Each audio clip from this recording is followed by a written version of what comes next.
Ayını. Ve men sizlerni bugunki misafirmizden tanış etmege isteyim. Bu Kırımda nam kazangan sanat erbabı, çalgıcı, Haytarma ansamblının sabık müdiri Firat Ağa Mehmetov. Selamun aleyküm Firat Ağa. Aleyküm selam Elmas. Firat Ağa, biz sizni көрмеге pek memnunmuz ve bilesinizmi, men sizin icadınızı hatırlayım. Men hatırlayım nasıl siz çalaydınız ve daima ayrette kalaydım. Firat Ağa, ya sizin icadi yolunuz nasıl nağmelerle başlangan edi? Bu en çukur desem olacak balalıktan, endi bugün yaşıma göre çukurluk desem olacak babama. Bitam işte babam anası. Balalıktan her sefer görgende dangalak türküsünü yırlaydı. Ana şu ne kadar özüm akılımda bolsam, şu akılıma şu türkü kalgan edi. Birinci öğrengenim de şu türküden başlangan edi, dangalak türküsü. Ondan sonra yavaş yavaş babam çalgıcıydı, toylar çalaydı, evde kese tek arançık yaş edi, o da akordeon çalıp. Onun ardından dinip başka türküçükler koluma gelişse öğreneydim. Babam onu duyup bana pianino al bergen edi balalığımda. Son men on bir syomka bolganda aytkan edim, kemani al bergen edi bana. O kemanede de birinci türküm şu dangalakını öğrengen edim özüm çalıp. Ama öyle bir kıyın nağme dangalakını çalmağa kemanede bilesizim.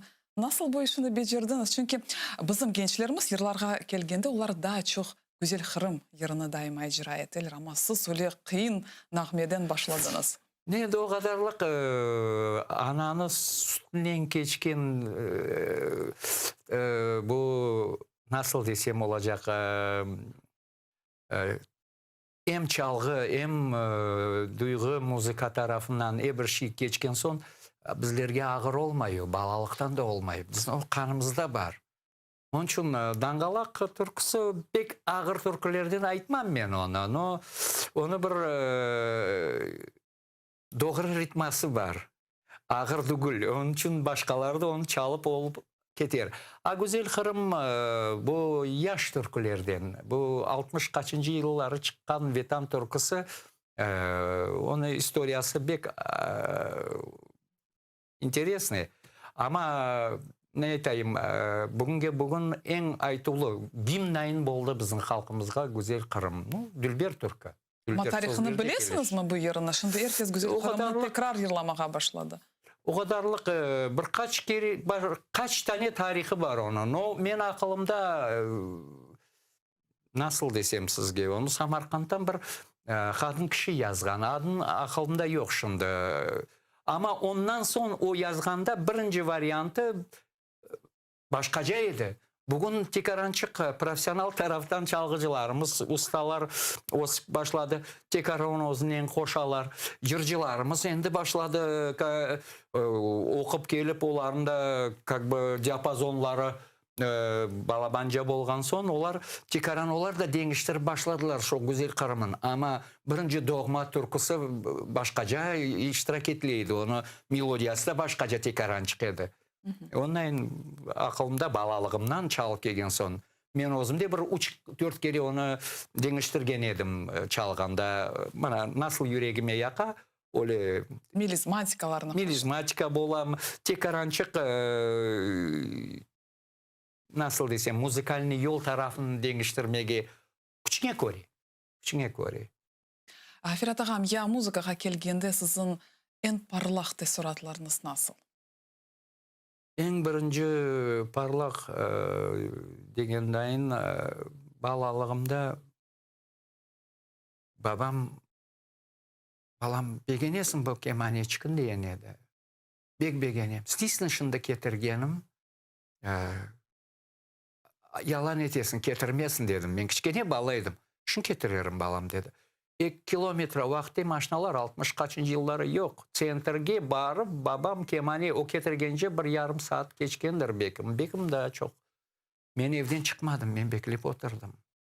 Ben o kemaniye çıkın görgende ana akılımda da bilmeyeyim nasıl olup men onu çalmada bilmiyordum. Kolumda da tutmadım ama pek istegendirim da o kemaniyen ana akılımda şu kalgan.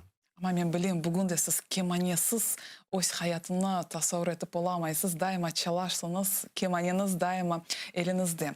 Kırım Tatar halk muzikamızga kelgende mına siz kemane çalasınız. Halkımız bile kemane için tım-tım avalarını bile. Ya diğer avalarını kemane için nasıl diğer avalarını kaydetmege mümkün? Tım-tım bugün bizim halkta nasıl desem Vengerlerde çardış, monti. Çardışlar çok. Hepsine çardış, monti yaraşkan. Bugün hepsi onu çala. Bizim halkta da mana bu tım-tımdır. Tım-tım. Bilem çalma, bilmeyim çalmağa. Nasıl çalmasa da tım-tım deyip onu çıkıp iştirak ettiler. No, ama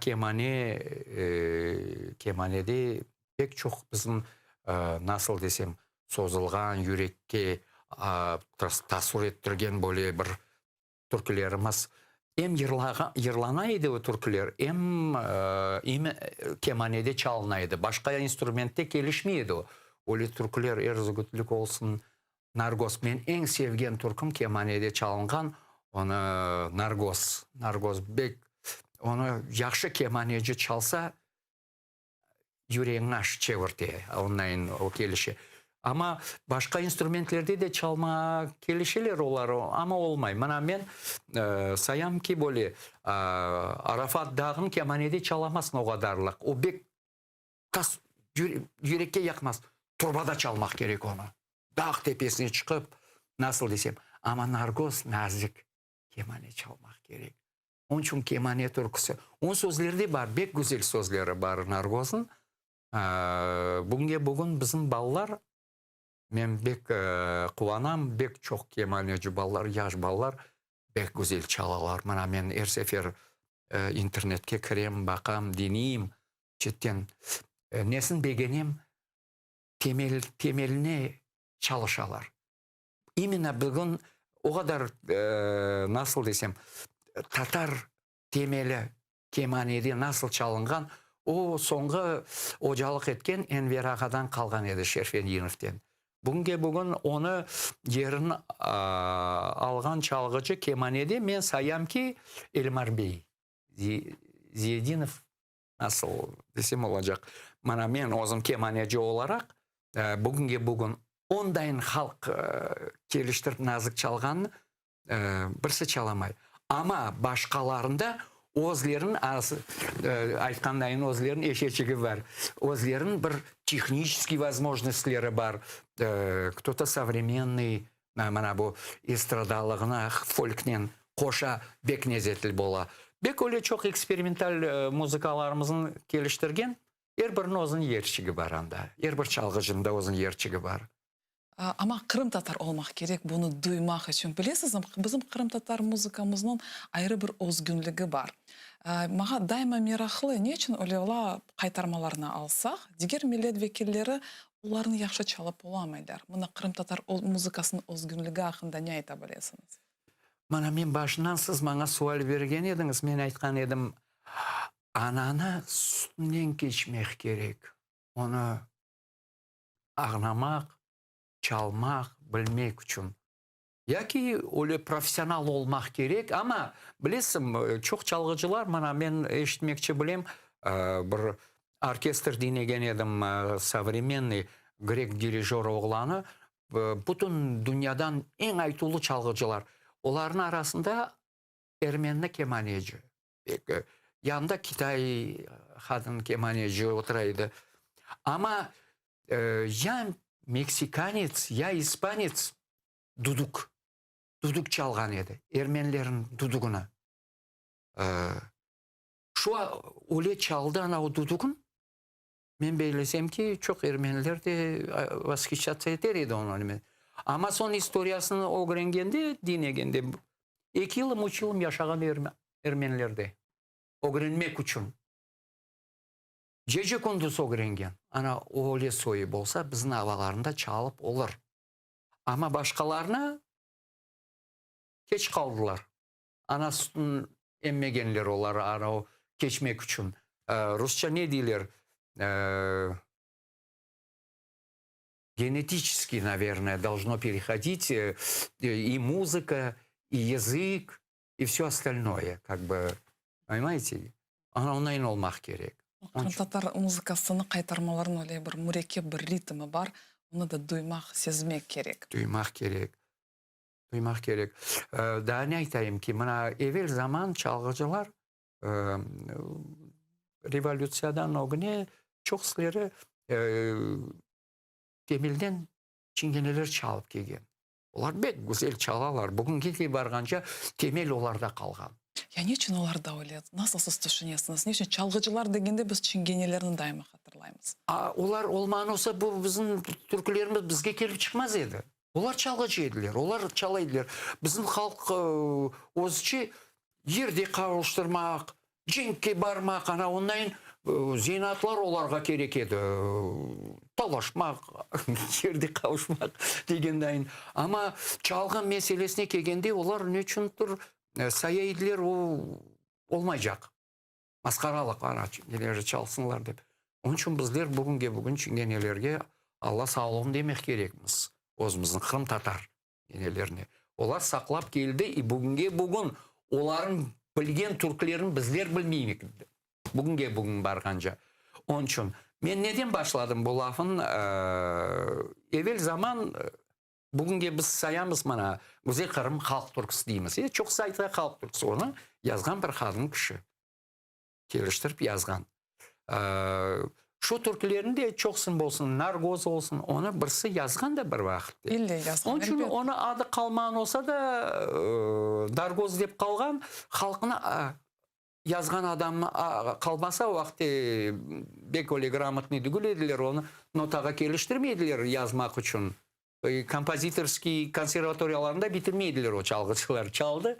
Ama olar, bana çıkarsalar türkünü, başkaları олар çıkargandan öğrenmek gerek еді. Bana men yazdım, bana men çalgandan sen çalacaksın.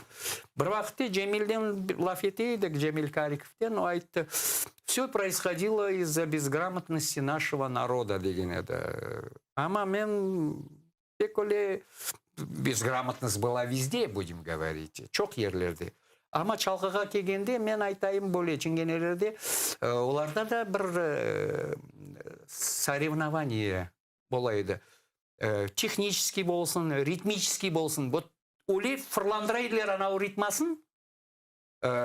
Огрен, мана шоле огрен ежесін. Ана он үшін терс шамарлы, терс ритмалы, бүгін безграмотность деп сайғанымыз, олар ең қаздан оны әзірлейді, чтобы бір аламайды. Талант olmak керек еді оны огренмек үшін. Onun için бүгін кече böyle yaxşı çalgıcıların arasından bu türküler bizge kelip kaldı. Например, öyle kite, например, 3-4 takt 7-8 olsun, 7-8 deyimiz. Ortasında 2/4 olak, son kene kite 7 tam. Ana öyle türküler var, öyle havalar var çoksu. Ama aytalar безграмотно, bunu jiştirip sozmak gerek. Ya o nezetin bozada. O evvel zaman 200 yıl olamı, 300 yıl bizge bugünkü gelip çıkan, bizler onu şunu alıp utüknen tegizleyeceğimiz de uzacağımız nezetin. Onun koloriti var, onun ayrı bir damı var. Onu doğru aytasınız, tek çingenelер öyle becere bilirler çünkü onlarda genetika деген şey var. Genetika bek güçlü şey bu, bek güçlü, ona bir yana bağlamasın. Bana evvel zamandan bugünkü bana çok ballar drampeteler çalıp başlay. Deneyim, технический aşağılar ana drampeten. Ama oturganda konşumuz degendayın ters şamar çıkın bir egnanesin koşa nezet başka. Boldu. Ana sana genetika, ana sana talant. Buna delir Kırım Tatar muzikasının zenginligi, özgünligi. Ferhat ağam, siz toylar çalıp kelesiniz ve gençliginden toylar çalasınız. Aslında özünüz çalgıcılarından ailesinden kelesiniz. Buna o vakitleri toylar nasıl geçeydi? Çünkü ne için bu mevzunu sizden laf etmek isteyeyim? Çünkü bizim halkımız nasıl vaziyet olmasa bile toylarga o kadar dikkat ayıra. Toy degende halkımız Dünyanı unuta ama toylar yapamına o vakitleri toylar nasıl geçeydi? Evvel zaman bizim toylarımız, men bir kere aytkan edim bu mesele için. O bizde hem tiyatr edi, hem konser, nasıl desem, konser meselesinden. Bütün şey bu toyun içindeydi. Şakalar olaydı. E, Çeşitli artistler gelip evvel zaman ki soylar bolsa çağıraydılar. Şaka nemelerini geçireydiler. E, Nasıl desem.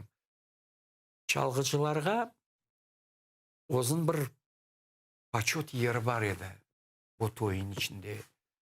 Evvel zaman e, çalgıcıların 2-3 türküsün bilmesen, türküga bek kulak salaydılar halkımız.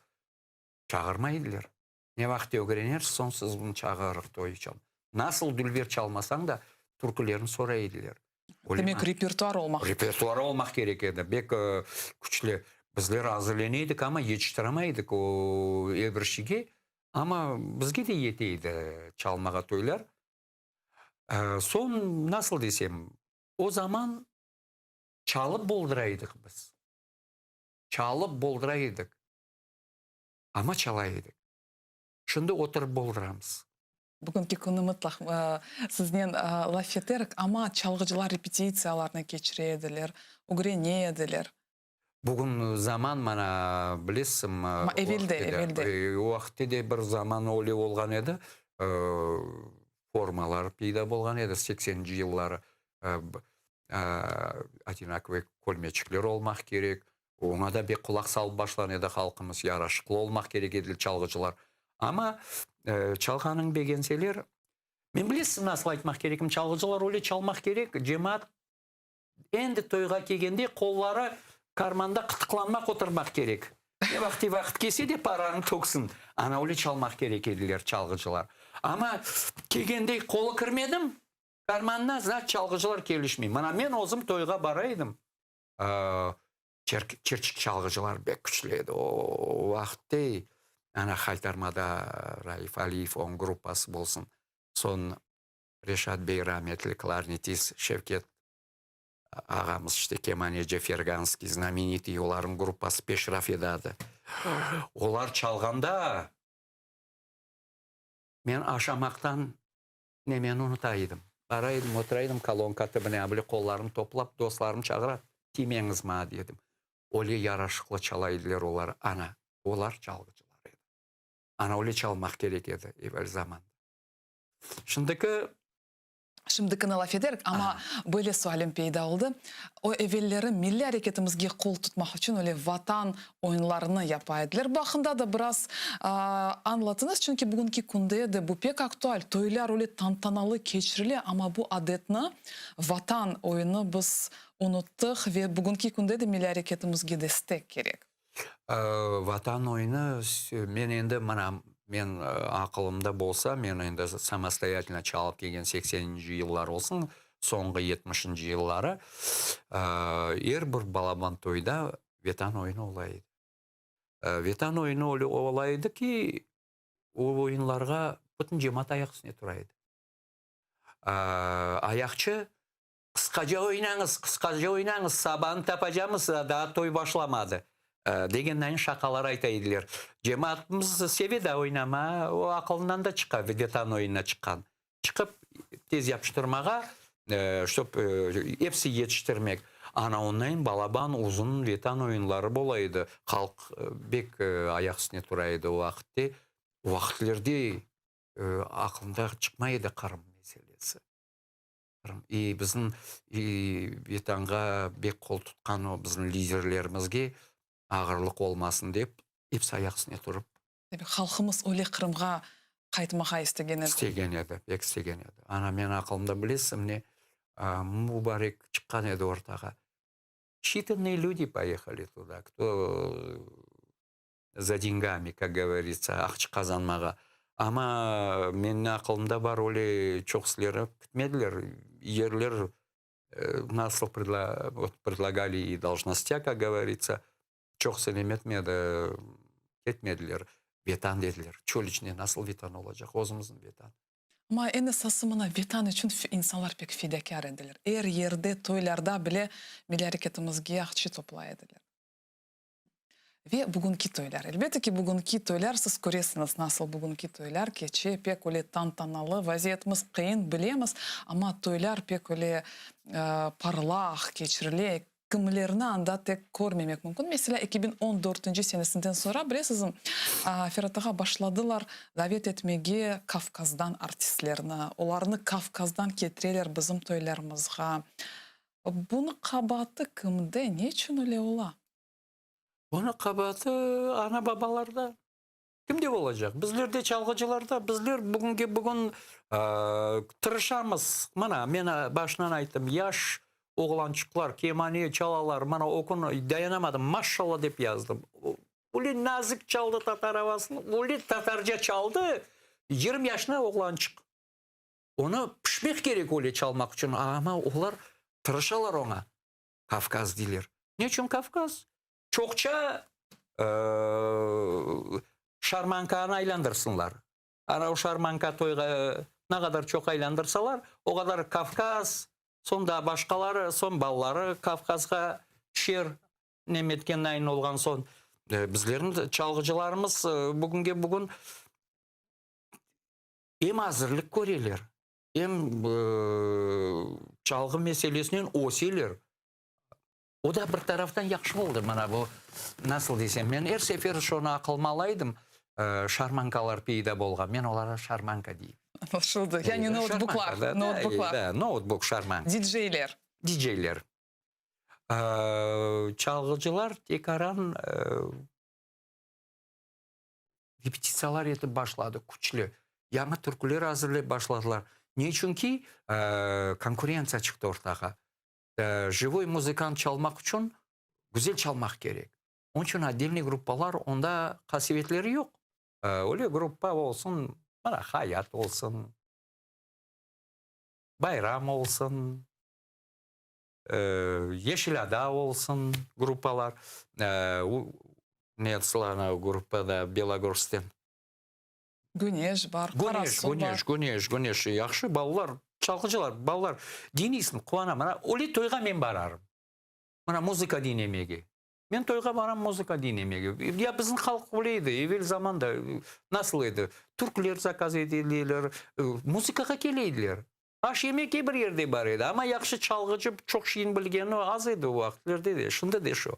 Ana onun için yavaş yavaş özünü profesyonel taraftan kotermek gerekler bizim ballar. Men belgesem o şarmankalar da joylar.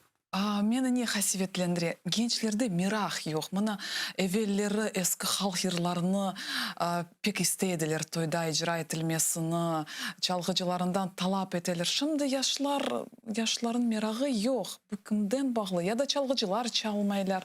Eski mana Arafat dağlarını benim gamdan azat eyle, veylах. Döneyinin bir передачаны baktım, Sivil Albar'da ATR kanalında zapisler ailede toplaşıp Tatar tiline.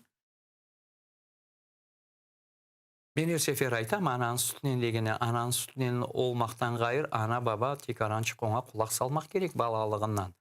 Siz bana şunu doğru ayttınız, Kafkaz artistlerini çağıralar. Ya o ballar endi özüne kelgende evinde Kafkaz türküsünden gayır başka bir şey o işitmese kim çağıracak o bala? Kim isteyecek? Tatar havaları, mana men internetke kirem, mana siz Putin aytkan havaların Arsen Osmanov okun eski türkü yaxşı çalgıcılarını toplap her sefer birer yanı türkü halk türkülerini çıkara. Güzel yırlay. Kelişkenleyin. Öyle ballar çok. Ama onu evde dinlemiyorlar. Ne çünkü ana babalarga o şimdi kasevet olsa da tekaran çalgıcıların tutmayıp şarmankan tutsalar da para kazansalar. O çalgıcılardan o kadar para kazanamaylar onları. Öyle ola ki işte o inakda nabar çalgıcılar daha yaxşı kazanıp gidiyorlar. O nasıl desem öyle toylarda. Şimdiki ne olmasa ana babaga bağlı. Evde mana balalığından koşçukun açtım Tatar türkülerini dinlese Kafkas çalgıcıları bizim toylarda olmaz. Tatar çalgıcıları olur. Mana men balalıktan Eşitip келгенім onu. Bir turkum babam пластинка айландырған кішкене біле чемоданчыққа ошаған бір неме кетірген еді. Современный еді babam. Ең dinеген современный туркум білесің насыл еді о вақытта? Ең популярный Робертино Лоренти. Jamaica не шо? Анауны еже күндіз айландырайдым мен. О вақытта как раз он... Güzel Türk, güzel. О вақытта 15-16 yaşına еді, мен кішкене бала едім, шо ерже бала олып. Ана вақытта бек популярный. А у яны епсі татарча еді. Bizde de şehrim Tatarca oldu ama şimdi doğru aytasınız ailelerde daha çok Kafkas havaları, maşinalarda Kafkas havaları böyle biz halkımızını kayıp etemiz. Yırlarga kelgende bilesiniz mi?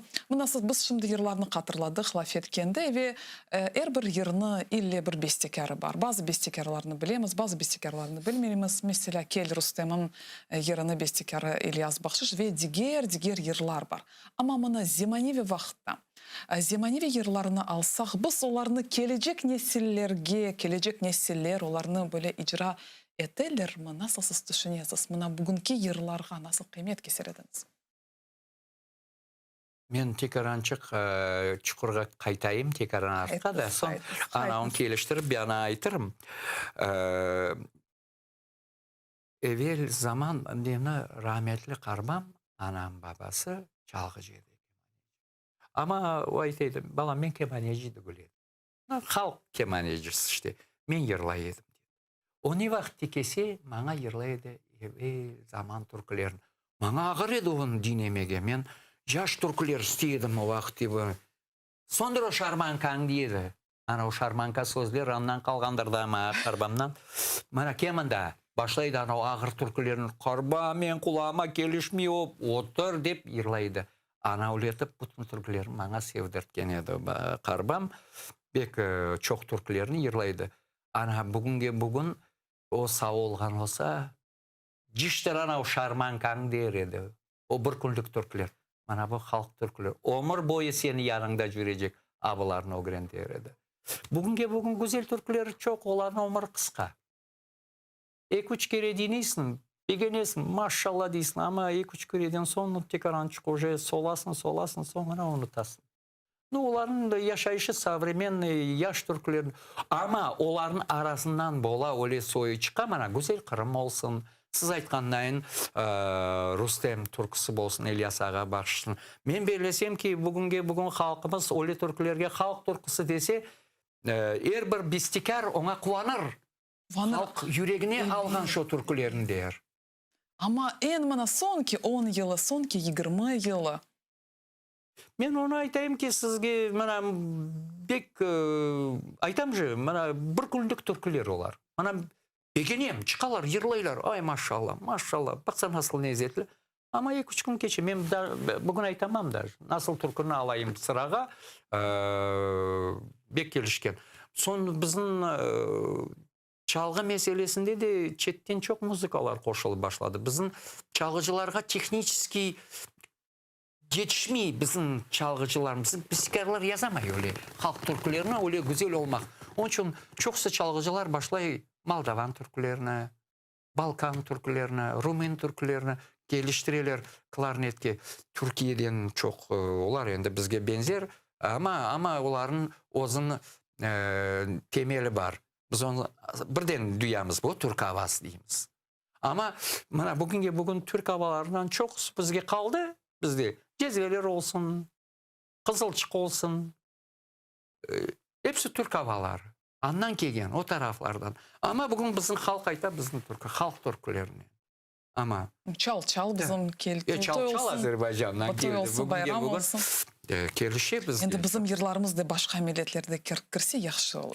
Kele, mana men okun dinledim, Amerikansılar yırlay başladı, salgır boyun yırlaylar. Öyle mi? Men okunu internetten bana yolladılar bir kızçık, Anglisçe tekaran Türkünün ne olganı, kaydan peyda bolganını aytıp, son yırlay başladı. Siz aytqandayın o tilde gelişmeyi nemesi küçüne göre yaraştırıp yırladım bana, men kuandım. Мен де қуанырдым. Біздің ерларымыз бүтін дүнияда ерланылса. Yırlanır. Allah kısmet etse çok türkülerimiz yırlanır. Hem ağır türküler de çalınır. Ne için desen çok çalgıcılar o bir nasıl desem her bir çalgıcıға ağır ава болса енді өзіңізде кеманечист білесіз технический рост ола. Ağır her bir күн çala берсең öğrenген şeyini adam osmay bir sırada kala. Ama her sefer yanı произведениялар öğrenсең ona da ağırlığını koşsan sen технический өзің өсесің. Onun için bizim Türkler bugün çoksune hem мысленно öğretecek, развиваться etecek adamlar ритмический, hem технический. Men belesem ki. Güzel bir teklifiniz. Ferhat ağam, siz bir çok yıllar devamında Qaytarma ansamblede çalıştınız. Hem de başta çalgıcı, sonra müdir olarak. Aslında bütün icadi yolunuz Qaytarma'yla bağlı. O vaxtları, bunu Özbekistan zamanını keliniz alayıq. Siz Qaytarmağa çalgıcı olarak kırdınız. O vaxtda nasıl mühit olğan edi? O vaxtlarını nasıl hatırlaysınız? Men balalıktan evvel zaman endi soylarım çalışaydı, tizem, işte endi tizem olgan son engiştem, hepsiler anda çalışaydı. Bizler men balalıktan muzikaga bek kulak salgan son çoksa konsertke alып baraydılar. Men Qaytarmаны balalıktan çok artistlerin bileydim, evde misafirde bolaydılar. Ama men kelgende уже 86 yılı men keldim ansamblге. Vaqti rehberlikin Dilaver Bekirov eteydi. O dinledi meni. Aldı işke. Men pek kuantan edim. Dedim, birden ansambl. O vaxtda yok edi. Efsanede yok edi o vaxtda. Ballar bir şeyler bir yıldan sonra Qaytarma ansambli bilesizin bir yerlerge kelse bu öyle bir odisseya olğan edi. Yaş edik. Gastroller başlandı. Ya son bir yıl geçmedi. Kırım çıktı ortaga. Vetan gastrolleri. Ama Özbekistan zamanını keliniz hatırlayıq. Ne üçün sorayım? Çünkü mına men özüm hatırlayım. Qaytarma ansambli Özbekistanda bir şehirge kelse öyle bir odisseya olğandı. Plastinkalarını biz o kadar dinleyedik. Onun için Qaytarma ansambli bizler için öyle güzel bir örnek, numune olğan edi. Şunun için o vaxtdaki mühiti nasıl hatırlaysınız ve kimlerle çalışmağa kısmetiniz oldu? Men işte bilesizim baxtlı adam.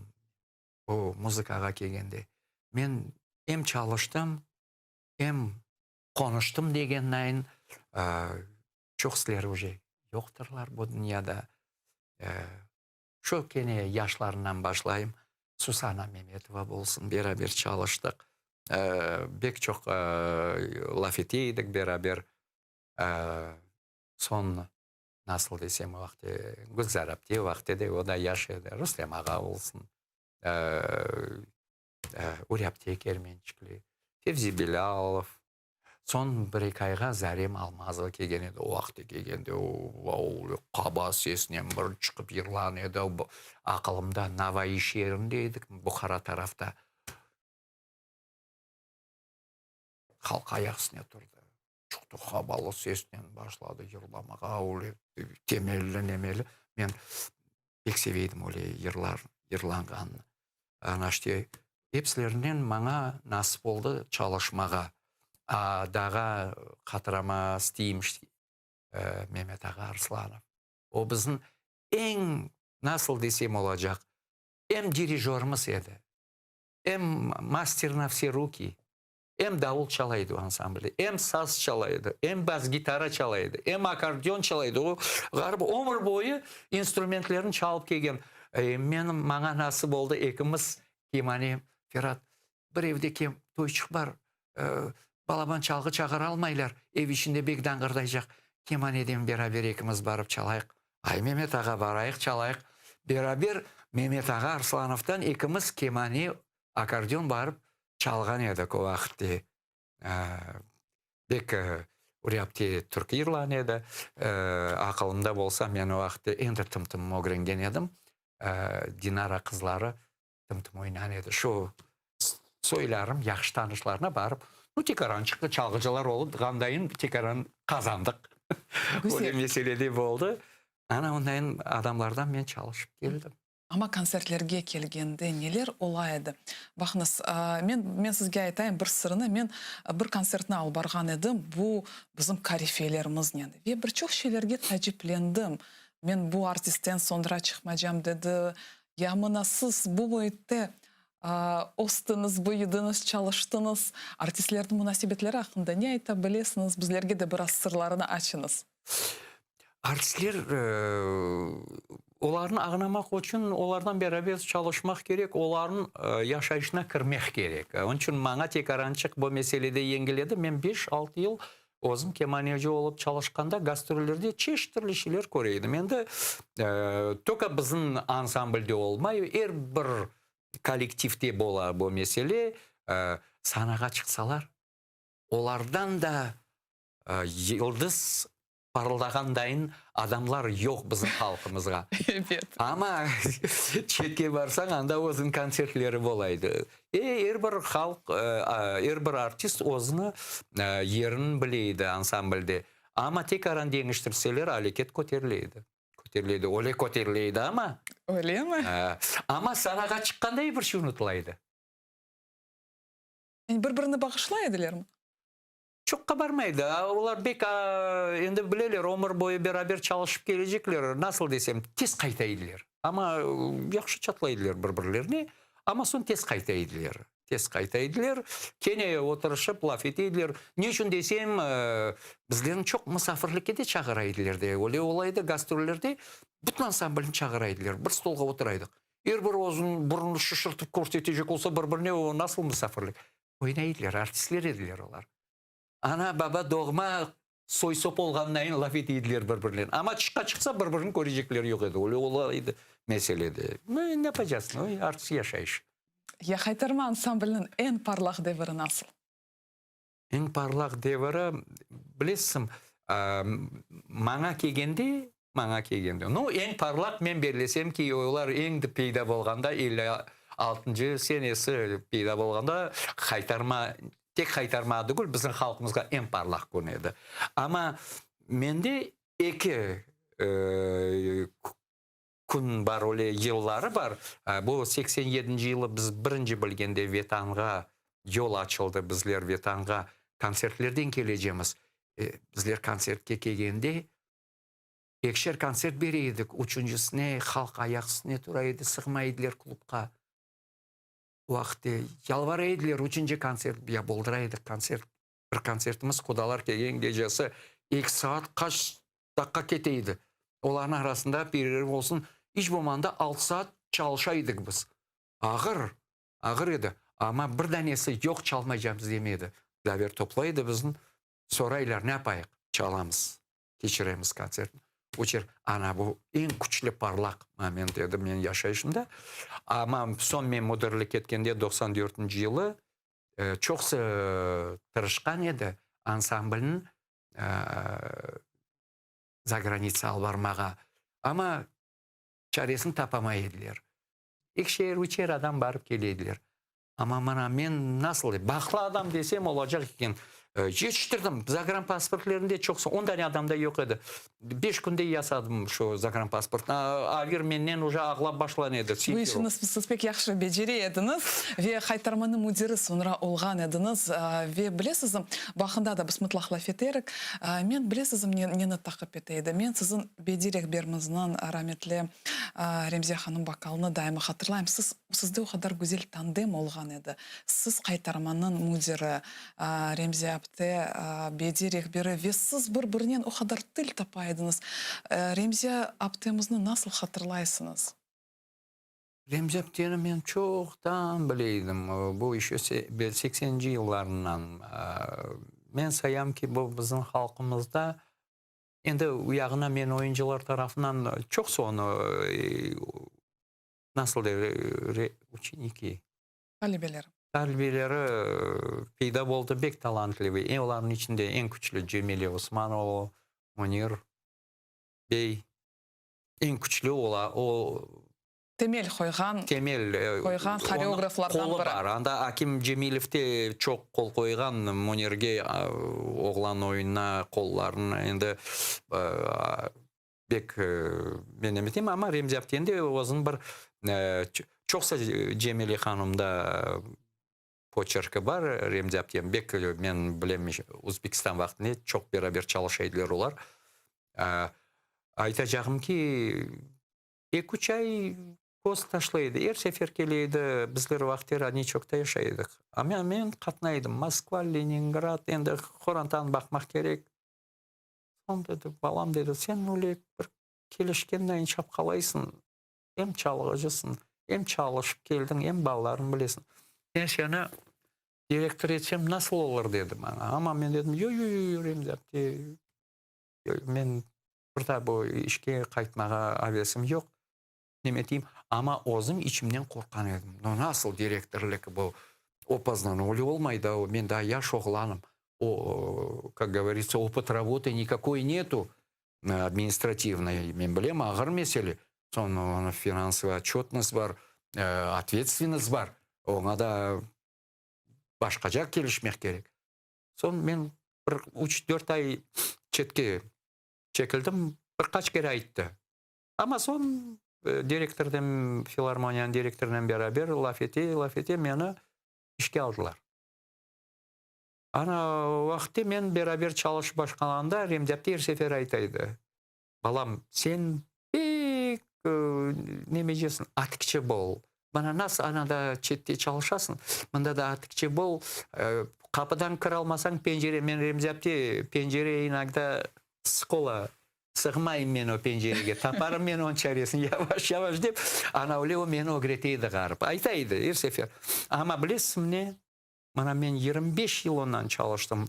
Бұл күші қаветі болғанда, біз 3-4 программа епсілерін яздырдық. Біз бана бүгін атерде болған, айландырылған программалар. Бір руководитель яздырмады. Яғни бүтін бұл программаларын ремзяпте қойды. Мен кейіндірдім, ремзяпте ясады. О мен yollaydı, Аллан күн Симферопольге ақчы мәселесін, сон берабер ремзяптеден кітейдік материал бақмаға, ама темел бар еді ремзяптеде. Оны ақылында Қырымда насыл формалар. Шында оле тікелер, тек аран узорларын жиштірсаң урбалардан, қазақтардың урбасына ошай жақ. Ана оле урбалар тікелер. Енді оғадарлық современный етілмейді.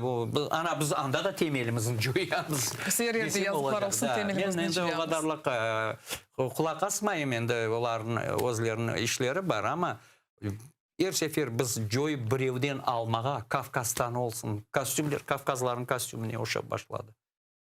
Не үшін біздің халқымызда бөлі адет бар? Біз ұзынқымызны ашықмайық яшатмаға. Не үшін андан аламыз, мындан аламыз? Не үшін ола? Тілімізге келгенде кенеде дача хрустя лафетеміз. Не үшін халқымызда бөлі бір адетіміз бар? Насыл ондан құртылмақ мүмкін? Насыл түшінесің? Ондан құртылмасын. Менталитет. Біздің халық евел заманнан. Бек мончын, бек олей живучий біздің халық. Біздің аша боламадылар. Біздер бір халқын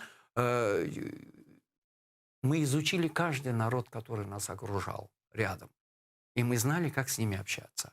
Возможно, за счет этого, благодаря этому, біздер аранчы хруща айтайым, ағнасынлар, біздің халық выжил на сегодняшний день. Ама өзімкімізді ғайып етеміз. Өзімкімізді ғайып етейік. Өзіміздің ғайып етейік. Ана ұса ағыр мәселе. Ве артистлердің насибетлеріне келмеге істейм. Сіз білесіз, мен өзім де концертлерде иштирак еткен едім, ве бақы едім, артистлер олар сіз айттыңыз, мен де білем пекуле специфик адамлар, олардың жанлары тез, ағыра. Ама сіз олармен тіл тапай едіңіз, насыл ұсулар қолана едіңіз? Насыл десем ки, бекім маңа бек чоқ ярдым еткендір, мені артист олып өзім чалышқан вақтым. Мен о вақытте чоқ біздің, насыл олса айтайым, чоқ ержі біздің бек күчейлі ержіларымыз келіп маңа тидірейділер. Мен енді өгренейдім, яваш, енді музыкальный училище бітіріп келіп, оғадарлық мен чалайдым. Енді тойда чалғаннан айын ансамбльде чаламайсың. Анда башқа чалмақ керек. Нота қоялар, бірші қоялар. Оле сойлары болайды, келейді, илля маңа тидірейділер. Ана, оле чалмақ керек, боле чалмақ керек. Allah, men başım çırp abile ozum aşaydım, ozum derdim degendayin. Ama men son, как сказать, занимался. Üçü kunduz kemani çalmadım. Doktan dedim. Men şu meselege gelişken. Öyle moment geldi, bir tanesi yanıma kelmedi. Men çalıp kettim. Çalıp başladım. O şey laf gelişmeydi bana. Ana öğretmek gerek, bana öğretmek gerek. İşten men onların yengdim. Ama bu ağırlıkların men 5 yıl içinde 4 yılını yine көргендерім. Bu bizim айтулы çalgıcılar bolsun, yırcılarımız bolsun. Onun için ki bana müdürlük etkende yengil jarak oldu. Men isteydim bir tane çalgıcını olsun, oyuncu bolsun, yırcı bolsun. Canını ağırtırmayım. Bekimdir olarga başkaca көрінеді. Ama küçme köre ne kadar oldu? Men o zaman nasıl desem стремился найти общий язык с ними и как бы хорламайым dedim. Хорламайым. Nasıl olmasa da dayanaydım. Оларда тілдері ağır тілдері болған сөйлері бар еді. Мен ona da kulak salmaydım. Başka müdür çaresini 2 dakikada tapar еді. Ama men Seve. Yaxşı yırlayım balam. Çalışsın. Yaxşı çalam. Çalışsın. Dayanmak gerek. Biz olarga. Ana onun için bugün men Ремзяптеден beraber ансамбльnin başka rukovodительге қолына полный комплектен берген еді. Ana енді уяна озы. Ama şimdi mına ayttınız, bütün yani ananelerini başka rehberge berdiniz. Bugünkü günde ansamblini takip etesiniz mi? Men Allah'ın günü akılımda ansambl. O kadar 30 yıldan ziyade çalışıp kemek ansamblde. Müdürlük etmek, bugün kelgende çoğusu artistler, endi adlarını aytmayım, kim bilir nasıl çevrilmek mümkün. Siz ne vakti qaytacağız dep soragan so'ylari da bar. Men deyim, janchiqlaringiz ağırmasın. Men tekaran chiqganda o'zimda bakmak kerekim deyim. Ama bekimde bir vaqtda достойный руководитель болса, творческий, продвинутый, o'zin işin bilgen olsa, ona gerek olacak olsa administrativный, опытный работник degendayin kelip çok olmasa da tekaran çalıştırarım, o'zim o'grengenim bererim. Ama men sayam ki bugün bizim halkta ballar, yaşlar bek продвинутыйлер, olar tez o'grenip kiter bu zenatqa и достойно alып bararlar bu müdürlük işinde. Men belesem ki bizde tek çalgı meselede, yer meselede talant değil, administrativno-upravленческийде de бар. Ya ama bedi rehberden birçok işler bağlı. Yani bugün ansambl gayip ola. Programmalarga nasıl kıymet keserediniz? Программа meselesi, men de programa көрмедім. Men o'zim... Yani programmalar öyle de koyulmadı. Men ama nasıl aytayım ki, men o'zim 3 yıl çalıştım. Yangi rehberden. Temiz o'zinden chiqqan programmalar olmadı. Remzapten oyunları, Anaon oyunları, evvel zaman chiqqan oyunlar. Bir-iki yangi şeyler qo'shilaydi, ama o yangi programma değildi. Hepsi çoğusu aytaydilar mana bizlerge, müdürlerge bek ağır edi mesele zritel taraftan. Ya dinegen halkın tilini biz dineymiz. Kene eski programa getirdiniz. Bu türkülerin biz уже 4 yıldan beri dinimiz, 10 yıldan beri dinimiz. Bu oyunları ne kadar da göreceğimiz, sevemiz, Allah sağlığınızın versin. Yanı bir şeyler getiriniz bizge. Son halk kemiydi konsertke. Ama kemisi ana yaramay toplagan cemaatin. Olmay öyle. Siz programa beriniz, biz satayık. Bazarda nasıl ola? Yaxşı malın olsa покупатель есть. Yaramay malın olsa hepsi çetke çevrili ayıkte. Ondayın konsertlerde de şu. Ansambl kırmın. Men şaşaydım. Her sefer yanı programa, her sefer men deyim, ne vakti yetiştirilir bolar. Bir kaç kere barıp baktım. Bir şeyin kaytarmaylar. Yırcıların Allah sağlıkçıklarını versin. Türklerin nemeden aşaylar. Türklerini almaştıralar. Bana diniyim, buna çoksa bizler. Bizlerінкі бір шино кіренселер, анау пішіп, құрып, яңадан осы кене пішмегенше, яңа тұрқыға барып чықамайлар ғарыплер. Едіні, бедерек берден бағлы, инсанын мотивациядан бағлы. Бедерек берден, бір ши, мересі мен бір вақытте бөле айтқан едім. Bizler müdür olup zakulisni работники. Bizim işlerimizin bizim başlıklarımız определяют. Yaxşı organizasiya etsen, молодец diler, yarama etsen, premiya vermeler. Ama yaxşı müdür, rehber, творческий руководитель işini müdürler келіштірмей, олар ақнамай чоқсы. Программа дейлер. Оларға қайтарманы бон ойна, шо қайтарма жаңыс ойын қой, кене шо қайтарма дейжек. Ана корейскілер епсі бір бетке болғаннан кейін, оларға да қайтарма ерпсі бір түсті. Ойынларды бір немеде. Onun için рехберін халқымыз концертке келгенде о айта, машалла. Кім шықа соңына концертін? Рехбер шықа машалла дегенде. Ama nasıl konsept getirgensiniz dese, rehber çıkmayı otura korkup. Böyle ağlar oldu mu? O kadarlık olğanı görmedim. Benim zamanımda konsertlerimiz yaxşı keçti ama ona keleydi yavaş yavaş. Ona keleydi yavaş yavaş. Men beylesem ki öyle zaman gelir, biz o meseleni de eşitlerik. Yazık, elbette ki yazıklar olsun. Yazıklar olsun, yazıklar olsun. Temelimiz öyle. Mana men yanı rehber kelgende 9 tane oğlan edi. Öyle poslu. Her bir iş eşigi var edi. Men onların çok onlar menden de çekişeydiler. Ama men onların dayandım. Onlar ansamblde oynaydı. Onlar çıkaydı sanaga yakaydı. Onların bana men için ne aytkanlarıma ne gerek o? Men evde soy sopum var. Men maktap қолында alıp жүрген. Yeter o nemetken. Onlar yamanlayım men. Yaxşı müdirim, yaramay müdirim. Bana ki sanaga çıksın, yıksınlar. Doğru mu? Doğru. Oyuncu kızçıklar var edi. Öyle poslu. Hepsi dülber. Güzel kızçıklar. Remzi Abdi oyundan gayır boyuna bakaydı. Sıfatına bakaydı. Balam sana dülberlik bek sevi. Oynama öğreterek. Bir tane salis olsun, hepsi anturajda oynasın ama dülber olsunlar diyedi. Ana Remzi Abdi öyle tekaran gelişmedim sıfatı.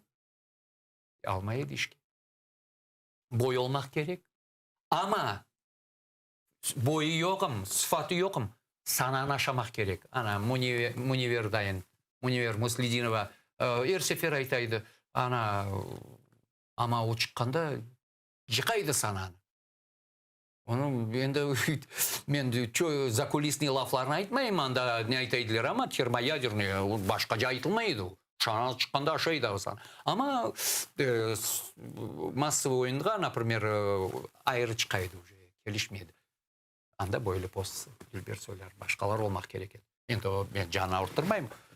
Onda sıfat çıkı bir joruk ama başka. Solist olmak yaraşa ona. Ana ondan olmak gerekler. Ana birisi bugün bakam qarıp çıkıyor. Ne aytacağım da bilmeyim. Yanasız bu işke. Ve daha bir mesele sizden laf etmek isteyim. Bilesiz, bizim halkımızın taqdiri pek ağır. Halkımız daima yolda. Başta sürgünlükte Özbekistan'da halkımız yaşadı. Endi tekrar halkımız yolda ve öyle oldu ki halkımız bugünkü günde çeşit ülkelerge darxaldı. Ukrayna'ga, Türkiye'ye. Mana Kırım degende siz de şimdi Ukrayna'da yaşaysınız. Kırım degende akılınızga ilk evvela ne kele? Men isteyim ki halkımız ne etsin. Vetanına.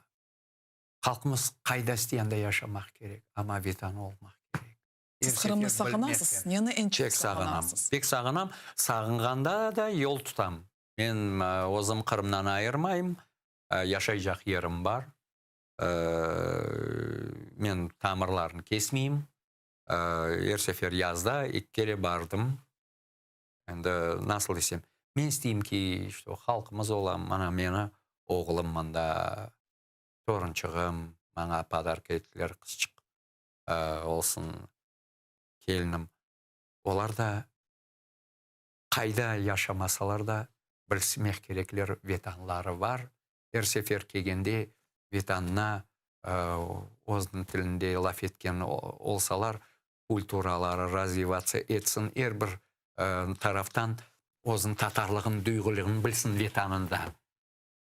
Күчілігін білмек керек. Ама біздер ветан дейміз, ама күчіміз жоқ та ветанда. Кені олар біздің үстімізден тұралар, боллық жоқ бізге ветанда, насыл десем. Озымыздың ішлеріміз, озымыз бақмақ керекміз. Қол контроль бар. Боле олмақ керек, боле олмақ керек, боле олмақ керек. Ана он үшін о евел заманнан келген совет вақытнен, ана бүгінге де... Şimdi yazıqlar olsun da beter. Да, бетер. Фират ағам, неге ең çox yazıq сынасыңыз? Білесіз, мана насыл десем, мен пек істеген едім біздің ансамбль күйік олған.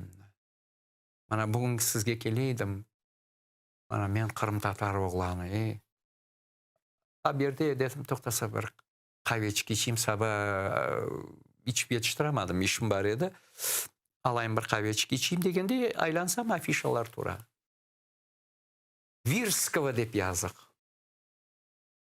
Мен қырым татар олып, білем бұл не болған. Ойыншы коллектив.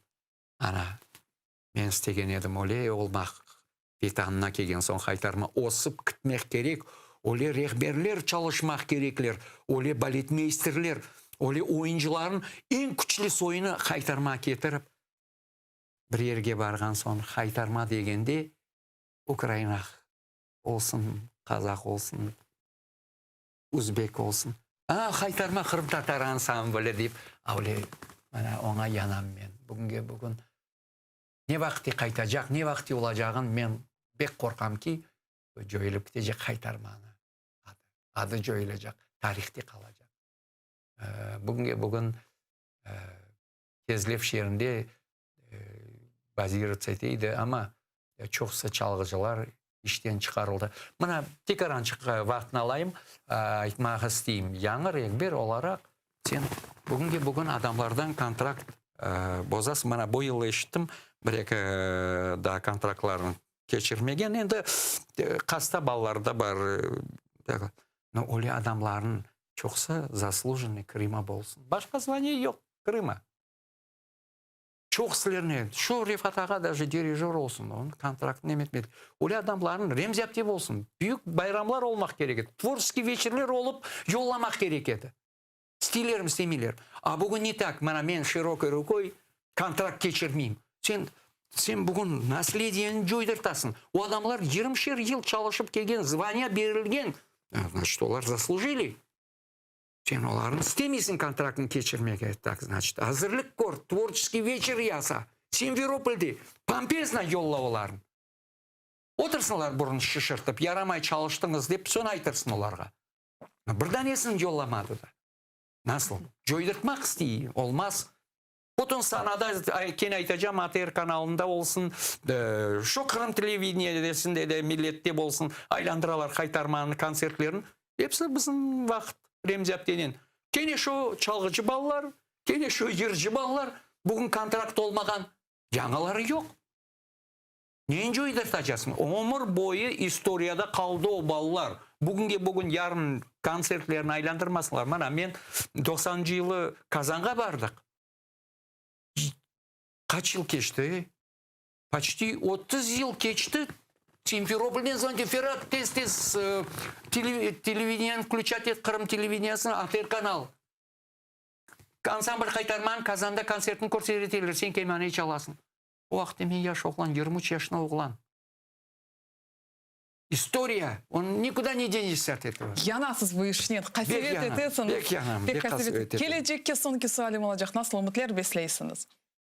İsteyim ki әрбір şeyozun yoluna turar, halkımıza da, ansamblimize de, bala çağalarımıza da, hepsilerine hem bu ağır zamanda bek ağır meseleler, bana bu bizim büyüklerimiz ananda raketaların, maketaların korkuz boturalar adamların gerek mi? O Онда еңежек неме yok. Адамлар развиваться должны. 21 век мирное небо над головой должно. Особенно біздің халқымызға. О развиваться етмек керек. О бек çok şeyin жойды. Hem ұяна озағына кетсе да жойacak.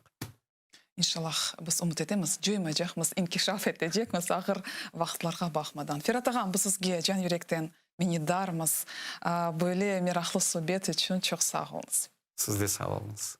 Сайқлы телесерджілеріміз бұл güzel ноқтада яйынымызны екінлейміз, қатырлатам яйынымызның мұсафыры Қырымда нам қазанған санат эрбабы, чалғыжы Қайтарман ансамблінің сабық музері Ферат Меметов олғаныды мен есе сізлерінен сағылықлашам. Кележек яйынларымызға қадар көрішмек үзіре.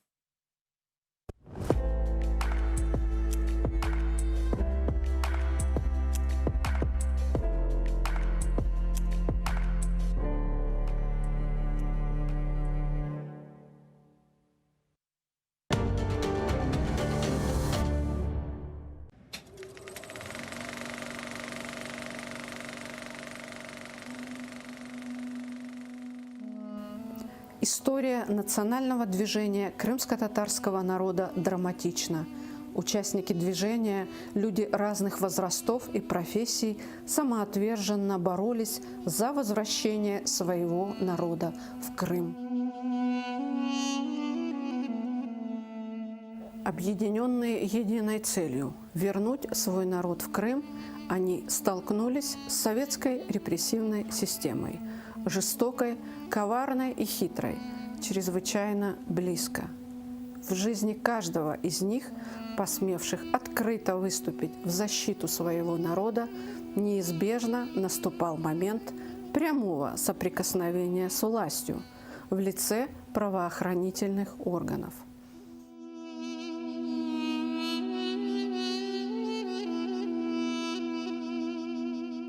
Смотрите выходные в 18:00 в программе «Тарих Седасы» с Гульнарой Бекировой на телеканале АТР.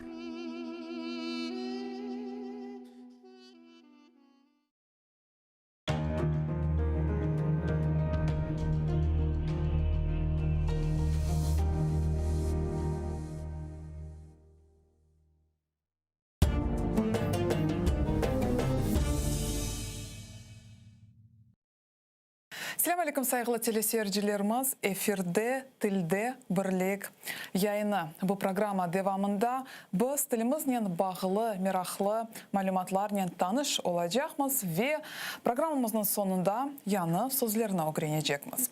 Ве бүгінгі яйынымызны біз тілімізні тарихыне бағышламаға істейміз. Мәлім олғаны кеби, Қырым татарларының этногенезінде бір чоқ қабилелер иштирак еткенеді ве олар біздің тілімізге насыл тәсір етті. Бұл ақында бүгін біз біздің үрметлі өжамызның филология илімлері намзеті Рифат Абду Джемилевнен музакире етежекміз. Селам алейкум, Рифат өжам. Алейкум селам. Рифат өжам, Қырым татар тілінің әсасчылары кім еді ве насыл миллетлер Қырым татар тілінің шекеленмесіне тәсір етті? Evvela Kırım Tatar dili degende biz umum Türkiye tillerini gözlememiz. Kırım Tatar dilinin negizi yani esası nerede degen sualı peyda olganda elbette cevabını vermek için biz elbette Kırım'a değil de umumun başka Türkiye halklar yaşayan bölgelerge de göz taşlamak gerekmez. Bu elbette birinciden Altay bölgesi çünkü Kırım Tatar dili bu Altay orantasına kirgeni için elbette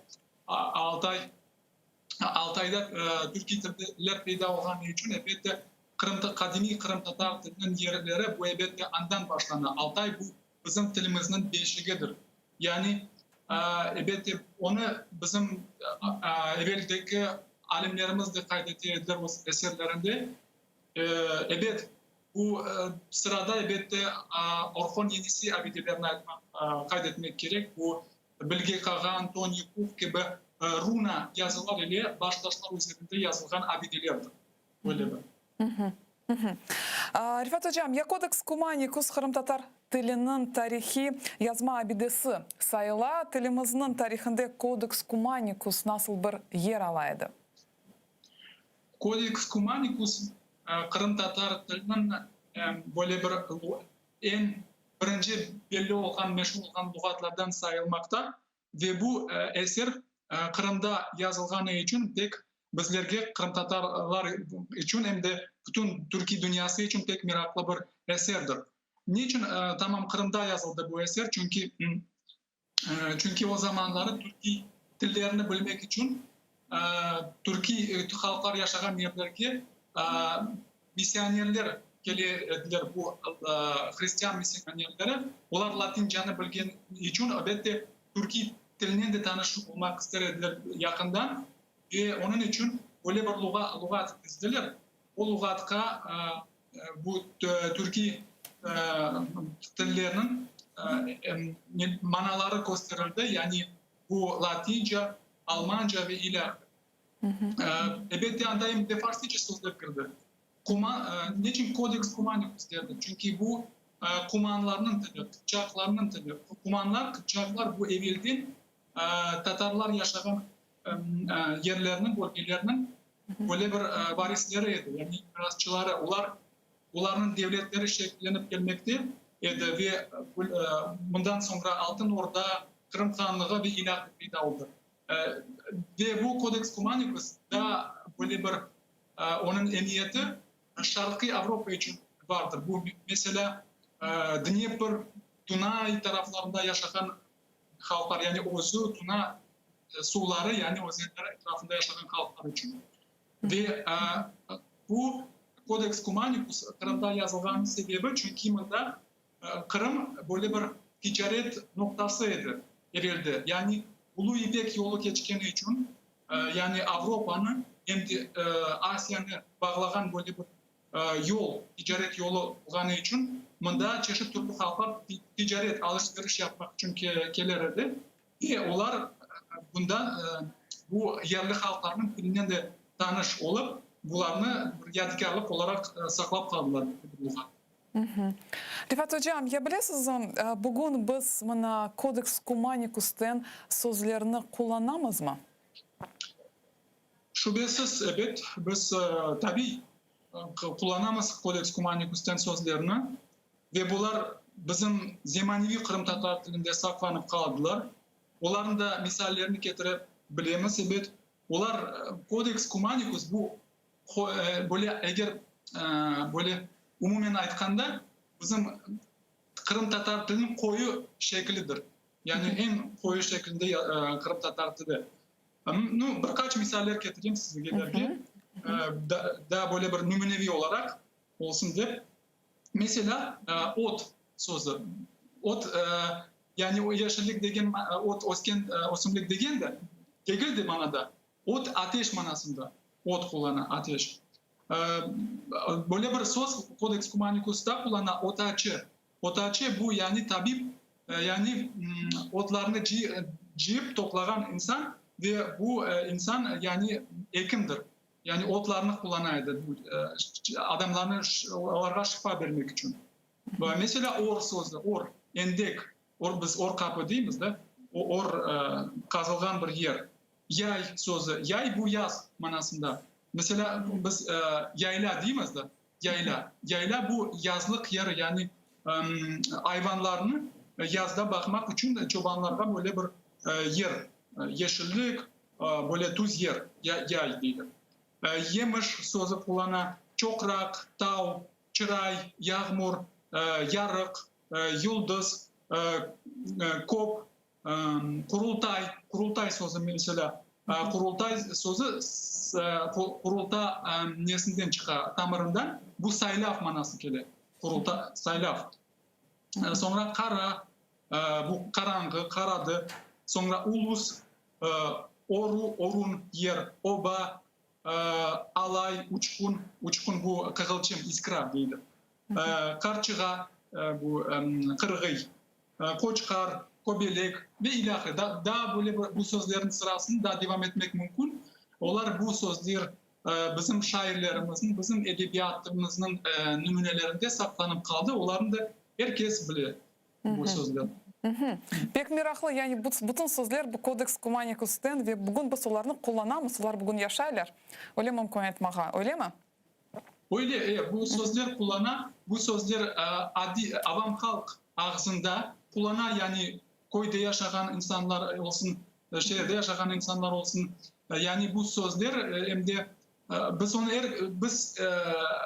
bizim halkımız bu sözlerini kullanır ama biz terin böyle bir dalmayız. Kaydan gelip çıktı bu sözler, neden bu negizleri, ama elbette bu sözler daha bin yıllarca evvelsi bu bizim nelerde yaşayan bir sözlerdir. Bu sözlerini bazıları saklanıp kaldı, bazıları gayip oldu. Gayip olan soylarını gayrıdan tiklemek gerek, gayrıdan bizim lügatlarımızla küsetmek, edebiyatımızla küsetmek etmek. Bu alimlerinin, yani tilşinaslarının işidir. Pek meraklı. Ya mına Kırım Hanlığı Osmanlı İmparatorluğuna kireydi ve Osmanlılar Kırım Tatar tilini nasıl tesir ettiler? Onların tesirini biz duyamız mı? Kırım Hanlığı tarih boyunca Osmanlı Devleti ile beraberlikte böyle bir yaşap gelgen bir ülke edi. Yani biz Osmanlı Devleti'ni degende yalnız bugünkü Türkiye'nin gözde tutmayımız da bu Kırım Hanlığı'nı tutamız, yani Balkan topraklarının başka bölgelerini de tutamız, bu Kavkaz bölgelerde. Yani onun için o vakit yani eğer biz Osmanlı dili hakkında aytacak olsak, bu Osmanlı dili bu Sunni, yani bir yapma dilidir. Onun negizini teşkil etken Arap ve Farsça dillerdir, Farsça dillerdir. Yani bu sözler negizini teşkil ediyor. Ama buna kırdı da Türkiye unsurlar, elementler. Yani bu fiiller çok kısa. Fiiller olsun, zamirler, glagol, местоимение Rusçasını degende. Bunlar kırdı. Hem de bu dil niçin peyda oldu? Çünkü bu dil bir umumi bir kolaylık için yaratıldı. Yani bu dilde eserler yazıldı. Bu dilde saraylarda konuşuldu. Yani bu han saraylarda, sultan saraylarda bu dilde diplomatiya alıp varıldı. Bu dil çok kısa bizim tarihi menbaalarımızda saklanıp kaldı. Evet, bugün Kırım Tatarlar için bu dil pek kıyın dil, ağır, zor anlamağa onu ve onu öğrenmek için çoksa Arapça ve Farsça'nı bilmek gerek bu dilini anlamak için. Birkaç misaller getireyim bu sözlerden. Mesela böyle sözler, yevmen fi yevmen, bu günden günge. Mesela memalik, memleketler çokluk şeklinde. Mesela şimdi cevami, camiler, bu çokluk şeklinde. Medaris, medreseler, bugün larler, neler afiksleri yok olgan gibi bu tamir denişmeler ile yapılgan neler şekillerdir. Bu dilde bu dil Kırım Tatar dilinin bir neyse aytayım varyantı, böyle bir tarihi varyantı. Yani biz bilemiz ki bu mesela Rus dilinde ya da Ukrayna dilinde var böyle bir devir ki ona aytalar древний славянский языk. Bu bizde bu endi Osmanlı dili bu Kırım Tatar dilinin orta asırlarda kullanılan bir şeklidir. Bu da Kırım Tatar dili, men özümcesine men sayam, bu da Kırım Tatar dili. Bu Osmanlı dilini tek Türk dilinden biz bağlamayız. Niçin bu dil kullanıldı? Çünkü Türkiye Osmanlı İmperiyası tarafından, yani İstanbul'dan olsun başka ülkelerden Kırım'a sıkı surette böyle bir insanlar geliydi. Bu alışverişten uğraşan insanlar, bu orduda hizmet etken insanlar değil. Mesela yani Yeniçerilerde gelirdi ve onlar bu dilini kullanaydılar böyle. Rifat Hocam, ya bizim ulu mütefekkirimiz Bekir Çobanzade tilimizni şiir ve koy tillerine böleydi. Yani bu tillerinin farkları neydi? Evet, tilimizni Bekir ulu alimimiz Bekir Çobanzade o çok yıllar devamında tilşinaslık ile uğraşkanı sebebinden bizim tilimizni derinden bilgen bir insan idi ve o bizim o mesela tilimizni ortografik imla konferensiyalarında iştirak etti. Bu yani başka urufatlıkka keçu konferensiyalarda o büyük hisseler koştu bu bizim tilimizge o şiirlerinin, o ilmi eserlerinin ve ilahı. Koy ve şiir tilleri degende men böyle bir pek fark duymayayım doğrusunu aytkanda bugünkü Kırım Tatar tilinde böyle farklılık var. Ama evvelde Kırım Tatar tilinin böyle bir kadimi böyle bir şekli daha çok koylarda saklanıp kalaydı. Bunu da Türk siyahatçıları mesela Evliya Çelebi de kaydetirdi. Ve o mesela o koylarga kelgende o aytar edi, yazar edi. Bu koyda böyle bir sözler kullanan başka bir koyda ya da başka bir şehirde yok idi. Mesela bu Tavbadrak koyu dedi. Hakkında yazardı. Evliya Çelebi Tavbadrak'ta böyle bir til var idi ki o başka yerde hiçbir yerde eşitmegen bu tilin varyantlarını, şekillerini. Şehir tilini çok sık koy tilleri, şehir tilinin esasında negizinde koy tilleri durar. Çünkü şehirler nasıl peyda olarga ya bir koydan insanlar kelgende olar da bir özlerinin işlerinden uğraşkanda bu öz koyda laf etken sözlerini de bu şehir içinde kaldırarlar. Ve mesela alışverişte olsun, kahvehanelerge kirgende insanlar toplanganda ve ilahı.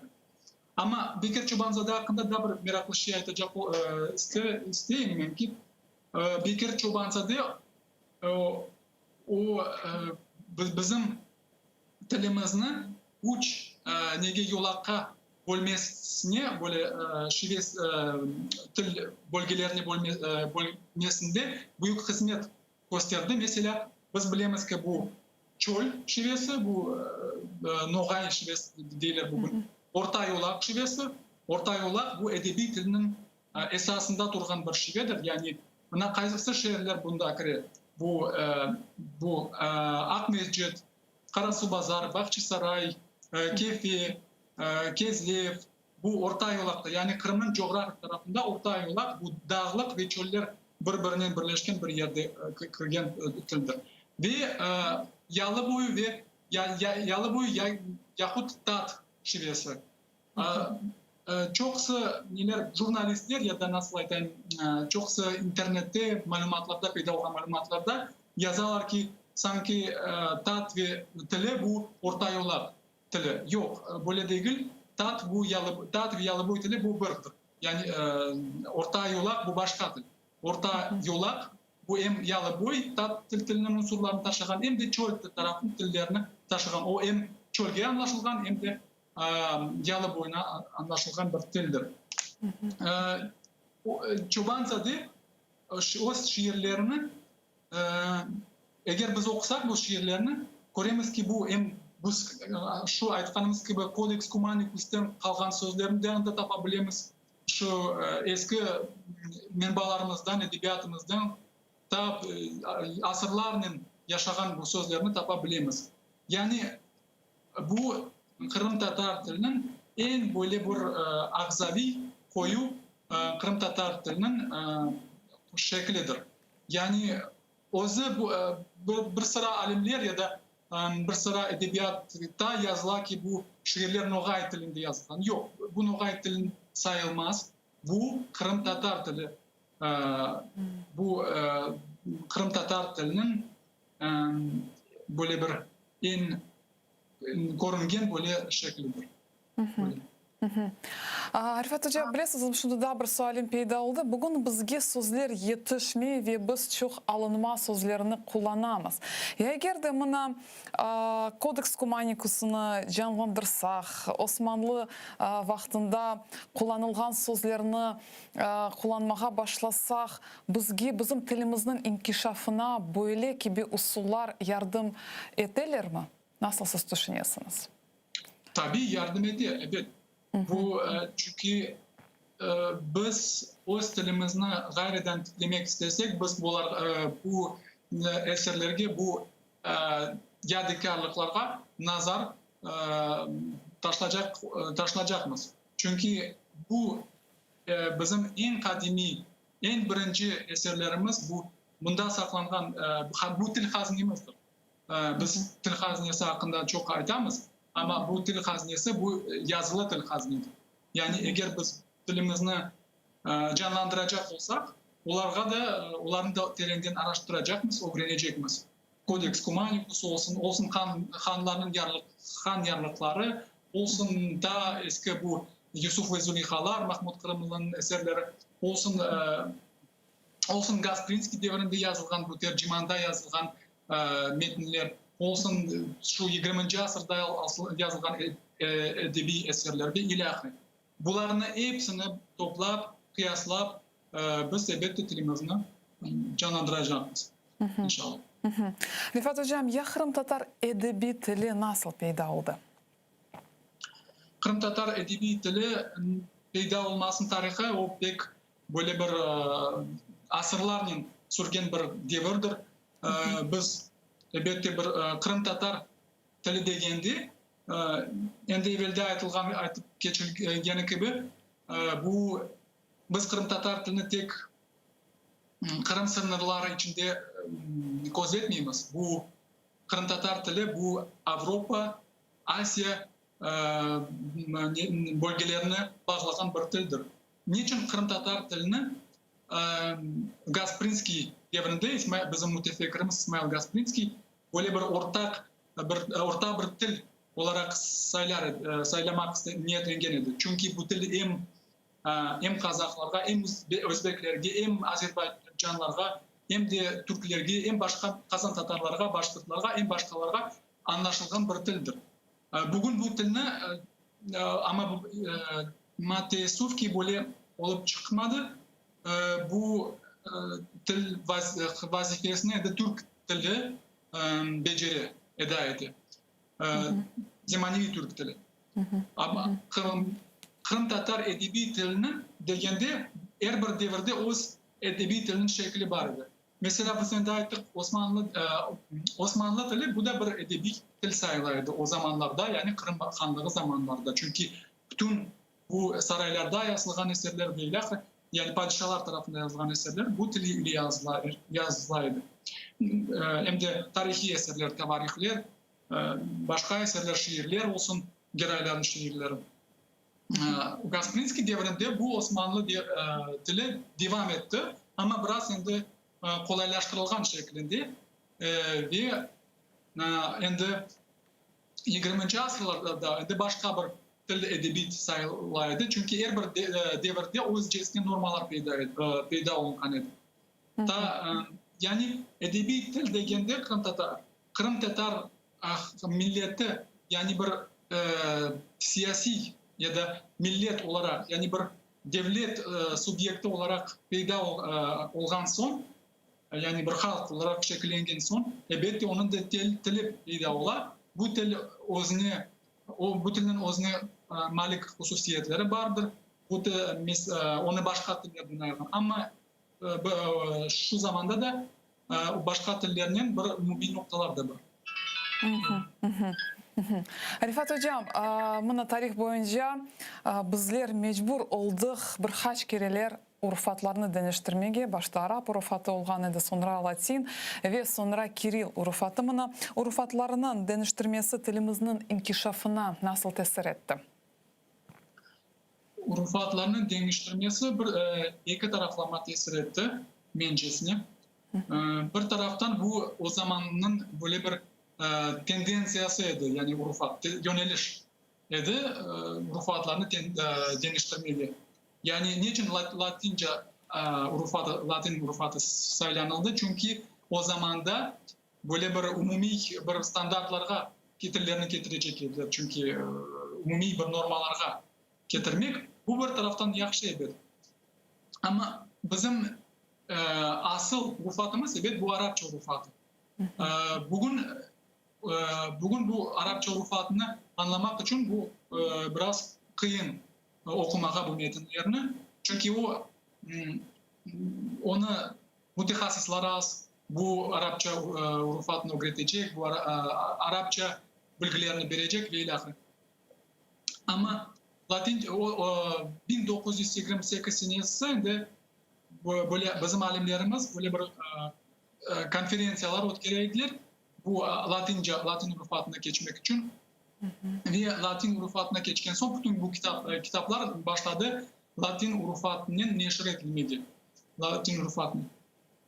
Evet, bir taraftan bu yaxşı bir tendensiya, men aytganim gibi. Ama başka taraftan til endi bozulmağa başlayadır.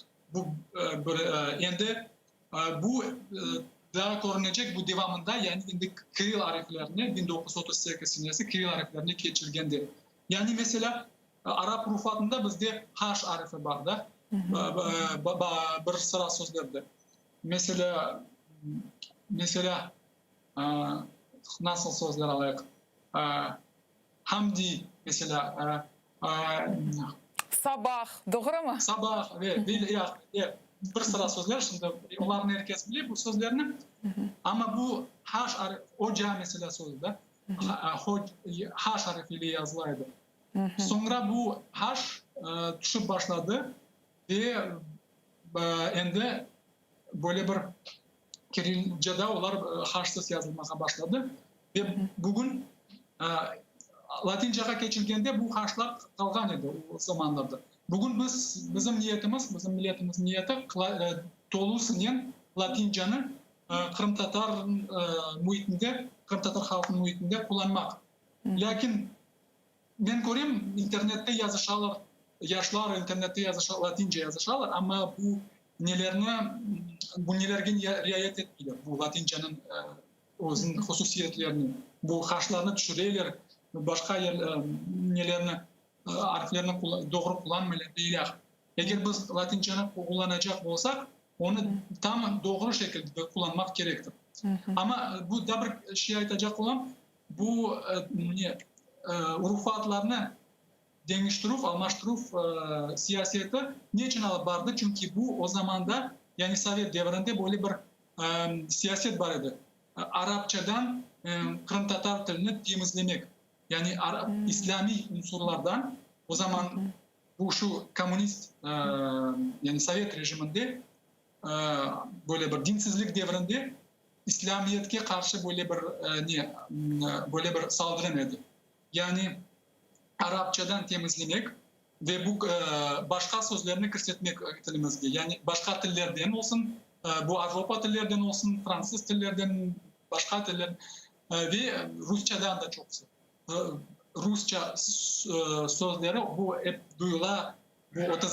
40. seneleri bu sürgünlükten evvel yapılan siyasette daha güçlü duyular. Yani bu Arapça sözlerini.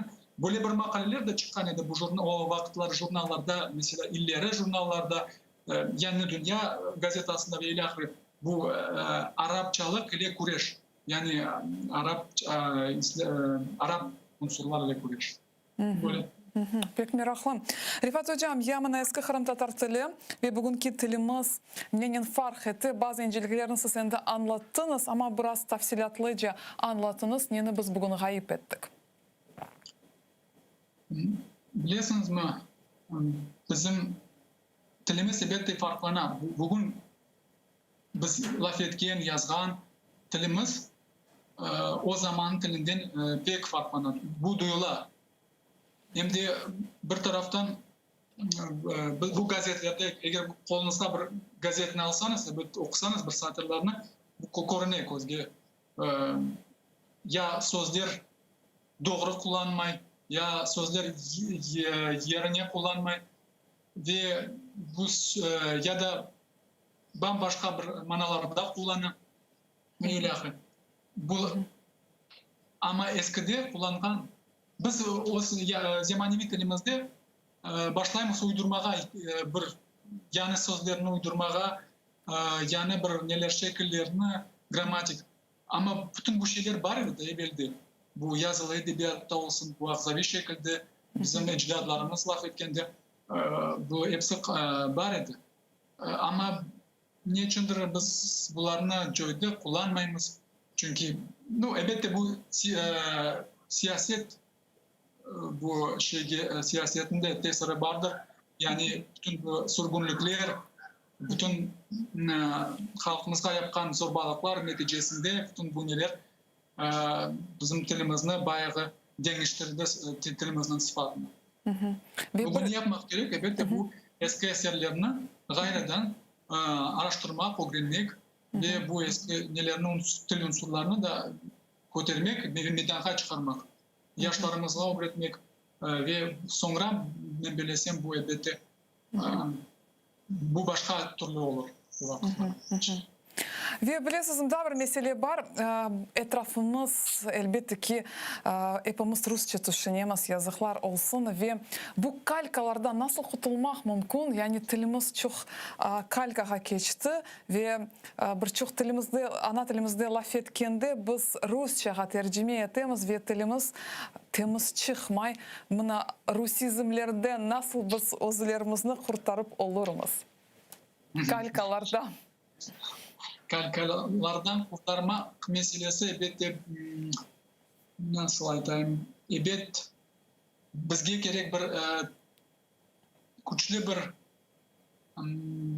til institutu böyle aytayım. Bugün biz tilimizni normallaştırmak gerekmiz. Eğer biz bugün yazalım lügatlarını, çeşitli türlü lügatlar yazalım. Bir lügatta böyle sözler kullanır, başka lügatta başkaca. Şimdi elektron lügatlar da peyda oldu. Bularını hepsini bir araya bir normaga gerek koymaga, bir ne standartga, tertip nizamga çekmeli gerek. Eğer biz bunu yapmasak, bu yazıklar olsun bu bayağı zarar getirecek tilimizge. Kalkalardan kurtarılmak yegane yol var ise bu elbette Kırım Tatarca düşünecektir. Eğer biz fikir etmek. Bugün biz Kaspersky'nin sözlerini çok getiremiz. Tilde, fikirde ve işte birlik. Tek tilde değil de fikirde de işte birlik olmak. Eğer bizim fikrimiz Kırım Tatarca olsa, biz elbette başlarımız öz ana tilimizde doğru laf etmegi, kalkalardan kurtarılmak çaresi olur.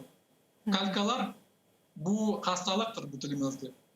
Evet, tolusının tamamıyla bu kalkalardan kurtulmak çaresi belki de yoktur. Ama böyle bir intiliş olmak gerek kalkalardan kurtulmak. Yani kalkalardan kurtulacak yolu gene de tekrarlayayım. Bu eski tilimizge müracaat etmek. Eskide kullanılan tilimizge. Eğer biz bularına dikkat etsek, kalkalarda kurtarılmak çaresi var. Pek güzel fikirler, sağ olun sizge. Ve programımızın öyle güzel bir anonyası var. Yayınımızın sonunda biz yani Kırım Tatar sözlerini öğreneceğimiz. Yani nasıl sözlerini öğrenmeye teklif ederdiniz? Şimdi ben eski tilimizden, kadimi tilimizden güzel getirecek olan bu hususan han yarlıklarından. Mesela müyüş sözü, birinci müyüş sözü, bu koşe manasında. Mesela aytamiz, bir sokakın müyüşünde, yani sokakın koşesinde iki adam rast gelişti. Müyüş koşe. İkinci söz, bolcal degen söz. Bu da yarlıklarda işletilir. Bu müddet manasına geliyor.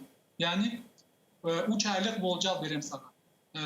Ya da 4 yıllık bolcal. Yani müddet manasına geliyor. Srok. Üçüncü söz bu yarlıkaş sözü. Yarlıkaş. Bu yani hediye ya da bakşış manasında. Bu sözden de böyle fiil çıktı yarlıkmak, bakşış etmek, hediye. Daha iki söz kaldı bizde. Şimdi ну endi bu yarlıklardan değil, men başka bir lügatlardan algan söz vereceğim. Bu mizan sözü. Yani kuruculukta böyle bir alet kullanılan o dilir ne uровень. Mizan aleti bu uровень. Yani bir şeyini tuzluğunu göstergen bir alet. Bu 4 tane söz bu da. 5 tane. Dabır söz. Dabır tane. Dabır tane söz. Şimdi men pek bilgim bu söz değil, bu böyle bir ibare diyeyim. Zigzag degen bir ne var? Böyle bir şekil, resim şekil. Zigzag. Onun Kırım Tatarcası meraklı bir nesi var, ekvivalenti. Sıçan yolu. Yani sıçan nasıl keti? Zigzag keti. Onun için sıçan yolu denir. Zigzag. Gerçekten de pek meraklı. Rifat hocam, çok sağ olunuz. Bizlerden öyle meraklı ve nadir malumatlarla paylaşkanınız için. Biz sizge can yürekten minnettarmız ve sağ olunuz aytamiz. Razı olsun. Sağ olun. Saygılı teleseyircilerimiz, programımızı yekünleyimiz. İleride biz sizlerine meraklı mevzularla tanış etmeye devam edeceğimiz. Bizlerine daima seyir etiniz ve bizle olunuz.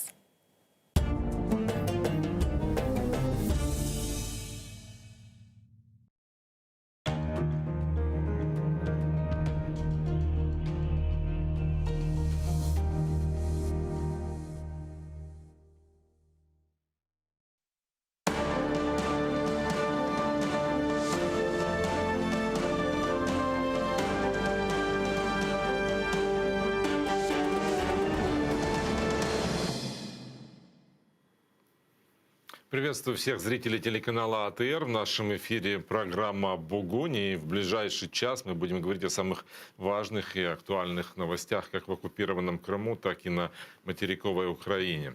И прежде чем начать наш эфир, я по традиции напомню о том, что у нас есть YouTube телеканал АТР. Ссылочку вы увидите сейчас на экранах. Вы можете подписаться для того, чтобы в удобное для вас время посмотреть те программы, которые вы не успели увидеть в нашем эфире. И также вы можете поддержать нас на Patreon, потому что ваша поддержка нам всегда важна и очень нужна. А я представляю гостя этого часа, Валерий Клычок, политолог, магистр государственной службы. Он с нами по связи по скайпу. Приветствую вас. Вітаю вас, вітаю глядачів. Завтра в Раде планируется ежегодное послание президента Украины Владимира Зеленского. И на завтра же Владимиром Зеленским был анонсирован госпереворот. Вот такие вот сразу два важных события в один день. Давайте вот о них и поговорим. Начнем с госпереворота.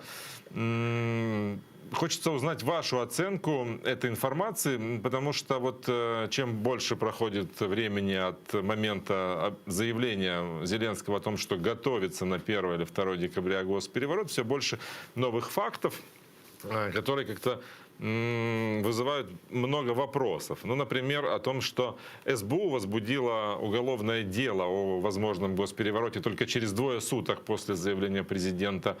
Сегодня первый вице-спикер Корниенко заявил, что людям платят по 1000 гривен за участие в госперевороте. То есть возникает вопрос, что это за переворот, в который можно людей заманить только за 1000 гривен. Вот что это? Что происходит? Ну, знову ж таки, для того, щоб зрозуміти, що президент мав на увазі, треба було слухати прес-конференцію і спостерігати за перебігом подій, які передували саме цій прес-конференції. Тому що, дійсно, для нас було несподіванкою і така заява, і саме прізвище, яке прозвучало в ній. Бо буквально цього дня ми обговорювали із своїми колегами можливість, наявність скандалу із президента із дуже відомим великим бізнесменом, зараз так треба називати з огляду на те, що ухвалений закон проти олігархів, Рінатом Ахметовим.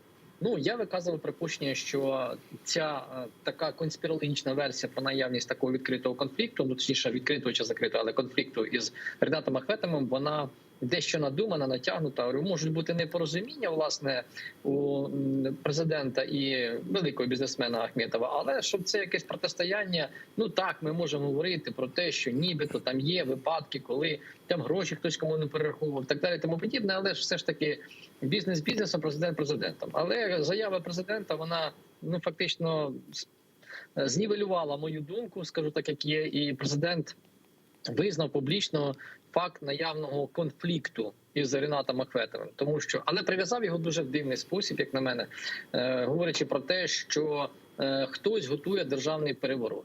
Я не виключаю того, що такі думки в когось із політиків або представників спецслужб різних країн, в тому числі України або ще різних країн, могли бути. Версії мають право на життя будь-які.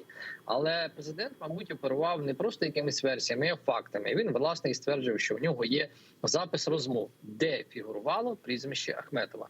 Ну і, звичайно, можливо, якби він сказав, що це заворушення можливі якісь, які можуть організовувати. Ну, це звучало б не так, різало вухо нам, а от саме фраза «державний переворот» вона викликала такий резонанс. Хоча, як на мене, то мало що спільного є в тому, що буде відбуватися завтра на Банковій, а повідомлення про те, що туди чимало збирається активістів, політиків і, знаєте, такі в іронічній формі говорять «державний переворот», то да, дійсно таке є. Я не виключаю того, що сьогодні певні опозиційні політичні сили організовують підвезення мітингувальників з регіонів, щоб вони були присутні на цьому мітингу. Тим паче, давайте не забувати, що рух опору капітуляції рівно 10 днів тому дав термін 10 днів президенту для того, щоб він звільнив Єрмака після скандального розслідування журналіста Ткача з «Української правди» про святкування, нібито святкування, скажімо так, керівником Офісу президента України Єрмаком на державній дачі. Тобто ці події дещо пов'язані між собою, ну і, звісно, мали логічне продовження, абсолютно логічне з точки зору політтехнології, саме в акціях масових протестів під стінами Офісу президента. Тому я думаю, що президент пішов на упередження, зробивши таку заяву, і, звісно, як на мене, вона повинна бути м'якшою. Те, що СБУ так відреагувало на це, мені знову-таки видається, що навряд чи будуть знайдені конкретні особи, доведений їхній умисел здійснити державний переворот шляхом силового відсторонення від влади президента, зокрема Зеленського. Тому це відверта, явна політична боротьба президента сьогодні з своїми опонентами. На жаль, так, яка має не дуже гарне забарвлення, тим паче, що відповідна реакція була і в Сполучених Штатах Америки, і була і в Росії, і вона не додає в Україні на сьогоднішній день. Власне, це така моя оцінка. Президент дещо вийшов за межі того дозованої подачі інформації, яку він собі міг дозволити, в цьому перебуваючи в статусі президента. Ну вот насколько ответственно, понимая свой статус, понимая ценность своих слов, важность, как на них отреагируют не только политики в Украине, не только наше общество, но и наши международные партнеры, инвесторы, на то, что в стране готовится переворот, говорить о перевороте, который, по сути, акция протеста. Может быть, будет она многочисленная, может быть, нет, мы этого не знаем. Посмотрим завтра. Но при этом давать такую оценку, и на какую реакцию рассчитывал президент, и насколько это ответственно. Все-таки я настаиваю на такой формулировке.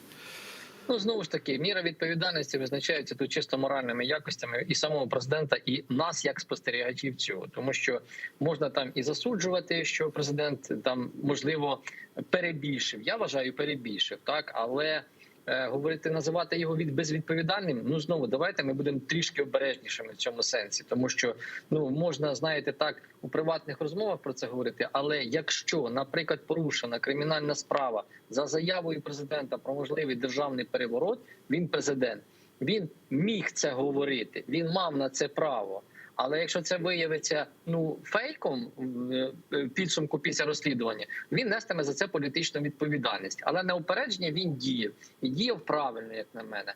Знову ж таки, я не погоджуюсь з цим висловленням, я наголошую на цьому.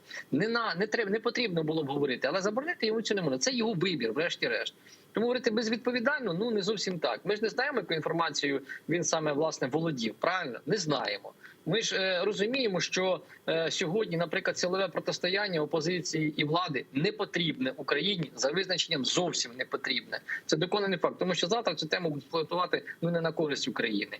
Але наслідки ця історія, ця заява мала для бізнесу. Так, публікували повідомлення про те, що там за кілька годин обвалилися акції ДТЕК, на міжнародній фондовій біржі. Але я вам просто можу нас всіх заспокоїти, що вони так само швидко, може не настільки швидко, а й відновлюються до тієї самої мережі, і до того самого значення, відколи буде оголошена заява, що це не відповідає дійсності, рано чи пізно, так, або коли вщухнуть ці пристрасті. Але для іміджу України така заява, вона не зовсім буде доброю, якщо виявиться, що нічого за нею не стоїть.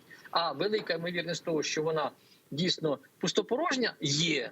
Але знову ж таки, давайте повернемось. Президент ухвалив таке рішення. Ми будемо оцінювати про це рішення трішки згодом, коли відбудуться вибори. Це його право, ніхто йому на це не забороняє. Просто хочется понять, только ли это имиджевые потери, не принесет ли это нам каких-то экономических потерь. Вот есть информация о том, что инвесторы могут воспринять это как угрозу и прекратить сотрудничество. Давайте ми тоді, я перепрошую, скажемо, а наскільки серйозно похитнули інвестиційну привабливість заяви Сполучених Штатів Америки, які постійно публікували у своїх підконтрольних їм засобах масової інформації повідомлення про те, що готується напад Російської Федерації на Україну. Ми давно ведемо війну, але для розуміння ситуації, те, що я як економіст бачу і констатую факт, буквально за тиждень після цих повідомлень з України було виведено нерезидентами 3 мільярди гривень, які були вкладені в облігації внутрішньодержавної позики.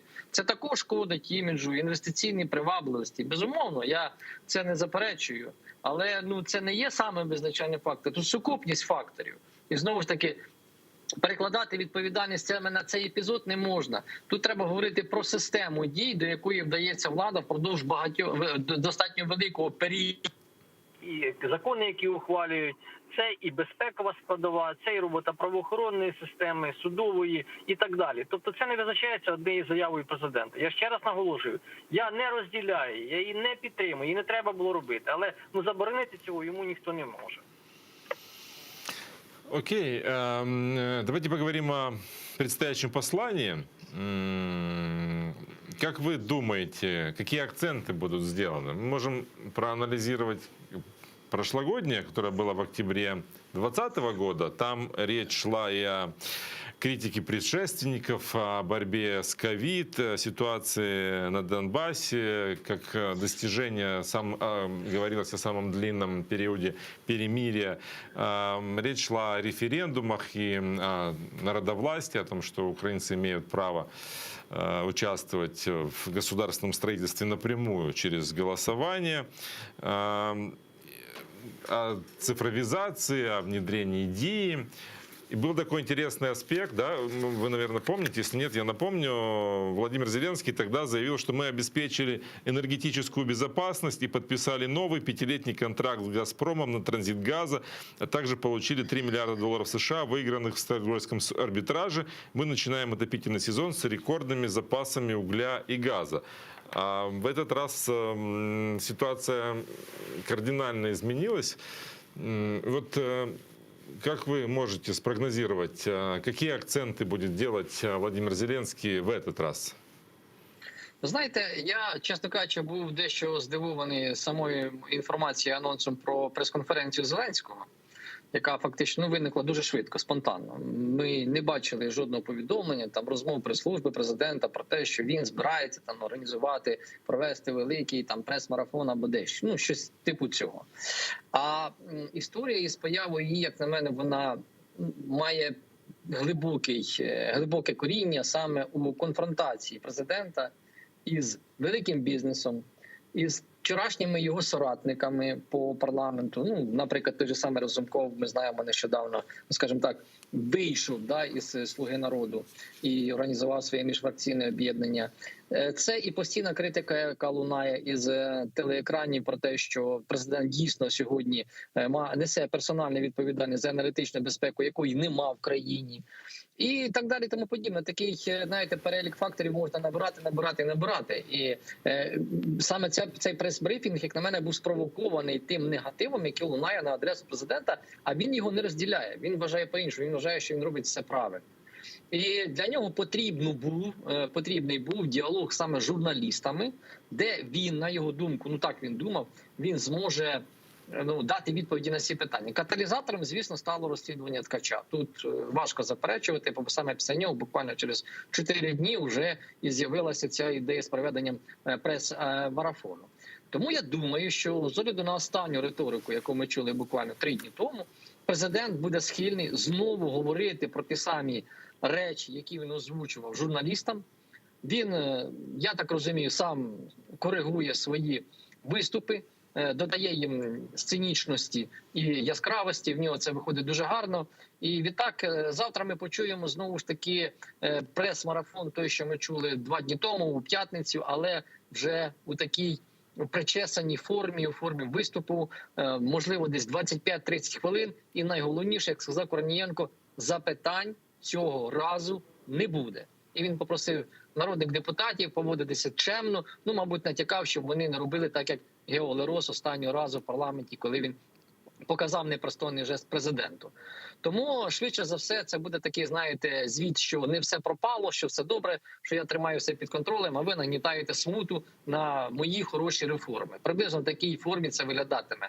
Тим більше буде багато говоритися про успіхи, типу на міжнародній арені і так далі, тому подібне. Тому очікувати чогось нового в порівнянні із тезами, які прозвучали на прес-марафоні, я не ставлю. Принаймні, я не бачу ніякого підґрунтя для цього, тому що риторика президента не змінюється від дня до дня. Вона залишається однаковою. Він свято вірить в те, що він робить. Це дуже добре, що він в це вірить, але погано, що він не бачить тих негативних наслідків, які є в результаті таких дій. Це дуже прикро, але втім, на даному етапі ми обрали цього президента, Україна обрала, і ми мусимо констатувати і оцінювати, інколи критично, і готуватися до нових виборів, які будуть там визначені законом і Конституцією термін. Если подытоживать эту пресс-конференцию, какое у вас сложилось впечатление? Удалось ли Владимиру Зеленскому переломить негатив, как-то взять ситуацию под контроль, может быть, как-то убрать почву для возможных протестов, которые запланированы на 1 число? Вот общее впечатление, в чью пользу был пресс-марафон, скажем так? Загалом підґрунтя щодо 1 грудня і там можливих акцій протесту, ні, він не виб'є, це безумовно так і є, але він упередив, як на мене, можливий сценарій силового протистояння на банку. От в мене таке є відчуття, і те, що не виключалося це як сценарій один і можливий і саме 1 грудня, то це так. Тому така заява зроблена була не випадково. Я більш ніж переконаний в цьому. Це один із плюсів, які можна віднести до президента, як з технологічної точки зору. І він дійсно сьогодні м'яч перекинув на поле олігархів, того ж самого Ріната Ахметова, на поле опозиції і чекає на відповідь. Він інформаційно виграв. Безумовно, так і є, тому що прихильники президента, вони аплодують, він дав багато відповідей на відвертих, навіть занадто відвертих відповідей на запитання, які йому ставилися, і показав речі, про які сказав голос, про які там прошіптували за кулісами, але боялися говорити щодо там чесності журналістів, так далі, тому подібне, розумієте? Але знову ж таки, президент повівся в цій ситуації не як президент, а фактично як політична фігура, яка є центровою, яка дозволяє собі епітети, які часто там ми вважаємо за нормальне, дозволяють, наприклад, народні депутати в ефірі телешоу. Але це народні депутати. Ми не те, що там до цього звиклися, і це дійсно вважається в українському суспільстві нормою. Коли, наприклад, там і вже той же самий Геннадій Москаль використовує міцне слівце, характеризуючи дії влади, вдається там до нецензурщини та й інші, і Гордон навіть часто, знаєте, в рекламних паузах. Це журналісти, вони собі, депутати або колишні політики, вони собі можуть дозволити. Хоча, наприклад, я не розділяю таких висловлювань. А от президент не повинен був би себе позиціонувати саме таким чином. Він себе опустив до цього рівня. Він перейшов у політичну боротьбу не за своїми правилами. Він не міг так грати. Втім, це його вибір, його змусили, його витягнули на це. Знову ж таки, рішення я це не вітаю і не розділяю. Тому інформаційно так, він дещо виграв. Але, ви знаєте, він цементував свого виборця після цієї прес-конференції біля себе, дійсно цементував. Я от навіть це відзначаю для себе по соціальних мережах. І налаштував ще більше проти себе тих, хто був до нього в опозиції до цього. Вони ще більше зафіксували позицію те, що президент на сьогоднішній день не відповідає займаній посаді як особистість. І в цьому є чимало підтверджень і фактів. Тому вона доволі контроверсійна з точки зору технології, ця прес-конференція, і вона має свої плюси для президента і свої мінуси. Але найголовніше, що знову можна зробити висновок із цього прес-марафону, президент залишився вірним своєму рішенню прийти на цю прес-конференцію і сказати все, що він думає. Хоча він не повинен був цього робити. Так, скачем мы с пресс-конференции на отчет. Вопрос по поводу еще одной темы, которая там может прозвучать. Естественно, там кроме Донбасса будет звучать же и Крым, поскольку уже, наверное, политики поняли, что эти нельзя темы разделять. В прошлогоднем послании он говорил о крымской платформе, которая планируется. В этом наверняка он будет говорить об успешности этого проекта. Но вот отвечая на, по-моему, единственный вопрос о Крыме, который прозвучал на пресс-марафоне, о Крыме и об обмене возврате наших политических узников, он говорил, если так вот собрать его мысли в одну, что документы переданы, списки переданы США и президенту Турции Реджепу Эрдогану. Россия этот вопрос не рассматривает. Можно ли уже спустя даже полгода, почти полгода, да, после проведения Крымской платформы, говорить, что она дает какие-то результаты, и чем еще мы можем, не знаю, гордиться, что ли, или говорить о каком-то прогрессе по деокупації Крима? Загалом говорити про якийсь прогрес в цьому питанні не варто. Дійсно, я особисто і вас в ефірі не одного разу говорив, що мав великі надії на Кримську платформу. Попри критику, яка лунала від опозиційних сил на адресу президента, і я часто піддаю критиці доволі обґрунтовані, як на мене, дії влади, але цю ідею я вітав. Чому? Тому що вона давала можливість нам дещо перезавантажити і актуалізувати питання Криму на міжнародній арені. 100%. Це могло бути, це могло стати відправною точкою. Звісно, присутність представників країн у статусі міністрів, вона не зовсім була такою, яку б ми бажали бачити, тобто іншою на рівні глав держав.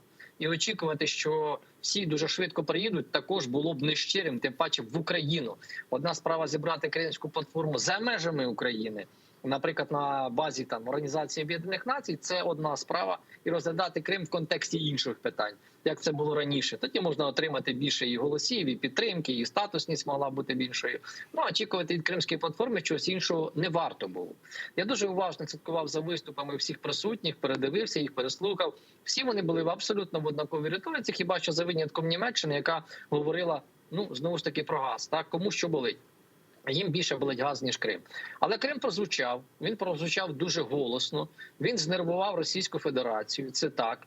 Вони однозначно заявили про те, що ніякого питання про повернення бути не може. Втім, міжнародний порядок денний міг змінитися після цього саміту. Втім, він не змінився. Чому, як на мене? Тому що декларація, яка була ухвалена за підсумками цієї платформи, вона була декларативною, вона залишилася декларацією. І це добре, але їй мав, добре, але не зовсім, їй мав слідувати однозначно план конкретний, який потрібно було б ухвалювати так само з учасниками платформи, але дуже швидко. Він мав бути підготовлений. Це якісь повинні були б конкретні кроки спрямовані на те, щоб запустити процес реінтеграції Криму або ж надати йому альтернативних шляхів розвитку. І в такий спосіб вивести його з-під юрисдикції Російської Федерації, що є на сьогодні надважливим для всього світу. Тому що сьогодні світ за замовчуванням погодився, як на мене, на те, що Крим окупований, Крим анексований, він перебуває під керівництвом Російської Федерації, хоча всі заявляють про те, що вони не сприймають дії Росії. Ми скільки завгодно про це можемо заявляти, але по факту сьогодні Україна не має своєї юрисдикції на цій території. Тому треба було запускати конкретний план, що по-іншому ми можемо робити. Бо, наприклад, до сьогоднішнього дня я і так не зрозумів, А в який спосіб збирається повертати Крим Україна? От влада щось запропонувала, я не бачив жодного конкретного плану. От ми говоримо там декларація по деокупації, план по деокупації Криму, по реінтеграції Криму. А який, в чому він полягає? В тому, що Росія ухвалить рішення, закон, на відміну від того, який є, внесе зміни до Конституції, на секундочку, і визнає, що все, ми там помилилися. Ну, за часів Путіна це точно не станеться. А чи станеться це за часів іншого керівника Росії, ми зможемо дізнатися, коли він зміниться. А коли він зміниться, ми також не розуміємо, тому що всі, очевидно, ми не знаємо точніше, але всі розуміють про те, що Путін надовго, реально поки що надовго.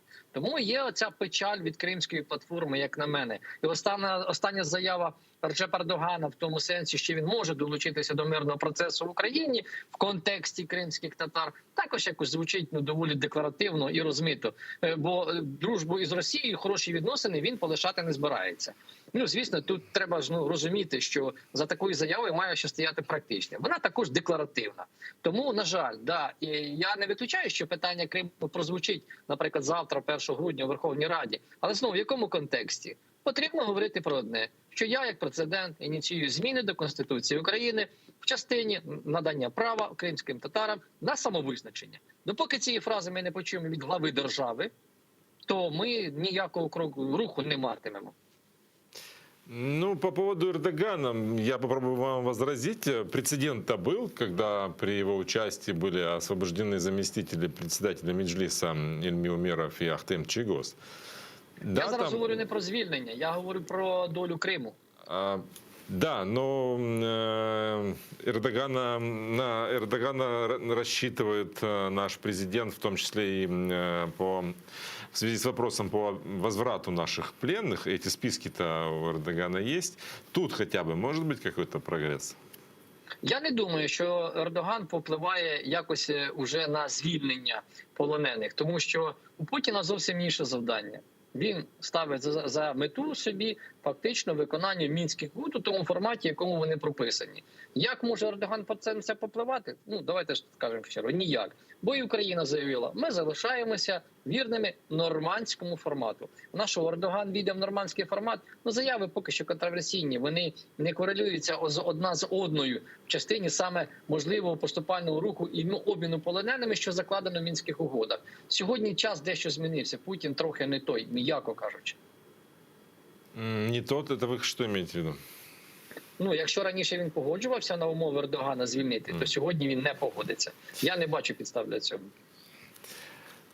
Благодарю вас за то, что подключились к нашему эфиру. И вам дякую. Спасибо вам большое. Валерий Клочок, политолог, магистр государственной службы, был с нами на связи. Мы обсуждали итоги пресс-конференции президента Украины Владимира Зеленского, пытались прогнозировать то, о чем он может говорить в своем ежегодном послании, которое состоится завтра в Верховной Раде. Мы также обсудили возможность и вероятности, не знаю, реальность государственного переворота, который анонсировал Владимир Зеленский на своей пресс-конференции. И, конечно же, мы говорили и о Крыме, о перспективах деоккупации или хотя бы о перспективах освобождения наших пленных. Пока же, как мы видим, прогресса нет очевидного, да, но, может быть, о каких-то неочевидных вещах будет говорить Владимир Зеленский завтра в своем послании к депутатам, и мы узнаем что-то новое, может быть. Ну а пока мы продолжаем наш эфир. Я напоминаю, что в эфире программа «Бугунь». Вы всегда можете позвонить к нам в эфир, задать свои вопросы нашим экспертам, которые включаются сегодня к нам в студию, то ли по скайпу, то ли по телефону. Телефоны вы сейчас видите на своих экранах. Это Viber. Вы можете это сделать абсолютно бесплатно с любого уголка мира. И можете также подписаться на наш YouTube-канал для того, чтобы в удобное для вас время смотреть те программы, которые вы не успели посмотреть в прямом эфире. Адрес нашего YouTube-канала вы тоже сейчас видите на своих экранах. И всегда вы нас можете поддержать подписавшись на Patreon. Поддержите нашу работу для вас, нашу работу, связанную с информированием вас о том, что происходит в оккупированном Крыму. Это в первую очередь, чем мы занимаемся. А я представляю нашего следующего гостя. Это Дмитрий Снегирев, военный эксперт, сопредседатель гражданской инициативы «Право справа».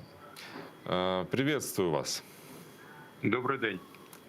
Хотелось бы с вами начать разговор с заявления польского премьера Матеуша Моровецкого. Он призвал западных союзников проснуться от геополитического сна и не допустить попыток Александра Лукашенко и президента России Путина дестабилизировать Украину и Евросоюз в целом. Моровецкий предполагает, что оба эти человека пытаются разрушить и сам ЕС. Вот, согласны ли вы с такой оценкой, что Евросоюз находится в геополитическом сне, а Путин с Лукашенко пытаются Євросоюз разрушить? Ну, ви знаєте, я не згоден з заявами пана Моровецького. Я поясню, чому вони продиктовані. Наразі у зв'язку з міграційною кризою уряд Польщі змушений виділити додаткові асигнування у розмірі 350 мільйонів доларів, власне, на укріплення польсько-білоруського кордону.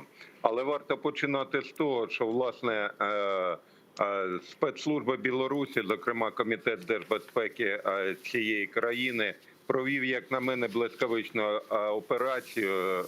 Мовиться про просунення, власне, агента спецслужб найближчого оточення так званої білоруської опозиції. Зокрема, йдеться про Протасевича.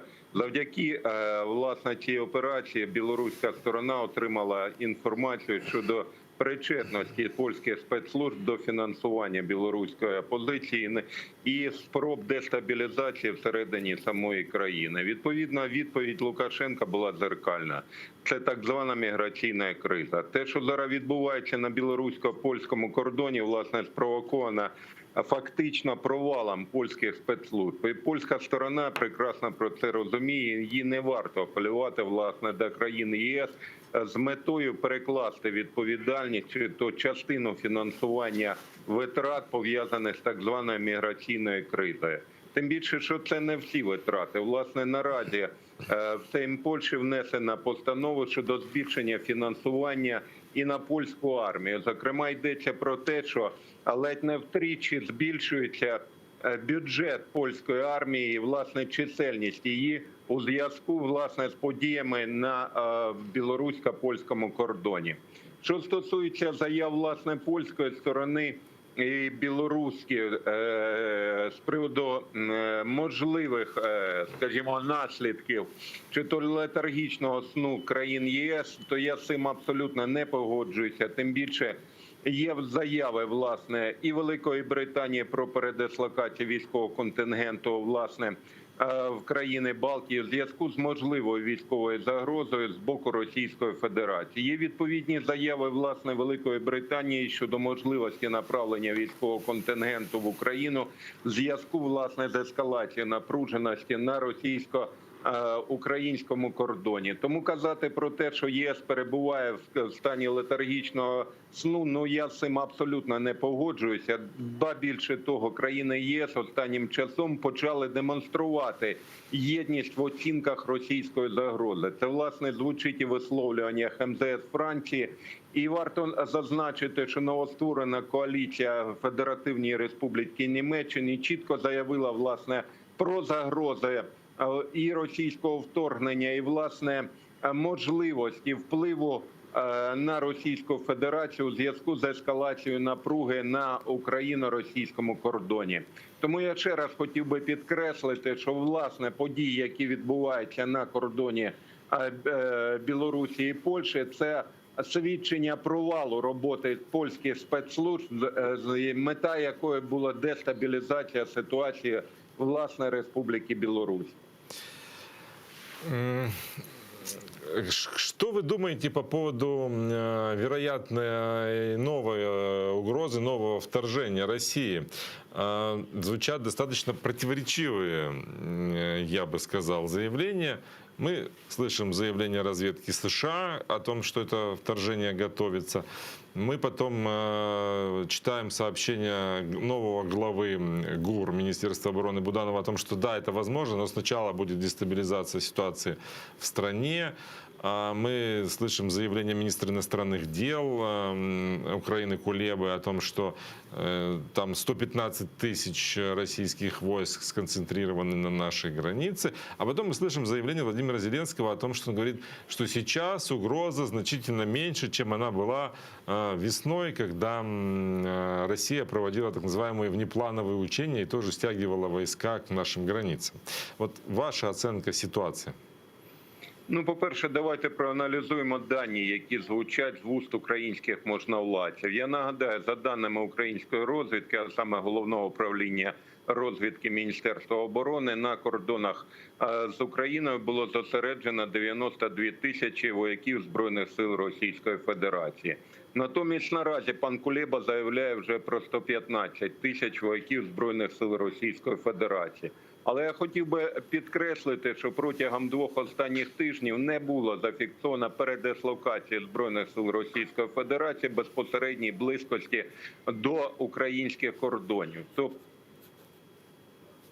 К сожалению, у нас прервался телефонный звонок. Возможно, у нас удастся возобновить связь с Дмитрием Снегиревым, руководителем... Увагу і телеглядачів, власне, і вас, пане ведучий, до того факту, що передислокація російських військ відбувається на відстані 250-300 кілометрів від українського кордону. Зокрема, ті дані, які були оприлюднені на початку листопада американськими виданнями «Політика» і «Вашингтон-Пост», це, власне, зйомки з так званого Єльнінського плацдарму. Так от, відстань від Єльні до, власне, українського кордону – це приблизно 300 кілометрів. Натомість, власне, передислокація російських військ поблизу Єльні, на мою думку, було пов'язано якраз з укладанням розширеної угоди між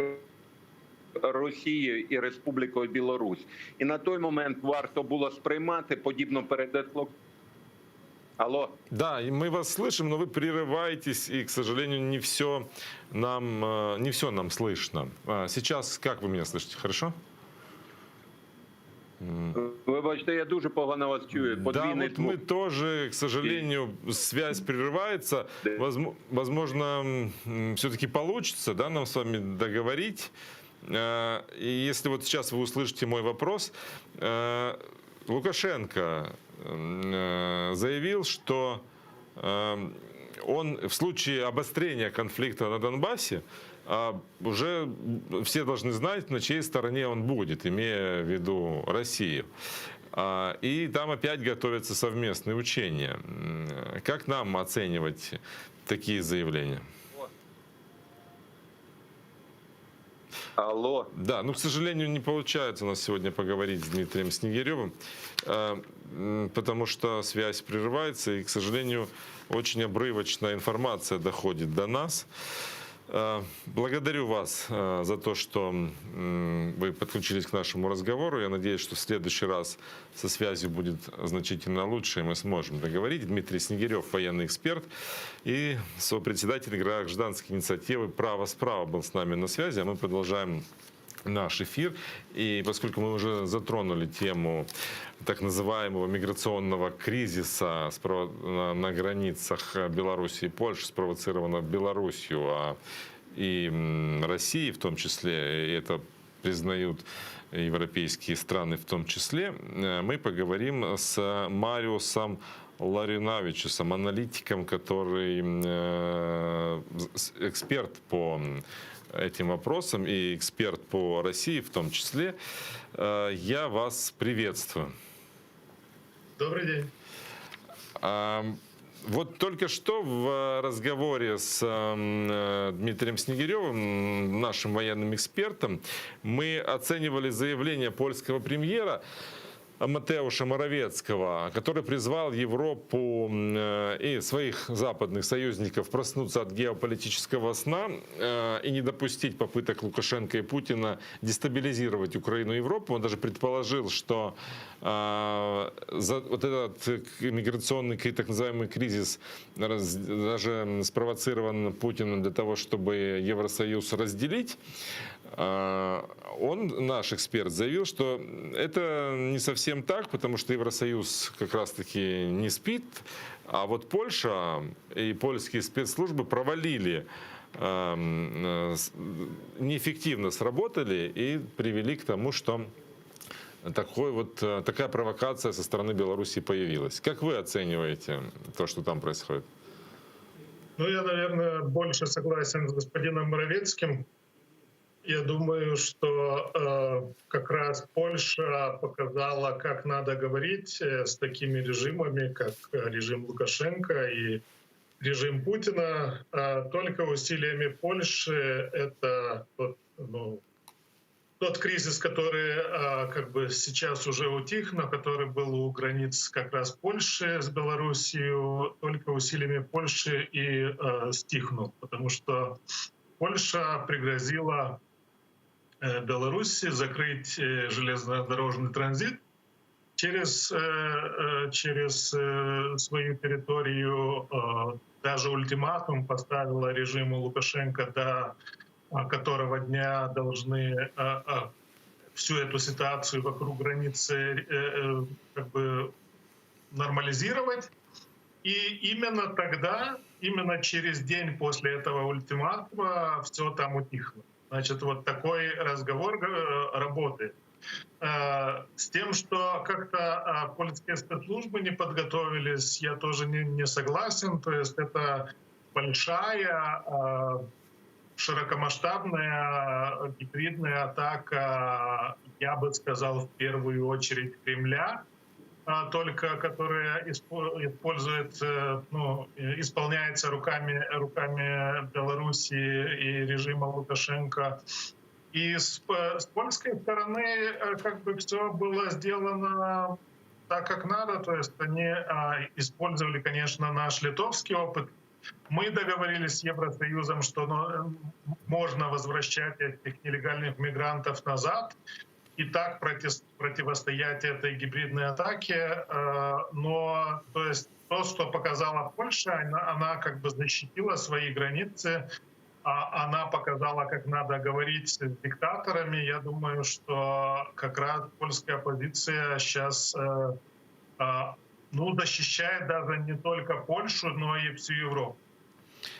А может быть, это все-таки заявление как раз-таки связано с тем, что одной Польше это дорого защищать всю Европу?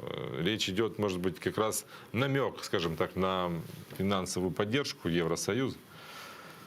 Нет, я не думаю, что это идет речь о финансовой поддержке. Как раз недавно Евросоюз публично объявил, что выделяет еще 200 миллионов евро на вот эти проблемы, чтобы решать эти проблемы, созданные этой гибридной атаки. Так что это не идет речь о деньгах, но солидарность, конечно, в Евросоюзе, она не отсутствует, то есть она видна невооруженным глазом. Но действия и Евросоюза, НАТО, конечно, наверное, еще рано покупать какие-то там решения этой проблемы, но действия всего Запада, они как бы заставляют хотеть лучшего, потому что, просто, я уже говорил, Польша как бы показала, как надо с такими диктаторами говорить, но на уровне Евросоюза и НАТО так ни с Россией, ни с Беларусью никто не говорит. То есть ни Россия, ни Беларусь, даже исполнитель, то есть Беларусь, не получила пока никаких реальных работающих санкций от Евросоюза. Еще один фактор вмешивается в эту историю. В Беларуси с 1 декабря приводят войска в активную боевую готовность, и там планируются совместные учения. Вот есть заявление белорусского военного чиновника Хренина. Давайте вот послушаем, что он сказал. Есть у нас возможность, да, показать цитату? Мы планируем проведение учения совместно с нашими коллегами, основным стратегическим союзником Российской Федерацией. Мы видим, как вокруг наших госграниц создаются группировки войск как на западном, так и на южном направлениях. Активно милитаризуются страны-соседи, и это не может нас не беспокоить. Поэтому мы вынуждены планировать ответные меры. Вот прокомментируйте, пожалуйста, про милитаризацию соседей, ответные меры. Какие угрозы о такой вот акции, скажем так, связанной с совместными учениями России и Беларуси? С одной стороны, это ничего нового, то есть даже сам Лукашенко не раз повторял такие или очень похожие слова, и это не было даже связано с нынешним кризисом, который и создал сам Лукашенко или режим Лукашенко. Но с другой стороны, конечно, то сотрудничество, военное сотрудничество России и Беларуси, которое мы наблюдаем с начала этого года, я бы сказал, она, конечно, немножко тревожная, потому что, опять же, с одной стороны, белорусская и российские армии, они почти интегрированы, там на 90% интегрированы, но когда, скажем, говорится не только об учениях, а покупке военной техники, оружия на $1 миллиард, как было сказано, мы это рассчитываем как просто перенос вот этих российского вооружения из России, потому что это Лукашенко, он как самостоятельный игрок, он уже не играет ничего, он давно уже не самостоятельный игрок. Но вот эту новость можно воспринимать как перенос вот этой военной техники из России ближе к нашим границам. И, конечно, такие действия, они еще больше создают разные тревожные ситуации. То есть это, конечно, не может не тревожить. Но с другой стороны, опять же, мы уже привыкли к агрессивным действиям Кремля и агрессивным действиям Белоруссии. Мы хорошо понимаем, что в Литве, я имею в виду, что Россия представляет военную угрозу не только Украине, она представляет военную угрозу и Литве, так что мы к этому готовимся, мы обсуждаем это с нашими партнерами в НАТО, и я думаю, что НАТО пока еще, я думаю, что так будет всегда, способна защитить и себя, и своих членов. А вот в Латвии надеются еще и на поддержку США. Там призвали к постоянному военному присутствию для сдерживания Российской Федерации. Страна планирует укрепить оборону с помощью ракет «Патрион». Вот у нас есть даже заявление министра обороны Латвии Артиса Геабрикса. Давайте послушаем, что он сказал.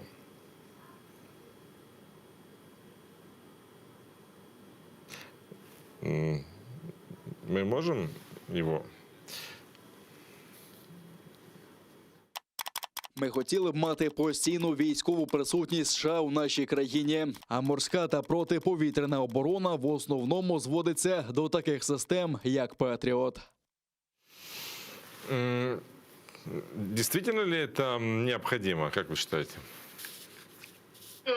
Во всех, наверное, балтийских странах и в Литве в том числе мы рассчитываем Соединенные Штаты как главного стратегического союзника и надеемся именно на военную мощь США. Это не только потому, что мы так думаем, а сама Россия единственным реальным военным соперником или противником считает как раз Соединенные Штаты и, ну, скажем, боится Соединенных Штатов. Так что присутствие, военное присутствие Соединенных Штатов в наших странах, она, конечно, не только желательно, но необходимо. Мы над этим работаем тоже в Литве. Это не только позиция Латвии. Мы в Литве над этим работаем уже много лет и достигли уже некоторых промежуточных результатов. То есть пока еще военные Соединенных Штатов не дислоцированы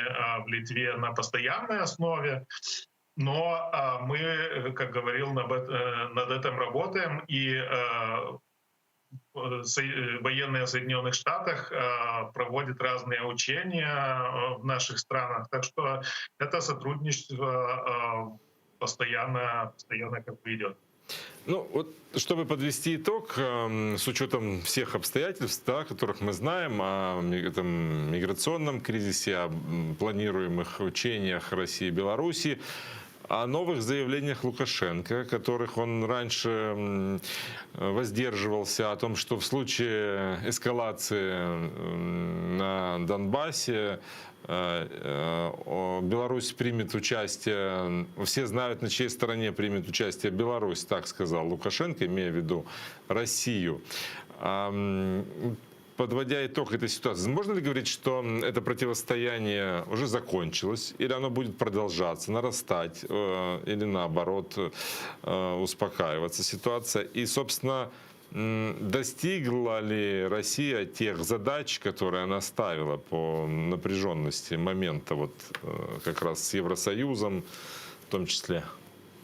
Нет, это самое главное, что не позволяет думать о том, что это может закончиться, то, что не Россия, ну, конечно, Беларусь, как я говорил, уже не самостоятельный игрок в международной арене, но особенно Россия не достигла своих целей, которых они хотели достичь. И это не позволяет думать о том, что, ну, как бы все может утихнуть. Мы должны, к сожалению, готовиться к новым виткам эскалации. Это трудно сказать, как и когда это произойдет. Вы сами лучше меня знаете, что происходит у границ Украины. Так что эта агрессивная политика Кремля, она, к сожалению, не заканчивается, и мы должны быть готовы. Но я еще раз повторюсь, с режимами, как режим Путина и Лукашенко, можно говорить только на языке силы. И пока мы этого в первую очередь на Западе не поймем, до этого момента ничто в глобальном смысле, ничто не утихнет. Благодарю вас, что подключились к нашему разговору. Мариус Лауринавичус, аналитик, эксперт по России, был с нами на связи. Час в эфире уже подошел к концу. Прежде чем попрощаться и уступить место Гульсум Халиловой, я напомню, что вы можете всегда подписаться на наш YouTube-канал для того, чтобы в удобное для вас время пересмотреть те программы, которые вы не успели посмотреть в прямом эфире. И призываю вас поддержать нас, подписавшись на наш канал на Patreon, потому что ваша поддержка нам очень нужна. А сейчас не переключайтесь, после короткого перерыва в этой студии с вами разговор продолжит Гульсум Халилова.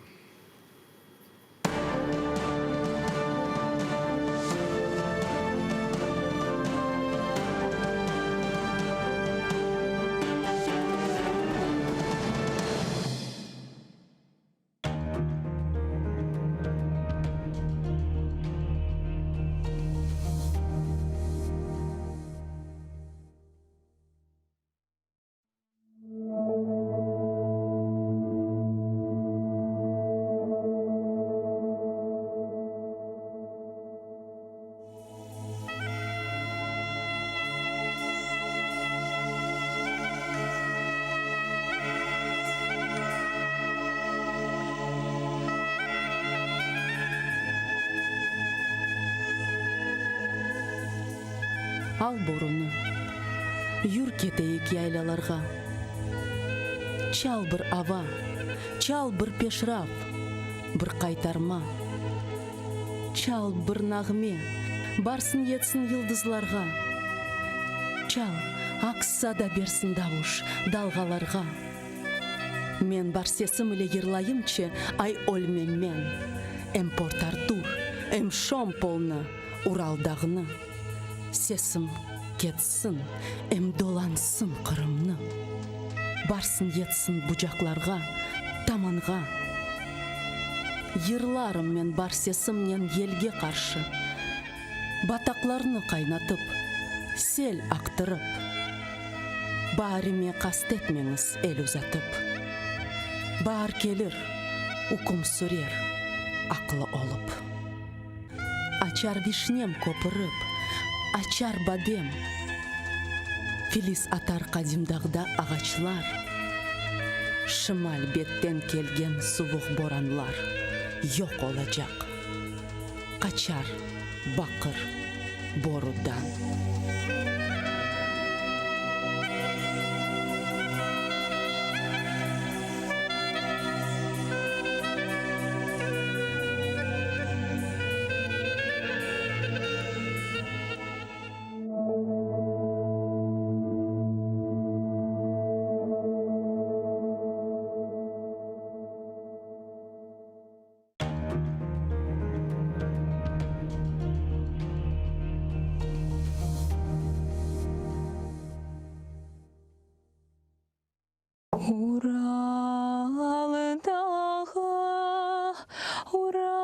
Уралдағы yoxdur da ep yağı.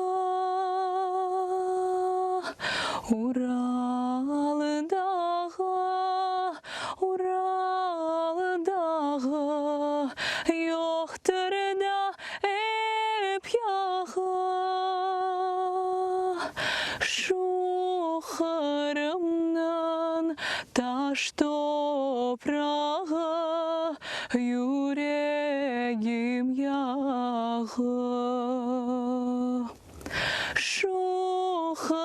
Şuxarımdan taş toprağı, yüreğim yağı. Yansın da yansın, Ural'da yansın, yansın da kul olsun. Yansın da yansın, Ural'da yansın, yansın da kul olsun. Biz naharımdan çıkargana gözlerim kör olsun. Biz naharımdan çıkargana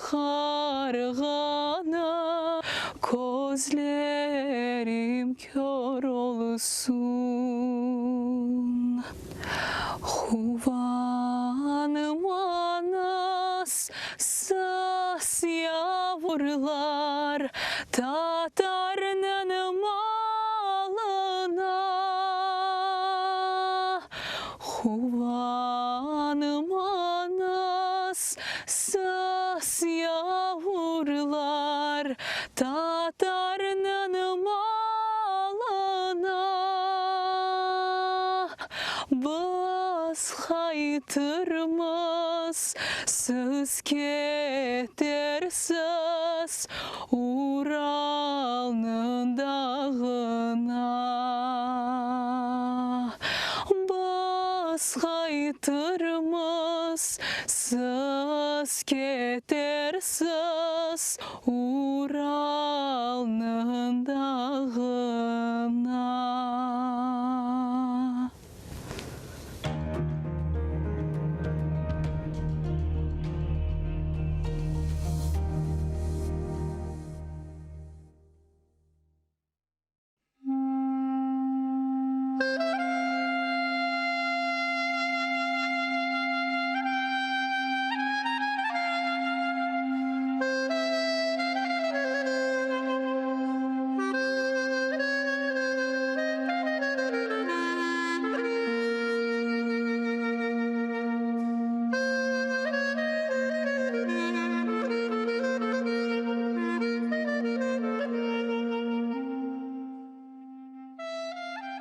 Бисмиллахир-рахманир-рахим.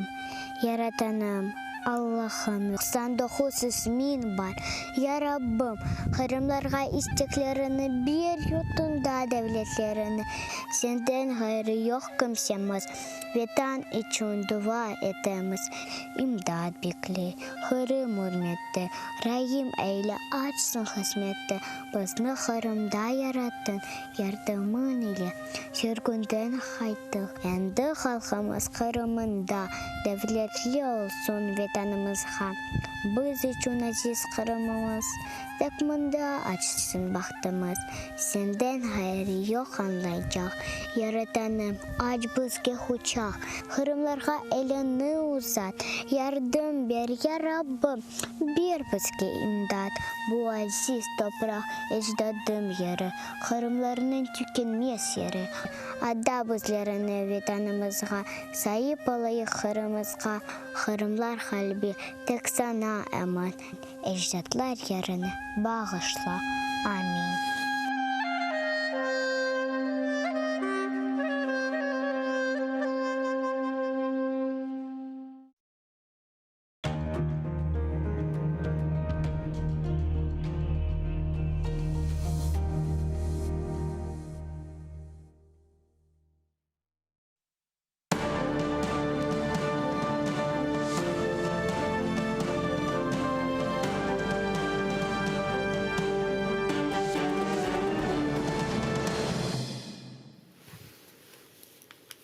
Selam алейкум, хайырлы күнлер, сайгылатыр телеканалының телесерджилері бүгін информацион программасына серетесіңіз.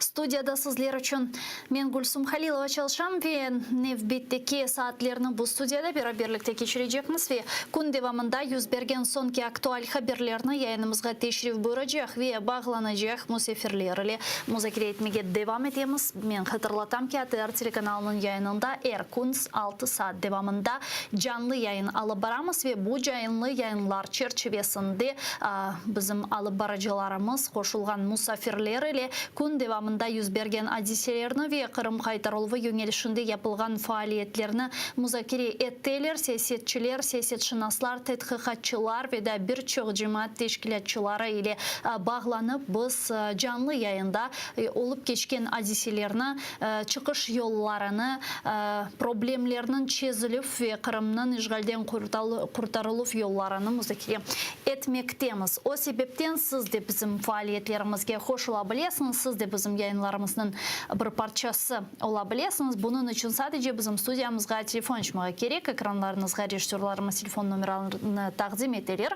067 63 46 130. Bunu Viber vasıtasıyla gerçekleştirme imkanına sahipsiniz. Ya da Skype adresimizni kullanınız. ATR.tv buyurunuz bizlerge telefonu açınız. Sizin sesiniz bizler için hakikaten çok mühim.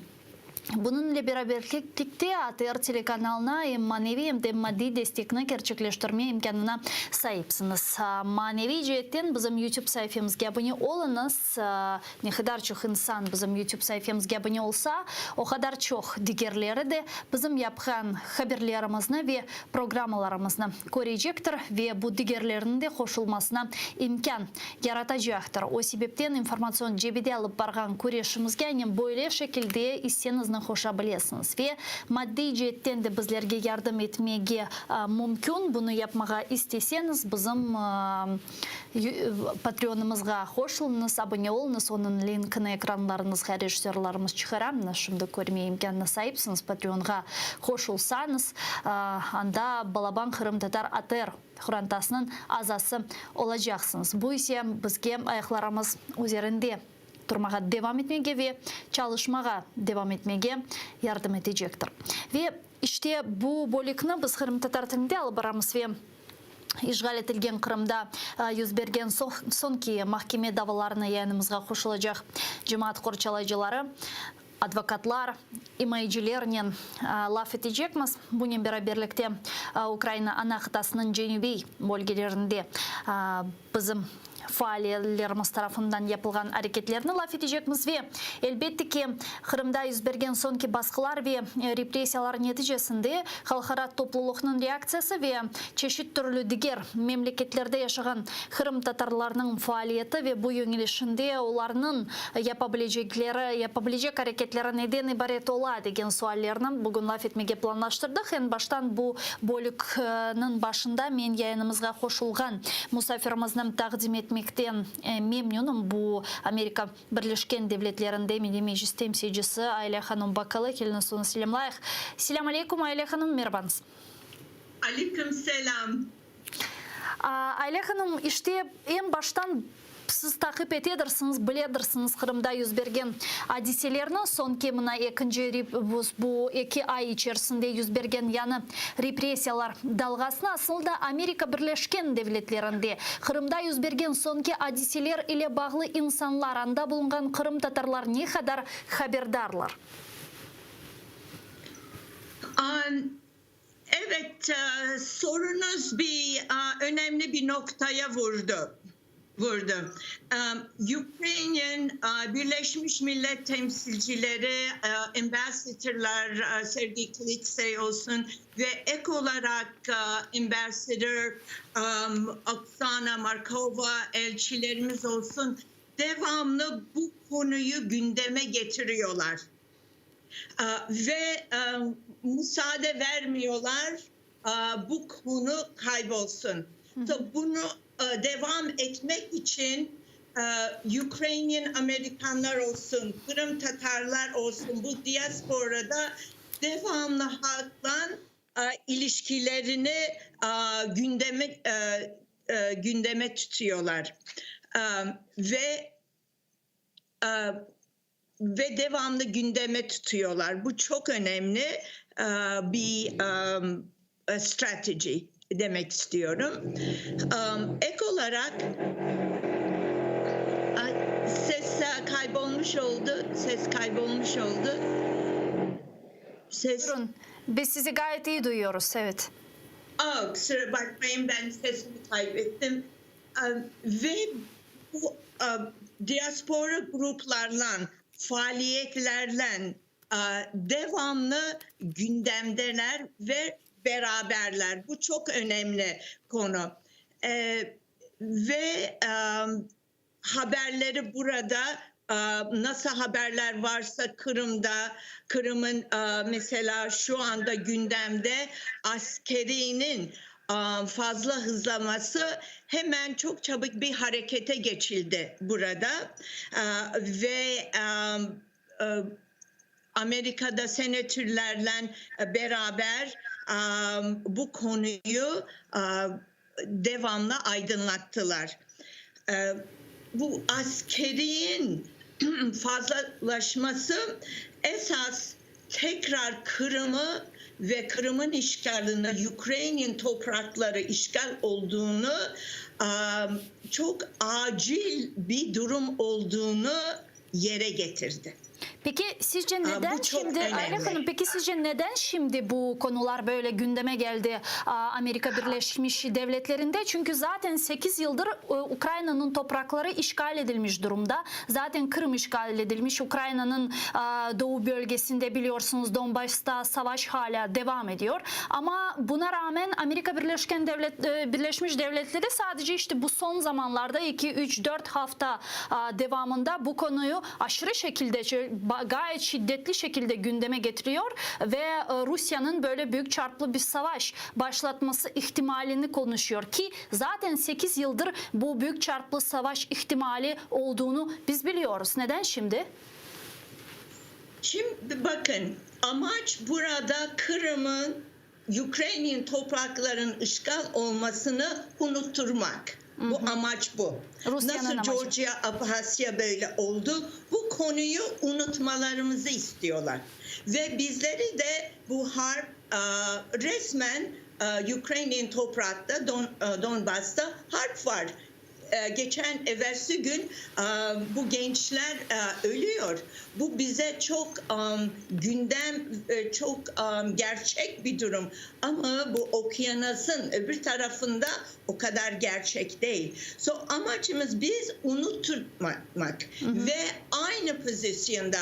Mesela Kırım olsun, bu konularımız olsun, bir premisle, bir tez başlamamız gerekiyor.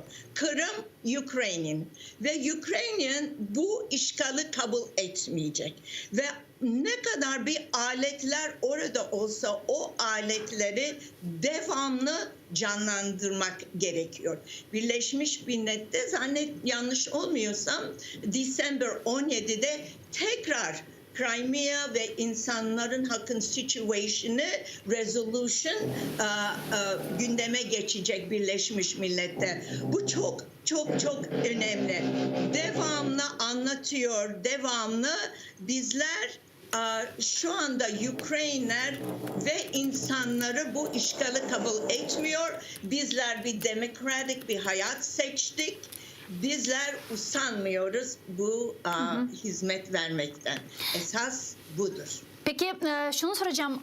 Amerika Birleşmiş Devletleri'nde yaşayan Kırım Tatarlar, Ukrayna diasporası, orada olan Ukrayna elçiliğiyle ne kadar ittifakdaşlıkta, yani ilişkiler nasıl? İyi mi? Bir tedbirler veya etkinlikler geçiriliyor mu? Evet, Ukrainian Mission bu New York'ta çok güzel bir faaliyet olmuştu birkaç ay evvel. Orada Kırım Tatarlar sanatçımız, Kırım Tatar vatanperver insanlarımız devamlı bizlere el uzatıyorlar. Devamlı faaliyetlerimiz olsa o faaliyetle beraber katılmak istiyorlar. Bu ilişkiler çok sağlam ve gittikçe sağlamlaşıyor. Ve Ukraynalılar çok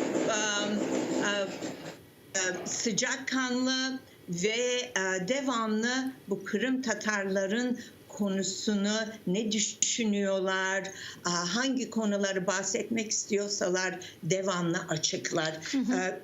Evet, ben devamlı bu faaliyetlerle uğraşıyorum ve ben devamlı bu koordine yapıyorum. Peki, Kırım Tatar gençlerle beraber olsun ve cemaat olsun. Peki ne kadar Kırım Tatar gençleri ve Kırım Tatar cemaati var Amerika Birleşmiş Devletleri'nde? Yani miktar olarak ne kadar kişi tahminen Amerika'da yaşıyor Kırım Tatarlar?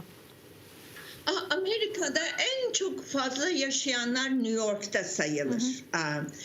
New York City'de ve Brooklyn, USA diyebiliriz. Devamlı oradalar. Şimdi doğrusunu konuşmak gerekiyor. Şu anda elimizde disaggregated data yok. Çünkü Kırım Tatarlar, yazık ki bazı Kırım Tatarlar buraya geliyorlar Özbekistan'dan. Bazıları geliyorlar Ukrayna'dan. Bazıları geliyorlar Rumanya'dan. Bazıları geliyorlar Bulgarya'dan. So bu Kırım Tatarlar bayağı bir bizler kendimizi Kırım Tatar olarak görüyoruz ama gelmiş farklı ülkelerden bir data olarak bulunmuş yok. Ama bunu rahatlıkla söyleyebilirim. 2014 işgalden evvel aşağı yukarı biz derneğimizde kendi rakamlarımız, üyeleri, aile korantıları koysak 5.000, 6.000 Kırım Tatar diyebiliriz. 2014'ten sonra yanlış olmasam Amerika'da diyebilirim 8.000, 10.000'e yakın. Çünkü 2014'ten gelen bayağı Kırım işgalden sonra bayağı Kırımlar geldi. Yani gayet çok, yani binlerce Kırım Tatarlarının yaşaganını aytasınız, hususan New York City'de degenzge göre. Yani bu Kırım Tatarlar, anda bulungan Kırım Tatarlar, mına Kırım kaytarılığı, işgal etilgen Kırım'da yüz bergen repressiyalarga bakar ekende, hangi bir etkinliklerini, hangi bir hareketlerini sizin fikrinizce başka ülkede yapa bileler? Yani Kırım Tatarlarının toplaşması sizin fikrinizce hangi bir gayelerini, fikirlerini meydana getirmesi lazım ya da getiriyor? Şimdi Kırım Tatarlar burada Kırım kültürlerle yaşıyorlar. Okay? So Kırım Tatar müziği, Kırım Tatar tillerini unutmak istemiyorlar. Kırım Tatar urf adeleri devam ediyorlar. So kendileri serbestçe bu Kırım Tatar kültürünü yaşarken bir takım büyük bir vazifelerini yapmış oluyorlar. Şimdi bu kendi kültürümüze başkalarına anlatmak istiyorsanız en iyi yol bu şekiller Ukrainian Amerikan diasporalarla beraber birleşmemiz daha çok etkileyici oluyor. Çünkü Kırım is Ukraine. Bu diasporalar, community'ler beraber, daha sık beraber olmaları gerektiğini düşünüyorum. Burada Ukrainian Congressional Committee of America temsilcileri, hanımlar grupları olsun ve üyeleri olarak bizim iftar sofralarımıza oturuyorlar, dualarımızla beraber amin ediyorlar ve işgalin ilk gününde bana direkt olarak Ayla Hanım dediler, bu Ukrayniler nasıl sizlere yardım edebiliriz bu işgalden. So hep beraber biz demonstration beraber toplaşıp Birleşmiş Millet'in önünde işgale karşı beraberlik geldik, konferanslardaydık. Ben Kırım Tatar yaşları bu konferanslara da getirdim. Onlara da yol gösterdim.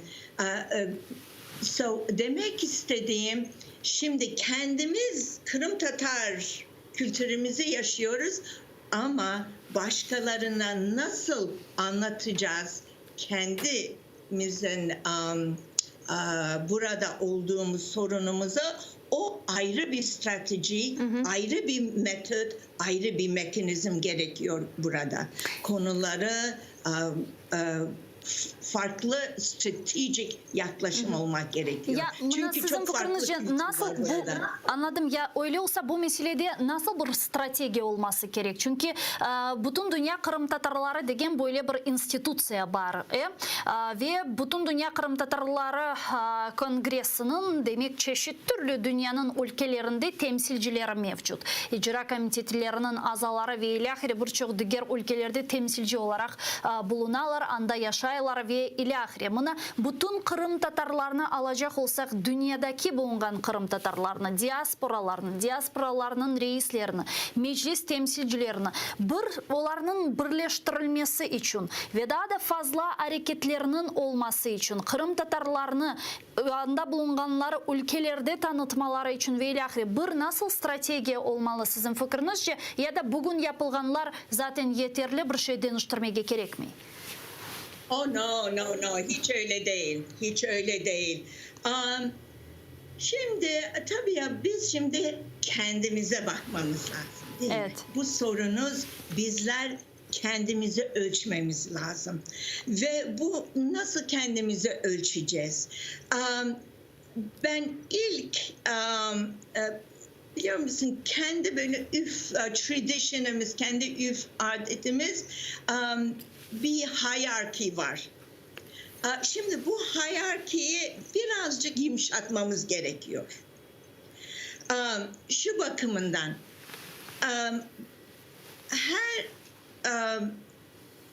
daha çok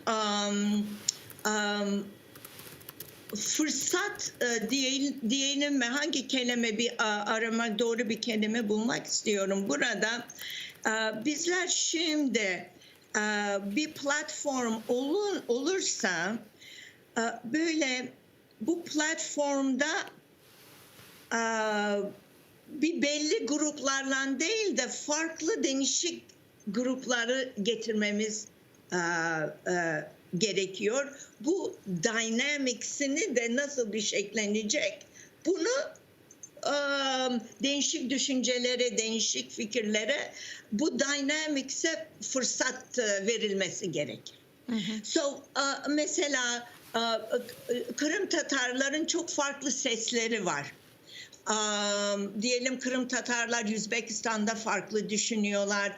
Bu Kırım Tatarlar Amerika'da farklı düşünüyorlar. Bu büyük bir challenge, büyük bir gayretle karşılaşmamız lazım. Bunu nasıl çözebiliriz diye. Ve toplantılardan gayret üzerine her cemiyette bir kişiler var. Mesela ben belli bir yaşları tanıdım. Çok kabiliyetliler. Çok kabiliyetliler. Ve bir yere katılmak için kendilerini göstermek için devamlı bir platformlar arıyorlar. Bu platformlar kendi düşüncelerine göre uygun olmalarını istiyorlar. Bunu demek istiyorum. Kırım Tatarlar çok serbest düşünüyorlar. Kendi düşünceleri de var. Bu düşünceleri şimdi hangi bir kontekste getirmek istiyoruz? Okay?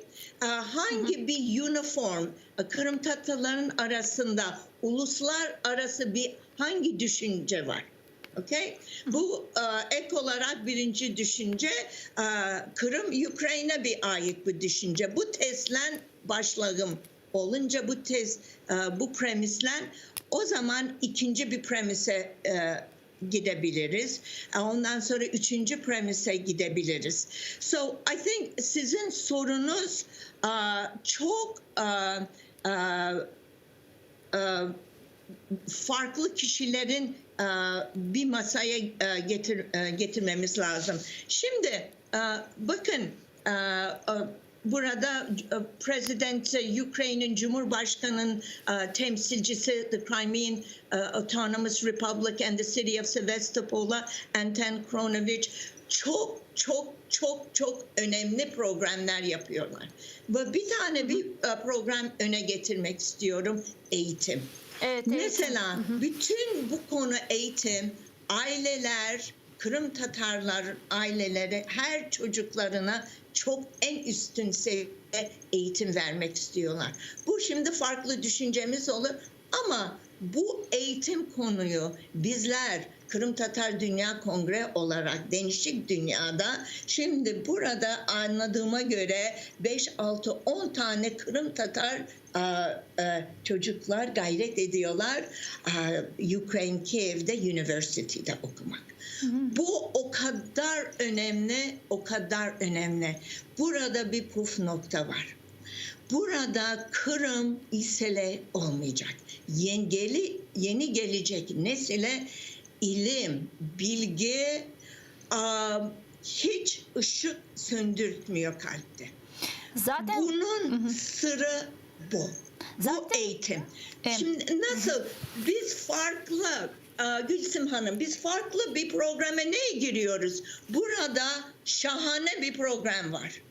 Gelin biz hepimiz destekleyelim bu Kırım'ın temsilci, Cumhurbaşkanı temsilci olarak nasıl bu eğitim programını daha geniş kapsamdan uygularız. Çünkü bir projenin içine girince, teferruatını öğrenince çok böyle aydın düşünceler geliyor ve bir bakıyorsunuz ki bu küçük kartop birden büyüyor.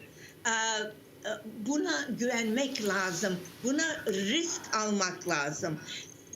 Bu rahat bir köşede, rahat bir düşüncede aynı kişilerle, aynı düşüncelerden kalmamak lazım. Peki sizce Rahatsız bu eğitim olmaya programına, başlamamız lazım. sizce bu eğitim programına Kırım Tatar Türklerinin de dahil edilmesi için şimdi ne yapmak lazım? O eğitim için mesela orada aileler, Kırım'da aileler olabilir. Çocuklarına eğitim vermek isterler. Biliyor musunuz? Benim tecrübem Kırım Tatarlar dertlerini başka Kırım Tatarlara, güvendiği bir Kırım Tatarlara anlatıyorlar. Çok şahsi durumlarını. Biz korkuyoruz. Burada çok bir kabiliyet. Ben şu anda 3 tane çok güzel bir kabiliyetli Kırım'da gençlerim var. İsimler aklımda var. Şimdi bunlar nasıl bir şekilde bu gençleri Kiev'de bu üniversitelerde ne onları bu düşünceyi geri tutuyor? Ne yapmamız gerekir? Gel bir konuşalım. Bu şekilde birer konu. Mesela dünyayı kurtaracak değil bir düşünce, birer Kırım Tatarları nasıl koruyabiliriz? Böyle bir stratejik olması lazım. Çünkü kapasitemiz o kadar oluyor. Eğer bir fon gerekiyorsa, bir bilgi gerekiyorsa birer daha çok etkili oluyoruz. Onu fark ettim. Yani doğru ve şöyle bir şey daha söyleyeyim. Ben de Türkçe'ye geçiyorum sizle beraber.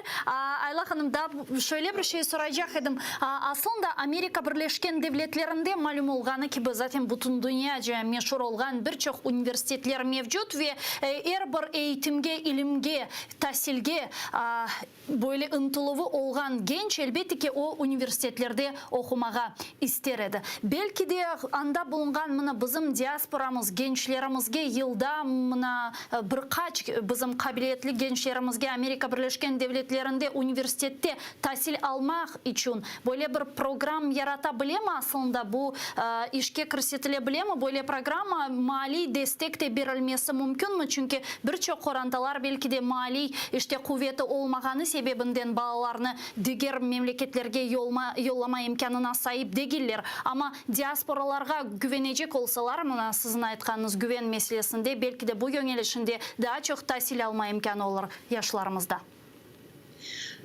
Evet, şimdi Birleşmiş Millet ülke üyü bir organizasyon. Eğer Birleşmiş Millet'te navigate yapmak isteseniz o zaman biz devamlı Ukrayne'le beraber bu düşüncemizi belli bir çerçevede bir proposal olarak with specific isteklerle böyle bir yaklaşım yapabiliriz. Çünkü Ukrayner ve Ukrayna insanlar benim direkt tecrübem olarak çok açıklar Kırım Tatarlara yardım etmeye ve çok bizlerin durumları da anlıyorlar. Bizde çok simpati ve empati gösteriyorlar.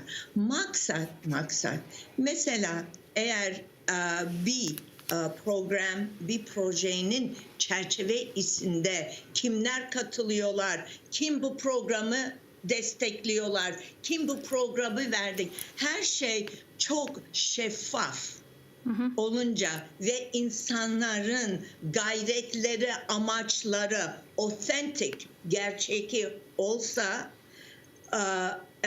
tüm imkanlar olabilir. Ve ek olarak cemaatimizde parlak bir Kırım Tatar Einstein olsa ve kabiliyetli bir yetişken bir kişiler bulsak bütün cemaat onun etrafında beraberleşip ona bir yolda açmamız gerekiyor. Tekrar bu birer proje şeklinde çok şeffaf, çok direkt, kimler fond yapıyor, yoksa kimler katılıyor, ne için, ne sebep, amaç o, nasıl bu proje tamamlanacak, amacı nasıl, end timeline ne zaman bitecek, bu şekilde yaklaşım olması gerekiyor. Bakıyorum ki bazı toplantılarımız olunca şu anda masadan kalkınca hangi bir programı uygulayacağız, hangi bir şey yapacağız, bir türlü tam istediğim şekilde bir ortaya getirmek biraz zor oluyor. I think artık bizler, Kırım Tatarlar, kendi performansımızı ölçmemiz vakti geldi. Yani geldi de geçiyor diyebiliriz. Çok sağ olun Sayla Hanım. Bizle bağlanıp meraklı böyle bir sohbet alıp barğanız için büyükten teşekkürler. Ben teşekkür ederim. Ayla Bakalı bizle canlı bağdaydı Amerika Birleşken Devletleri'nde Milli Meclis temsilcisi. Saygılar arkadaşlar, ATR telekanalının yayınını devam ederken de okeandan uzak bölgelerden Kırım'a kayıtamız ve işgal edilen Kırım'dan bağlangan misafirimizni takdim etmege memnunum. Cemaat Horçalayıcısı Ayder Bey Süleymanov bizle canlı bağda. Ayder Bey, selam aleyküm. Hayırlı akşamlar. Aleyküm selam, hayırlı karşı. Ayдар Bey, malum olғаны ki bu işgal etilgen Kırım'da sonki vaxtlara yüz bergen yanı represiyalar dalgası neticesinde birçok bizim vatandaşlarımızga ve hususan kadınlarga karşı işgalciler memuri davalar açıldı ve şimdi bu memuri davalarının ketişatı hakkında sonki haberlerden sizden öğrenmege istedik. Buyurunuz. Да, к сожалению, в последнее время репрессии в отношении нашего народа достаточно начинают набирать новый оборот. И тому пример — это аресты, да, административные аресты, которыми, как мы считаем, власти пытаются остановить, запугать, разделить крымско-татарский народ, который в таких вот сложных, трудных ситуациях, дабы друг за друга постоять, друг за друга проявить заботу, солидарность и поддержку. И вот делается все, чтобы данные качества искоренить.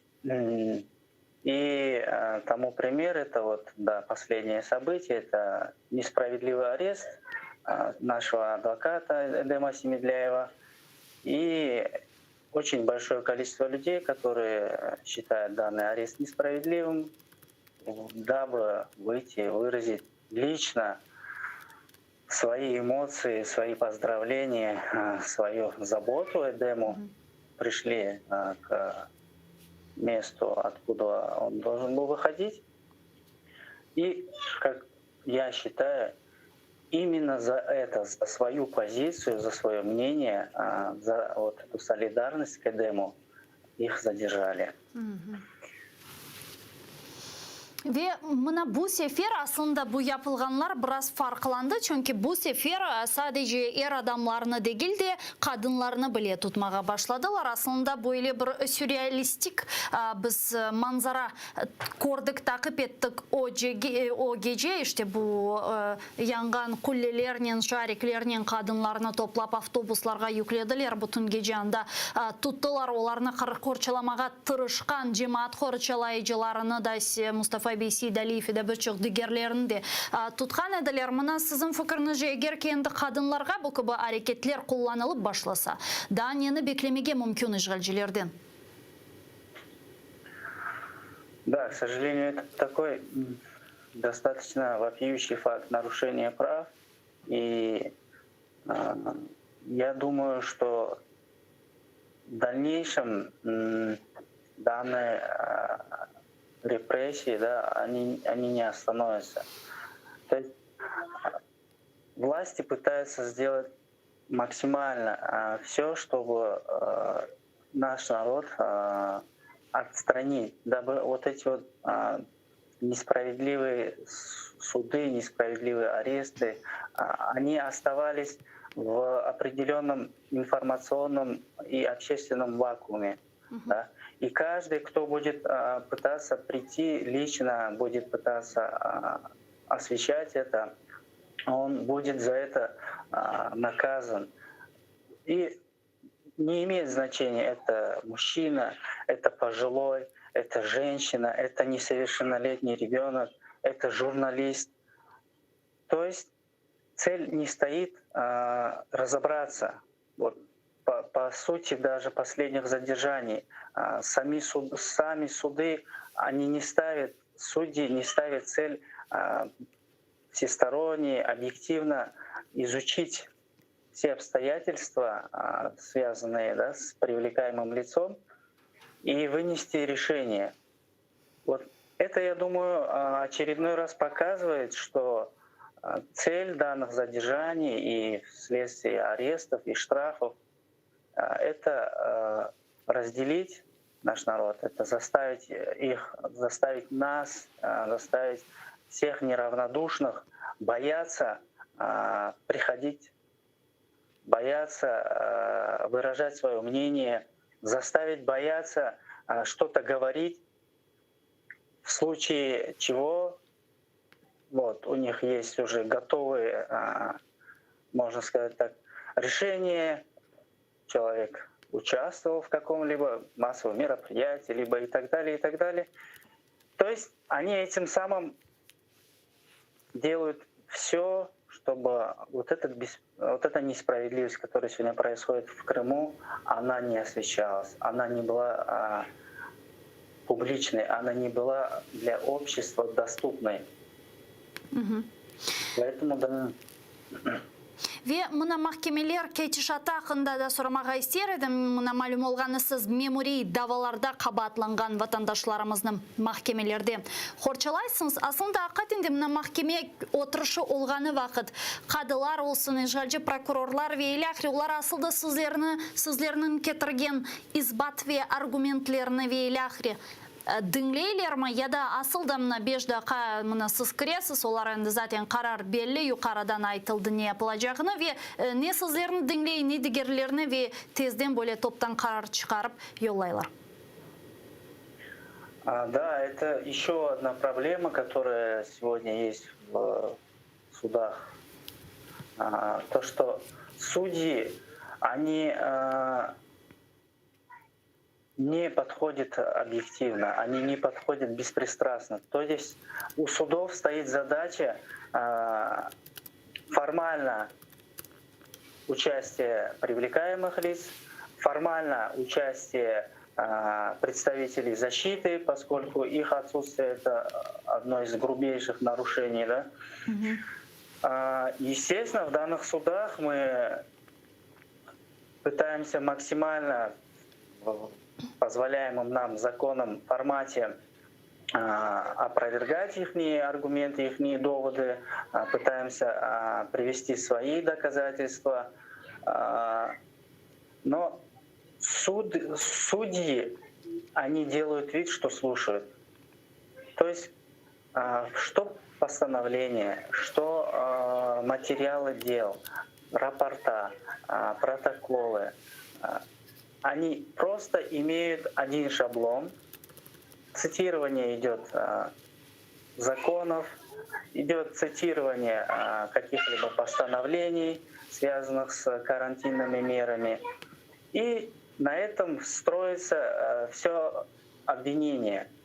В то время, когда мы изучаем рапорта сотрудников правоохранительных органов, объяснения свидетелей, они все описывают в общем. Когда задаем вопрос конкретно, вот, к примеру, одни из последних, с кем я был защитником, это был уже престарелый мужчина, Бахриев Муртаза, житель села Грушевки Судакского района. Ему уже порядка 60 лет. Зайдя в суд, судья ему обращается, чтобы он встал. Один раз обратился, второй раз, третий раз. но Муртаза ага, он не встает. И суд расценил это как неуважение к суду и начал кричать на него.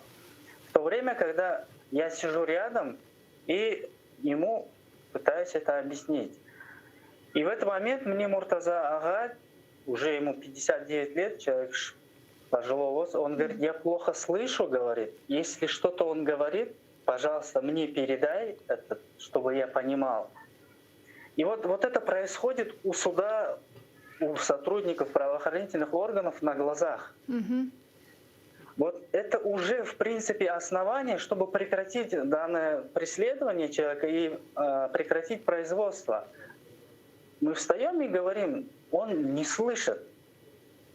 То есть, возможно, ему и в том месте, где его задерживали, данное предупреждение о нарушении каких-либо норм законодательства, возможно, он этого и не слышал. Поэтому его, как я вам сказал, меня пришли, взяли за руку и повели в автобус. То есть вот такие явные обстоятельства, которые, как, мы считаем как защитники, они должны иметь ключевое значение в судах. Вот оно происходит на глазах у судей, и они делают вид, что ничего не происходит, человека задержали, значит, человек там был, значит, он виноват.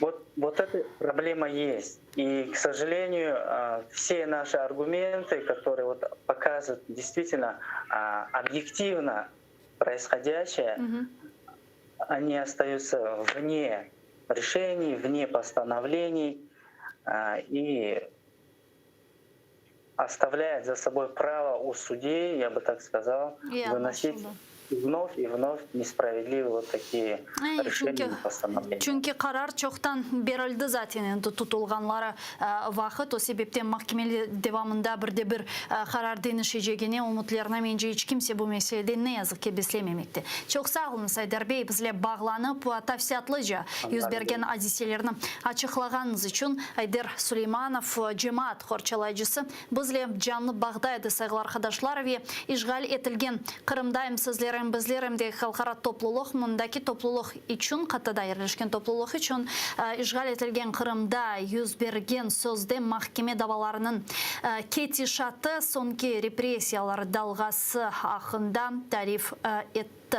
Aslında bu mesele etrafında kadınlarımızın da rolünü aytıp geçmek lazımdır dep düşünüyorum. Çünkü Kırım Tatarlar ve Kırım Tatar halkı sırasında kadınların rolü hususan milli harekette ve sadece şimdiki müddet vaktinde yüz bergen milli harekette değil de çeşit türlü tarihi müddetlerde Kırım Tatar kadınları gayet faal edilir ve siyasi omurge, iktisadi omurge, içtimai omurge dahil olup birçok meselelerin çözülüvüne sebepçi olgan ediler ve gayet milli hareketimizde büyük bir isse rol kaldırdılar. Hem Kırım Hanlığı devrinde kadınların emniyeti onlara karşı ve onlara binaen münasebet hakkında tarihçilerimiz birçok defalar aytıp geçti. Hatta Osmanlı devletinde yaşayan kadınlar ve onlara berilgen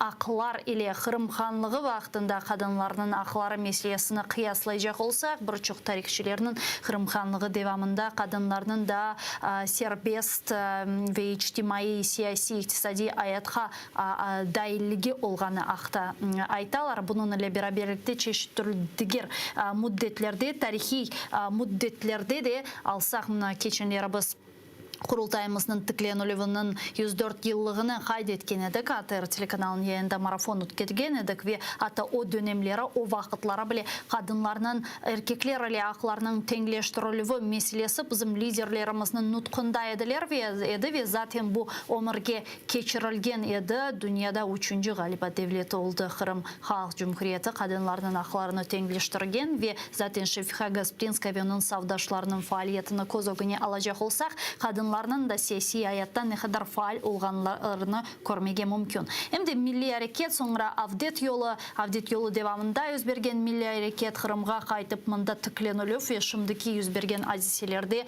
kadınlarının enda hapishanege taşlanılganını göremiz ama bu olarını kenide ruhtan tuşurmay. Bu meselelerini Hatice Hanım Mamutyan laf etmege planlaştırdık. Advokat ve himayeci bizde canlı bağda. Hatice Hanım, selamun aleyküm, hayırlı akşamlar. Selam. Hatice Hanım, siz şahsen aslında mına sonki vakıtları kadınlarının da endi tutulup olarga binaen memuri davalarının açılması ve para göremeleri verilmesi meselesine nasıl bakasınız, nasıl kıymet kesesiniz, ne için işgalcilerinin kolları endi kadınlarga uzanmağa başladı? İşte hepsinin maksadı başından ve sonuna bu milletimizin, halkımızın korkutmak ve bu mahkemelerge gelmesinler, korksunlar, evde otursunlar. İşte o zaman hakimiyet istediğini yapacak ve halkımızın böyle bir suçlap, kabahatlap istediğin şekilde sıkıntılar yaşattıracak. Bunu başından sonuna bu maksatlarım şunda ve bileler bütün da sıtırmak da vardır, karşı hareketler de yapsınlar çünkü her bir insanga, ana, bala, kızlarga da 14 yaşında küçükünde kaç saat polis bölümünde tutup yakalap tutanları da şu cümleden bu hareketlerge kiriyor, hakimiyetin hareketlerine. Bek liderler çıkarlar karşı daha ziyade yakaların, daha ziyade özlerimizin böyle ekstremistlerle, teröristlerle bir kuryeşçiler gibi göstereceğimiz de o da niyetlerinde vardır.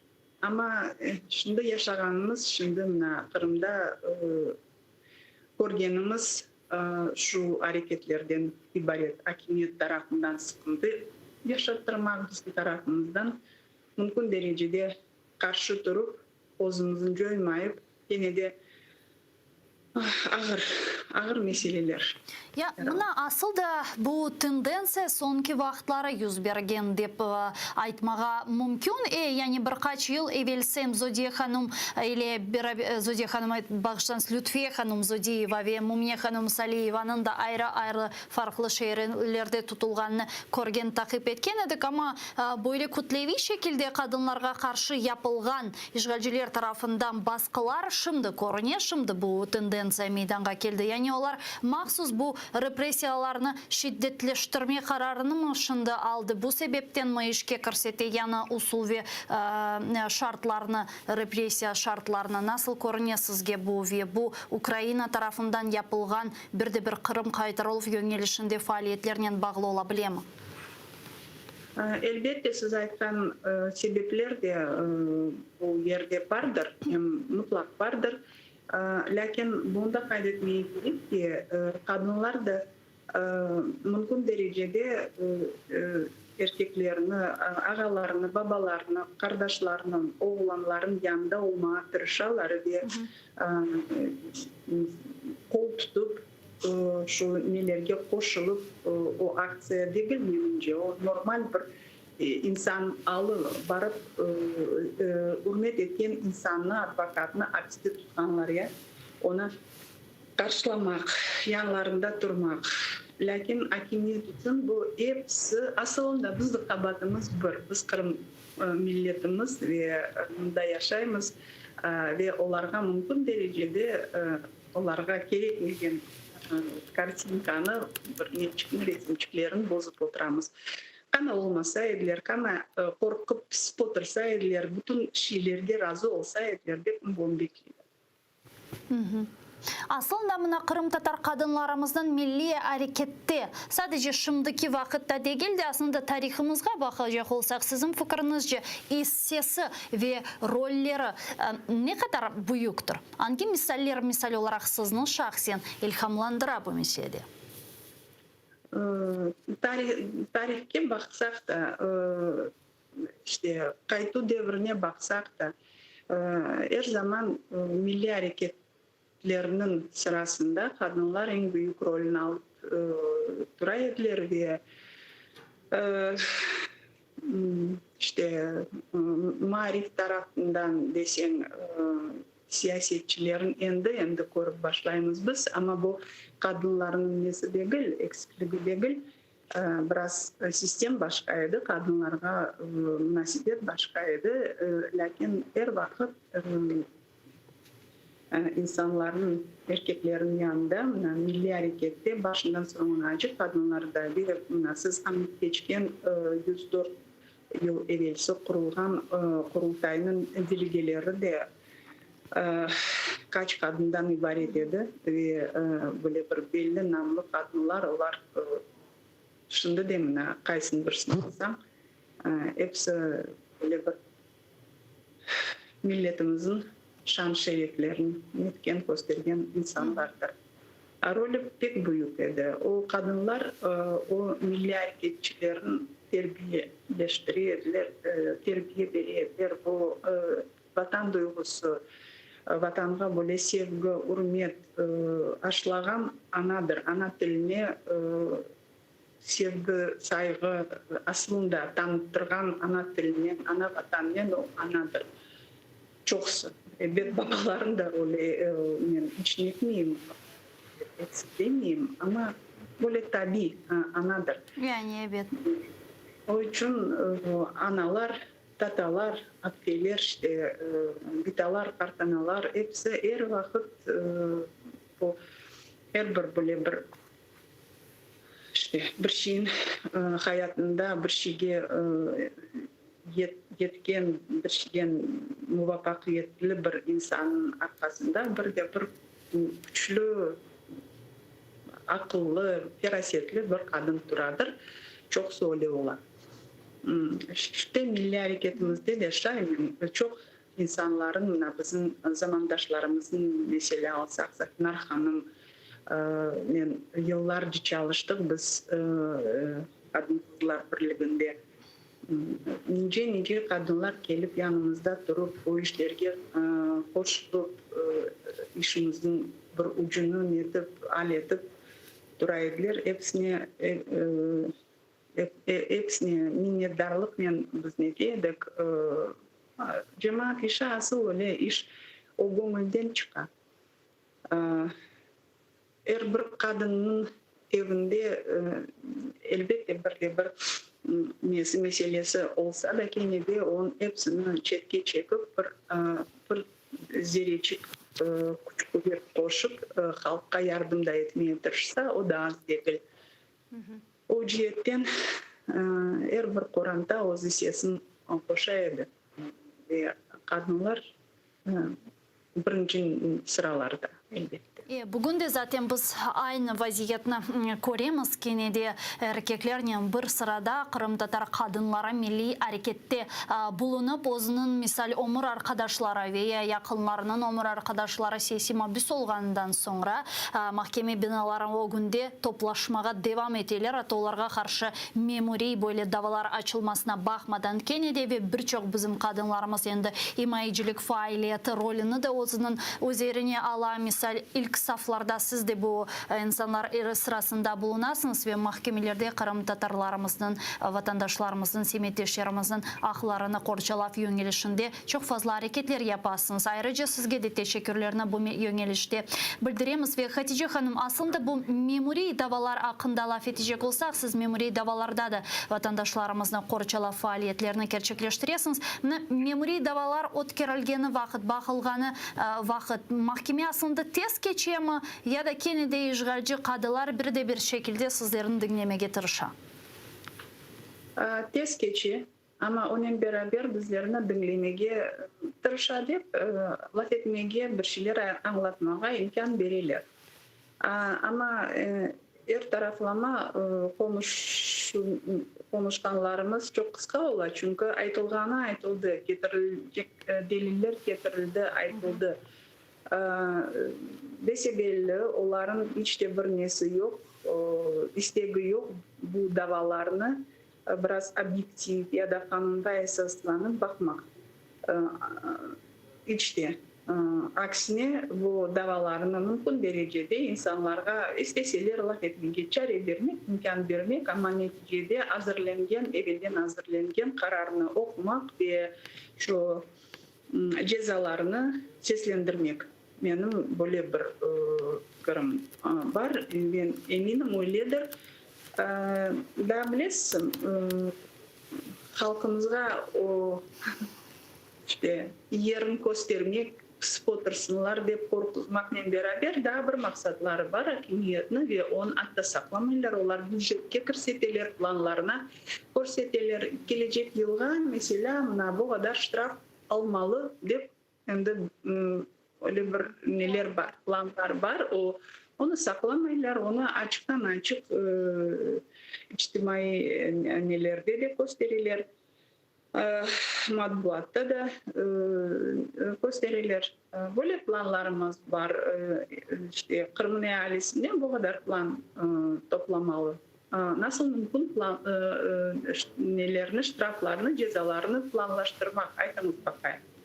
Nasıl mümkün etmeye? Onu demek plan verildi mi topeden? Tahmin edildi mi bu kadar getirecek diye. Demek o istemiyor, onun üstünde çalışacak. O için aytganda ne 4 sentyabr günde ne vakit bizim balalarımızın Nariman Cilal'ını Hasan ve Aziz Akdemirlerin yakalaganda FSB ve senetleşlerimizin, halkımızın nelerini yakalaganda FSB binasının yanında sizin haberiniz vardır. Çok adamlarını FSB binasının yanında değil, Dzержинский sokağın başında ya da arabada oturganlarını yakaladılar. Niçin? Birinciden elbette onların gelip aksiyaya koşulganını kabatlap ve sanitar normalarını bozdunuz dep Covid vaktinde. Ama başka taraftan onlar bilirler ne kadar çok adam yakalasalar o kadar çok ceza da koyulur, para getirilir. Onlar da bu işte iştirak ettiler. Son bilmiyorum, bekim onların içinde öyle bir paylaşma, bölüşme vardır. Sen o kadar getirdin, sen kendin o kadar düştü. Öyle de bir muvaffakiyetler de kazanadırlar. Ama ben bu şeyinde ne de bileyim, tahmin edebilirim. Belki öyledir. Utanmayıp biz bu kadar ceza planlaştırdık degen hakimiyet bu şeyinde yapar. Çok sağ olunuz Hatice Hanım. Bizle bağlanıp suallarımızga cevap bergeniz için büyükten büyük teşekkürler sizge. Hatice Mamut imayıcı ve advokat bizle canlı bağdaydı. Saygılı arkadaşlar, biz yayınlarımızga devam etimiz. Sadece şimdi küçük bir teneffüsünü ilan etmege isteyim. 5 dakikalık teneffüs. Sonra bu studiyaga qaytacakmız ve Ukrayna informasyon vasıtalarında elbette ki işgal etilgen topraklar ile bağlı olan haberlerini müzakere etmege devam edecekmiz. ATR telekanalının yayınından ayrılmanız 5 dakikadan sonra Allah kısmetse. Görüşkence.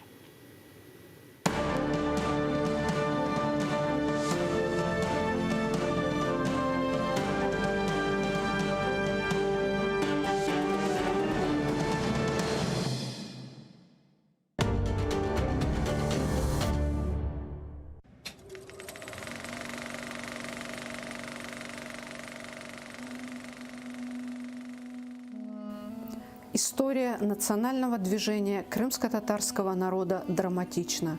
Участники движения, люди разных возрастов и профессий, самоотверженно боролись за возвращение своего народа в Крым. Объединенные единой целью вернуть свой народ в Крым, они столкнулись с советской репрессивной системой, жестокой, коварной и хитрой, чрезвычайно близко. В жизни каждого из них, посмевших открыто выступить в защиту своего народа, неизбежно наступал момент прямого соприкосновения с властью в лице правоохранительных органов.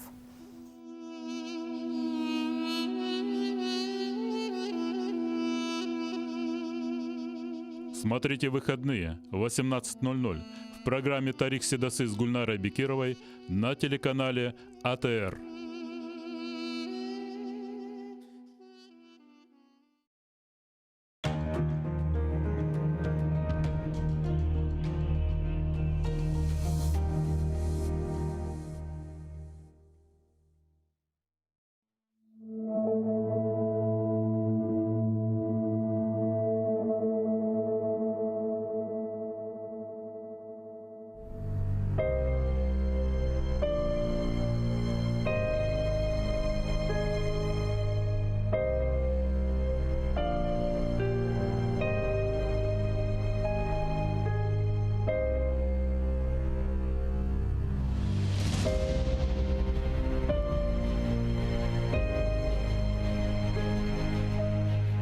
бақый дүния яратылған, дейлер қиямет қопқанжы. Қалқымыз чоқрақлар Венеже өзен қошылып олған. Ама біз деңізні yok etmek istегенлерге бір илян. Миллетім бар олыр, Раббimiz яратқан дүния тұрғанжы.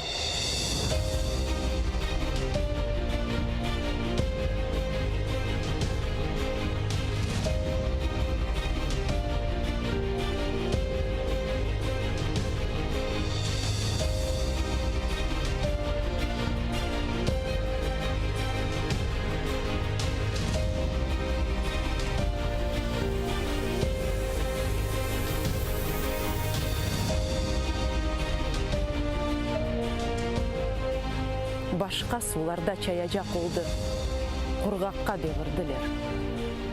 Чешмелер сулары кесілді, келмешек ятлардан гизленді. Ама пак суыны ос қалқы, авдет олajақ күнге сақлады. Қалқымыз бар олыр, Қырымда чоқрақлар қайнағанжы.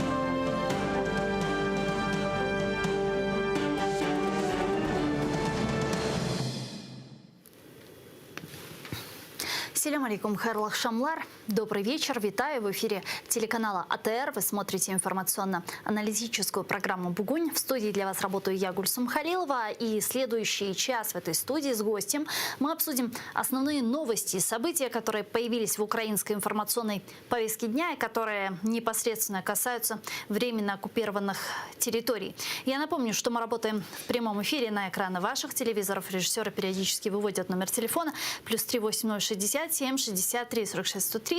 Можете присоединяться к нам абсолютно бесплатно по Вайберу. Можете звонить по скайпу atr.tv. Это наш адрес. Если вам есть что сказать, звоните. Нам важен ваш голос.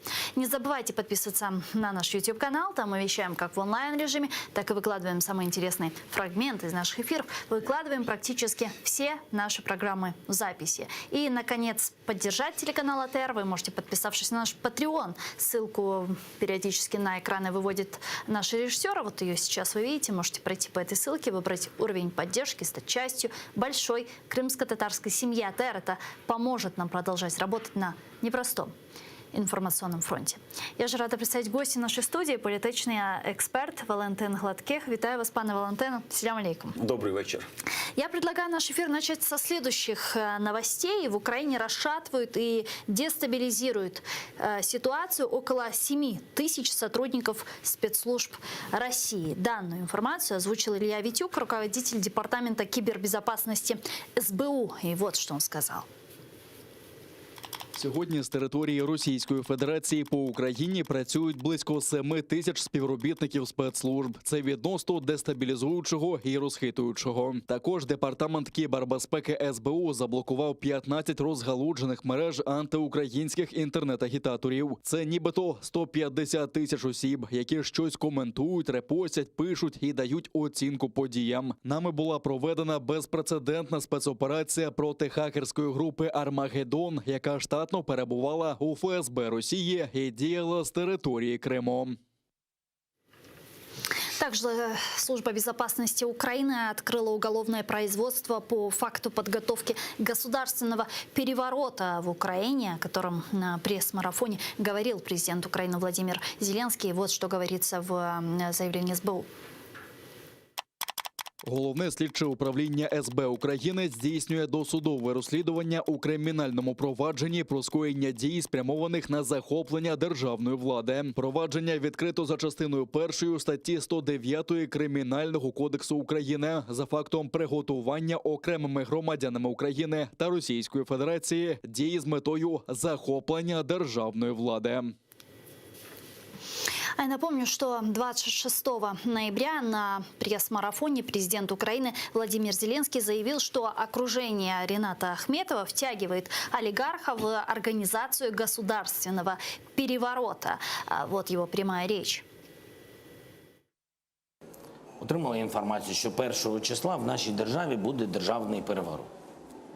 Цікава ж інформація. Мені здається, що важлива інформація. 1-2 грудня.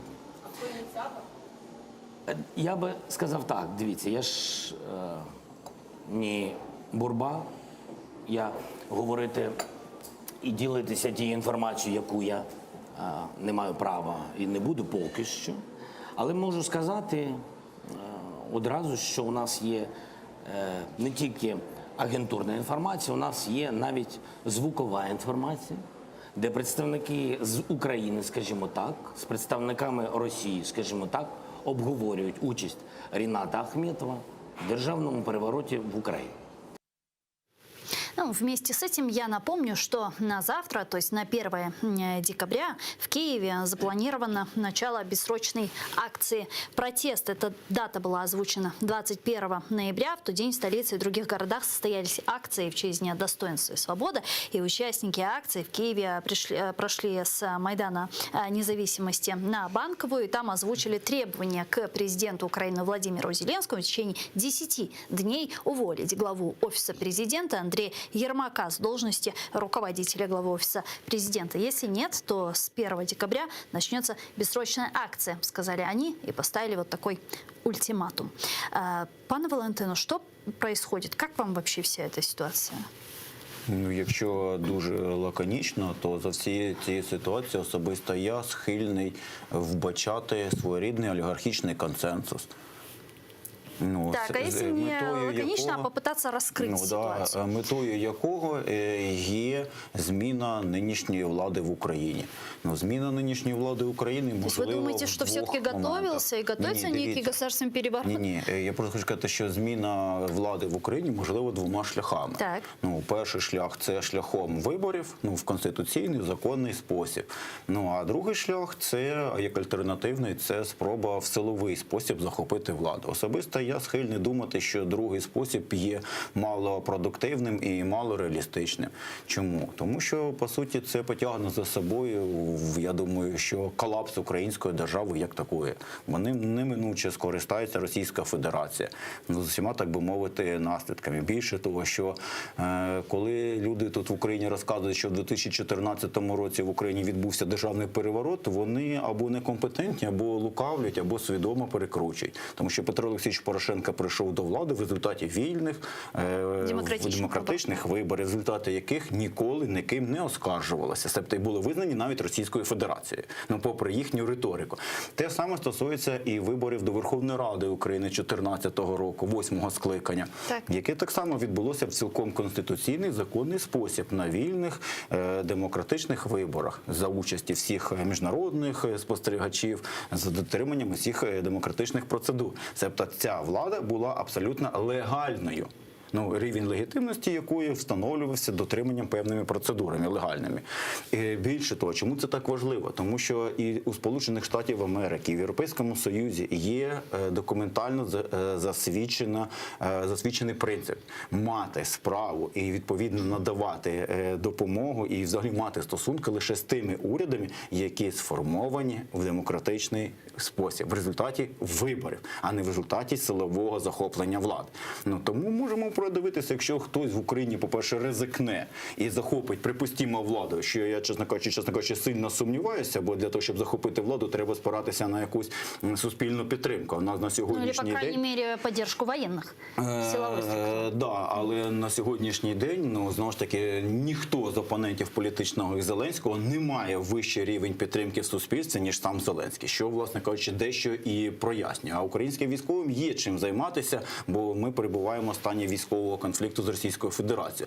Тому використання армії для досягнення внутрішньополітичних цілей, знову ж таки, це те, що буде категорично не сприйнято і засуджено, ну, з боку міжнародних партнерів. Я думаю, що всі це прекрасно розуміють, які для учасників потенційних цього перевороту, да, можуть мати. Тому що і у Рената Леонідовича Ахметова весь бізнес є міжнародним бізнесом і підв'язаний під міжнародні, ну, власне кажучи, структури. І він прекрасно усвідомлює, що є чимало людей, які можуть йому зателефонувати і сказати «заспокойся». І Петро Олексійович Порошенко можуть зателефонувати дуже багато впливових людей і сказати, що Петро Олексійович, давайте не грайте в цю гру. Хочете до влади, будь ласка, на вибори. Нема підстав правових для виборів, то, будь ласка, почекайте, да? Бо там хай спочатку покажіть, що ви щось зростає. Так, Те ну в саме таком інших случае, насколько стосується. ответственно со стороны президента Украины Владимира Зеленского так публично заявлять о том, что олигарха, у которого есть довольно серьезные экономические связи с западными партнерами, инвестиции и так далее, насколько ответственно президенту об этом так публично заявлять, насколько это может отразиться плохо в экономическом плане для нашей страны? А всі ці безстрокові акції протесту, а дуже багато інших нюансів, як вони можуть відобразитися на ситуації в країні. Ну, тобто, я би хотів, щоб ми, коли аналізуємо наслідки... говоримо про заявлення президента України. Наскільки це заявлення президента ґрунтувалося на певній інформації. Ну, тобто, президент же не сказав, що я собі так думаю, або я собі це вигадав. Він сказав, що йому надали інформацію, є якесь документальне підтвердження, яке свідчить про що? Про те, що є група... Мы же понимаем, что в стране есть у президента много информации, может быть, но это же не значит, что он может озвучивать ее везде. Він може її озвучувати. Ну, що він такого зробив? Ну, Служба безпеки зараз буде здійснювати перевірку цієї інформації. Ну, а що він має про це мовчати? Ну, тобто, більше того, що з цієї заяви, власне кажучи, походить. Ну, можливо, це також є попереджувальний захід своєрідний. Ну, але питання просто полягає в тому, що, ну, що він сказав? Що є група людей, точніше так, що є інформація, що нібито група людей готує державний заклад. Більше того, що нібито до фінансування, там так саме так було написано, намагаються залучити або схилити, ну, одного з українських олігархів. В даному випадку це пана Рената Леонідовича. Там не йшлося про те, що він в цьому бере участь, не йшлося про те, що він дав свою згоду. Мова йшла лише про те, що там, можливо, десь в розмовах, у оперативній інформації його згадували. Ну, так там могли мене згадати, могли вас згадати. Ну, це ж ні про що не говорить. Для того є спеціально уповноважені органи, які повинні провести досудове розслідування за цим виявленим фактом. Ну, і встановити, ну, яка у кого є роль. Ну, я, чесно кажучи, схильний думати, що в цю азартну гру в Україні нема суб'єктів, які готові грати. Ну, тому що, якщо, вибачте за вислів, кішка тонка. От якщо дуже просто так сказати, для того, щоб грати в таку гру, треба бути готовим поставити на кон все або нічого. А таких нет? А у цих людей нема таких. Є люди, яким нема що ставити на кон, ну, тому вони готові своєю шкурою і хвостом, да, і полосками на хвості, як от Матроскін, ризикнути заради того, щоб отримати все. Але у таких людей нема сили. Ну, а у тих людей, у яких є реальна сила, і яких є реальний ресурс для того, щоб здійснити таку доволі складну операцію, як державний переворот, да? Це не кіно, не мультик, да? Що так раз і все відбулося на наступний день. Ну, такі люди прекрасно розуміють ці потенційні ризики. І я схильний думати, що вони на це не підуть. Ну, тому що вони бояться потенційних наслідків. Вони не хочуть опинитися в Гаазі в перспективі. А такий шанс є величезний. Ну, це один момент. Другий момент. А спроби переворотів, вони не завжди успішні, якщо хтось забув. Ну, часто бувають неуспішні спроби державних переворотів. Що тоді? Будуть сидіти так ось тремтячими руками, як пам'ятаєте, ГКЧП колись було, якщо хтось пам'ятає, да? І давати прес-конференцію, так от труситися, розказувати, що там ми створили комітет національного порятунку на чолі з Сивачолим гетьманом. Ну, я думаю, що це абсолютно абсурд. Я слабо собі уявляю цю ситуацію. Людям є що втрачати. Тому я схильний думати, що все це насправді не буде силовим захопленням влади. Що насправді справжньою метою цього всього є створення підстав для дострокових парламентських і, можливо, президентських виборів. Але виборів. І знову ж таки, це лише спроба це створити. Тому що на сьогоднішній день я не бачу жодних правових підстав для дострокових парламентських чи президентських виборів, тому що вони чітко визначені в Конституції України. Завтра мітинг. Петінг. Може перетворитися на петінг цей мітинг. Ну от побачимо. Многие патриотично настроенные силы Украины планируют пойти на этот митинг. Вот вчера в нашей студии была народный депутат из фракции «Европейская солидарность» Нина Южанина, которая тоже поддерживает вот такой митинг, который планируется завтра провести. Вот как вы думаете, может ли он перерасти действительно в такую долгосрочную акцию, довольно масштабную долгосрочную акцию? К чему она может привести? Якщо там буде Южаніна і інше, ну, ця відверто афілійовані, да, з певною політичною силою люди, ні, не може. Ну, я, до речі, також приналежу до національно свідомої частини українського суспільства, до патріотичної частини українського суспільства. Ну, але я не підтримую, наприклад, тих людей, які на сьогоднішній день намагаються приватизувати весь цей сегмент.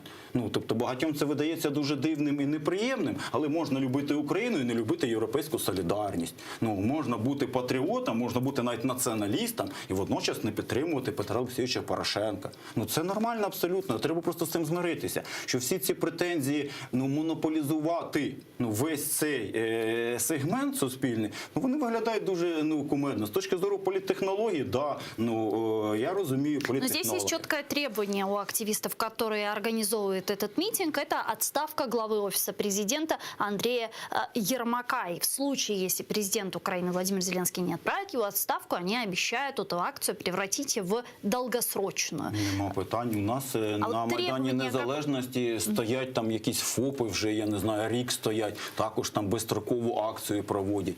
Ну, є купа інших. То есть вы не верите, что это может превратиться в более масштабную какую-то акцию?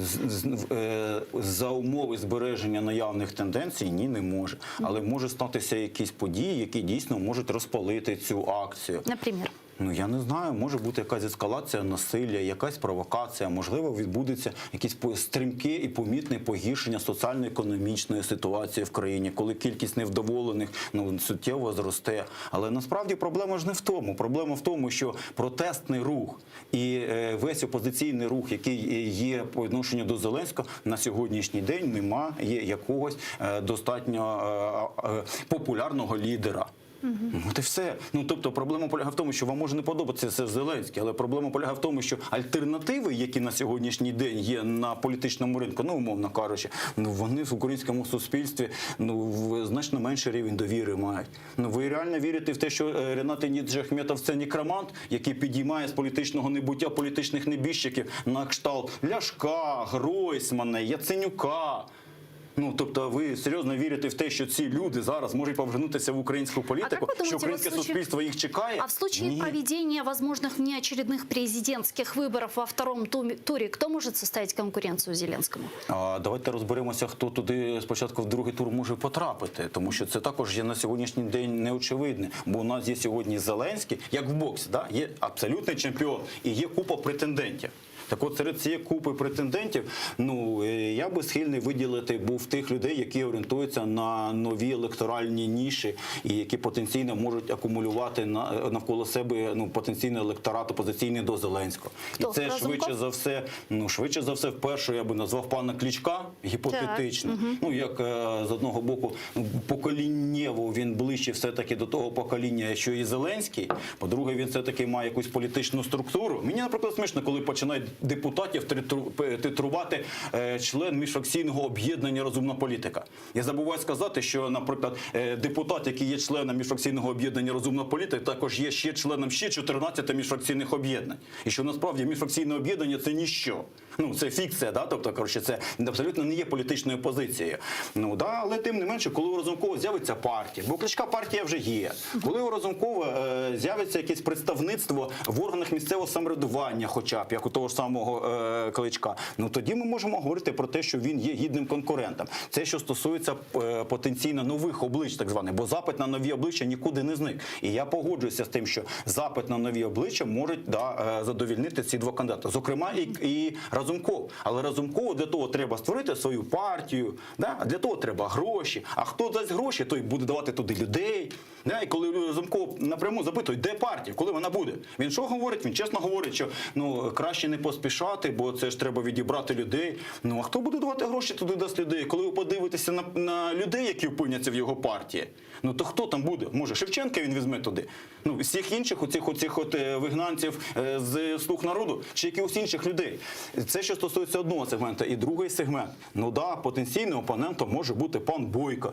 Ну, як людина, яка є монопольним кандидатом на біло-блакитному електоральному полі. І він там міцно сидить. Але знову ж таки, які обсяги цього електорального поля? І чи впаде рейтинг Зеленського настільки, да, щоб зрівнятися потенційно з рейтингом, розміром того поля, яке є біло-блакитним, умовно кажучи. Ну, якщо це станеться, да, тоді треба сказати, що своєю дискредитаційною кампанією нинішні національно свідомі партії допомагають тому, що за великим рахунком зменшують відстань між, умовно кажучи, Зеленським і тим самим Бойко. Далі нюанс, ні, це ще не все. Далі Тимошенко, зі своєю соціально орієнтованою риторикою. У неї є своя електоральна ніша, на якій ніхто не пасеться. Це її монопольна вотчина. Тобто вона як сиділа там, грубо кажучи, на своїх 13-14%, так і сидить. Але ми розуміємо, що якщо ситуація буде погіршуватися, тарифи, да, енергетична криза, то вона може наростити також собі електорат на цьому енергетичний кризис зараз, к сожалению, далі. І є, звичайно, Петро Олексійович Порошенко, хто каже, не можна скидати з рахунку. Але у Петра Олексійовича Порошенка є одна проблема, у нього антирейтинг 75%.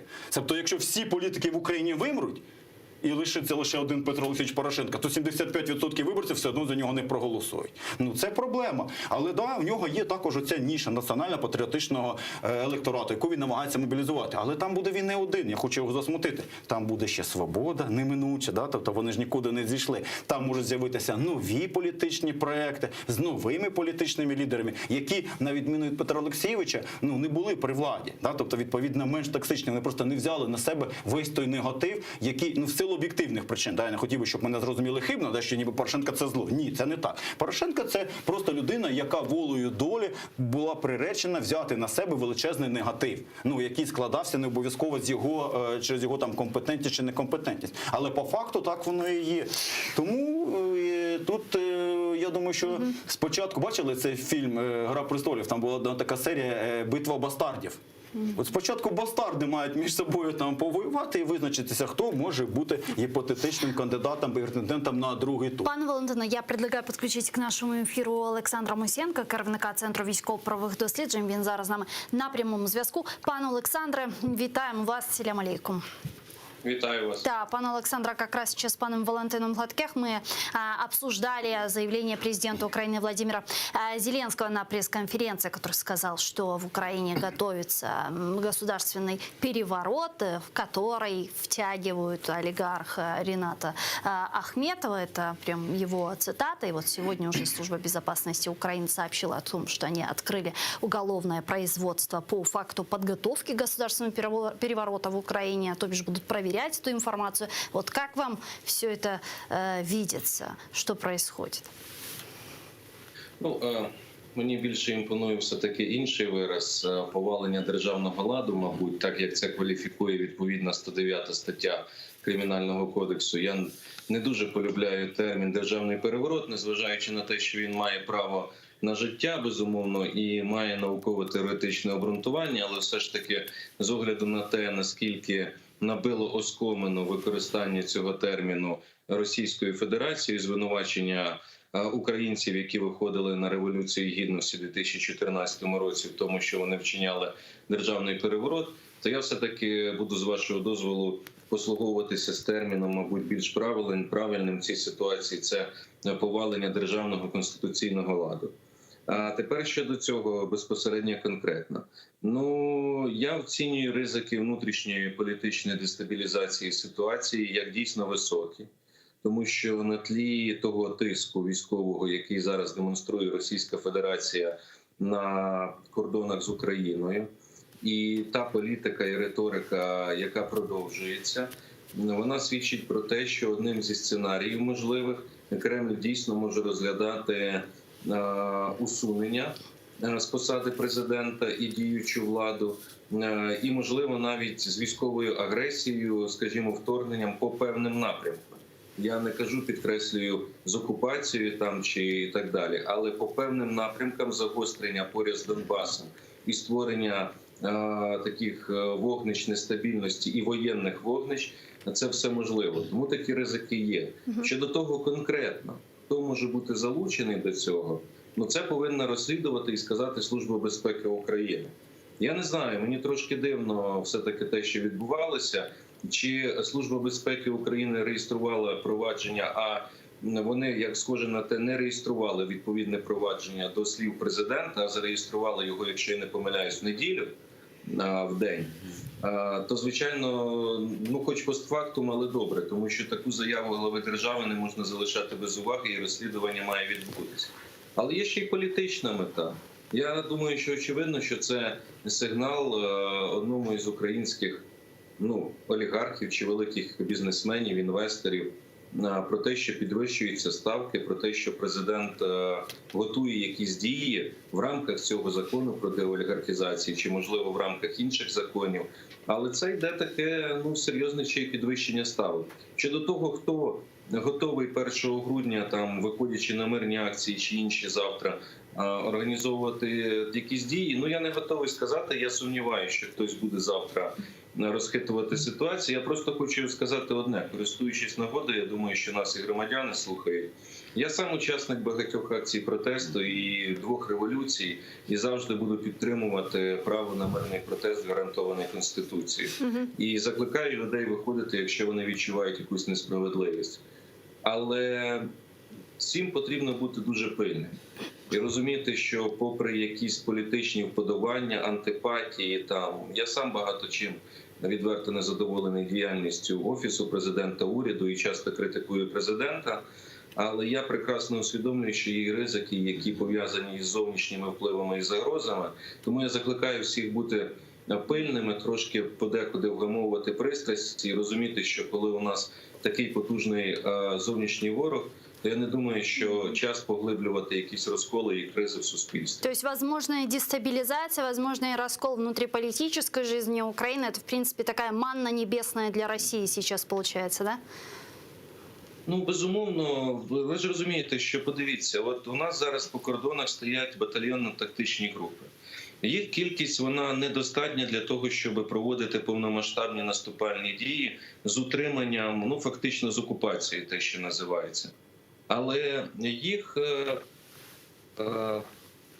перепрошую. Ми вас чуємо, пане Олександре. Але цих сил достатньо задля того, аби, скажімо так, почати якісь бойові дії, в цей час провести якісь відповідні перетрубації і почати якісь акції протестів в Києві під це, і фактично здійснити дії до повалення державного конституційного ладу. Це один із сценаріїв. Тому я це оцінюю як високим і вірогідним, і звичайно, що це не означає панікувати, і не означає, що людям взагалі не потрібно виходити на якісь акції протесту, просто потрібно розуміти і не давати себе використовувати у якихось сильно вузько-спекулятивных политических целях. И вот относительно возможного военного вторжения, полномасштабного военного вторжения России в Украину, за последние несколько недель, 2-3-4 недели наши западные партнеры предупреждают Украину о возможном таком вторжении. Я думаю, что вы подробнее следите за алармистской такой риторикой наших западных партнеров, но тем не менее менее, многие украинские военные аналитики говорят о том, что вот тех военных, которые находятся по периметру границ Украины, и того вооружения, которое Россия стянула к границам Украины, в принципе, недостаточно для осуществления некого такого полномасштабного вторжения. На ваш взгляд, это так? Ну, дивіться, я тільки що щодо повномасштабного вторгнення сказав, що так, цих сил недостатньо. А хто сказав, що стоїть одна мета – повномасштабне вторгнення? Ну, давайте ж продумаємо різні сценарії, їх може бути кілька. І якщо ми продумаємо кілька сценаріїв і побачимо кілька варіантів розвитку подій, тоді ми вийдемо за цю парадигму, якою думають дуже часто багато наших військових аналітиків, враховуючи класичну теоретичну військову думку. Це дуже добре, звичайно, вона безумовно має право на життя. Але досвід нашої війни з Російською Федерацією свідчить, що досить часто багато аналітиків помилялися в своїх оцінках того, що планує зробити Росія і як вона збирається вести бойові дії. Тому я хочу сказати, що мова не йде про повномасштабне вторгнення, але створити якісь додаткові вогнища напруги по кордонах, тому що до нас додався ще й північний напрямок. Раніше у нас був тільки схід і південний схід, і південь з Криму. То зараз у нас ще й північ. Враховуючи ще й останні заяви Лукашенка про те, що він з Путіним зібрався в Крим полетіти, то зрозуміло, що існує ймовірність, що Білорусь потенційно може дозволити розміщення якогось військового контингенту і в Білорусі. Все це створює додаткові ризики, виклики і загрози, які потрібно належним чином проаналізувати і потім зробити висновки. От і все. А висновки, я думаю, будуть зроблені правильні. Головне виходити з вірного аналізу і не говорити, бо знаєте, я зараз теж чую дуже багато в інформаційному просторі про те, що Росія ніколи не зважиться на наступ. Ну, таке ж саме я чув, коли був 2014 рік, коли був Крим і Донбас.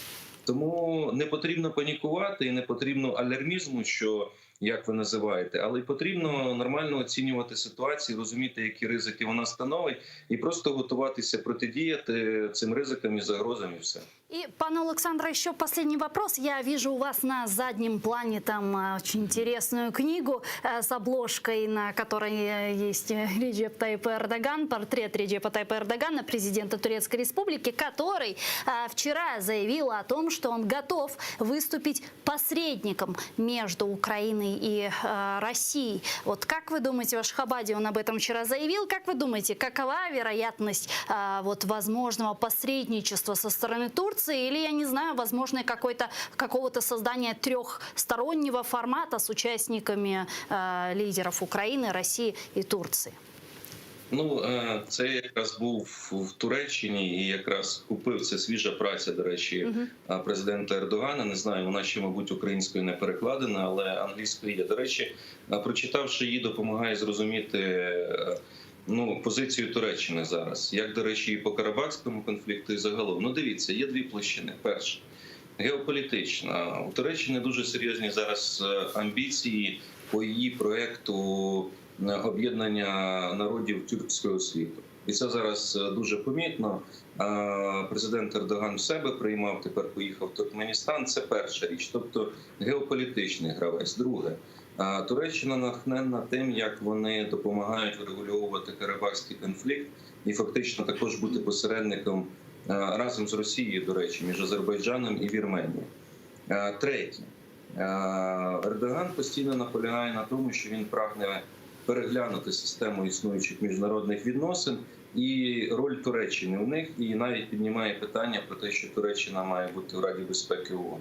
Все це, з цього всього, можна зробити висновок. Ну і ще, безумовно, що Туреччина зацікавлена в безпеці Чорноморського регіону, тому що це, перепрошую, серйозний економічний дохід за рахунок безпеки морських перевезень. Все це в комплексі неможливо досягти без хороших, нормальних кейсів, успішних, якогось мирного врегулювання, гуманітарного врегулювання і таке інше. Тому, я думаю, Ердоган, натхнений зараз тими, скажімо так, певними успіхами, які йому вдалися, він намагається і тут запропонувати своє посередництво. Що, в принципі, доволі таки непогано, тому що саме Туреччина може бути дійсно посередником, оскільки вона займає таку приблизно однакову політику як щодо України, так і щодо Росії, не визнаючи анексії Криму, разом з тим маючи певні стосунки з Російською Федерацією, але ступінь розвитку співпраці зараз України і Туреччини, він надзвичайно високий, насправді теж.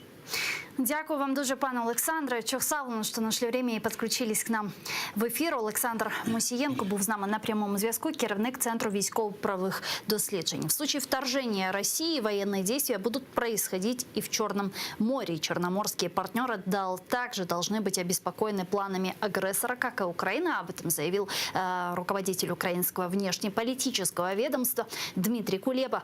Вот его цитата. Потенційна військова операція, зроблена Росією, включатиме великий сегмент військових дій у Чорному морі. Тому Румунія та інші чорноморські партнери, на наш погляд, повинні бути так само стурбовані планами Росії, як і Україна, і бути прихильні до стримування Росії, як і ми. Це наша спільна проблема. Генсек НАТО Ян Столтенберг прокомментировал наращивание российских войск на границе с Украиной. Он призвал Россию снизить напряженность. Ми закликаємо Росію до прозорості, зниження напруженості та деескалації. НАТО зберігає пильність. Ми готові захищати усіх союзників. І ми зустрінемося з міністрами закордонних справ України і Грузії тут, у Ризі, на зустрічі міністрів закордонних справ країн НАТО на цьому тижні. Также сегодня глава Североатлантического альянса, генеральный секретарь, заявил, что НАТО не гарантирует безопасность Украине в случае полномасштабного вторжения в Россию, так как Украина не является членом Североатлантического альянса.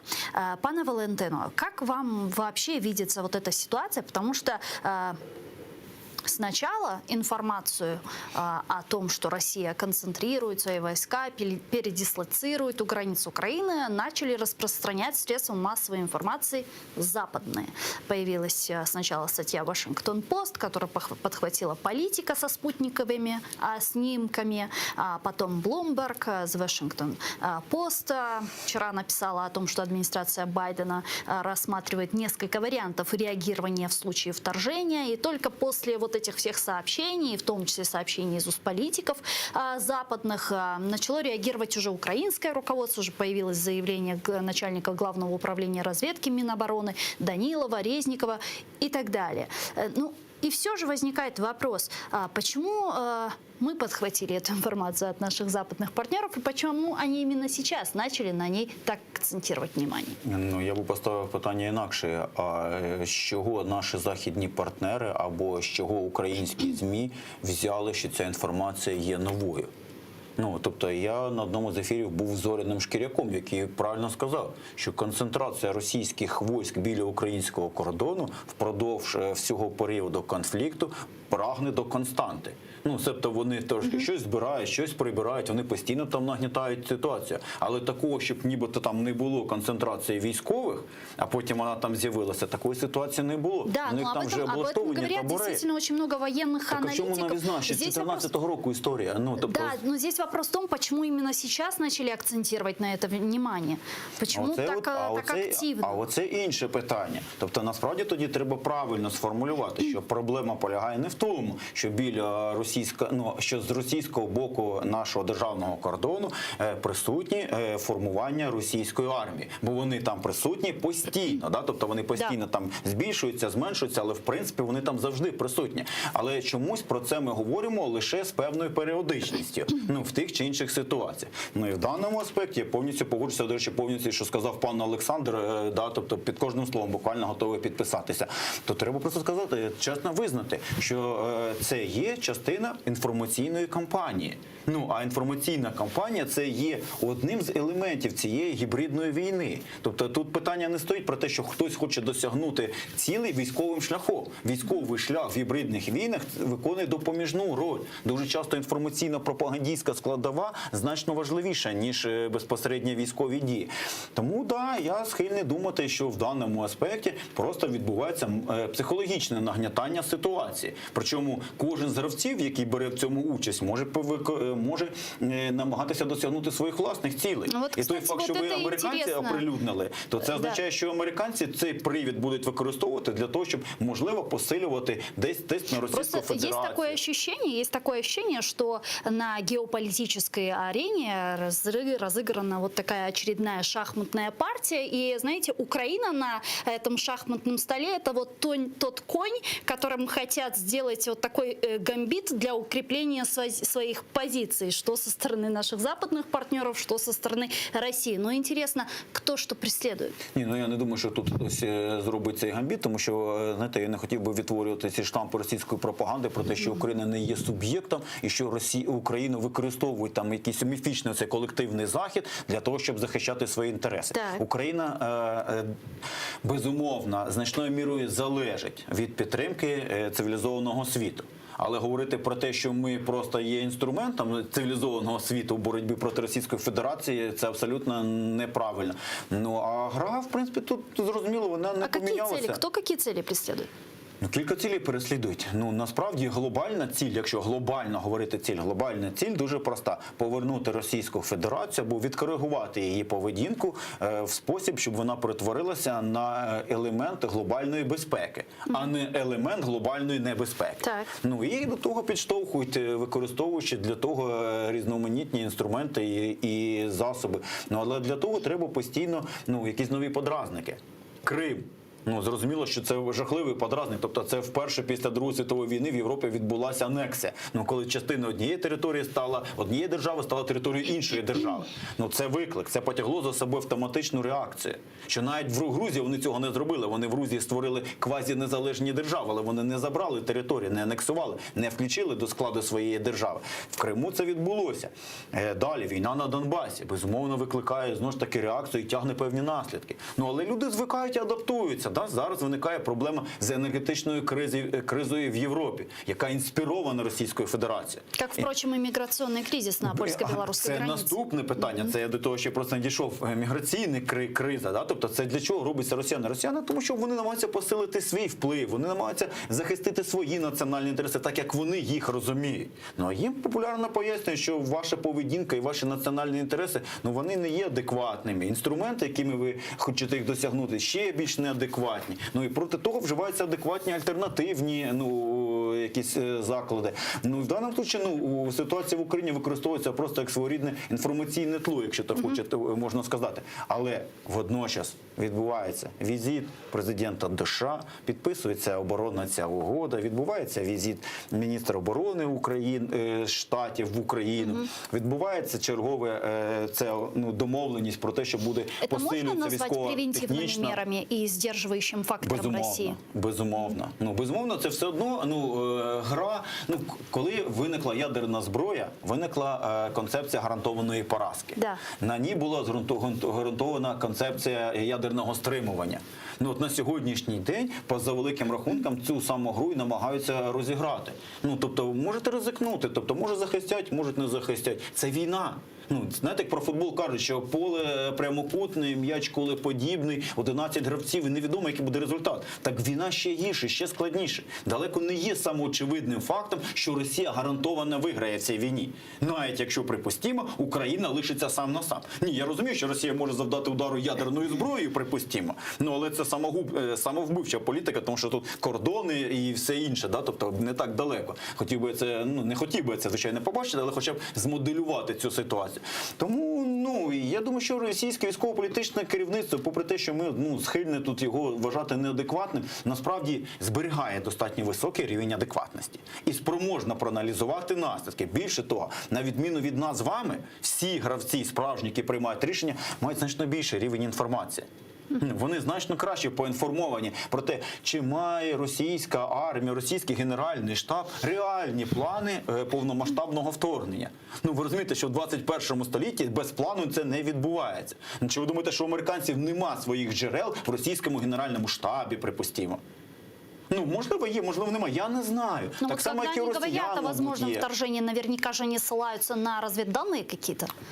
Вони в даному випадку посилаються на дані своїх супутників. Да? Вони, які конкретно бачать, що дійсно відбувається концентрація. Але я повторюю, концентрація там відбувається не вчора. Вона там, можна говорити, чи вона нарощується, чи не нарощується. Ну, це один момент. Другий момент, я повністю погоджуюся з паном Мусієнко, ще раз повторю, що чи може цей контингент бути використаний для повномасштабної агресії? Ну, гіпотетично може, але тоді повинні бути резерви. Ну, мало просто зосередити, першу, грубо кажучи, атакуючу лінію. Мають бути резерви. Ну, чи сьогодні Росія ці резерви готують? Чому їх спутники не показують? Ну, тобто, ви розумієте, да? Тобто це другий момент. Але для того, щоб вирішити локальні задачі, оці тактичні задачі, да? Ви розумієте, що будь-яке загострення зараз на фронті, яке потягне за собою стрімке зростання кількості загиблих, серйозно вплине на внутрішньополітичну ситуацію в Україні. Тому що ніхто в цьому не сумнівається, що заважає росіянам це зробити. Або будь-яка інша провокація вже, наприклад, не з боку лінії, там, де проходить операція Об'єднаних сил, а отут Белгород, Чернігівська область, да? Білорусія, щоб ще краще, да? Тобто, і що, розуміємо, яка буде реакція з боку українського суспільства? Росіяни хитають, тобто це їхня позиція в цьому плані незмінна. Вони намагаються довести до того, щоб в Україні просто впали інститути, і ми занурилися в якийсь хаос. Пане І тоді вони цим скористаються. Я предлагаю подробнее остановиться на теме Беларуси, на том искусственно созданном миграционном кризисе на польско-белорусской границе. Премьер-министр Польши Матеуш Моровецкий заявил, что недавние события подтверждают, что Кремль и его союзники хотят изменить геополитическую систему и разъединить Европейский Союз. Он призвал НАТО проснуться от геополитического сна, чтобы не допустить попыток России и Беларуси дестабилизировать европейский регион. Вот его цитата. Погані речі можуть статися, наприклад, в Україні, або може виникнути ще одна величезна міграційна проблема для усієї Європи. Ми повинні прокинутися від цього геополітичного сну. Нам слід спільно працювати над варіантами, як призвести до деескалації, упоратися з цими ризиками і щось зробити, аби зменшити силу спроби Лукашенка та Путіна дестабілізувати цю частину світу. С нами сейчас на прямой связи польский журналист Павло Бабалович. Пане Павло, вітаємо вас. Салям алейкум. Добрый вечер. Да, добрый вечер. Пане Павло, мы видим, как премьер-министр Польши уже последние несколько недель открыто говорит, что идет гибридная атака Беларуси и России с целью дестабилизации Европейского Союза. Матеуш Моровецкий говорит о том, что Россия и Беларусь сейчас вот искусственно создают этот миграционный кризис, и Александр Лукашенко, в принципе, пойдет до конца, так как диктаторы, как говорит Моровецкий, идут всегда до конца, потому что им больше идти некуда. А что значит до конца? Как вы думаете, насколько далеко может зайти вот с этим миграционным кризисом Олександр Лукашенко і Кремль? Ну, перша річ, хочу сказати, що фактично ми віддавна спостерігаємо цей кризис не тільки на польському кордоні, але раніше також дивилися на литовський кордон і бачили, що Лукашенко намагався використати цей самий справу, цей самий спосіб заховання. Можна сказати, живе швидше. З самого початку ніхто не мав ніяких сумнівності, що це не є самостійна політика Лукашенки, бо Лукашенка просто не є самостійним політиком. І зрозуміло, що найменше він зобов'язаний погоджувати такі речі з Путіном, а дуже правдоподібно, що просто воно є рішенням Москви, яким він є виконавцем. Це також ми бачили вже в попередніх речах. Лукашенко, щоб утриматися на своєму місці, він зобов'язаний просто бути в таких реляціях з Москви. Ну, і він ніколи не скривав, що до Москви у нього добре зв'язки з Москвою, він розраховує на підтримку також господарчо-фінансової Москви. Але треба pamiętати, що так само як Москва завжди działa, і так само як в випадку України вона діє, це завжди є багато варіантність. Це не є так, що Москва діє тільки в один спосіб, що вона підготувала, наприклад, повноштабний удар, і вона це зреалізує. Вона дивиться, який буде, наприклад, захист. Як захист буде сильніший, яка оборона буде сильніша, вона може відмовитися від спочатку запланованих дій. Я думаю, що ми зараз це бачимо на польському кордоні. Просто Москва і Мінськ, які підготували сильний удар за допомогою мігрантів, вони розраховували, що вони фактично дуже швидко прорвуться в Польщу і далі в Євросоюз, і що це буде серйозний елемент дестабілізації так зовнішньої, як і внутрішньої не тільки Польщі, але цілого Євросоюзу. No це їм не вдалося. Однозначний захист Польщі, однозначний поведінка Литви, однозначне захищення кордонів Євросоюзу, можна сказати, що провалило план Путіна і Łukaszenki. І зараз ми спостерігаємо ситуацію, в якій вони думають або над модифікацією цієї ситуації, або як над ній скористувати, максимально використати цієї ситуації. No зараз бачимо, що Łukaszenka вже частина тих мігрантів фактично погодився на те, щоб вони поїхали знову в Ірак, бо треба пам'ятати, що це не ніякі біженці, це не люди, які втікають перед війною, це просто економічні мігранти, яких він привез в основному з Іраку, на яких заробив шалені гроші. Кожна з тих осіб мала заплатити там декілька тисяч доларів чи євро за те, що вона переїхала в Білорусь і розраховувала на те, що вона поїде далі. Він розуміє, що це як провалилося, і як він буде зобов'язаний вивозити наступних людей, то він також має на чому заробити. Тільки що він заявив, скільки це коштує утримання тих біженців, скільки тих мігрантів, скільки коштує Білорусь. Він там каже про мільйони доларів в день. Звісно, що він зараз захоче ці гроші від Євросоюзу. Він за наступний атаку, наступну якісь річ, яку придумає проти Євросоюзу, хоче сфінансувати з грошей Євросоюзу. Польща сьогодні прийняла новий закон, який да можливість ще сильніше захищати наш кордон, бо нагадаю, що зараз є винятковий стан на кордоні, але він має закінчитися 2 grudnia, ale u nas вже є новий закон, який зараз буде підписаний через польського президента про спеціальну ситуацію на кордонах. Це дозволить якби утримати цей підвищений стан готовності на кордонах. І просто Łukaszenka і Путін не зреалізують свого плану за допомогою мігрантів. Це не означає...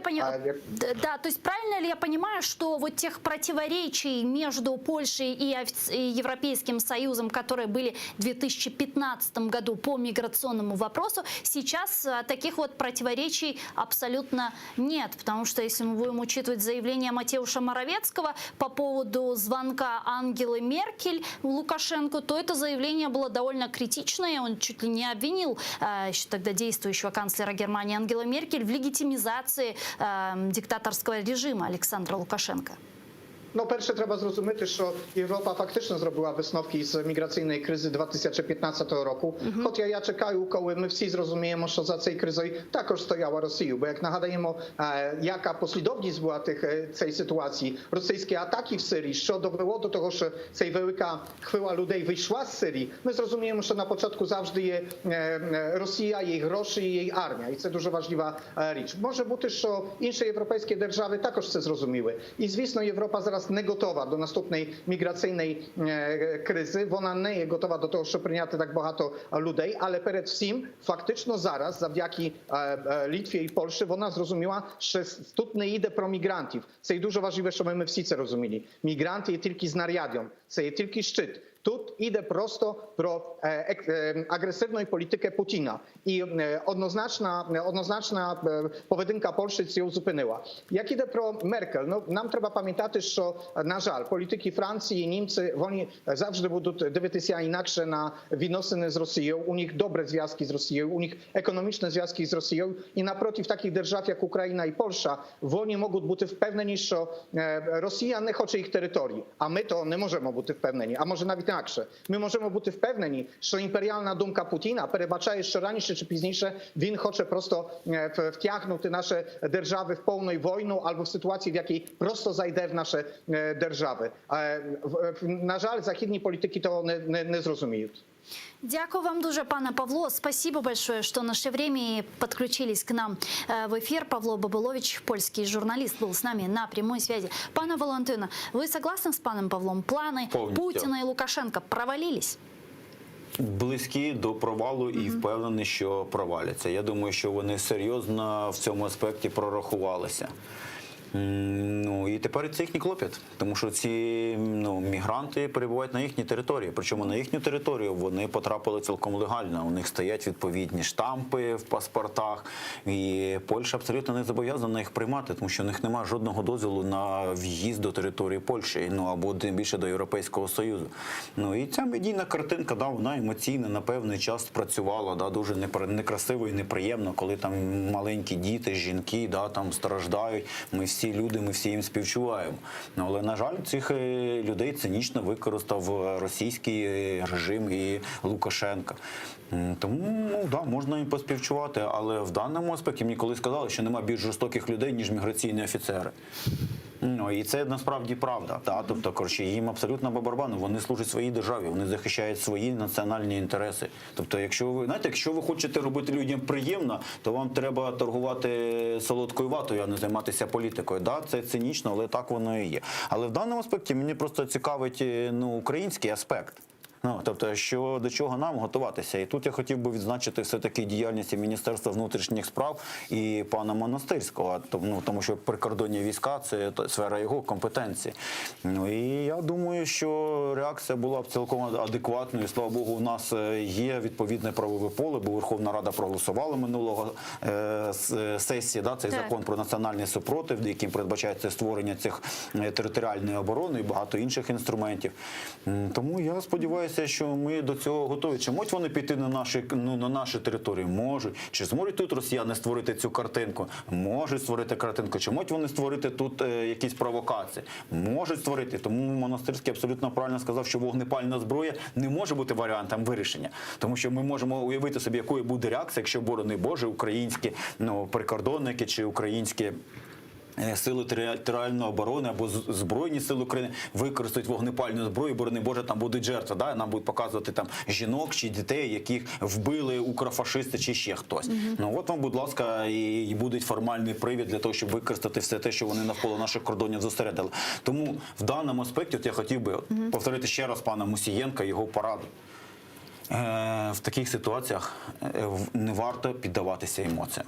Треба дійсно, знаєте, як в тому віршику Машака, порахувати до 30, дати собі охолонити і схвалити раціональне рішення. Тому що далеко не все те, що у нас перша реакція, вона не завжди є правильною. І саме, мабуть, на провокування цієї першої реакції, яка може бути неадекватною, і розраховують ті, хто створює такі ситуації. Дякую вам дуже, пане Валентину. Очень салон, что приехали к нам в студию, ответили на наши вопросы. Валентин Гладких, политичный эксперт, был гостем нашей студии. А я с вами не прощаюсь. Сейчас прерываемся буквально на 3 минутки. После вернемся в эту студию и продолжим информационно-аналитическую программу «Бугунь». Коршкенче.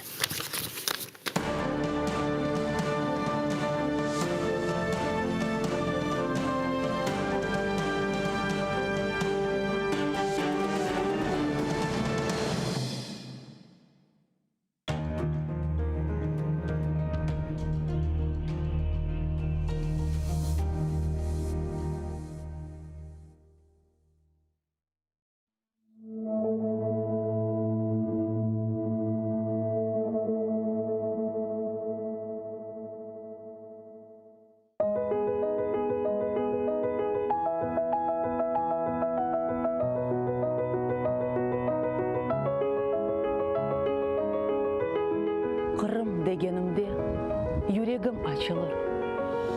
Yağmur olup buluttan güller saçılır. Dağ, çöller, denizden tebessüm yayılır. Kalbimnin melgemiz, ey ana vatan.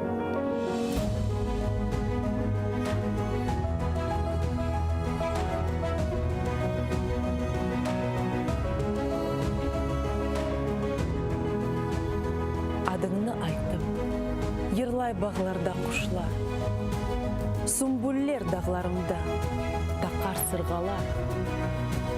Deniznin tılsımı, ruhumnu sıylar, gönlümnün tadı acısın. Ey ana vatan.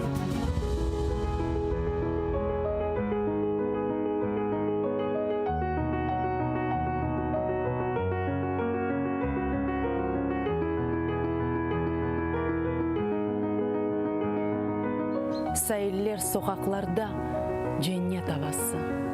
Bahçe bağlar kalkın için dertler devası. Budur asıl insanın omur sefası. Kozumnun nurusun ey ana vatan.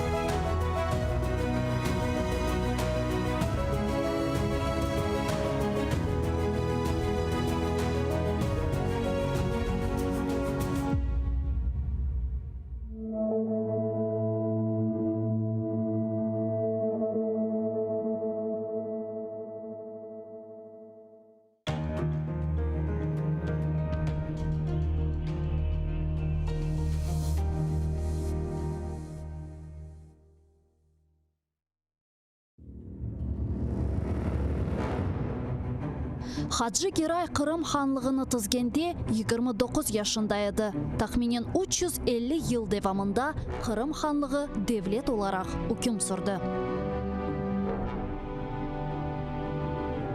İsmail Gasprinski Tercüman gazetini 28 yaşında neşir etip başladı. Noman Çelebiçihan Kırım Tatar Milli Kurultayını 33 yaşında tızdı.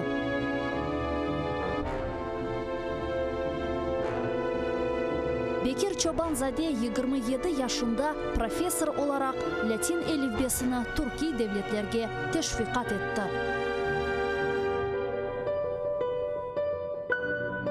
Şair Amdi Giraybay 29 yaşında milletçilikte kabatlanıp Moskvada Butyrka hapishanesinde vahşice öldürüldü. Ahmetxan Sultan birinci kere kahramanlıkni 23 yaşında kazandı. 25 yaşında ise 2 defa kahraman oldu. Musa Mahmud 1978 senesi hakimiyetke karşı isyan etip o'zini yaktı. Milli meşal oldu. Ayşe Setmuratova 27 yaşında adalet kureshine kirishdi ve bütün umrini Kırım Tatar milli hareketine bağışladı. Genç ve yaşlar, fedakarlık ve kahramanlık için kuresh meydanı açıktır.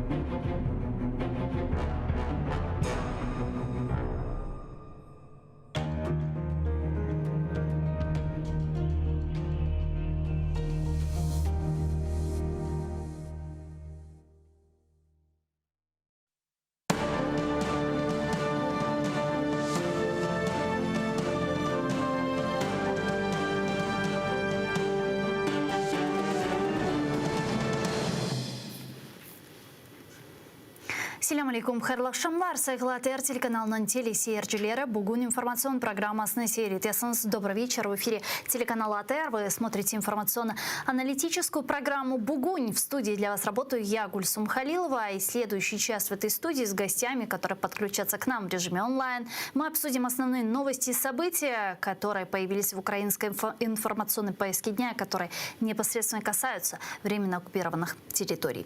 Я напомню, что мы работаем в прямом эфире на экраны ваших телевизоров. Режиссеры периодически выводят номер телефона +38 067 63 46 130. Можете присоединяться к нам по скайпу или присоединяться по вайберу абсолютно бесплатно. Не забывайте подписываться на наш YouTube-канал. Там мы вещаем как в онлайн-режиме, так и выкладываем самые интересные фрагменты из наших эфиров. Выкладываем практически все наши программы в записи. И поддержать наш телеканал вы можете, подписавшись на наш Patreon.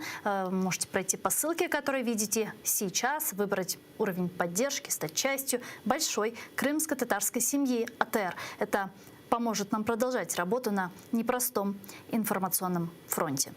Этот блок я бы хотела начать со следующих информационных сообщений. В случае вторжения России военные действия будут происходить и в акватории Черного моря. Поэтому черноморские партнеры также должны быть обеспокоенными планами агрессора, как и Украина. Об этом сообщил глава Министерства иностранных дел Украины Дмитрий Кулеба. Потенційна військова операція, зроблена Росією, включатиме великий сегмент військових дій у Чорному морі. Тому Румунія та інші чорноморські партнери, на наш погляд, повинні бути так само стурбовані планами Росії, як і Україна, і бути прихильні до стримування Росії, як і ми. Це наша спільна проблема. Генсек НАТО Ян Столтенберг прокомментировал наращивание российских войск на границе с Украиной. Он призвал Россию снизить напряженность. Вот его цитата. Ми закликаємо Росію до прозорості, зниження напруженості та деескалації. НАТО зберігає пильність. Ми готові захищати усіх союзників. І ми зустрінемося з міністрами закордонних справ України і Грузії тут, у Ризі, на зустрічі міністрів закордонних справ країн НАТО на цьому тижні. Администрация президента США Джозефа Байдена рассматривает несколько вариантов действий в случае нападения России на Украину. Они, в частности, предусматривают введение санкций против России, ограничение военных учений на территории Европейского Союза. Об этом сообщает Wall Street Journal. А с нами сейчас на прямой связи украинский политический аналитик, народный депутат України 4, 5, 6 скликань, пан Андрій Шкіль. Пане Андрію, вітаємо вас. Селям алейкум. Да. Пане Андрею, как во Франции комментируют то, что происходит вокруг границ України? Присутність міністра закордонних справ на зустрічі в Ризі – це найкращий коментар, коли ми говоримо про офіційну позицію державних органів. А коли говорити про засоби масової інформації, звісно, це тема номер один. Тема номер один, тому що це безпека європейська, це безпека Франції, зокрема, і це безпека країн-членів НАТО також. Це дуже важливий чинник для того, щоб ця новина не тікала з інформаційного поля. Попри те, що зараз в Франції це все готується повним ходом, і потім, думаю, чуєте на тлі наші розмови різдвяні музичні чуди, тому що зараз Різдво важлива тема. Але головною є все ж таки тема безпекова. І я думаю, що це зникати з порядку денного ні французького, ні європейського світу не буде. Головне в даній ситуації в Україні зберегти напругу, зберегти контактні постійні стосунки з європейськими партнерами, не увійти в цей внутрішньополітичний контекст, який зараз в Україні відбувається, бо найважливіші процеси для усіх внутрішніх українських подій відбувається зараз назовні. Реакція Росії на прямі звинувачення російського керівництва в тому, що війська РФ загрожують безпеці не тільки України, але й європейському силовому простору, вони не дають підстави для спокою. Дуже вже, скажімо так, розв'язано себе поводив Путін на зустрічі з російським МЗС, для того, щоб бути спокійним і продовжувати вважати, що це тільки частина гри. Знаєте, все починалося з гри. Перша світова війна також починалася з невеликої гри м'язами. Всі хотіли бути першими у початку бойових дій і прослідкувати за тим, щоб не почав хтось-небудь інший перший. І почалася таки не якісь там дії, а почалися не військові дії в Європі, а Перша світова війна. Зараз все десь настільки ж нестабільно, як і тоді. І тому треба розуміти, що коли звучать заяви європейських лідерів не під час конфлікту, не після нього вони висловлюють стурбованість країни-члени НАТО і держгенеральний секретар НАТО перед подіями, то відповідно подія гряде серйозно. І тут вартувало би зберегти принаймні в Україні той самий рівень серйозності, який є на Заході і у Франції, зокрема. Андрей, и вот что хотела у вас спросить, а как вы думаете, в случае все же в случае военного вторжения России в Украину, на какую помощь наших западных партнеров мы можем рассчитывать? Потому что сегодня генсек НАТО Ян Столтенберг сказал, что так как Украина не является членом Североатлантического альянса, НАТО не гарантирует безопасность Украине. Столтенберг підкреслив відповів на запитання, коли запитали, чи буде по Україні діяти 5-та поправка. Ну, звичайно, що ні. Звичайно, що НАТО не може розтягнути покров своєї безпеки на Україну, бо Україна не є членом безпекового блоку НАТО. Але тим не менше, всі чудово розуміють, що така атака на Україну, яка була, припустимо, навіть така, яка була на Грузію, буде розцінена в першу чергу сусідами України, Польщею, Прибалтією, Латвією, Литвою, Естонією, як зазіхання на безпеку власне їхніх країн. А на ці країни вже буде розповсюджуватися та поправка. І я не думаю, що в планах Путіна атака тільки на Україну, тільки плани змінити владу в Україні або поставити своїх квістів на посаду керівництва України, тобто тих людей, яких бачать в Москві толерантами до кремлівських імперських амбіцій, то реакція Польщі, реакція країн Балтії, реакція тої ж самої Словаччини і Угорщини, бо я подивлюся, як буде реагувати друг Москви Орбан на те, коли буде військові дії проводитися на кордоні з, скажімо, майже в межах одного перельоту невеликим літаком від Угорщини, реакція буде однозначною. Тому, відповідно, на цю реакцію будуть рівнятися європейські партнери. І в першу чергу це заявила міністерка оборони Франції пані Парлі про те, що бойові дії в Україні будуть означати наміри Росії атакувати Європейський Союз. Це не атака, але це буде розцінено як намір заатакувати. Ну, тогда какая вот все же реакция она будет, как вы думаете, сейчас уже возможная превентивная со стороны наших западных партнеров и в том числе и Соединенных Штатов Америки, или же помощь уже поступит постфактум в виде санкций и так далее, но толк от санкций, когда уже напали? Зрозуміло, що санкції, коли мова буде вестися про санкції, зараз би Захід реагував в інакший спосіб. Не було б інформаційних вкидів про те, що британські десантники вже практично готові стати на кордоні України, що вантаж, який прибув в Україну з Сполучених Штатів, містить системи навідної атаки повітряних цілей, Стінгер. Тобто Захід чітко демонструє, що реакція буде не така, як завжди. Яка вона буде? Звичайно, цього ніхто зараз передбачити однозначно не може. Але тут, скажімо так, знаєте, коли хуліган розмовляє з вчителем, то вчитель не має реагувати як представник вуличної підворотні, яким я зараз нинішнє керівництво Кремля. Тому вчитель, спокійна людина, Європа, західна структура, західна культура, реагує на дії пітерської подворотні в такий самий спосіб, який буде реагувати будь-який вчитель. Тобто реагує ось так, попереджає, пошкодуючи. Ми не будемо розповідати тобі, які дії будуть вжиті, але чесно, ми все зробимо для того, щоб ти пошкодував себе. І тому є вкиди. І Україна зараз має чіплятися за них, як кажуть, плоскогубцями, обценьками витягувати виконання цих вкидів. Тобто готуються десантники, будь ласка, ми готові розмістити. Американці говорять про розміщення інструкторів. Так, нам необхідні американські інструктори для того, щоб якісно обслуговувати американську зброю. Наприклад, це звучить абсолютно чітко в рамках дипломатичного безпекового протоколу, але тим не менше це звучить достатньо неприємно для мешканців Кремля, для керівництва Росії. Тому я думаю, що зважаючи на останню прес-конференцію Путіна, зважаючи на попередні заяви наших західних партнерів, українська дипломатія, українська держава і президент України має діяти в той спосіб, щоб попередньо сказані слова були втілені в заключні справи. І це абсолютно дієвий і викональний сценарій.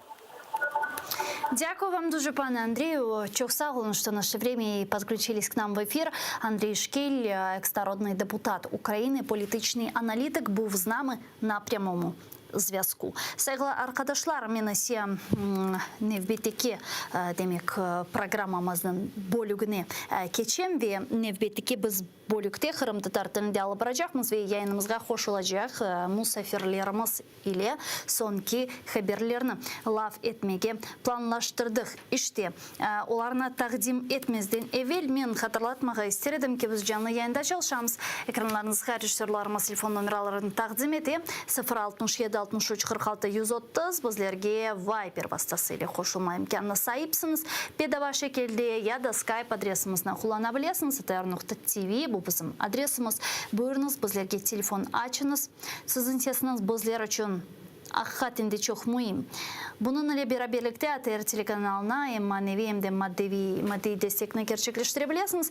Manevi cihetten bizim YouTube sayfamızga abone olunuz. Maddi cihetten ise bizim Patreon'ımızga hoş olunuz. Biz ise musafirlerimizden, bizge hoş olacak musafirlerimizden bekler ekende kaydetmege isterim ki keçenleri Kırım Tatar demek memur Херсон bölgesinde ziyaret gerçekleştirdi. Hususan işgal edilen topraklar boyunca reintegrasya nazirligi temsilcisi ve naziranın muavini Snaver Bey Sid Halil bunun ile beraberlikte anda Milli Meclis temsilcimiz ve Milli Meclis azası Abmecid Süleymanov, Kurultay delegesi ve de birkaç Kırım Tatar halkının temsilcileri yerli Xerson devlet memuriyetinin yolbaşçısı ile görüşüp gerçekleştirdiler ve anda bu görüşüp devamında Xerson bölgesinde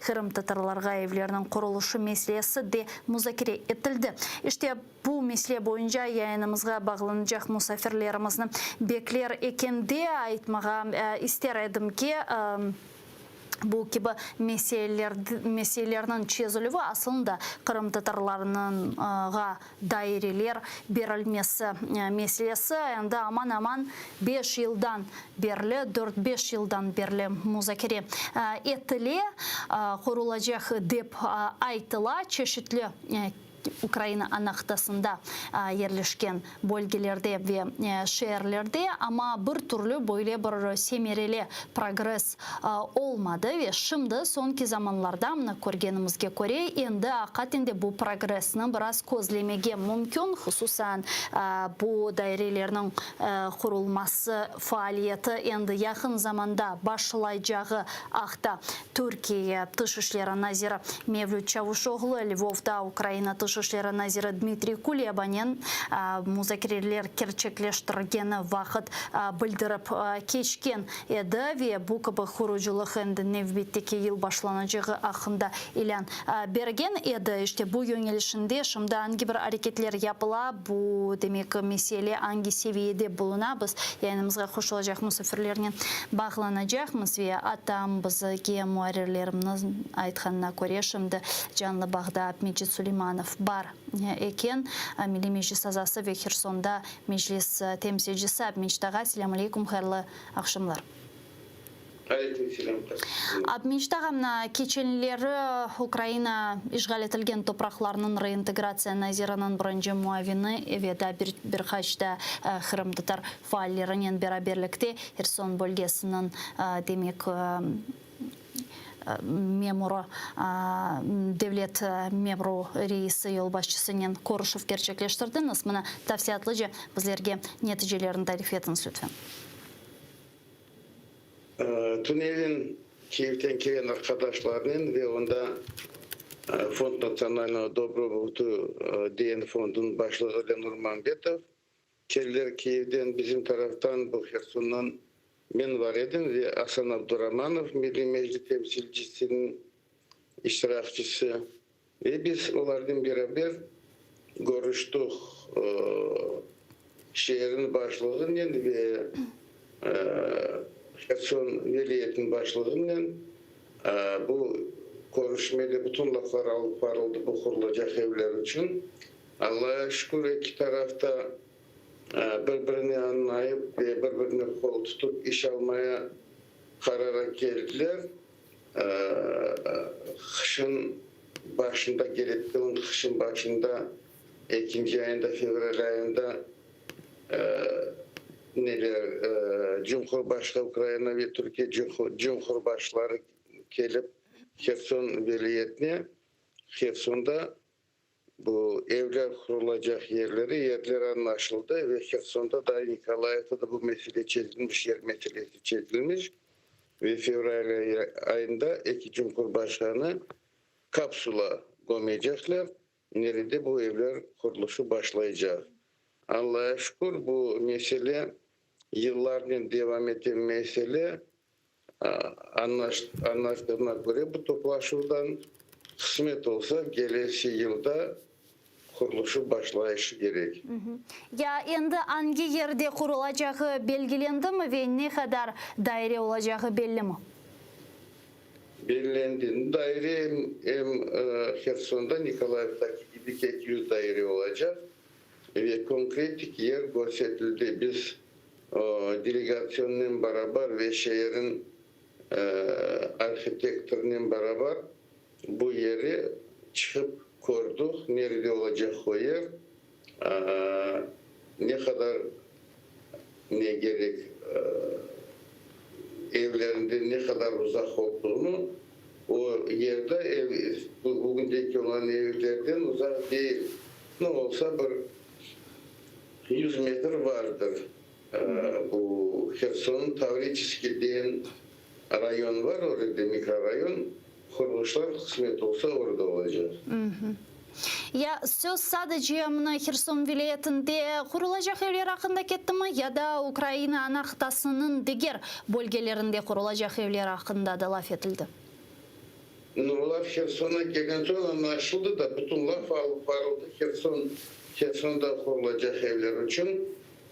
Oradan sonra onlar Nikolayev'e gidişi gerekirdi ve onda da bu laf şehir veliyetin başlığından alıp varmış gerekirdi ama o adam hasta olduğu için bu görüşü gelesi haftaya kaldı.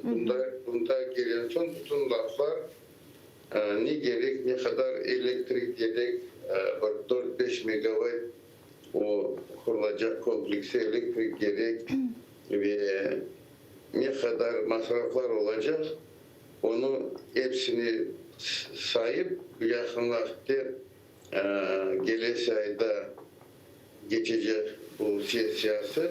Şehrin siyasında fondun tarafından belki de mektup verilişi gerek. Onları da yerine getirecekler ve kısmet olsa diyeyim de gelesi yılın başına bu iş inşallah devam eder.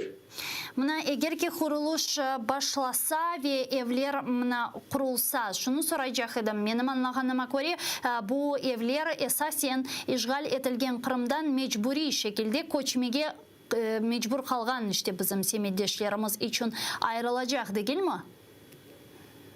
Bu evler ayrılacak. Kim Kırım'dan mecbur çıktı. Kim bugün de Ukrayna'da cenklerde iştirak ettiler. Ve ben belirsin diğer pek ahvalda olan adamlar da ondan setni görsetişi mümkün. Bu bütün işleri alıp varılacak. Fond Nasyonalного Добробуту bütün evrakları kim gelecek olarak onlar bir kere Nurmanbetov fondun başlığı açıkladı. Bütün evraklar olarak düşecekler ve onlar onda bir sistem yaptılar. Kim ne kadar bal kazansa, kim ne kadar çokça kime ne kadar çokça layık olsa birinci sırada onlara verilecek. Son kalanlarına da onların alına bakıp, onların evraklarına bakıp bu evler darkatılacak. Ya aslında Kherson bölgesinde o demek planlaştırılgan bölgede çok mecburi koçken Kırım Tatarlar var mı Kırım'dan? Buna sizge çok mu müracaat eteler Milli Meclis temsilcilik yanındaki? Kherson vilayetine bugün de 200'den çok Kırım'dan çıkan korantalar var. Onun için ben belirsim ama onlar Kherson'dan değil de başka yerlerden de olacak. Ne için deseniz bizim semiddaşlarımız Kherson'un her tarafına olan veliyetleri de var. Ve Kherson'dan da kim cenkte de iştirak edenler de var. Askerlikte olanlar da var. Ben belirlesem Kherson içinde adam yetecek adam bu nelere. Nikolaev tarafta bizim halktan azcı adam. Onda bir 15-25 koranta hepsi olup var. Ama onda da ben belirlesem bu mesele çözüldüğünde başka yerlerde olan Kırım Tatarlar da o evraklarını verip o namzetlerini göstermeye çalışacak. Ve Abmecit ağa son olarak mına Türkiye Cumhuriyeti'nin bu kabı yapkan faaliyetine siz nasıl kıymet kesesiniz sizin fikrinizce? Bu aslında 200 daire ve de birçok diğer bölgelerde kurulacak daireler yeterli mi? Daha fazla olması gerek edi mi? Ve biz bu daha fazlalıkını aslında talep edebiliriz mi? Ya da zaten olması indi yaxşı aslında umumi mına fikirleriniz neden var edi? Ben belirlesem bu her şeyler Kırım'da olsa yaxşı olur edem. Absuz bugün de bu meseleye bakıp mecbur bu işleri alıp varmaya Kırım'dan dış tarafta. Ama bugün de Kırım'dan dışta bu materik tarafında bayağı bizim semildeşlerimiz var. Kim bugün de mecburdur bu evler meselesinde. Ne için deseniz kim hepsi Kırım'dan çıktı, asıl söylemeye hükümet verdi, buna bir şey demeye çaresi yoktur. Ne için deseniz belki öyle karanta takılmıştır. Evler ve bu apşirlikyalar ne Kherson'da ne başka yerlerde yoktur ve bu bütün adamlar mecbur bugün de kiraya verip evleri alıp kuartierleri alıp orada yaşamaya ve bu kurulacak evler Kherson veliyetine adam bayağı olsa ama bayağı başka veliyetler de var. Bugün de demek Kiev'de bayağı bizim simmetleşlerimiz yaşay. Lvov'da pek çok adamları yaşay. Ve oralarda da bu meseleler içerisinde yaxşı olur edi. Bugün de hepsinden çok bizim simmetleşlerimiz yaşay.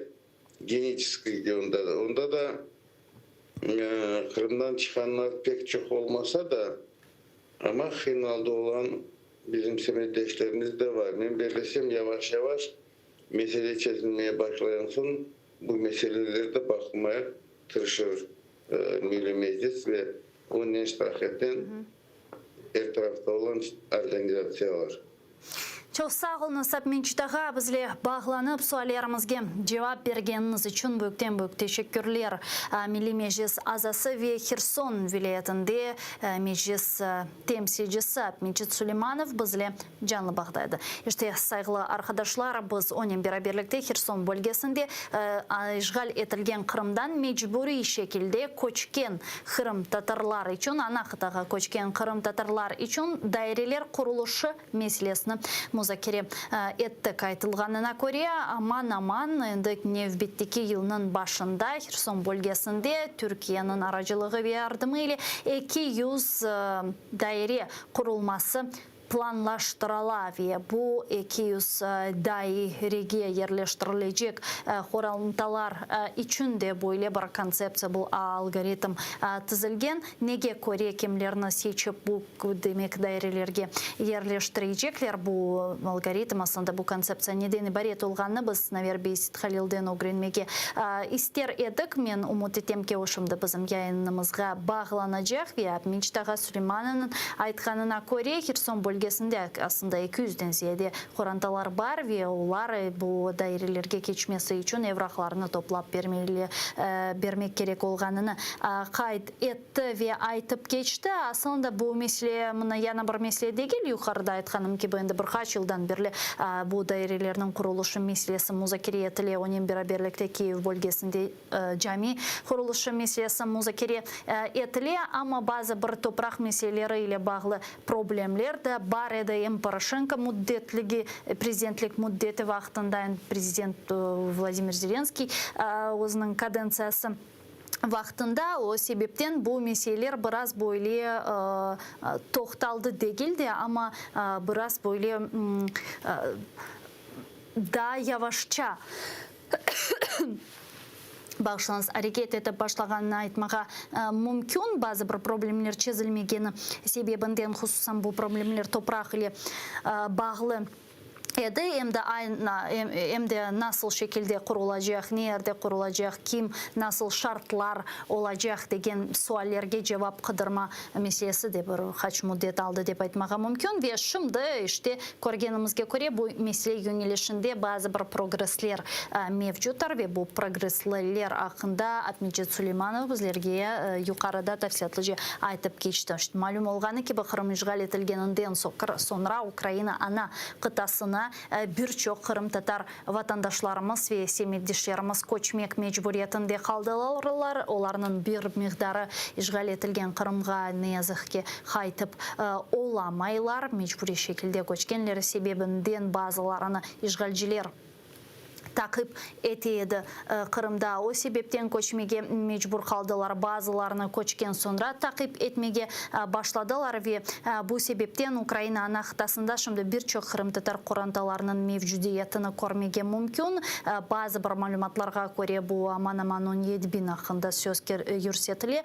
Дегер малюматларға көре да азжа базыларына көре да чоқча, яғни бұл меселеде бөлі бір нетлік олмаса да бинлерже Қырым татар қоранталары Украина анақтасында мечбури шекілде яшамаға девам еткені нет бір малюматтар. Емде садыжы Херсон бөлгесінде дегілде, дегер башқа бөлгелерде ве Украинаның құсусан ғарби бөлгелерінде, Киев вилаетінде, Миколаев, Херсон вилаетлерінде Қырым татарларының яшағаныны қайдетмеге мүмкін. Ве бұл себептен асында Түркия Жұмхуреті ең баштан Қырым татарлар или милли межесіміз ве лидерлеріміздің аңлашмалық нәтижесінде Қырым татарларға евлерінің құрылмасы меселесінде ярдым етежеклеріні білдірген еділер ве бұл дайрелерінің құрылышы ile бағлы фаалиет башлатылған еді да бір 3-4 ел евелсі. Ве әште о вақыттан бұяна чешіт түрлі хаберлер мейданға келген еді, емде сайылы хаберлерді мейданға фарқлы келген еділер. Башта бин әште дайре ақында сөз үрсетілі еді, сонра 800-600-200-ге базы ерлерде тұшты. Шымды Киевде не қадар құрылажағы или бағылы бір нетлік шымділік менде шақси малюмат еқтірамасына вербейсет Халилден огренмеге истередік бізім яйынымызға бағыланса, ама мана муарерлерімнің шымды қайдеткеніне көре ғалиба күчік бір техник проблемер мейданға келді ве біз найырбейнен бағыланып боламаймыз, біраз кетше бізлі бағыланacak екен сайғылар қадашлар.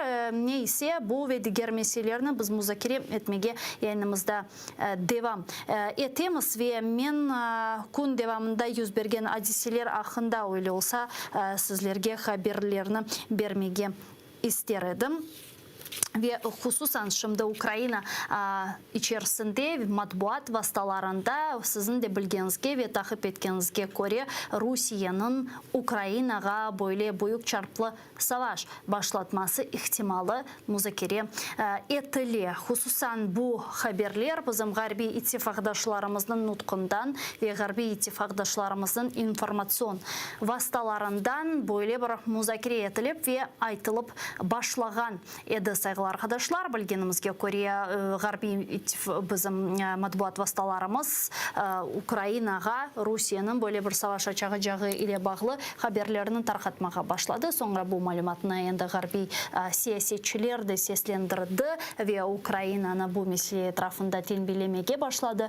Rusya'nın asla böyle şey yapmaması için onu tenbilemeye, yani agresor devletini tenbilemeye başladılar ve Ukrayna hükümet temsilcileri de elbette ki bizim, yani Ukrayna istihbaratının Avrupa ve Amerika istihbarat malumatlarının kelişkeni ақында malumatlarını bildirdi ve ondan sonra şimdi bu büyük çarplı savaş ақında taraflama müzakere etilir. En azından Ukrayna Dışişleri Naziri Dmitri Kuleba keçenlere aytkan ve seslendirgen malumatga göre eğer ki Rusya Ukraynaga hücum etse bu savaş meseleleri Karadeniz bölgesinde ве саваш ачыла біле деп айтты ве о себептен Қара деңіз бөлгесінде болған бізім иттифақдашларымыз Украина кебеде бұл меселе этрafında rahatsızlanmalı деп айтты Украина тыш ишлері Назира Дмитрий Кулеба. Келін сон цитатасын берабер тыңдайық.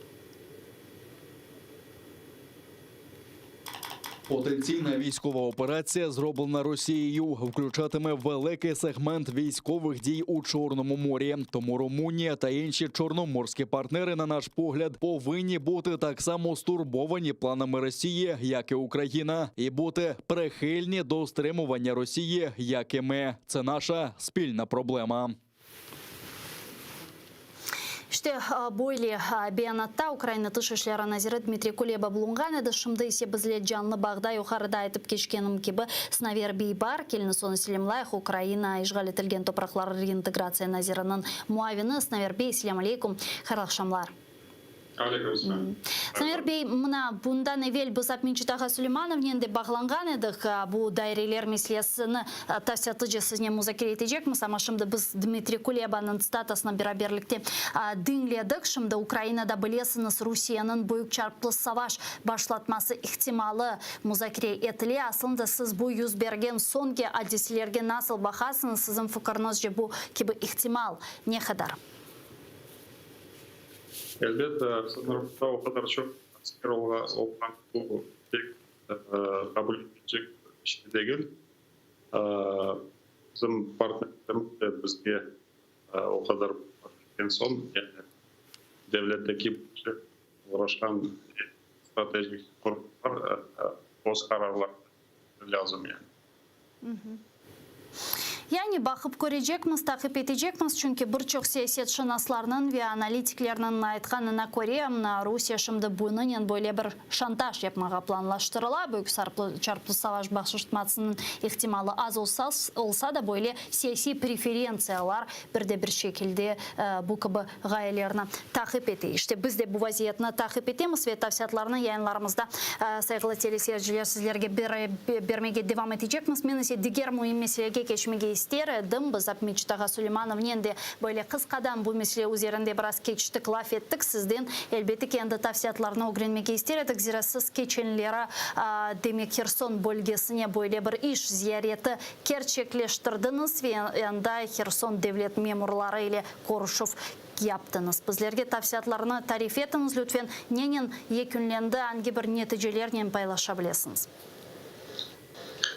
Elbette bu anda varganım sebebi biz geçen hafta Başbakan Yardımcısı Irina Vereshchuk ile beraber Rustem Umerov ve Türkiye'nin baş elçisinin, büyükelçinin görüşmemiz var idi. Bizim gündemde olan bu altyapı projektlerini Kherson, Nikolaev ve Kiev olmak üzere bunlarını Şubat ayında beklenilgen iki devlet arasında en yüksek seviyede görüşme geçirecek beklenili. Onun için yani bu görüşmeye esas alınarak bu Kherson ve Nikolaev en azından şehirlerde temel taşlarını atmak gibi bir tören söz konusu. Söz mevzusu. Onun için biz bakanlık olarak, nazirlik olarak da vardı. Hem Kherson Belediye Başkanı'nın, o da hem de valinin anda görüşmemiz vardı. Netice olarak yani bizim de nazirlik olarak anda o kadar yavaş bu işlerin olması bizi de rahatsız etti. Onun için biz Kherson Belediye'den arsa mevzusunda onu anlaştık. Son anda bir değişmeler olmayacak. Arsa var anda. Arsada bu TOKİ tarafından sunulan eskiz projekti var. Onun da razılıkta vardı. Anda da teknik prosedürler başlanacak. Ve işte en yakın zamanda bu temel taşını koymak için her şeyini hazırlamak için neler yapılmak gerek. Onlarını laf ettik. Yani belli bir haritamız var, yol haritası. Anlaştık işte biz o tarafında, Türkler o tarafında, belediye de o tarafında yapılacak adımlarını Doğru mu anlayayım Şubat ayında, yani fevral ayında vatandaşlarımızdı anlaması için demek Kherson bölgesine Ukrayna prezidenti Vladimir Zelenskiy ve Türkiye Cumhurbaşkanı Recep Tayyip Erdoğan gelip bu temel taşını koyacaklar, doğru mu? Bu netice yani kesin daha protokol işi bizim bu yani Cumhurbaşkanlık ofisi da netleştirecek ama öyle bir ziyaret beklenili. Yani biz de tarafımızdan bunu kullanıp bütün hazırlıklarını yapmak gerekmez. Arsalar meselesi dep ayttınız da endi her bir Ukrayna ana kıtasının bölgelerinde hangi bir arsada evler, bu daireler kurulacağı belgelendi mi? Ya da sadece Kherson ve Mykolaiv bölgesinde mi net olarak anda ve nasıl şekilde kurulacağı belli? Kherson ve Mykolaiv şehirlerinde arsalar belli. Bu arsaların belediye meclisinden geçip bu projeleri yani bu 200 daire projesine kullanmak için farklı bir belediye meclisinin kararı olmak gerek, şurasının kararı. Onu biz önümüzdeki ayda bekliyoruz. Ondan sonra işte gerek proje prosedurları ve taş atmak için bütün şey hazır olacak. Kiev tarafında henüz de belirli bir belirsizlik var. Yani Kiev belediyesi Oz arasında toprak tapamayı bize gösteremiyor. Biz de tarafımızdan konuşmalarımızı devam ediyoruz.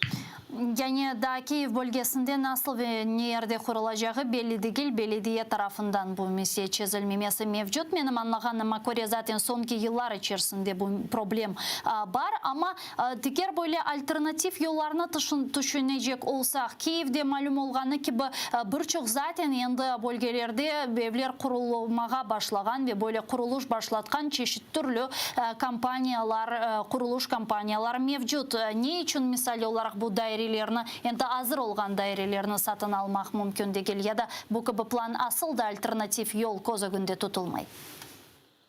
Biz elbet bu projektini Türkiye tarafından finans yapılacağı için onların isteklerine göre, onların belli şartlarına göre devam edeceğiz. Onların da şartlarından asıl birincisi hazır dairelerini satın almak değil de Oz şirketleri tarafından yanı bir bina olarak kurup verilecek daireler böyle bir projekt esaslanır. Onun için bizim bu iki devlet tarafı imzalanan anlaşmaya göre Ukrayna tarafından 3 şehir tayin edildi. Kiev şehri, Kherson şehri ve Mykolaiv şehri.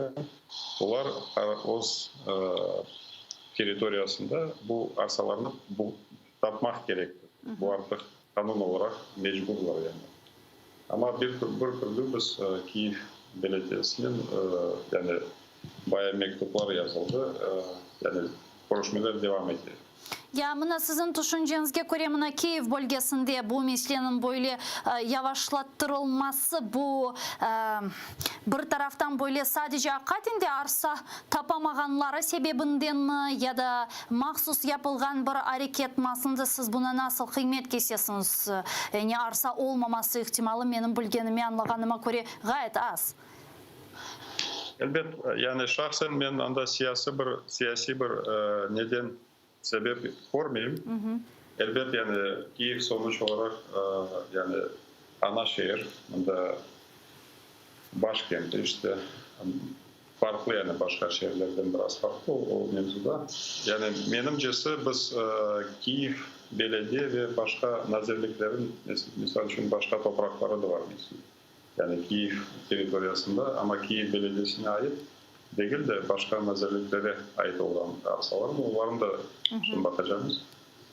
Yani Kiev geografik olarak Kiev'de olacak ama illa da yani belediyeden arsa almak değil de başka alternatif olur. Anlayım. Ya ne kadar mına dairələr olacak indi rakam belli mi? Çünkü başta 1000 dep aytaydılar, sonra 800'ge tuştu, sonra anlaşılğanına göre her bir bölgede 200'şer olacak eken, mına tam rakamlar endi belgilendi mi? Mına bir vesikada bir belgede veyle ahire. Evet, bu iki devlet arasında imzalanan ve bizim Büyük Meclis'ten geçken artık kanun sırasında olan bu yapar. 100 Kiev'de olacak, 200 Nikolaev ve 200 Kherson'da. Ama yani bu resmi olarak belirli ama biz yani meclis olarak, liderlerimiz olarak Türkiye tarafının laf etkenin esas olarak alsak, yani ikinci 500'de gelecek. Biz de o ikinci 500'ünü bütünlük olarak Kiev ya da Kiev'in etrafında olan şehirleri düşünüyoruz. Ya şunu da soracaktım, Senaver Bey, aslında demek bu daireler Allah hizmet ete kurulsa hem Kherson hem Mikolaev hem de Kiev bölgelerinde bilemiz ki Ukrayna ana kıtasında binlerce Kırım Tatarlarını yaşamakta. Sizin malumatlarınız daha yaxşıdır mı? Rakam seviyesinde 15 bin, 17 bin kadar Kırım Tatar yaşay dep ayta Ukrayna statistikasına zerligi. Bir müddeti velse yani böyle rakam edi. Ama herhalde mına binlerce Kırım Tatarlar var. Mına şimdi 500 kvartira hakkında söz ürsetili. Yani nege seçilip mına kimge nasıl şekilde verilecek, nasıl şekilde aslında seçilecek bu insanlar mına? Bu mesele etrafında bir yol haritası var mı? Kimge daha layık, kimge layık değil mına? Nasıl bunu seçeceksiniz? Nasıl belgileyeceksiniz? Elbette işte o ayetkanım kanunga bakılsa, bu imzalanған anlaşmaga, anda bütün bu taraflar tarafından, misal için Türkler inşaat yaparlar, Ukrayna tarafı aksa verir. Bu spiskalar mevzusunda Kırım Milli Varlık Fonu olarak sözü geçi. Bilgenim kadarının anda bizim arkadaşlarımız işlerini bu istikamette devam ettiler. Elbet Milli Meclis'le beraber balna sistema, yani farklı kategoriyalara yani açık olarak prozraçlı şekilde olmak üzere yani prosedura kriteriyalarını açıklayacaklar. Yani şimdi bu da belgilene bu bal sisteması da yoktur anlağanıma göre, doğru mu? Yani положение ve kriterler asıl olarak bütün bu proyekte olan taraflarla uzlaşıp hem Türk tarafından hem de Ukrayna devlet tarafından hem de bizim Milli Meclis tarafından bütün taraflarla uzlaşıp bir положение çıkacak. Ve o положение'ye göre anda işte belli kategoriyalar, belli yani ihtiyaç seviyesi gibi böyle şeyler olacak. Ve bunun beraberlikte şunu soracaktım da aslında eğer ki bu daireler kurulsa ve seçil bal sistemasına göre işte seçilgen vatandaşlarımızga verilse bu hususi mülkiyette olacak mı ya da buna yukarıda kaydetkeniniz bu milli fond mülkiyetinde mi olacak? Kanunga göre bu mülkiyet olarak şahıslara verilecek. Yani kanun olarak öyle yazılır. Hususi mülkiyet. Ve sınavlara da şunu soracaktım sizge, bana 5 dakika barda yayınımızın yakınlanmasında bu daireler meselesi çerçevesinde daha mühim böyle bir programı, ipoteka programması, 3%'lık men yanlışmasam ipoteka programması işke kirsetilgen edi. Şimdi bu programı nasıl seviyede indi, ne kadar çok insan aslında bu programaga kaydı etildi ve ne vakit neticeler açıklanacak? Benim bilgenime göre жеребьевка olması zarur. Doğru, жеребьевка prosesi ola. Başlandı bu prosesler ve ayda iki kere devam etti. Misal için 50 kişi, 100 kişi, 150 kişi жеребьевка yapılan. Yani şu ana kadar yaklaşık olarak 500 adam listesi var. Ama andaki yani açık suallerden birisi işte misal için bir adam aklına aldı жергілікті нәтижесінде, ama озы kelime ya da planlarını değiştirdi. Yani öyle de olan için yani toplam olarak yani bu 25 milyon euroluk bir programı. Yani bu programın neticesi olarak yaklaşık 600-700 vatandaşa evler verilecek. Yani bu proses şimdi devam etti ve yekünlenmesi yani bir iki ayda bu listeler tamamlanacak. Ama biz nazirlik olarak yanı bir proyektini bu aynı şartların göre yanı bir programının başlatıldığı için müzakere ediyoruz. Ve наверное, да, мына laf etmege ve soramağa istegenen bir mesele var. Mına siz Türkiye devletinin Ukrayna yönelişinde yapkan faaliyetlerine dikkat bergen ve bunu takip etken insan olarak mına geçenleri Ukrayna prezidenti Vladimir Zelenskiy Türkiye Cumhurbaşkanı Recep Tayyip Erdoğan'ın bundan evvel ona bergen siyasi mabüslerinin cedvelini Putin'ge endi Erdoğan bergeni hakkında malumat tarqattı. Mına sizin fikriniizce bu yönelişte Türkiye Cumhuriyeti'nin ve hususan onun prezidentinin rolü nasıl olabilir sizin fikrinizce? Mına Erdoğan'ın Putin'ge bu meseledeki tesiri ne kadar büyük? Şahsen ve asıl yani devlet pozisyası yani Türkiye devleti tarafından yani Erdoğan'ın bu süreçte pek mühim bir rolü var. Biz kurduk onu evvelden iki siyasi mahpusların da yani Rusya'dan çıkarılması için. Menimcesi bu bütün görüşmelerde hem meclis tarafından hem de yani bizim devletler tarafından bu mevzu her vakit var. Sayın Erdoğan Bey tarafından böyle bir söze getirilmesi pek yaxşı aslında, pek de verimli. Yani bu mevzuda %100 yani koltuklanıyor. Ama bu siyasi mahpuslarımızın kendine azat edilmesine yardım edebilecek mi? Çünkü böyle precedent var endi. Ahtem Çigos ve İlmi Umerov'un azat edilmesinde aracılıkta bulungan edi Recep Tayyip Erdoğan. Belki de bu meselede de böyle bir progres olabilir mi aslında fikrinizce? Etmez elbet öyle bir netice herkes tarafından bekleniyor. Yani şu anda bakılırsa Zelenskiy ve Putin arasında yani direkt bir diyalog olmadığı için yani bu yüksek seviyede hem Erdoğan tarafından hem de başka cumhurbaşkanları tarafından ne kadar çok seviyor o kadar yaxşı olur. Çok sağ olunuz. Bizle bağlanıp sorularımızga cevap bergeniz ve birçok meselelerge aşikarlık getirgeniz için teşekkürler. Snaver Beysit Halil bizle canlı bağda işgal etilgen topraklar reintegrasiya nazirinin muavini. Sevgili arkadaşlar, işte onun birçok meselelerini müzakere ettik ve şu sırada dairelerinin verilmesi meselesi de laf etildi. Kherson bölgesinde Snaver Bey'nin aytkanına göre 200 daire, Mykolaiv bölgesinde 200 daire ve Kiyev'de 100 daire kurulması yakın vakitte planlaştırıla ama Kiyev'de birkaç belediyenin arsa toprak meselesinde bazı bir problemler alida mevcut eken ama bu meselede de müzakereler devam etkenini Snaver Bey bizlerge aytıp geçti. Biz de yayınımızga devam etemiz ama şimdi men sizlerden sağlıklaşmak mecburiyetindeyim çünkü Zaman informasyon programması 5 dakikadan sonra sizlerini selamlayacaktır. Sonki ve aktual meselelerini bizim muhbirlerimiz sizlerge haberlerini berejek. Sonra biz bu studiyaga qaytib mında teşrif buyuracak musafirler ile mühim meselelerini laf edecekmiz. ATR ile olunuz. Görüşkence.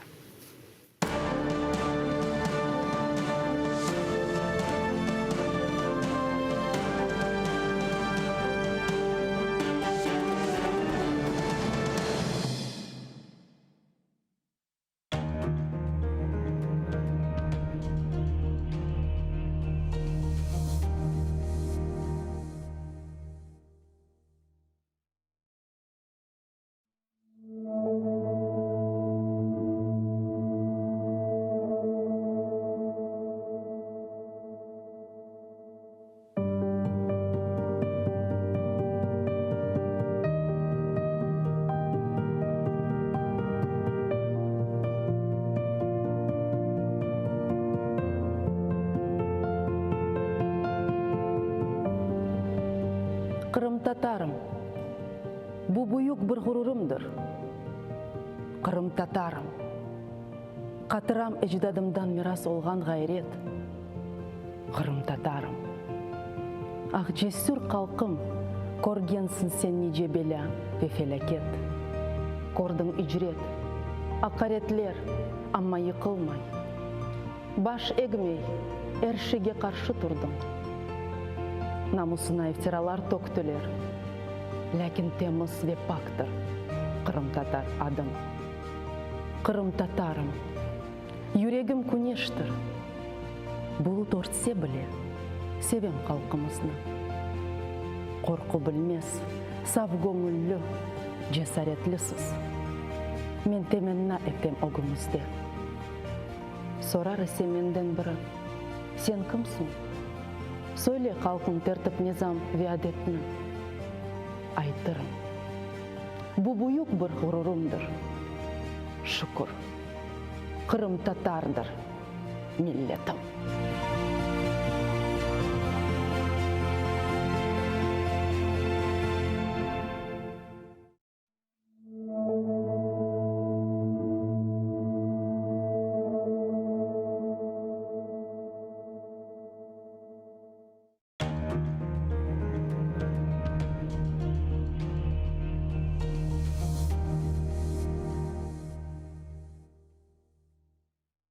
Маарифчы, нешырчы, драматург ве публицист Асан Сабри Айвазов Алупка көйінде майысының 6-сында 1878 сенесі дүнияға келді.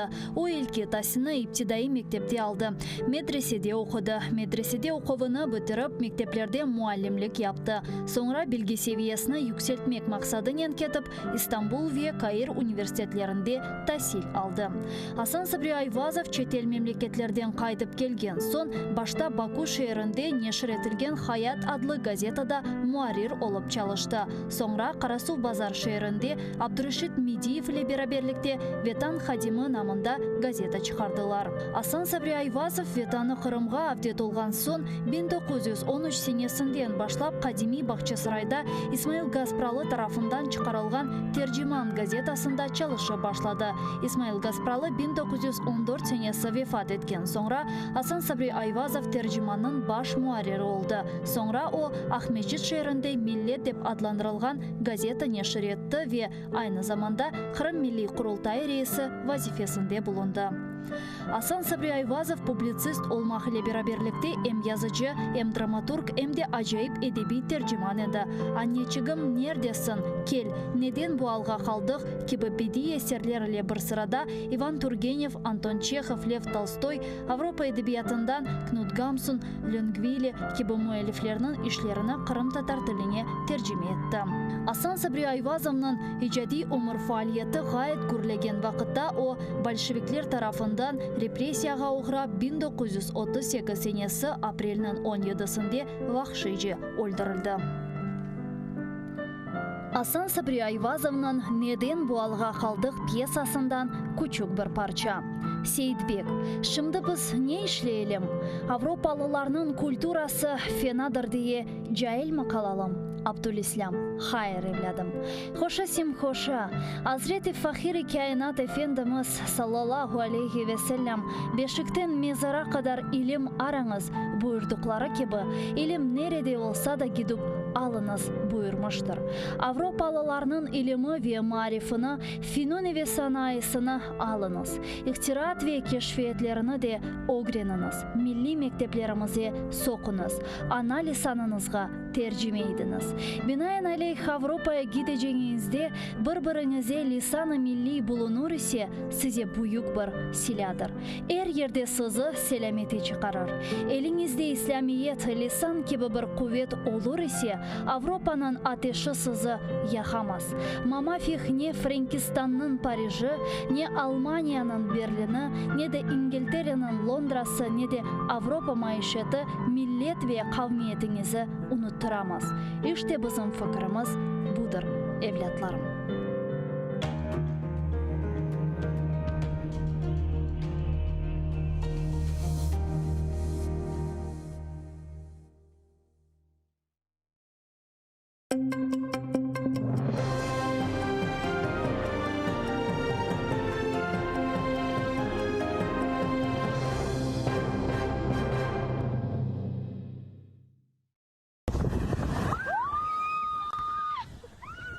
потужні хвилі, руйнівний вітер, постраждалі та частковий блекаут. По окупованому Криму ударив шторм, який прийшов з Босфора. В Алушті, Євпаторії, Сімферополі, Чорноморському, Білогірському та Ленінському районах фіксували пориви вітру до 35 метрів на секунду. Повалило десятки дерев. Відомо про щонайменше 8 травмованих. 2 постраждали в Алушті та Сімферопольському районі. Стільки ж у Севастополі. 4 травмовані у Ялті, з них 3 у шпиталі.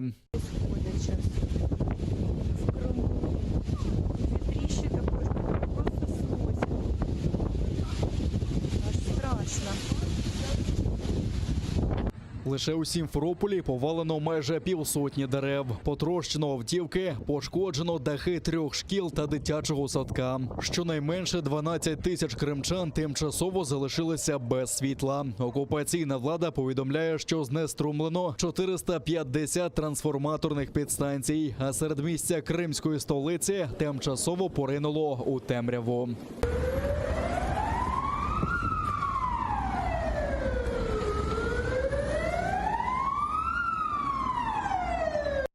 Вот такая у нас романтика. В мечети нет света. На улице темным-темно. Все летает. Ветер ужасный. Провода искрят. Негода відступати поки не планує. Окупаційне управління МВС Криму вже у середу очікує штормовий вітер, потужні зливи та навіть сніг. Смертоносний ураган обрушився на Стамбул у понеділок. Швидкість вітру досягала 130 км на годину. Він зривав дахи з будинків, зносив рекламні щити та перевертав вантажівки. Пошкоджено інфраструктуру, зокрема у порту. Частину набережної затопило. У протоці Босфор здійнялися великі хвилі. Щонайменше 4 людини загинули у Стамбулі та ще 1 на півночі Туреччини. 3 смертельно поранило уламками будівель, ще 1 здуло з даху. Як повідомили у стамбульській мерії, 1 із загиблих іноземець, ще 19 людей отримали тілесні ушкодження. 3 з них у критичному стані. У провінції Зонгулдак на березі Чорного моря через негоду також загинув 1 будівельник. Після розгулу стихії дехто залишився просто неба. Я був на роботі, коли мені діти зателефонували. Вони сказали, що в нашому будинку зірвало дах і щоб я якомога швидше прийшов. Коли я прийшов, будинок був у такому стані, нам вдалося врятувати деякі речі. Минулої ночі ми залишилися в будинку мого брата. Зараз думаємо, що буде далі. 2 моїх дітей під час стихійного лиха були вдома. Слава Богу, з ними нічого не сталося. Ніхто не постраждав. Ми молимося, щоб не було пожежі та вибуху газу. Скляні прикраси, що були в цій кімнаті, впали на землю. Було багато шуму через вітер. Обидві кімнати почали падати. Нам було дуже страшно. Останньою залишилася кухня. Двері були замкнені, ми не могли вийти, потім прийшли чоловіки. Вони виламали двері і врятували нас. Я був з братом, і нам тоді було дуже страшно вдома.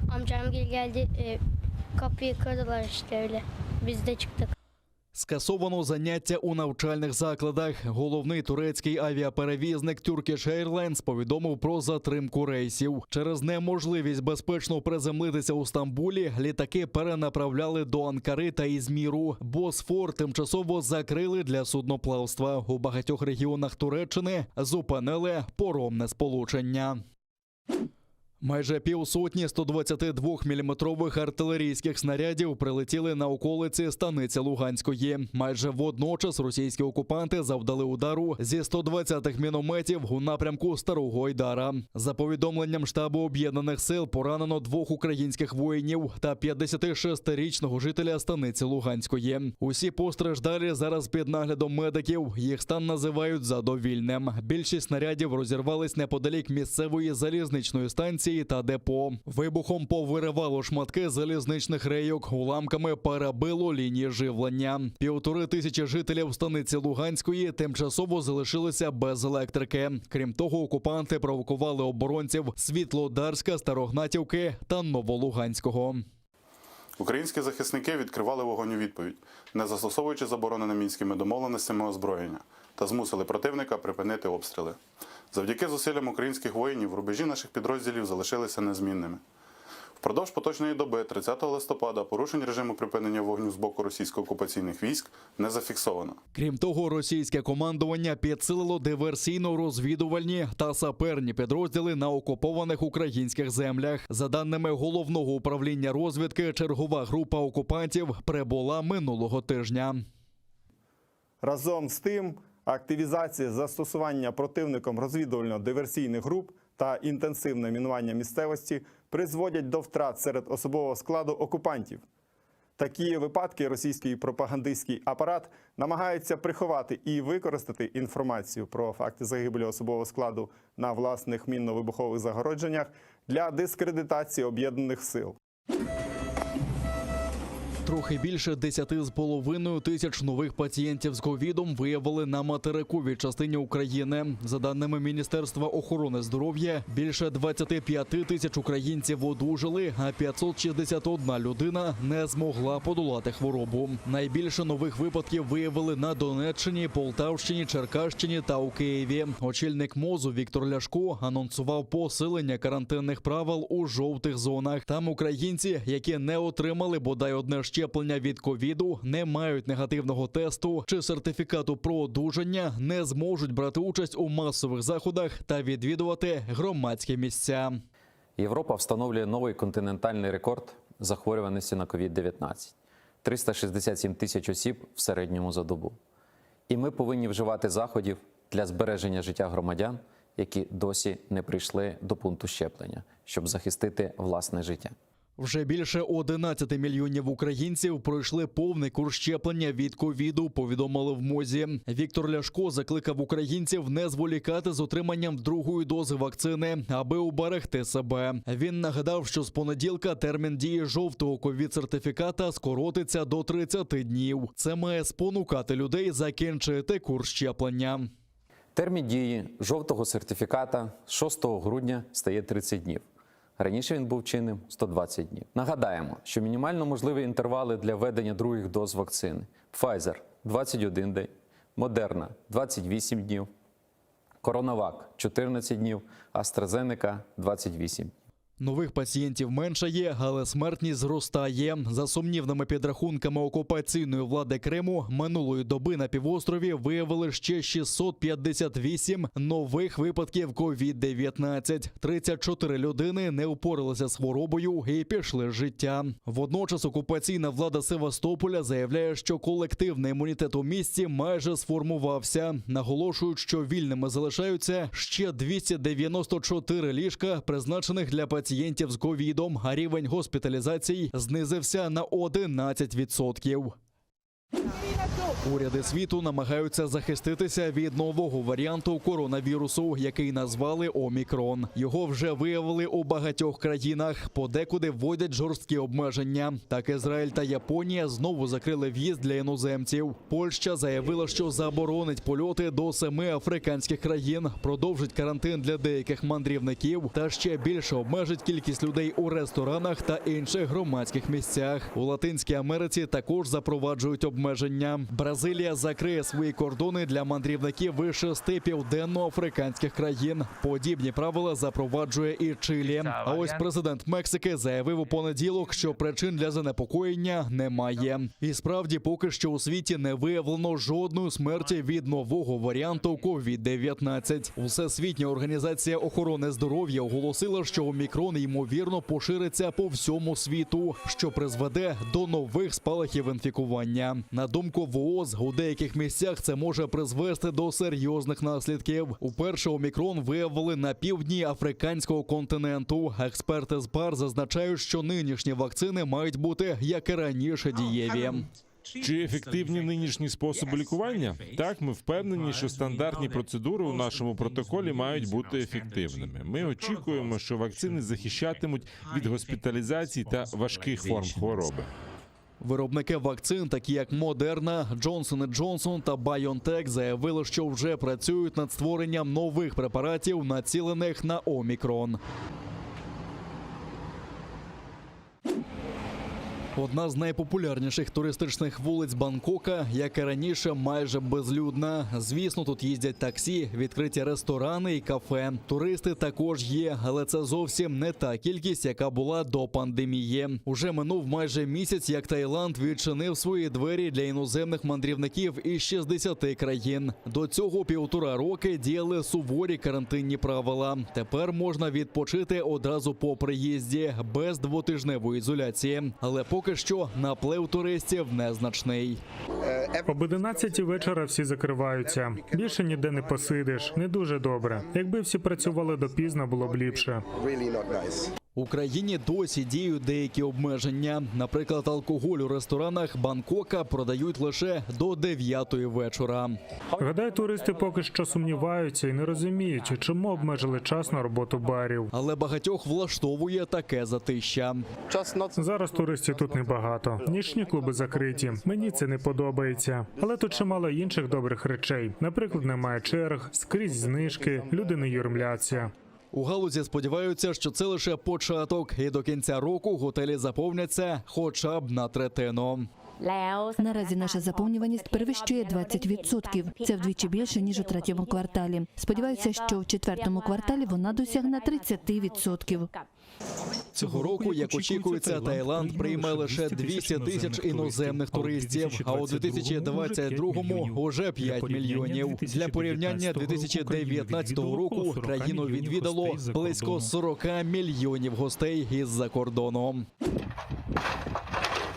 Знесли оселю і вимагають за це гроші. Окупанти вирішили стягнути з ветерана Кримсько-татарського національного руху Рустема Усіїнова 42 тисячі рублів за знищення його ж помешкання. Так вирішив окупаційний міський суд Судака. Як зазначають місцеві активісти, частину коштів тепер утримуватимуть з пенсії Усіїнова. Минулої середи окупанти зрівняли з землею домівку та технічні споруди чоловіка у Морському біля Судака, бо вирішили, що земля тепер належить муніципалітету. Спецтехніка прибула у супроводі ОМОНівців. На очах Рустема Усіїнова, який дочасно виписався з лікарні з пневмонією, окупанти описали майно. Ветеранові національного руху стало зле. Карета швидкої забрала його до судакської лікарні.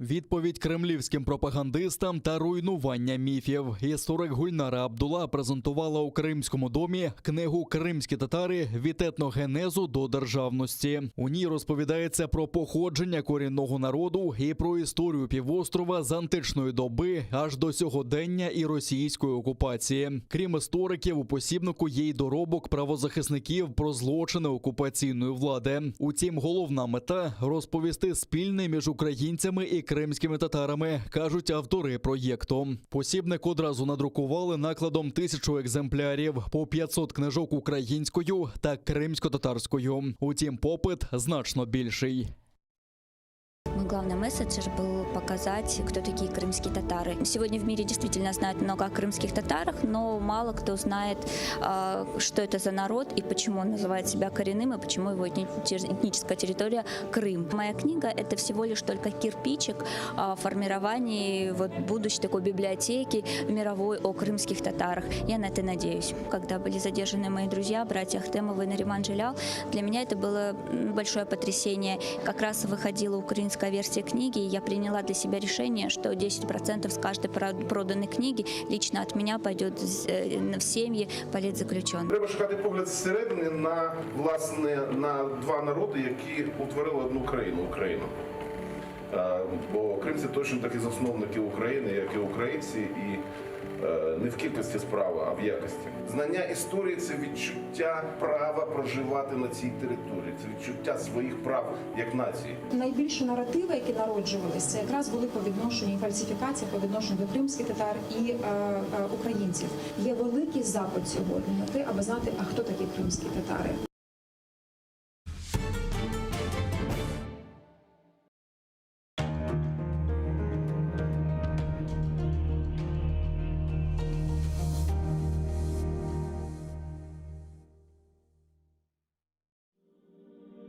пророк Мухаммед, да благословит его Аллах и приветствует, сказал: «Каждая умра после предыдущей служит искуплением совершенных между ними грехов.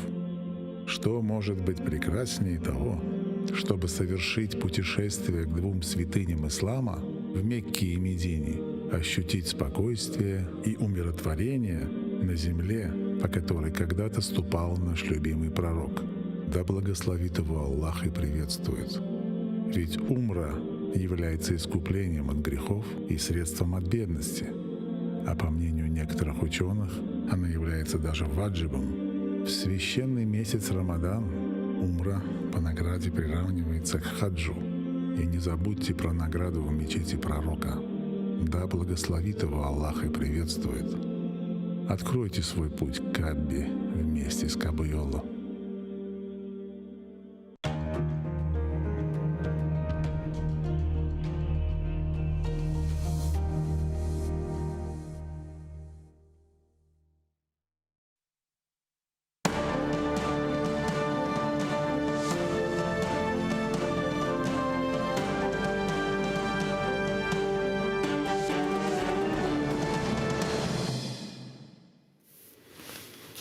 Ассаляму алейкум, хайрлы акшамлар. Витаю в эфире телеканала АТР. Вы смотрите информационно-аналитическую программу «Бугунь». В студии для вас работаю я, Гульсум Халилова. И следующие 40 минут в этой студии с гостями, которые подключатся к нам в режиме онлайн, мы обсудим основные новости и события сегодняшнего дня, которые непосредственно касаются временно оккупированных территорий и территориальной целостности Украины.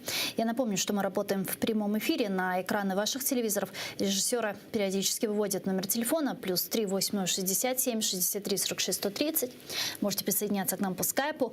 Также можете присоединяться по вайберу абсолютно бесплатно. Адрес нашего скайпа вы видите на экранах atr.tv. И не забывайте подписываться на наш YouTube-канал. Там мы вещаем как в онлайн-режиме, так и выкладываем самые интересные фрагменты из наших эфиров. Выкладываем практически все наши программы в записи. И, наконец, поддержать Первый крымско-татарский вы можете, подписавшись на наш Patreon. Ссылку на экраны периодически выводит режиссер. Можете пройти по этой ссылке, которую видите сейчас, выбрать уровень поддержки и стать частью большой крымско-татарской семьи АТР. Это поможет нам продолжать работать на непростом информационном фронте. А этот блок я бы хотела начать со следующих новостей. В Украине расшатывают и дестабилизируют ситуацию. Около 7 тысяч сотрудников спецслужб Российской Федерации. Данную информацию озвучил Илья Витюк, руководитель департамента кибербезопасности СБУ. Вот его цитата. Сьогодні з території Російської Федерації по Україні працюють близько 7 тисяч співробітників спецслужб. Це відносно дестабілізуючого і розхитуючого. Також департамент кібербезпеки СБУ заблокував 15 розгалуджених мереж антиукраїнських інтернет-агітаторів. Це нібито 150 тисяч осіб, які щось коментують, репостять, пишуть і дають оцінку подіям. Нами була проведена безпрецедентна спецоперація проти хакерської групи «Армагеддон», яка штатно перебувала у ФСБ Росії і діяла з території Криму. Также Служба безопасности Украины открыла уголовное производство по факту подготовки государственного переворота в Украине, о котором на пресс-марафоне говорил президент Украины Владимир Зеленский. Головне слідче управління СБ України здійснює досудове розслідування у кримінальному провадженні про скоєння дій, спрямованих на захоплення державної влади. Провадження відкрито за частиною 1 статті 109 Кримінального кодексу України за фактом приготування окремими громадянами України та Російської Федерації дій з метою захоплення державної влади. Я напомню, 26 ноября на пресс-марафоне президент Украины Владимир Зеленский заявил, что окружение Рената Ахметова втягивает его в организацию государственного переворота. Вот прямая речь президента. Отримали інформацію, що 1 числа в нашій державі буде державний переворот. Цікава ж інформація. Мені здається, що важлива інформація. 1-2 грудня. Я би сказав так, дивіться, я ж не бурба, я говорити і ділитися тією інформацією, яку я не маю права і не буду поки що.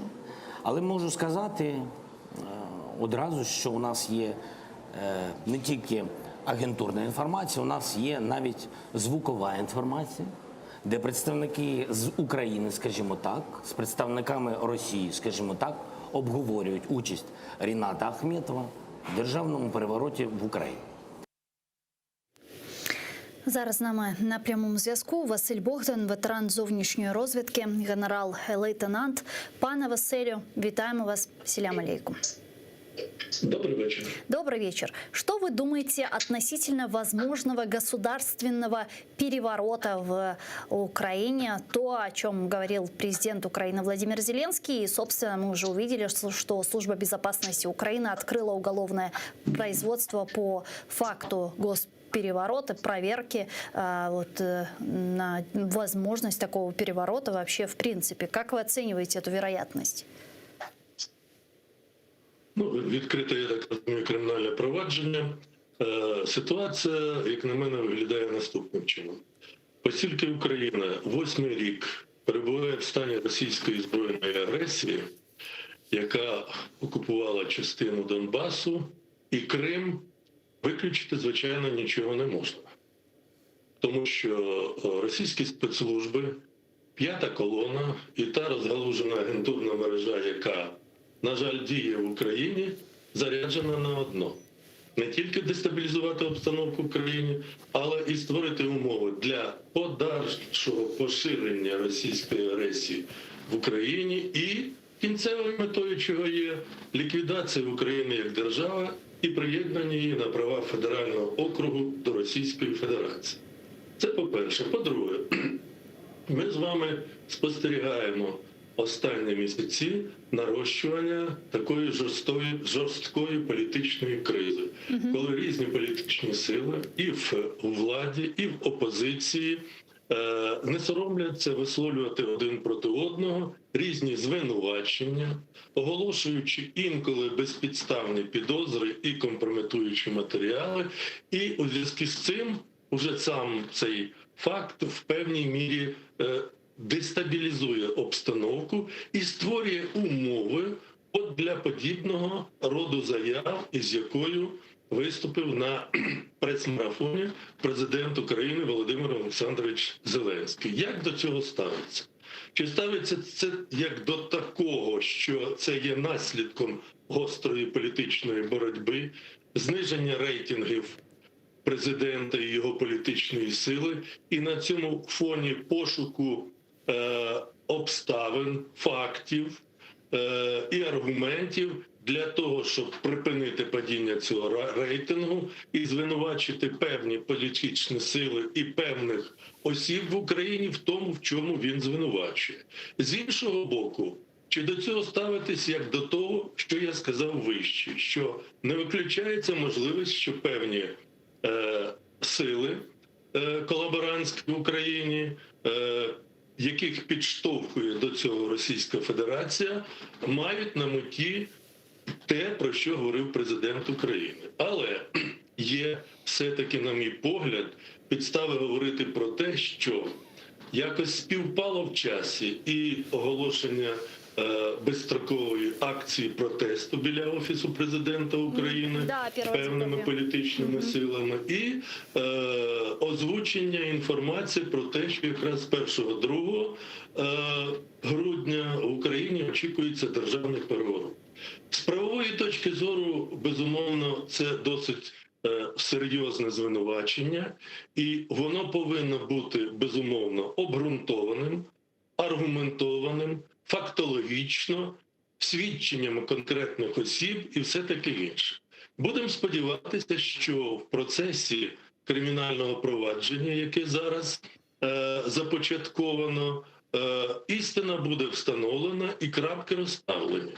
Але в мене є таке враження, що це спроба збити хвилю соціальних протестів, в певній мірі залякати суспільство і на цій підставі продовжити маніпулятивні дії в напрямку відволікання громадськості від тих провалів, які є у внутрішній і зовнішній політиці, від такого серйозного зубожіння населення, від проблем в енергетиці, від проблем в безпековій сфері, від проблем, пов'язаних із тим, що в ситуації, коли Україна 8-й рік в стані збройної агресії з боку Росії, повинна консолідуватися, повинна об'єднуватися. І особливо, що стосується воєнно-політичної еліти і громадянського суспільства. В цьому випадку всі дріб'язкові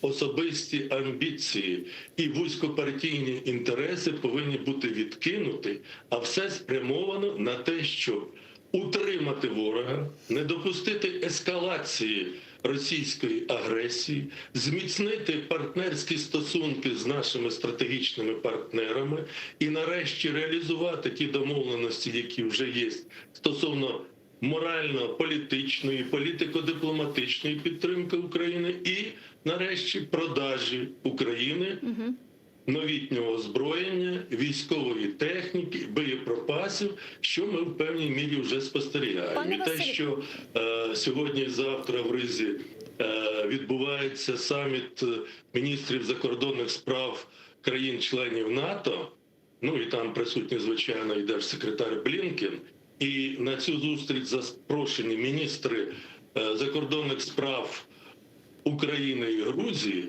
це говорить про те, що все-таки Захід нарешті усвідомлює загрозу, яку несе Російська Федерація не лише Україні, але і Європі, і світу. І, по-друге, Захід почав усвідомлювати, що на шляху експансії Росії у близьке зарубіжжя і в Європу, і в світ, Україна зараз є самим основним і ключовим форпостом в тому, щоб цю експансію зупинити. Пане Василю, і в цьому зв'язку угрози... не тільки захищає свою незалежність і суверенітет, але вона захищає Європу. Пане Василю, про угрозы и возможное полномасштабное вторжение России в Украину мы еще поговорим. Вот если все же мы говорим о внутренних дестабилизирующих факторах в Украине, как много, по вашим данным, по вашей информации, на ваш взгляд, инфильтрованных сотрудников ФСБ, возможно, высшие эшелоны власти, в силовые, в правовые структуры? Ну, ви знаєте, тут треба дуже так узагальнено сказати про формульні методи спецслужб Російської Федерації, які пов'язані з тим, що вони інфільтрують не тільки під прикриттям кадрових працівників, але і агентуру, в тому числі із числа громадян України, які працюють у центральних органах державної влади і управління, в правоохоронних і в спеціальних органах. Кількості вам ніхто не назве, тому що це неможливо. Але з огляду на те, які відбуваються процеси в українському суспільстві, з огляду на те, що в певній мірі українська оборонна промисловість зараз недостатньо активно працює на потреби Збройних сил України, можна кваліфікувати окремі речі як саботаж. Зміцнення обороноздатності країни – це раз. По-друге, питання, які пов'язані зараз з енергетичними проблемами в Україні, з тим, що не вистачає вугілля для того, щоб працювали ТЕЦ, з тим, що атомні електростанції тривалий час не працювали, деякі з них або працювали наполовину, а деякі з них і зараз у них є проблеми. І в зв'язку з цим Україна, яка років ще 2-3 назад виробляла надлишок електроенергії, зараз потребує цієї електроенергії і вимушена закуповувати її у кого? У Білорусі. А у Білорусі це значить в Росії. А буквально сьогодні-вчора президент самопроголошений Білорусі Лукашенко заявив, по-перше, що він підтримує Росію, якщо Росія розв'яже подальшу агресію стосовно України. Це раз. А сьогодні він заявив, що він визнає Крим і де-факто, і де-юре російською територією і готується його відвідати. Тобто ми маємо справу з такими речами, коли в певній мірі саботаж. Я не можу сказати, що це так є на самому ділі, але все-таки підозри є.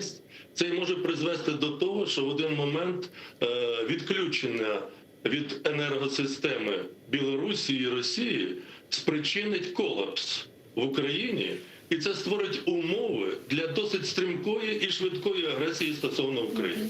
Вот, кстати, по поводу Александра Лукашенко. Буквально час назад появилась новость о том, что он планирует посетить временно оккупированный Крым. И сам сказал, что если он туда едет, значит, он признает оккупацию Крыма, признает Крым якобы территорией России. Вот как вы считаете, что произошло? Можно ли теперь говорить, что Россия полностью поглотила Беларусь? Потому что в вопросе Крыма Александр Лукашенко какое-то время пытался лавировать, он все же лавировал, но сейчас мы видим, что не очень он вылавировал. Теперь, получается, Россия полностью поглотила Лукашенко и его страну?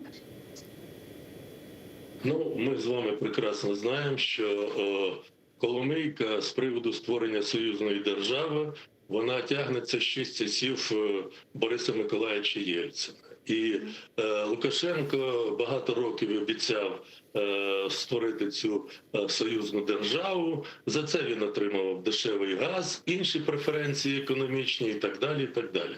Але після останніх президентських виборів, коли він фактично узурпував владу, сфальсифікував ці президентські вибори, і його становище сильно було підірвано масовими протестами білоруського населення, це по-перше, а по-друге, те, що він їх так брутально і жахливо придушував, визвало відповідну реакцію Заходу, посипалися санкції, посипалася його міжнародна ізоляція, і ті навіть перші якісь ознаки можливого діалогу Лукашенко з Заходом, вони припинились, відійшли в сторону, і Лукашенко вимушений був іти на реалізацію повномасштабну домовленостей стосовно створення союзної держави. І ви знаєте, що нещодавно у Сочі там в онлайн-режимі якось були підписані відповідні документи.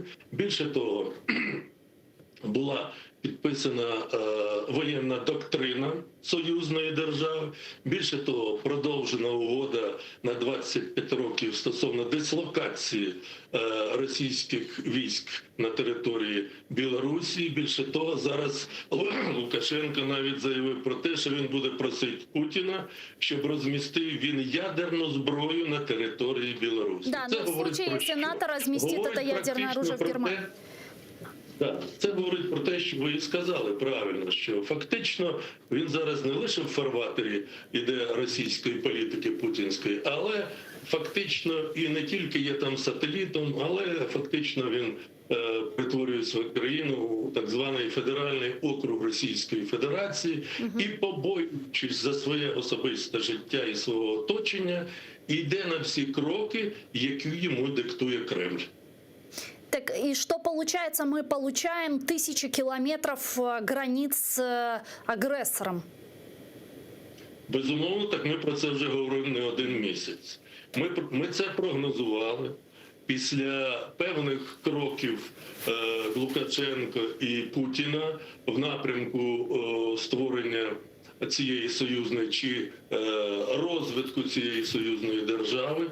І про це неодноразово говорили і офіційні особи, і політологи, і експерти, в тому числі і я про це говорив, що нам потрібно зміцнювати північний кордон і зміцнювати наш контингент Збройних сил на цьому напрямку, тому що рано чи пізно Путін спонукає Лукашенка діяти в своїх інтересах і взяти участь навіть у можливій подальшій ескалації збройної агресії стосовно України. Так що в даному конкретному випадку ми маємо на півночі аналогічну ситуацію з тією, яку ми маємо на півдні і яку ми маємо на сході.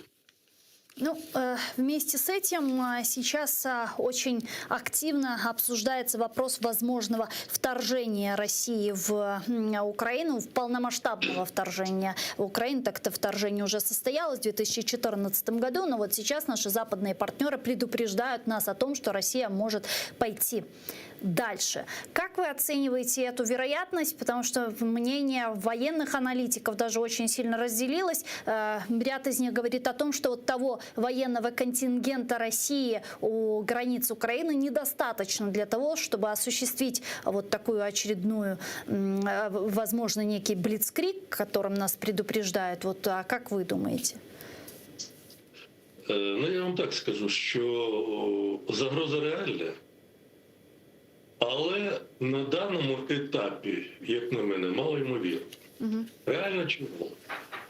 Реально тому, що ми повинні вести мову не лише про цей контингент особового складу близько 100 тисяч осіб на Сході, але тепер ми не повинні забувати вже і північний напрямок Білорусь, ми не повинні забувати можливі дії з боку Криму стосовно України, а там накопичує досить потужний військовий потенціал. Ну і не забуваємо, що в Придністров'ї є теж російський контингент, і він може теж бути задіяним у певних ситуаціях. Тому говорити про те, що 100 тисяч – це не та маса військових, яка може серйозно загрожувати Росії, я б сказав, що це не те, що не серйозно, але недалекоглядно. Росія може сконцентрувати і запустити в дію і авіацію, і запустити відповідні ракетне і артилерійське озброєння і таке інше. Але треба мати на увазі декілька факторів. В ситуації, яка складається, ми, по-перше, повинні розуміти, що українські Збройні Сили, попри всі проблеми, які є в військово-технічному забезпеченні, там кадровому, логістичному, управлінському, вони на порядок в окремих випадках вищі, ніж Збройні Сили Російської Федерації, тому що вони мають уже за ці 7 років дуже потужний досвід бойових дій. Це по-перше. По-друге, у нас близько 500 000 резервістів, які пройшли горнило російсько-української війни. І при належній організації мобілізаційній ці сили можуть досить оперативно задіяні у відсічі можливій подальшій російській збройній агресії. І ми повинні не забувати зовнішній фактор, а перш за все мати на увазі те, що я вам зараз говорив про саміт міністрів закордонних справ в Ризі країн-членів НАТО і запрошення туди міністрів закордонних справ України і Грузії, це ознака чого? Це ознака того, що Захід досить серйозно сприймає можливість подальшої російської агресії. Захід досить серйозно сприймає загрозу накопичення військового контингенту, тяжкого озброєння, військової техніки на кордоні з Україною і налаштований, і мені в це хочеться вірити, якщо не допомагати своїм особовим складом, то, по крайній мірі, надати таку практичну допомогу озброєнням, військовою технікою, експертами, консультантами, а ми знаємо, що висловили з цього приводу і Канада, і Великобританія про те, що можуть частину контингенту направити в Україну, і про те, що в Україні вже починають роботу військово-навчальні табори НАТО. І те, що будуть застосовані досить жорсткі санкції в цьому результаті, дає підстави для обережного оптимізму в тому, що Росія в цій ситуації не наважиться до широкомасштабної агресії, тому що вона зараз здійснює заходи в напрямку того, щоб шляхом блефування, шляхом шантажу, шляхом дезінформації і дестабілізації ситуації в цій же Україні змусити Україну на умови Кремля по Донбасу, звичайно, забути про Крим і змусити Європу і Захід все-таки запустити Північний потік-2. Я думаю, що в даній конкретній ситуації головне, що повинна робити Україна, це посилювати свою обороноздатність, об'єднувати воєнно-політичну еліту, припинити всякі внутрішні ігрища і внутрішні розбірки для того, щоб консолідувати суспільство на випадок можливої подальшої російської агресії.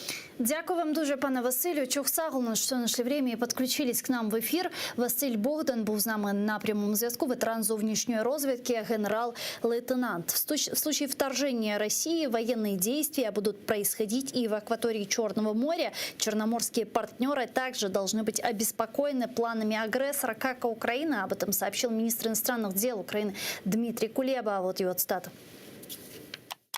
Потенційна військова операція, зроблена Росією, включатиме великий сегмент військових дій у Чорному морі. Тому Румунія та інші чорноморські партнери, на наш погляд, повинні бути так само стурбовані планами Росії, як і Україна, і бути прихильні до стримування Росії, як і ми. Це наша спільна проблема. Генсек НАТО Ян Столтенберг прокомментировал наращивание российских войск на границе с Украиной. Он призвал Россию снизить напряженность. Об этом сообщает сайт НАТО. Столтенберг назвал наращивание российской военной мощи вблизи Украины необъяснимым и неоправданным. Ми закликаємо Росію до прозорості, зниження напруженості та деескалації. НАТО зберігає пильність. Ми готові захищати усіх союзників. І ми зустрінемося з міністрами закордонних справ України і Грузії тут, у Ризі, на зустрічі міністрів закордонних справ країн НАТО на цьому тижні. Доцент кафедри міжнародних відносин імені Мечникова Сергій Глебов зараз з нами на прямому зв'язку. Пане Сергію, вітаємо вас. Селям алейкум. Вітання з Одеси. Да, витаем. Пане Сергею, министр иностранных дел Украины Дмитрий Кулеба сообщил о том, что вот опасения Украины о возможном полномасштабном вторжении России в Украину должны разделять наши черноморские партнеры. Как вы думаете, они все же разделяют эти опасения или нет? Ну, как всегда, разделяют региональную озабоченность. Естественно, в случае открытого регионального конфликта ни одна из стран Черноморского региона не может чувствовать себя в безопасности и будет чувствовать себя в безопасности. Обязательно последует реакция. Однако, насколько эта реакция будет максимально защищать территориальную целостность и военную безопасность Украины, это большой вопрос. И тут мы можем, да, наверное, вспомнить о тех красных линиях, которые вот буквально сегодня российский президент озвучил уже более конкретно, применительно к Украине и к НАТО. То есть это речь идет про оружие, которое может долететь на территорию России за 5-7 минут, правильно я понимаю? Сегодня мы услышали более конкретную и точечную информацию по поводу того, где эта красная линия наконец-то будет проходить. Речь уже не идет о каком-то эфемерном присоединении Украины к НАТО. Речь не идет о расширении НАТО на восток. Речь идет даже о возможности размещения военной инфраструктуры или ее элементов на территории Украины. И вот это та красная черта, которую мы обсуждали в последнее время многие эксперты, насколько Украина может себя считать гарантированно безопасной при поддержке Североатлантического альянса, а в случае, если на территории Украины появятся ограниченные контингенты армий стран-членов Североатлантического альянса. И вот здесь, конечно, президент Российской Федерации уже играет на опережение, предупреждая союзников по НАТО не появляться на территории Украины в том или ином контексте, в том или ином состоянии. О том, что такие планы вынашивались, мы это знаем, как непосредственно внутри НАТО, так и в рамках Европейского Союза. Ну, то есть это такой больше месседж нашим западным партнерам, правильно я понимаю? Совершенно верно. Мы давно, наверное, все-таки тоже знаем о внутриукраинском дискурсе в отношении того, что единственной гарантией не начала, скажем так, открытой агрессии Российской Федерации, а может служить физическое присутствие солдат стран-членов Альянса на территории Украины. То есть в качестве превентивной меры, да, мы это рассматриваем всегда, получается?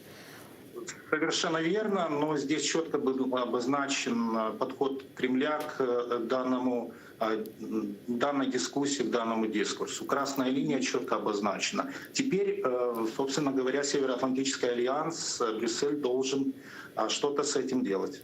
А как может реагировать на это НАТО? Сегодня Ян Столтенберг сделал очередное заявление и сказал, что в случае полномасштабного вторжения России в Украину, так как Украина не является страной-членом НАТО, НАТО, в принципе, не может ей гарантировать эту безопасность. Вот после таких заявлений можем ли мы рассчитывать на помощь со стороны наших партнеров из числа стран Североатлантического альянса? Ну, такой подход, в общем-то, он был запрограммирован заранее.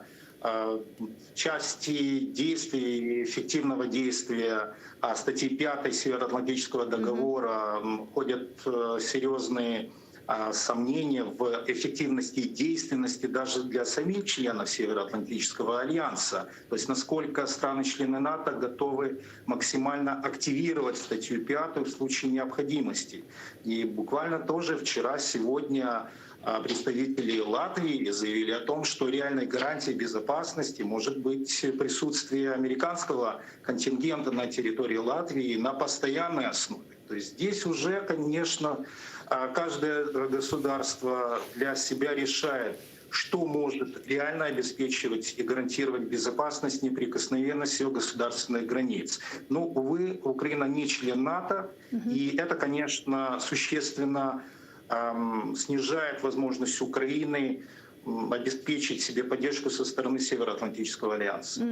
Ну вот если мы говорим про страну, которая стоит в авангарде Североатлантического альянса, про Соединенные Штаты Америки, то совсем недавно The Wall Street Journal опубликовала статью, в котором было написано о том, что администрация президента Джозефа Байдена рассматривает несколько вариантов реагирования на случай вторжения России в Украину. И, как информирует издание, два варианта предусматривают в случае вторжения России. Первый. С одной стороны, США рассматривают возможность усиления оборонных возможностей Украины за счет увеличения поставок средств ПВО и другой военной помощи, а также расширения санкций против России. И второй вариант предполагает, что США пойдет по пути снижения риска конфронтации с Москвой, что мы называем такое умиротворение агрессора, в том числе с помощью ограничения количества военных учений, проводимых США на территории Европейского Союза. Какой из этих вариантов, на ваш взгляд, наиболее вероятный? Принципиально нужно выяснить для себя прежде всего ключевое.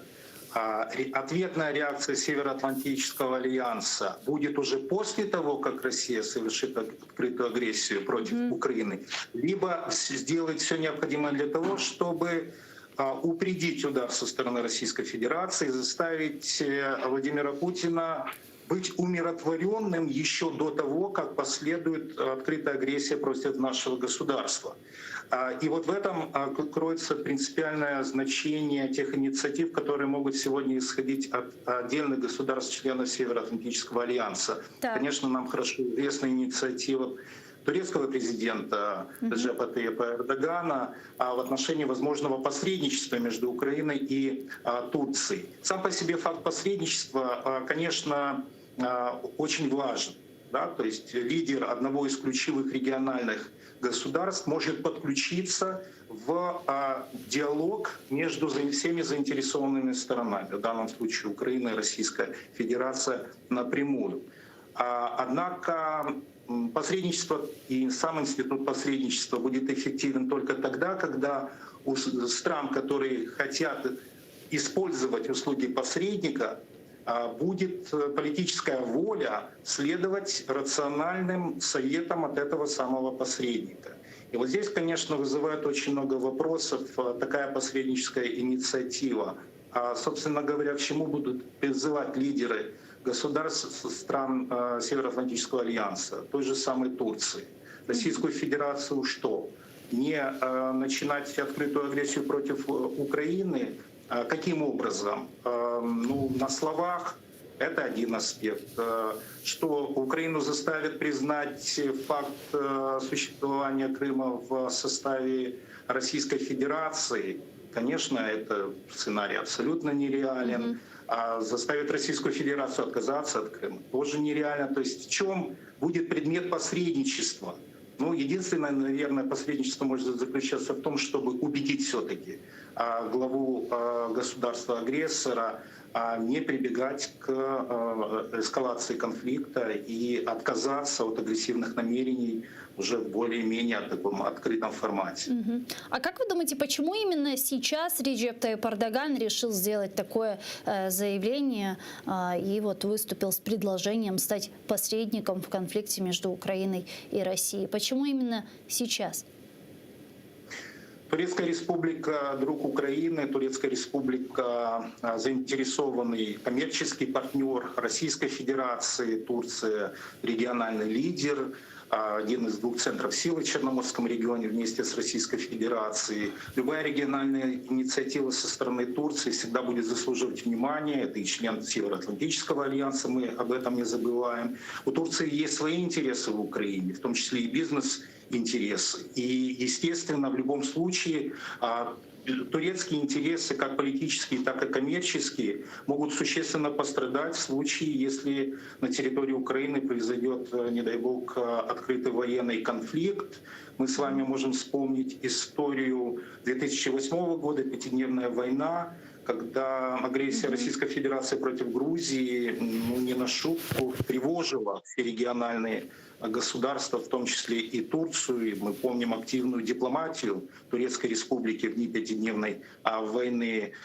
И, естественно, под угрозу были поставлены энергетические интересы Турецкой Республики по линии Бакут-Тбилиси-Джейхан, например, да, известный важный нефтепровод в то время, Бакут-Тбилиси-Эрзурум газопровод. То есть все это, естественно, заставляет региональных акторов максимально способствовать тому, чтобы в регионе не разразилась большая война. Но, тем не менее, не очень, скажем так, активная реакция и действия коллективного Запада на то, что произошло в 2008 году в Грузии, в принципе, дали карт-бланш Путину идти дальше и в 2014 году напасть на Украину, оккупировать Крым и начать прямую военную агрессию на Донбассе. Где гарантия, что в случае, если сейчас Россия начнет полномасштабное вторжение, то наши западные партнеры, в том числе Турецкая Республика, не ограничатся только лишь выражением обеспокоенности? К сожалению, гарантии никто нам не даст. И мы прекрасно понимаем, что дело рук, к сожалению, утопающих применительно к Черному морю, это дело рук самих утопающих. В данном случае нужно, конечно, говорить не о том, что может сделать Запад для Украины. Нужно спросить каждого украинца, что украинцы могут сделать для своего собственного государства, чтобы предотвратить или, по крайней мере, не спровоцировать очередной этап российской гибридной агрессии. И в данном случае, конечно, прямая ответственность лежит на первых лицах нашего государства. Насколько они дипломатично смогут донести ключевой смысл своей обеспокоенности за судьбу нашего государства, прежде всего лидерам Кремля. Ну вот, кстати, на этой неделе в Риге должна пройти встреча министра иностранных дел Украины и Грузии с генсеком НАТО Янсен Столтенбергом. Есть ли какие-то вот у вас ожидания в каких-то принятиях каких-то конкретных решений после этой встречи?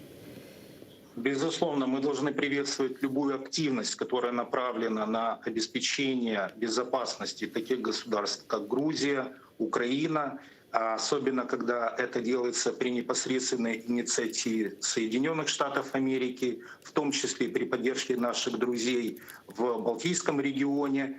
Ожидать результаты мы, наверное, все-таки можем, но, к сожалению, только лишь за рамки дипломатической поддержки и, возможно, все-таки применение соответствующих или расширенных санкций против Российской Федерации с предоставлением летального оружия.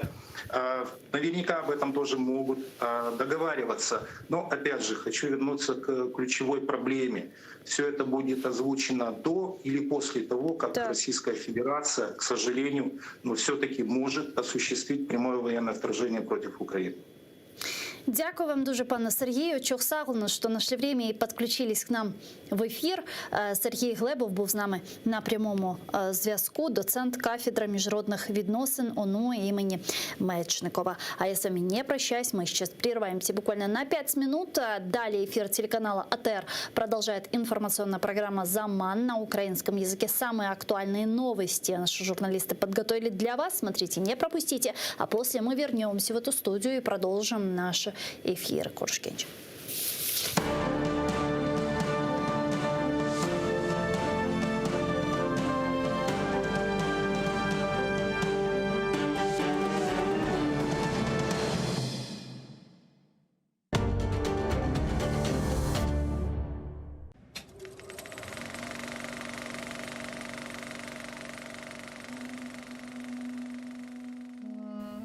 История национального движения крымско-татарского народа драматична. Участники движения, люди разных возрастов и профессий, самоотверженно боролись за возвращение своего народа в Крым. Объединенные единой целью – вернуть свой народ в Крым, они столкнулись с советской репрессивной системой, жестокой, коварной и хитрой, чрезвычайно близко. В жизни каждого из них, посмевших открыто выступить в защиту своего народа, неизбежно наступал момент прямого соприкосновения с властью в лице правоохранительных органов.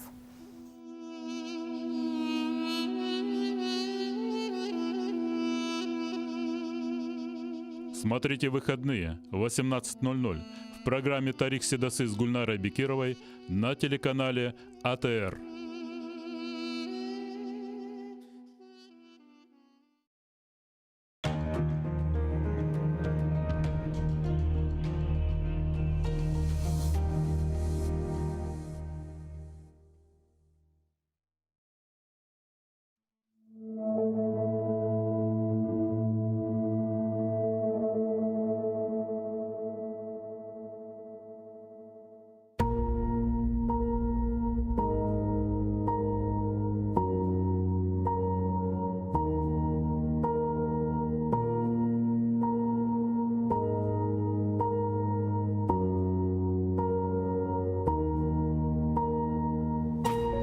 Taqdir merhametsiz, şefkatsiz kәде. İnsanны çok şeyden ayıra bile. Ama uğrar eken yürek teninde, algan nefeste anla dost bille. Seni unutmagan vatanın olsun. Taqdir koldan ayırır, dayanırsın. Baktlı yoldan ayırır, dayanırsın. Dayanırsın. Dayanırsın, dayanırsın. En ağır ehvalda umutmen tile. Seni unutmagan vatanın olsun.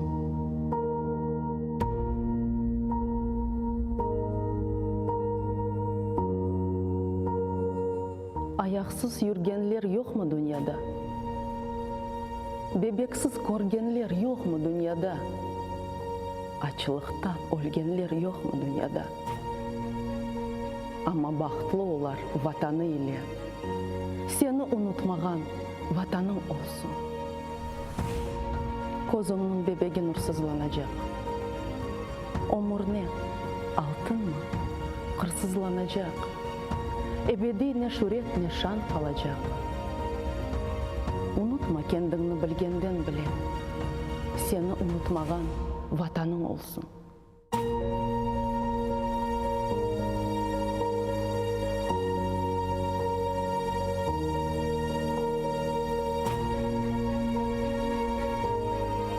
Kaydadır jürükке minip çapsan da, dumanlar артында yolsuz kalsan da, ecnebi toprakta Allah olsan da, kozunun o günde tursun os kullen, seni unutmagan vatanın olsun.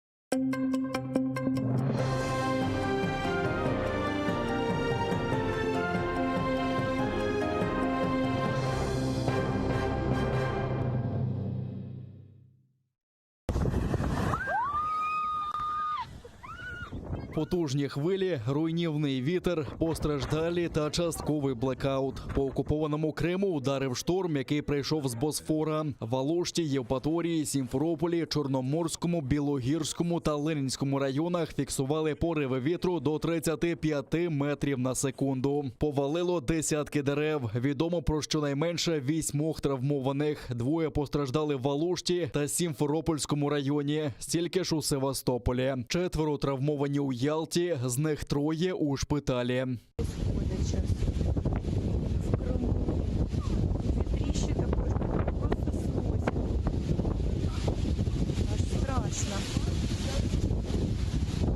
Лише у Сімферополі повалено майже 50 дерев. Потрощено автівки, пошкоджено дахи 3 шкіл та дитячого садка. Щонайменше 12 тисяч кримчан тимчасово залишилися без світла. Окупаційна влада повідомляє, що знеструмлено 450 трансформаторних підстанцій, а середмістя кримської столиці тимчасово поринуло у темряву.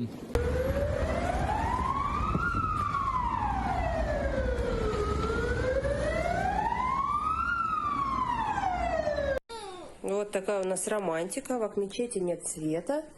На улице темным-темно. Все летает. Ветер ужасный. Провода искрят.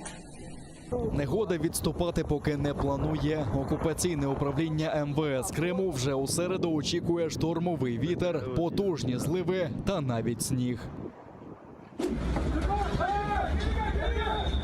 Смертоносний ураган обрушився на Стамбул у понеділок. Швидкість вітру досягала 130 км на годину. Він зривав дахи з будинків, зносив рекламні щити та перевертав вантажівки. Пошкоджено інфраструктуру, зокрема у порту. Частину набережної затопило. У протоці Босфор здійнялися великі хвилі.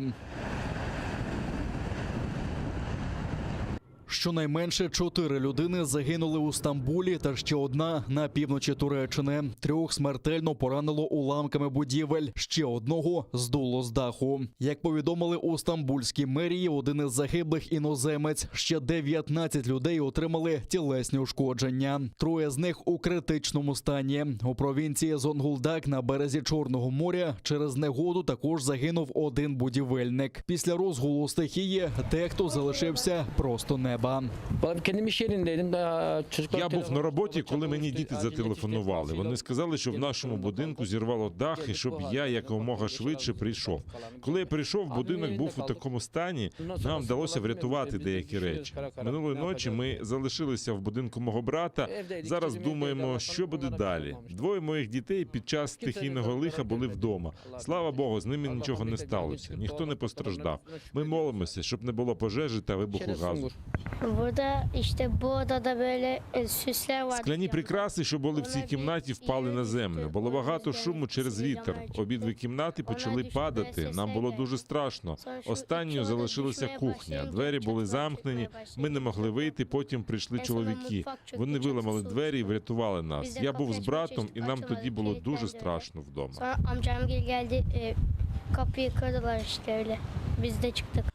Скасовано заняття у навчальних закладах. Головний турецький авіаперевізник Turkish Airlines повідомив про затримку рейсів. Через неможливість безпечно приземлитися у Стамбулі літаки перенаправляли до Анкари та Ізміру. Босфор тимчасово закрили для судноплавства. У багатьох регіонах Туреччини зупинили паромне сполучення.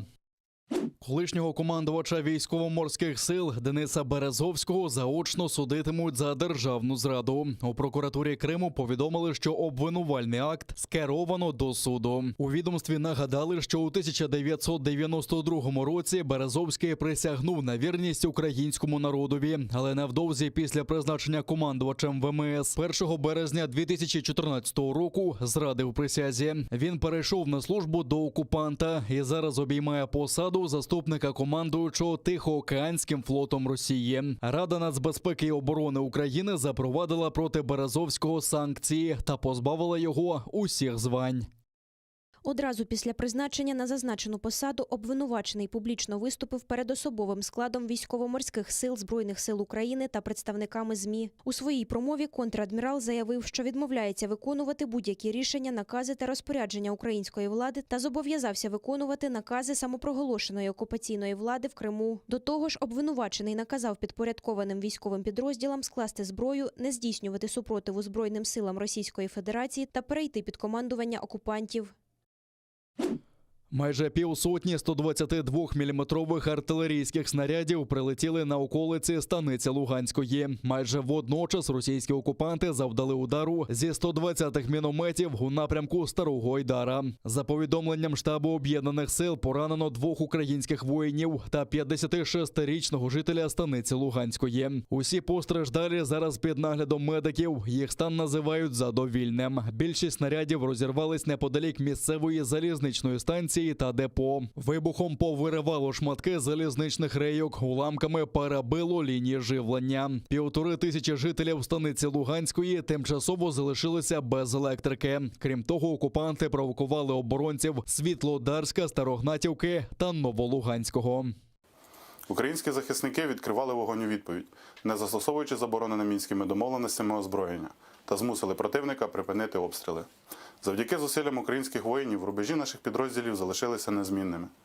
Впродовж поточної доби, 30 листопада, порушень режиму припинення вогню з боку російсько-окупаційних військ не зафіксовано. Крім того, російське командування підсилило диверсійно-розвідувальні та саперні підрозділи на окупованих українських землях. За даними Головного управління розвідки, чергова група окупантів прибула минулого тижня.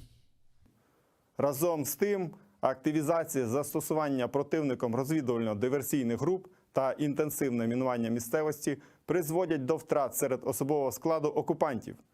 Такі випадки російський пропагандистський апарат намагається приховати і використати інформацію про факти загибелі особового складу на власних мінно-вибухових загородженнях для дискредитації об'єднаних сил. Трохи більше 10,5 тисяч нових пацієнтів з ковідом виявили на материковій частині України. За даними Міністерства охорони здоров'я, більше 25 тисяч українців одужали, а 561 людина не змогла подолати хворобу. Найбільше нових випадків виявили на Донеччині, Полтавщині, Черкащині та у Києві. Очільник МОЗу Віктор Ляшко анонсував посилення карантинних правил у жовтих зонах. Там українці, які не отримали бодай одне щеплення від ковіду, не мають негативного тесту чи сертифікату про одужання, не зможуть брати участь у масових заходах та відвідувати громадські місця. Європа встановлює новий континентальний рекорд захворюваності на COVID-19. 367 тисяч осіб в середньому за добу. І ми повинні вживати заходів для збереження життя громадян, які досі не прийшли до пункту щеплення, щоб захистити власне життя.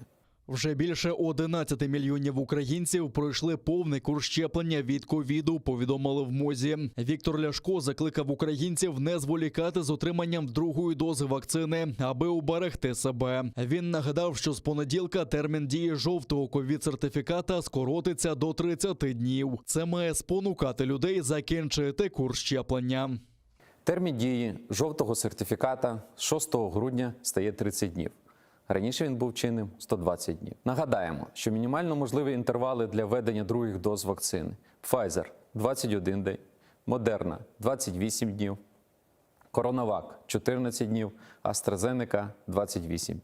Нових пацієнтів меншає, але смертність зростає. За сумнівними підрахунками окупаційної влади Криму, минулої доби на півострові виявили ще 658 нових випадків COVID-19. 34 людини не впоралися з хворобою і пішли з життя. Водночас окупаційна влада Севастополя заявляє, що колективний імунітет у місті майже сформувався. Наголошують, що вільними залишаються ще 294 ліжка, призначених для пацієнтів з ковідом, а рівень госпіталізацій знизився на 11%. Уряди світу намагаються захиститися від нового варіанту коронавірусу, який назвали Омікрон. Його вже виявили у багатьох країнах, подекуди вводять жорсткі обмеження. Так Ізраїль та Японія знову закрили в'їзд для іноземців. Польща заявила, що заборонить польоти до 7 африканських країн, продовжить карантин для деяких мандрівників та ще більше обмежить кількість людей у ресторанах та інших громадських місцях. У Латинській Америці також запроваджують обмеження. Бразилія закриє свої кордони для мандрівників із 6 південноафриканських країн. Подібні правила запроваджує і Чилі. А ось президент Мексики заявив у понеділок, що причин для занепокоєння немає. І справді поки що у світі не виявлено жодної смерті від нового варіанту COVID-19. Всесвітня організація охорони здоров'я оголосила, що Омікрон ймовірно пошириться по всьому світу, що призведе до нових спалахів інфікування. На думку ВООЗ, у деяких місцях це може призвести до серйозних наслідків. Уперше Омікрон виявили на півдні африканського континенту. Експерти з ПАР зазначають, що нинішні вакцини мають бути, як і раніше, дієві. Чи ефективні нинішні способи лікування? Так, ми впевнені, що стандартні процедури у нашому протоколі мають бути ефективними. Ми очікуємо, що вакцини захищатимуть від госпіталізації та важких форм хвороби. Виробники вакцин, такі як Модерна, Johnson & Johnson та BioNTech, заявили, що вже працюють над створенням нових препаратів, націлених на Омікрон. Одна з найпопулярніших туристичних вулиць Бангкока, як і раніше, майже безлюдна. Звісно, тут їздять таксі, відкриті ресторани і кафе. Туристи також є, але це зовсім не та кількість, яка була до пандемії. Уже минув майже місяць, як Таїланд відчинив свої двері для іноземних мандрівників із 60 країн. До цього 1,5 роки діяли суворі карантинні правила. Тепер можна відпочити одразу по приїзді, без двотижневої ізоляції. Але поки що наплив туристів незначний. Об 11 вечора всі закриваються. Більше ніде не посидиш. Не дуже добре. Якби всі працювали допізно, було б ліпше. В Україні досі діють деякі обмеження. Наприклад, алкоголь у ресторанах Бангкока продають лише до 9 вечора. Гадаю, туристи поки що сумніваються і не розуміють, чому обмежили час на роботу барів. Але багатьох влаштовує таке затища. Зараз туристів тут небагато. Нічні клуби закриті. Мені це не подобається. Але тут чимало інших добрих речей. Наприклад, немає черг, скрізь знижки, люди не юрмляться. У галузі сподіваються, що це лише початок, і до кінця року готелі заповняться хоча б на третину. Наразі наша заповнюваність перевищує 20%. Це вдвічі більше, ніж у 3-му кварталі. Сподіваюся, що в 4-му кварталі вона досягне 30%. Цього року, як очікується, Таїланд прийме лише 200 тисяч іноземних туристів, а у 2022-му – уже 5 мільйонів. Для порівняння, 2019 року країну відвідало близько 40 мільйонів гостей із-за кордону.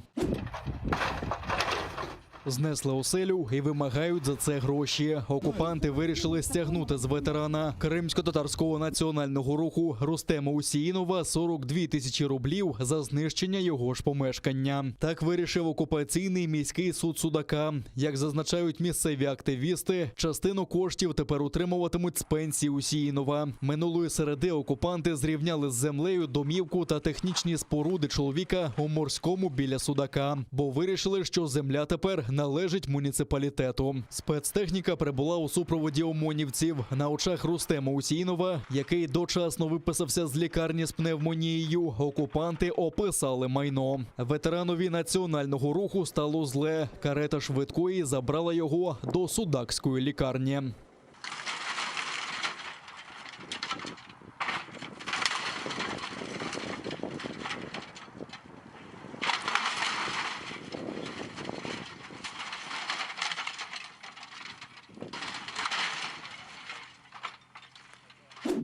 Відповідь кремлівським пропагандистам та руйнування міфів. Історик Гульнара Абдула презентувала у Кримському домі книгу «Кримські татари. Від етногенезу до державності». У ній розповідається про походження корінного народу і про історію півострова з античної доби аж до сьогодення і російської окупації. Крім істориків, у посібнику є й доробок правозахисників про злочини окупаційної влади. Утім, головна мета – розповісти спільне між українцями і кримськими татарами, кажуть автори проєкту. Посібник одразу надрукували накладом 1000 екземплярів, по 500 книжок українською та кримсько-татарською. Утім, попит значно більший.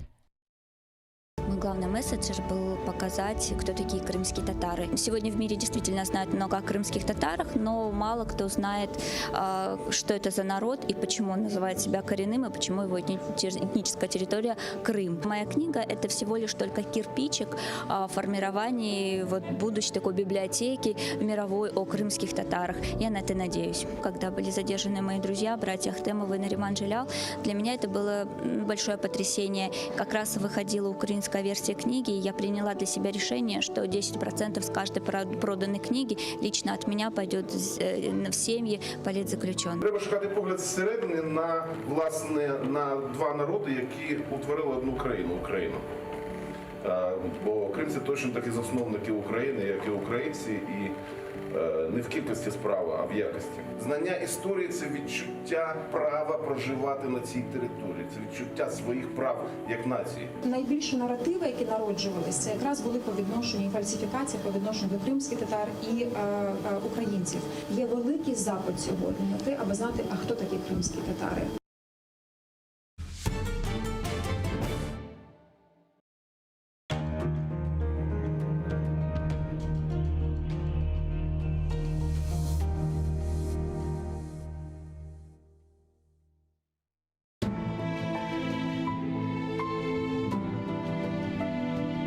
Меня зовут Нияра. Моя семья вынуждена была покинуть Крым. Это было утро после дня рождения моего двоюродного брата. После этого мы с ним больше не виделись. Я хочу знать, когда я еще смогу поиграть со своими братьями и сестрами.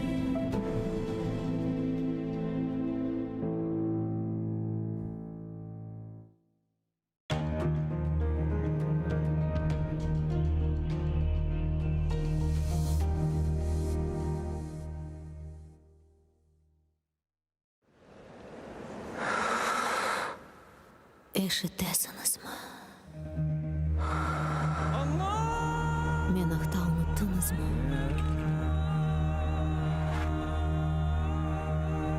Men bundan. Bu mening toprağım. Mening Kırımım.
Селям алейкум, харлах шамлар, сайгылатыр телеканалының телесерджілері бүгін информацион программасыны сейретесіңіз. Студияда сізлер үшін мен Гүлсум Халилова чалшам ве невбеттеке бөлікні біз қырымтар тілінде алып барамыз ве юзберген сонки хаберлеріні.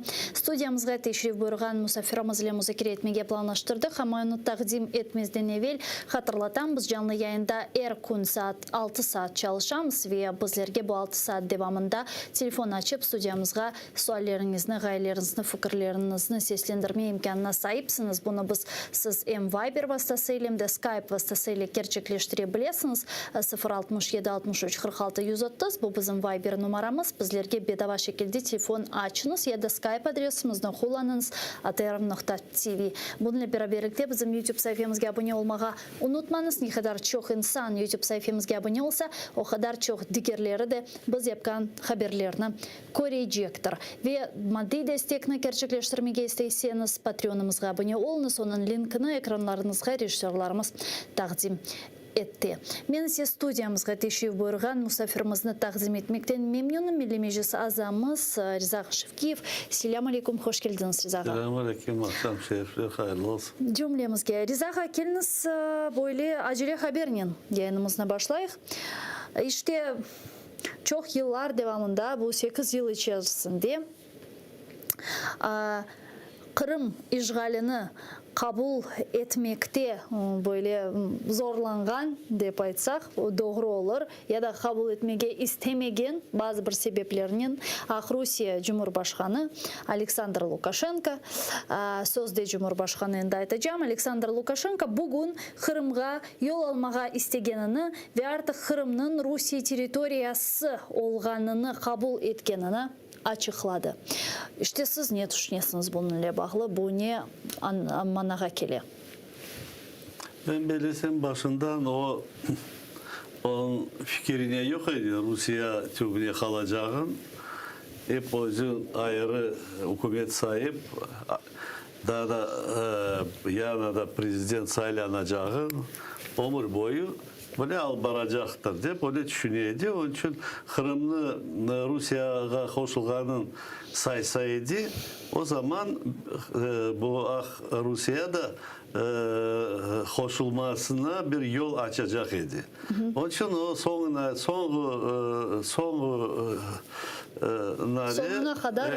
kadar hep Kırım'ı Rusya'ya kirgenin razı değildi, onu açıktan bildireydi. Biz onun çok hataların görsek bile böyle pozisyası için sayaydık. Ben onu mesela böyle düşünüyordum. Kırım'ı Rusya'nın olmadan saymasa bu adamla az bir şey hürmet etmek gerek deyip sayaydım. Ama o yüzden böyle bir yaram ayağına kalıp kanunsuz prezidentlikini koluna özünü alıp halkın uğrup hapslerine kapatıp demokratiyanın yolunu kapatıp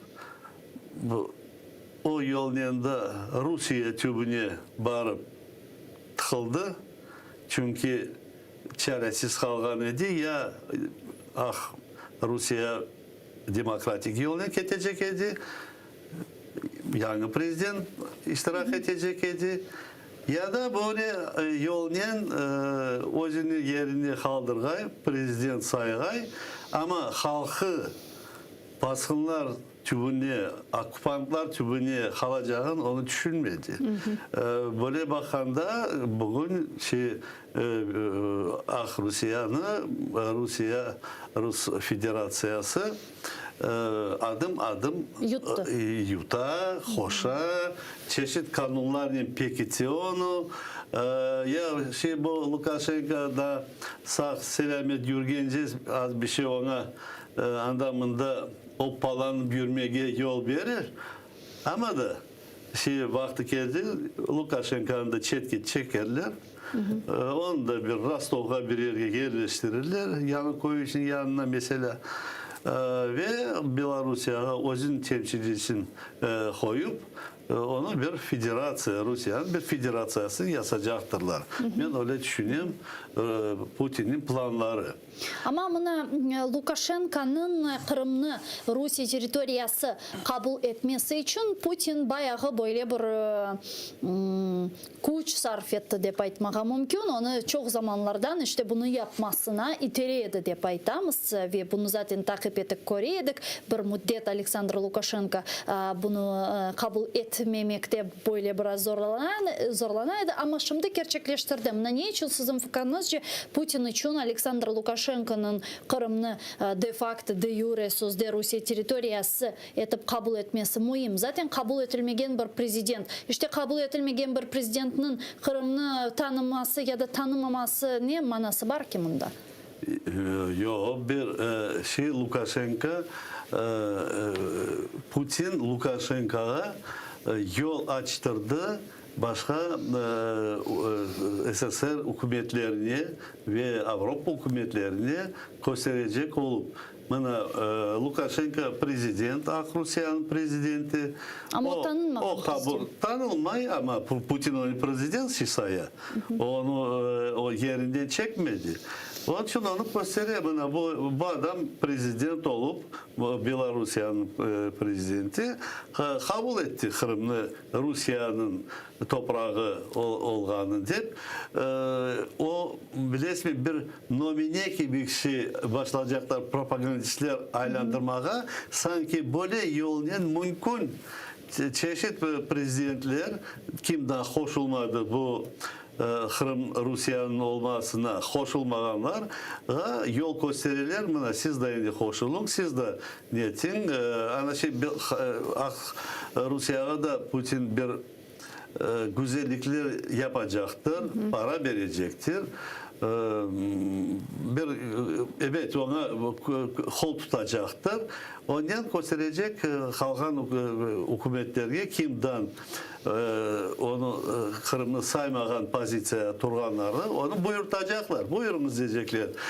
Sayınız Kırım'lı Rusya biz de sizge bir şeyler veririk deyip ben öyle anlayayım. Ama Lukashenko evet özünü saklamak için halkını sattı. Özünü korçalamak için halkını ağır alga kaldırdı. Halkının geleceğini kapattı. Ama sizce buna halk protest halkının şimdi böyle gayradan tıklanılı bu protestolarının imkanı var mı ya da endi yoktur ya da onlar endi bu şansını kaybettiler? Ben bilsem bu yakın arada onlar protest bir şey yapmazlar çünkü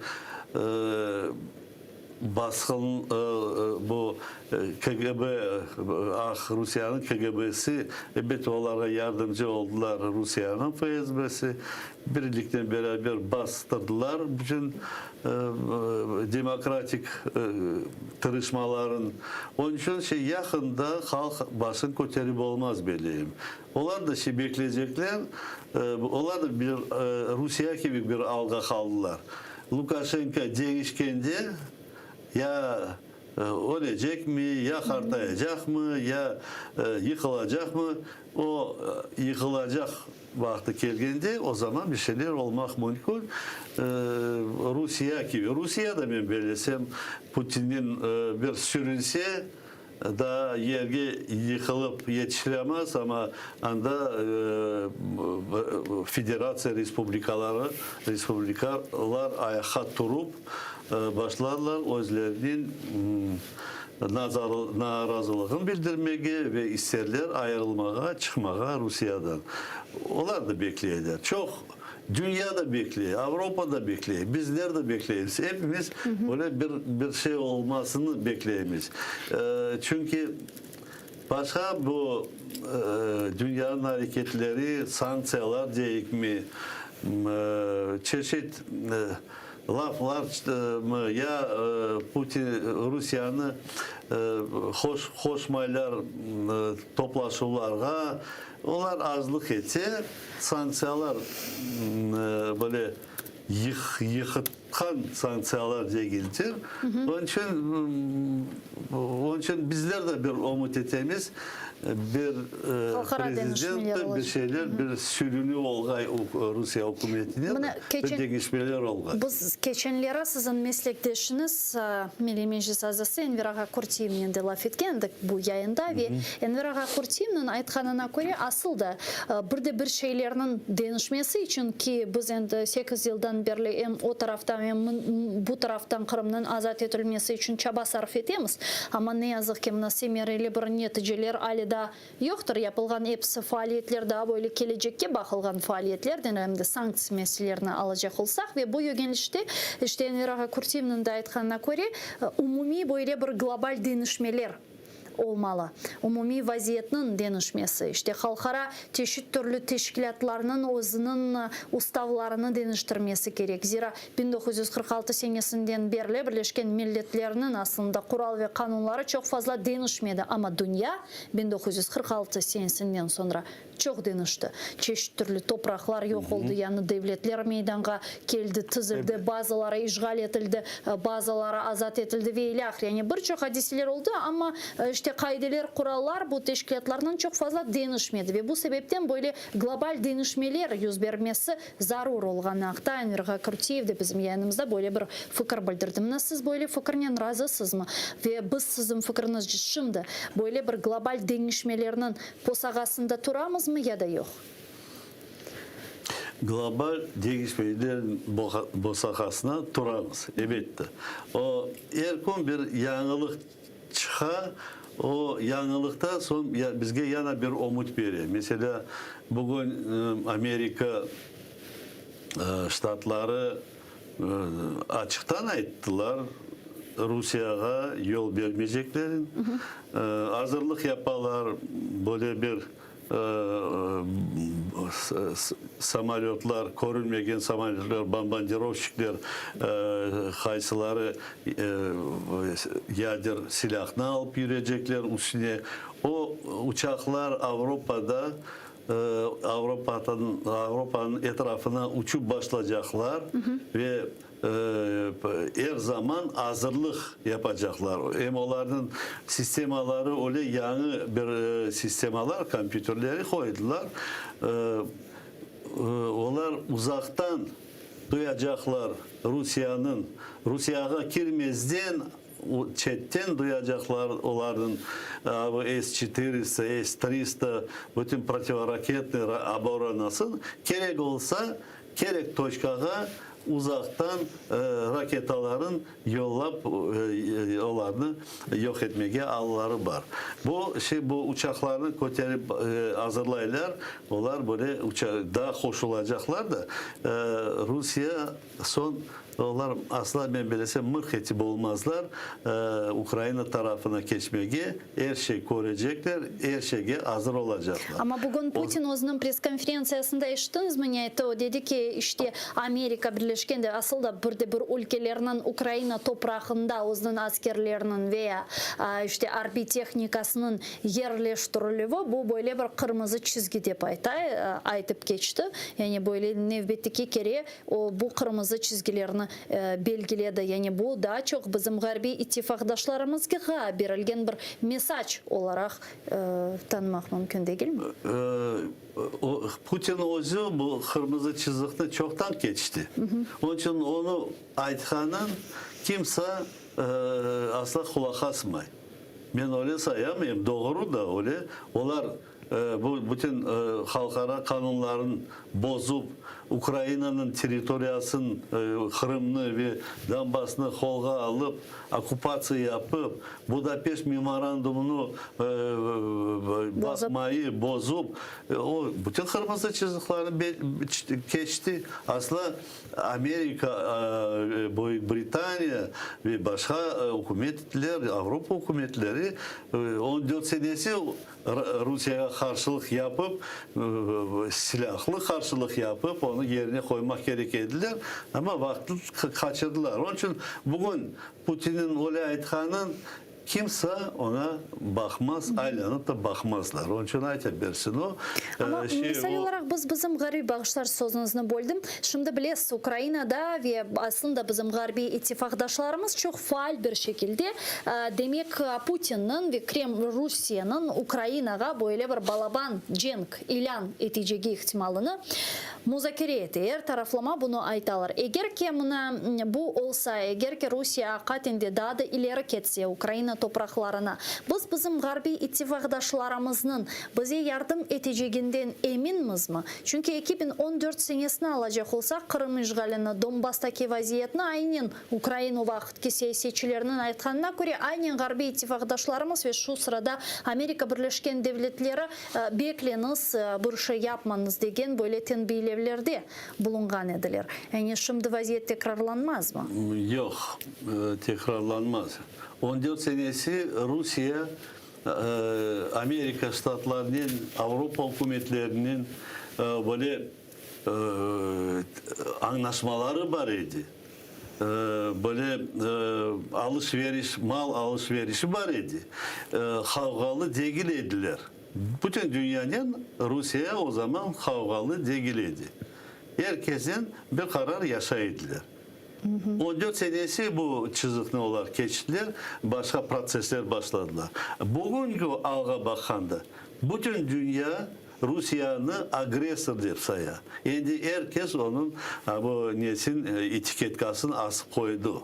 Rusya agresör, ona karşılık vermek gerek. Eğer Rusya tırışsa Ukrayna'nın sınırlarını geçmeye böyle bir cenk başlasa o zaman Rusya özünün gayipliğine birinci adım değil de belki şimdi son adımlarını koyacaktır. Çünkü şimdi bu kırmızı çizik dedik de o kırmızı çizikler yana da korunacak, yana da dünya patlayacak açılımdan ve ben bilesem birleşip Rusya'ya öyle karşılık verirler. O karşılıkta Rusya'nı aman hükümet olarak yıkmak mümkün. Ben onu yader bombalar taşlarla demeyeyim ama onların kollarına çeşitli instrumentler var. Mesela ölümlü sanksiyalar geçirmek, ekonomik sanksiyaların. Bütün bank swiftlerini söndürmek. Bütün onların trilyonlarında durganlarını kapatıp onlarını vermemek. Bütün o anda onlarda da bizim bilmeyen sanksiyalarımız var kollarına. Ama ne bekleyiler? Ne bekleyiler bilesiniz mi? Aytım da 14 sene geri onların çeşit anlaşmaları var idi. O anlaşmalar çok indi, üzüldü, bitti, yanılar açılmadı ama eski anlaşmalar da vardır. Onların da bozmaya mesela bir adım yapacak olsalar o anlaşmanı bozmak gerek. O zaman da Rusya'nın akı var mahkemeye çıkarmaya bu sualini. Ben bilsem böyle işler de var hükümetler arasında. Hem Rusya, Amerika'nın da böyle anlaşmaları vardır. Avrupa hükümetlerinin çok anlaşmalar var. Onları birinci bozmaya onlar bozmayla çünkü anlaşma imzalanan son onların bir neleri var. Temelli ligi var. Onlar imza koygan son sözü tutacaklar. Rusya onu tutmay. Eğer Rusya sınırı geçip başlagan son bunlar diyecekse bana bitti. Biz artık dayanmayımız. Bütün bizim imzalarımızı saymanız, biz de saymayımız deyip başlayacaklar. Öyle bir karşılık yaparlar Rusya'ya. Onun yanında Rusya dağılıp gider. Hem onu ben bilesem Putin ve onun taraftarları anlayırlar. Onun için bir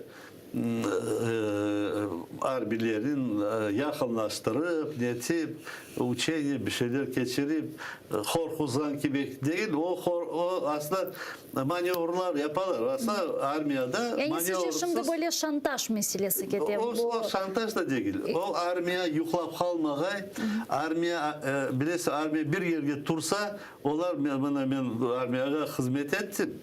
Bizde ne adım sayın andamında taşlap niteydiler, bir pahod değiller, bir şey değiller, marş brasok değiller.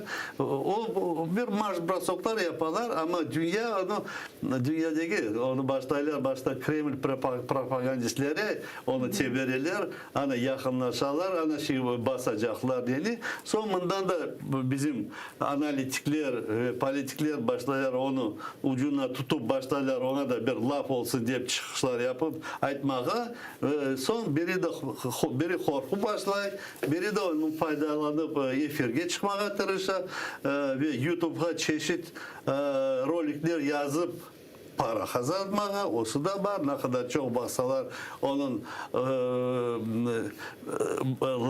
roliklerin böyle interes roliklerin meraklı o kadar çok para kazanacaklar. Ama bu meselede bence Anthony Blinken bu gibi sebeplerini Rusya'nın Ukrayna'ya cenk başlatacak hakkında aytmay. Çünkü sadece bundaki siyasetşinaslar değil de korugenimizge göre şimdi bütün dünya bu meseleni kötüre olsun. NATO baş katibi Jens Stoltenberg, olsun Pentagon reisi, sonra olsun Anthony Blinken ve de birçok diğer garbi siyasetçiler şimdi bu meseleni gayet böyle faal şekilde kötüreler ve Ukrayna'ya aytalar mana Rusya'da harbilerini toplaysınırlar da muhayt olunuz ve Rusya'nı böyle bir bularını yapmaması için tembihlerlerde bulunarlar ve tek bundan sonra sonki 2-3 hafta içerisinde Ukrayna devlet yolbaşçıları dayandı. Doğru bizim de istihbarat malumatlarımız sizin istihbarat malumatlarınız kelişe de aytmağa başladı. Yani bunda daha çok garbi bizim ittifakdaşlarımız bu şamatanı kötürdü de aytmağa mümkün ki biz zaten 8 yıldan beri bu cenk şaraitlerinde yaşayımız. Bunda sual şundan ibarettir ki yani için şimdi aynen buna böyle bir akcent yapıla. Yo bu birinci sefer değil. Keşke yıllarda böyle oldu. Sonki sefer keşke yıllarda olganıydı. Öyle yeter. Yakınlaşalar, korkuzarlar, başlarlar işlonlarına aydamağa, sınırga yakın, son aylana cihiştiralar. O her zaman ola. Öyle, ama bakın, eğer hükümet cenk başlayacak olsa mutlaka o böyle açıklap, çıkıp neler yapmaz. O başka tür taktikaya girer. Bu taktika laf için yapılan hareketler. Rusya armiyası böyle çekilgenin manevra yapan. Bu laf çıksın dünyaya. Korkuzup propagandistler kaçırdılar böyle informasyon sanki baskın yapacaklar. Bizim tarafta ya onların propagandistleri Ukrayna'da çalışkanlar, onların da kötüler başladılar karıştırmaya, sanki korkuzmaya ama bu aytan da hibridli cenk nedir? Hibridli cenk tek yeşil adamçıklar değil. Hibridli cenke her şekil yani da bizler asla umut etmeyen işleri çıkarırlar onlar. Anlayışsınız ben bazı düşünüyorum neler yapıp olacaklar onlar. Aslında ne desem diye yaparlar. Aslında bana yapanları bu da bir hibridli cenkin bir parçasıdır. Ben inanmayayım meyim öyle fikrim evet. O zaman onlar sınırını geçerler de ya baskın yaparlar. Bu birinci. İkinci de onlar geçecek olsalar onlar üzerine hükümet olarak gayiplığın koyacaklar ortaya da hem gayip de olurlar. Dağılır hükümet Rusya Federasyonu. Üçüncüde de Ukrayna bana bilmem bugün bakılacak idi ama ben informasyonu bakıp olmadım. Çok araba üstüne gördüm. Bakılacak idi. Eğer Amerika'ya, NATO'ya böyle müracaat edip Ukrayna stratejik partner olgay, NATO'nun stratejik partneri olgay deyip böyle müracaat çıkarsaydılar Verkhovna Rada bugün bakılacak ama bilmem informasyasını. Baktılar mı yok mu? O zaman üçüncüde biz horçalanacağımız NATO taraftan. Bitti, oldu. Bunun da kararını alsalar bizim yukarı şura kabul etseler, onu NATO bekley, onu Amerika bekley, ben öyle anlayayım. O zaman onlar stratejik partner olacak Ukrayna'ya. O zaman Ukrayna NATO vznosunu vermeye alı da yok, hem çaresi de yok, vermeyecek. Hem onlara razılık olacak, vermemek.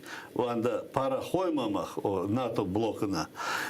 Parasız blok içine stratejik partneri. O zaman partner olgan son o NATO hükümetlerini horçalamaya hazır ve onu da horçalamaya NATO hükümetleri onlar da hazırlık gösterecekler.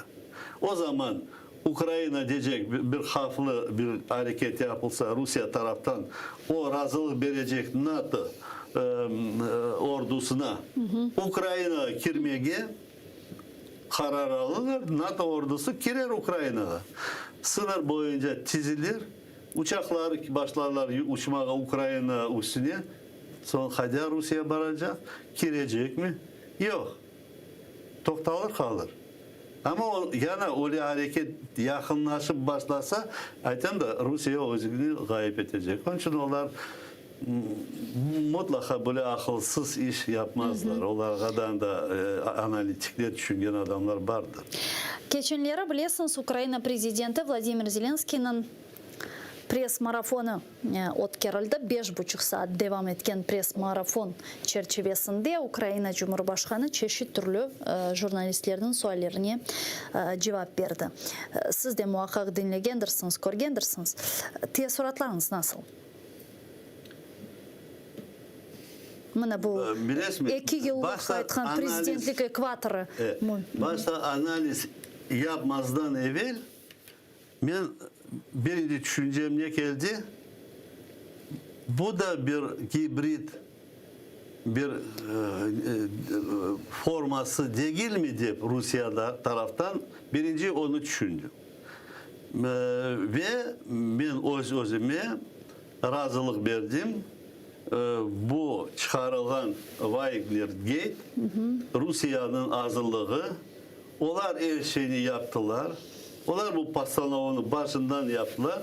Bizim taraftan biri bilip yaptı, çoksu da bilmeyip yaptılar.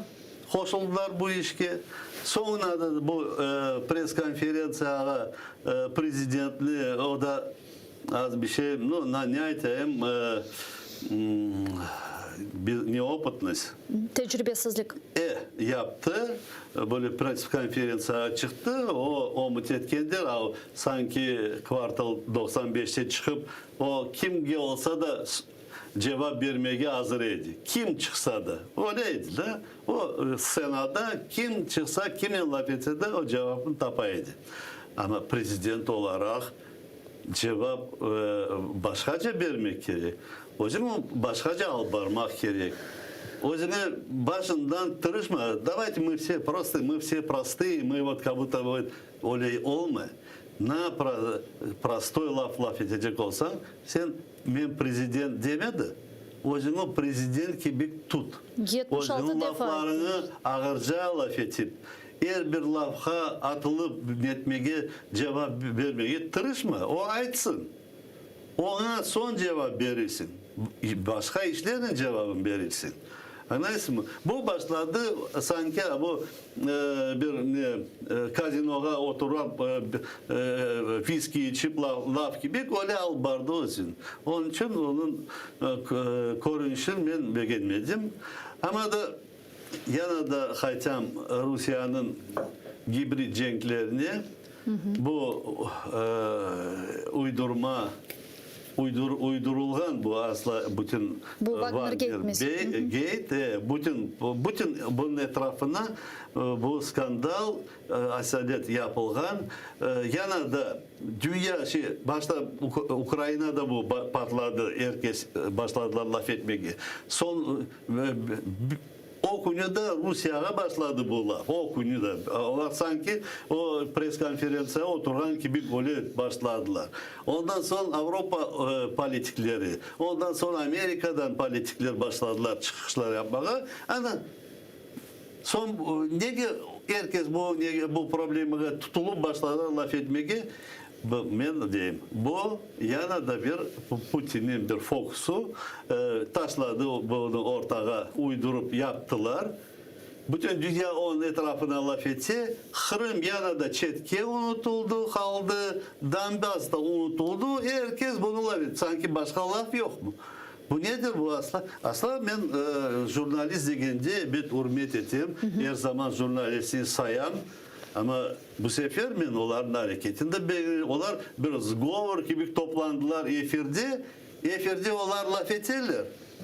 Bütün halk mesela onu dinle ama onlar halkını dinlemelerdi. Ya milyonlar Ukraynalılar bir söz aytıp olmaylar. Bunlar aytarlar sanki halk aytkan gibi. Toplaganlar o yerge bir 50-100 adam. Evet o adamlar benim soylarım mümkün çağırıp yerleştirmeye nasıl knopkanı basın desem onları basacaklar. Doğru iş yapmadılar. Jurnalistler de o yüzden belki yaxşı nasıl prezident o yüzden böyle gösterdi. Jurnalistler de beğenmedim asla. Bazı jurnalistler asla gözümden çıktı. Ben asla bir Gardon'a bir hürmetlik vereydim onun analizinden ama bu işini başlaganda ben ona az bir şey değil gözüm kayıtı başladı. Çünkü o yanına Kamarovski'ni koşup olmasa yanınıza da bu terapeut bir iki akuşer da olması yanına oturt laf etsin ana baştan politikler olup etmeye bilirsin onlar topladılar komanda tek taraftarları beraberlikten başladılar bir baskın yapmaya prezidentke karşı ama da bu prezidentke karşı değil bu buna ya aytıp geçtik Rusya belki de sınırını geçirdi böyle haflı bir zamanda bu yerde de böyle bir komediya başladı. Bütün hükümetini, bütün halkını çetki fikirlerini bozup böyle işler aldı. O da doğru mutlaka değildir. Öyle sayarım.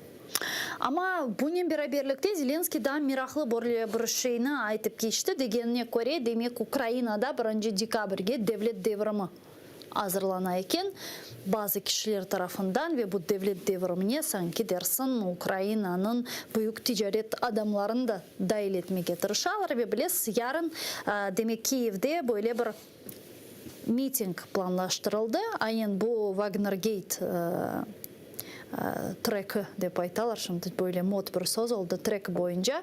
Demek Andrei Yermak'ın vazifesinden istifa etmesi ya da Zelenskiy'nin onu işten çıkarması gibi ultimatum seslendirildi. Bu vatanperver teşkilatlar tarafından.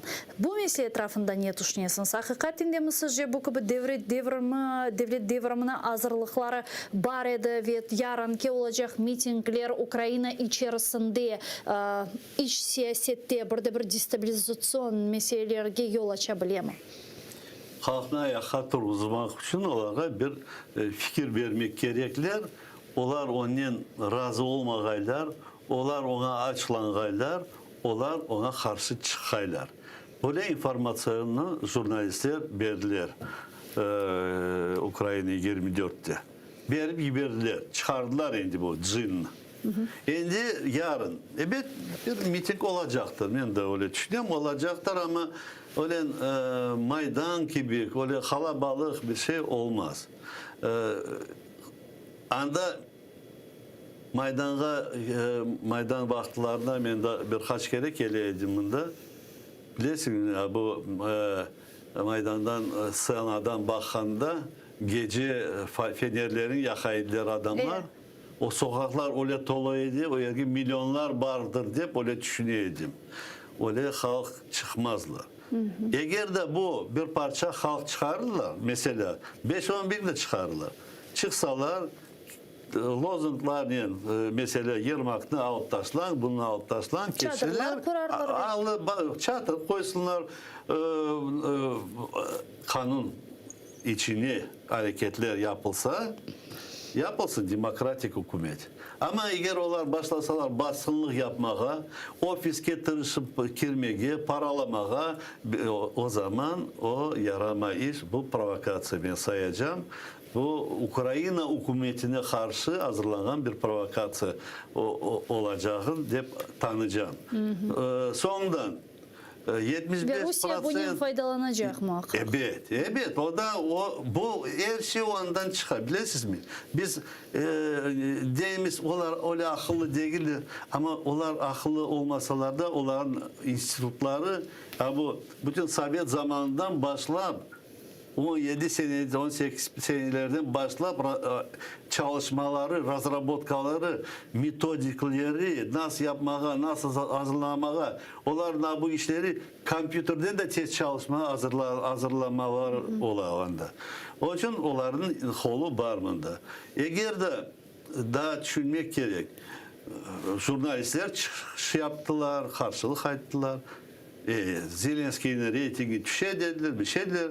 Ama böyle bir ağır alda kalsa hükümet o 75% bergen cemaat çetke kalmaz belli. 75% olmasa da 60% Zelenski'ye korçalamaya kol tutacaktır. Hani son ne olacak? Kalkan ufak bloklar, partiyalar onlar eğer karşılık yapacak olsalar o son kötü kaçacaklar o halkından. Onun için onlar anda bir hareket yapmazlar ama böyle demokratik kanunlarla bir mitingler yapsalar evet yapsınlar. Aytsınlar, çıkışlar yapsınlar. O normal iş. Yani yarın hadisi, yüz bergen hadiselerini takip edecek misin? Canlı yayında muzafirlerle bir laf ederimiz. Bunların da tetkik ederimiz. Çok sağ olun Rizaga stüdyamıza gelip sorularımızga cevap bergeniz ve kıymetli fikirlerini ifade ettiğiniz için. Teşekkür ederim. Milli Meclis Azası Riza Şevkiyev stüdyamızın musafiri edi. Saygılar arkadaşlar, men ise ne yazık ki bugün informasyon programmasını bugünlük yekünlemek mecburiyetindeyim. Fakat siz ATR telekanalının ekranları başından ayrılmanız. Aman aman 5 dakikadan sonra yayınımızın Zaman informasyon programması devam etti. Kırım Tatar tilinde sonki ve en aktual haberlerini, muhbirlerini sizler için tarif edecek. Sonra bu stüdyada sizlerini meslektaşım Ayder Mujdabayev, Prime Mujdabayev programmasında selamlayacaktır. Meraklı olacak deyip düşünüyorum. ATR'li olunuz. Görüşkence.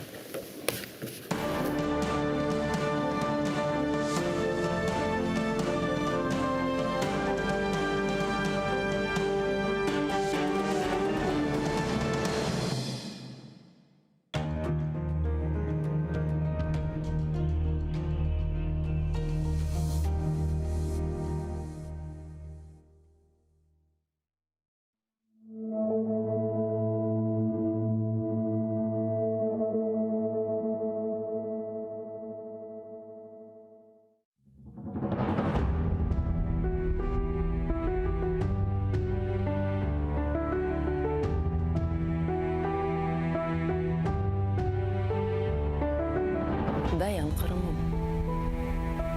Biraz daha sabır eyle. İraden büyük. Kar tübünde algul olup açasın. Sel olup ufak tüfek taşını yoldan yuvasın.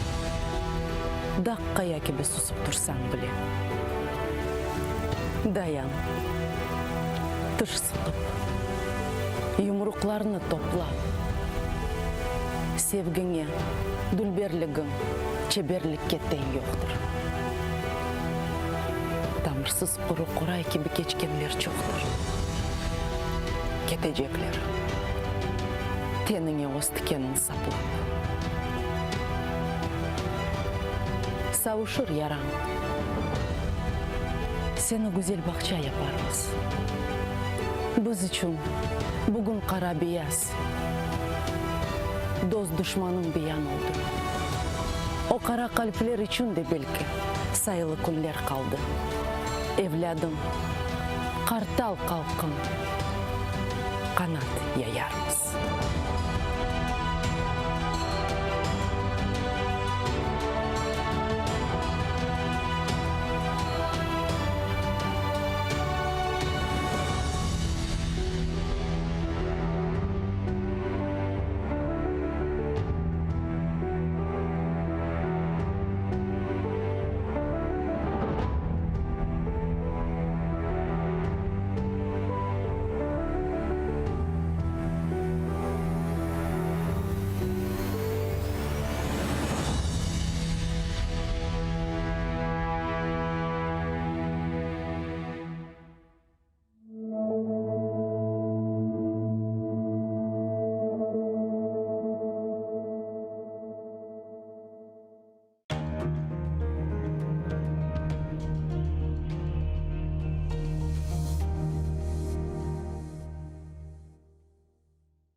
Эшетесанасма.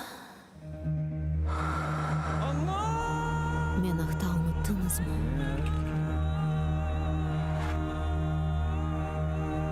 Мен мұндам.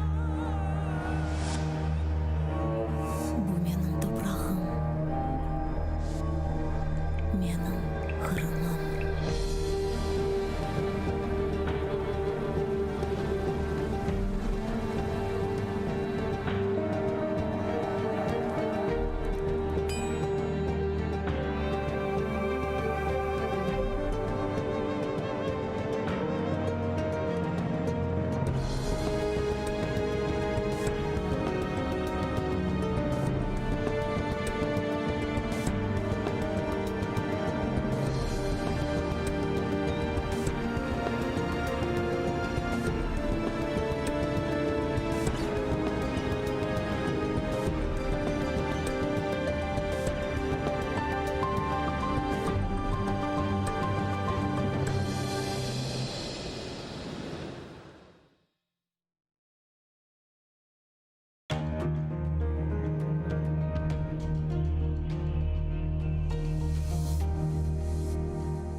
Буюк далгалар, куветли эль зарар көрген инсанлар ве каранлык. Ижгал етілген Қырымда Истанбул бугазындан келген фуртуна юз берді. Ахмечит, Карасу базар ве еді кую районлары, Алушта кезлеу ве Ахмесджетте. Ел шидетті бұрсанеде 35 метрге етті. Онлар терек йықылды. Малюм алғаны кеби en azından 8 insan yaralанды. Умумен алғанда Ахмесджет районы Алушта ве Ахярда 4 insan zarar көрді. 4 Ялта сакины де яраланды. Олардан учу хастаханеде булуна.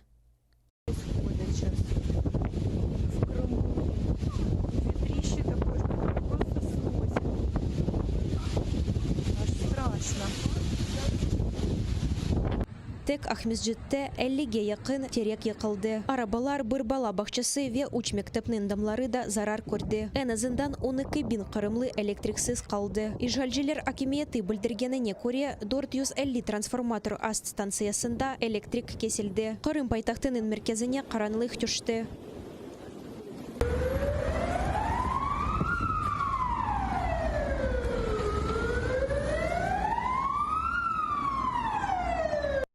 Вот такая у нас романтика. В мечети нет света. На улице темным-темно. Все летает. Ветер ужасный. Провода искрят. Қырым ич ишлері назерлегінен ижгалжилер идаресі білдіргеніне көре, Чаршенбе күню ярымадада куветлі әлі сечек, күчлю ягмур ве атта қар яғаджақ.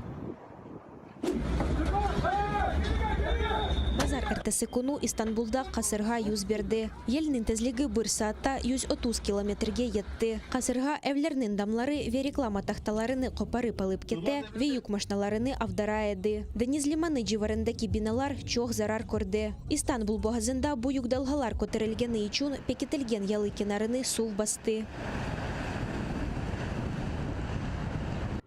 Истанбулда en azından 4 insan, Türkiye'nin şimalinde ise 1 insan elak oldu. Onlardan uçu binalarının parçalarının pek ağır yaralandı. Birini ise yel damdan uçurdu. İstanbul memuriyetinde haber etilgenine göre vefat etkenlerinin biri yabancıdır. Daha 19 insanın beden yaraları var. Onlardan uçunun alı ağırdır. Karadeniz'nin yalısındaki Zolgundak vilayetinde kasırga sebebinden bir kurucu elak oldu. Tabiat afeti yüz bergen son bazaları evsiz kaldı.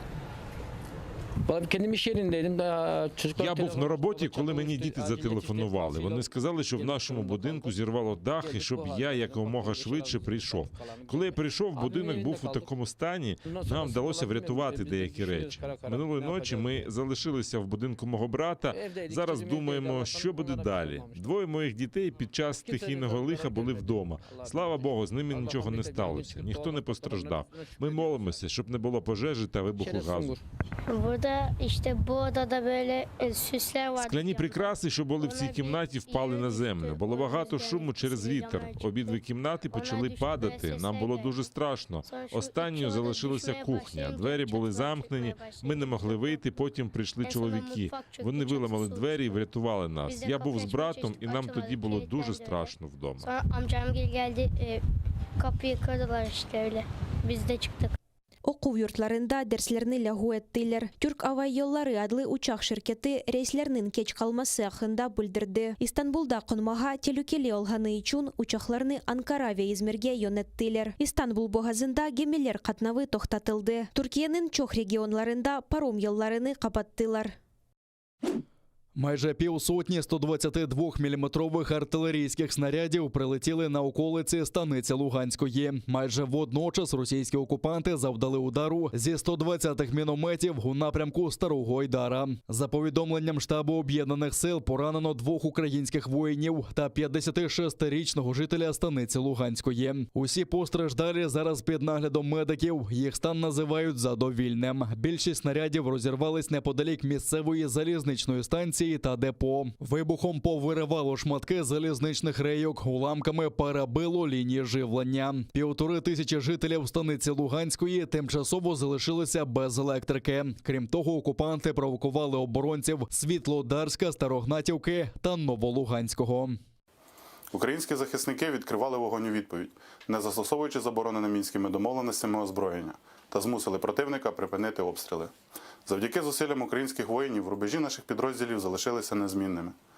Впродовж поточної доби, 30 листопада, порушень режиму припинення вогню з боку російсько-окупаційних військ не зафіксовано. Крім того, російське командування підсилило диверсійно-розвідувальні та саперні підрозділи на окупованих українських землях. За даними Головного управління розвідки, чергова група окупантів прибула минулого тижня. Разом з тим, активізація застосування противником розвідувально-диверсійних груп та інтенсивне мінування місцевості призводять до втрат серед особового складу окупантів. Такі випадки російський пропагандистський апарат намагається приховати і використати інформацію про факти загибелі особового складу на власних мінно-вибухових загородженнях для дискредитації об'єднаних сил. Кечкен кун Украинада ковид хасталыгы 10 бинден зияде инсанда белгиленди. Саглых назирлигынын малюматына көре 25 бинден зияде Украин түзелди. 561 киши хасталыхны йыны поламады. Киевде ве Донецк, Полтава, Черкасы вилиятлеринде эн чох инсан ковидге аграды. Саглых назиры Виктор Ляшко эпидемия телюкесынын сары зоналарында карантин кайыделери да жидий алажагыны билдирди. Анда ич олмаганда ковидге каршы бир ашы яптырмаган менфи ПЛР-тест яда түзелүү вакында сертификаты олмаган инсанлар кутлеви тедбирлерде иштирак этип ве умумий ерлерге барып оламайжак. Європа встановлює новий континентальний рекорд захворюваності на COVID-19. 367 тисяч осіб в середньому за добу. І ми повинні вживати заходів для збереження життя громадян, які досі не прийшли до пункту щеплення, щоб захистити власне життя.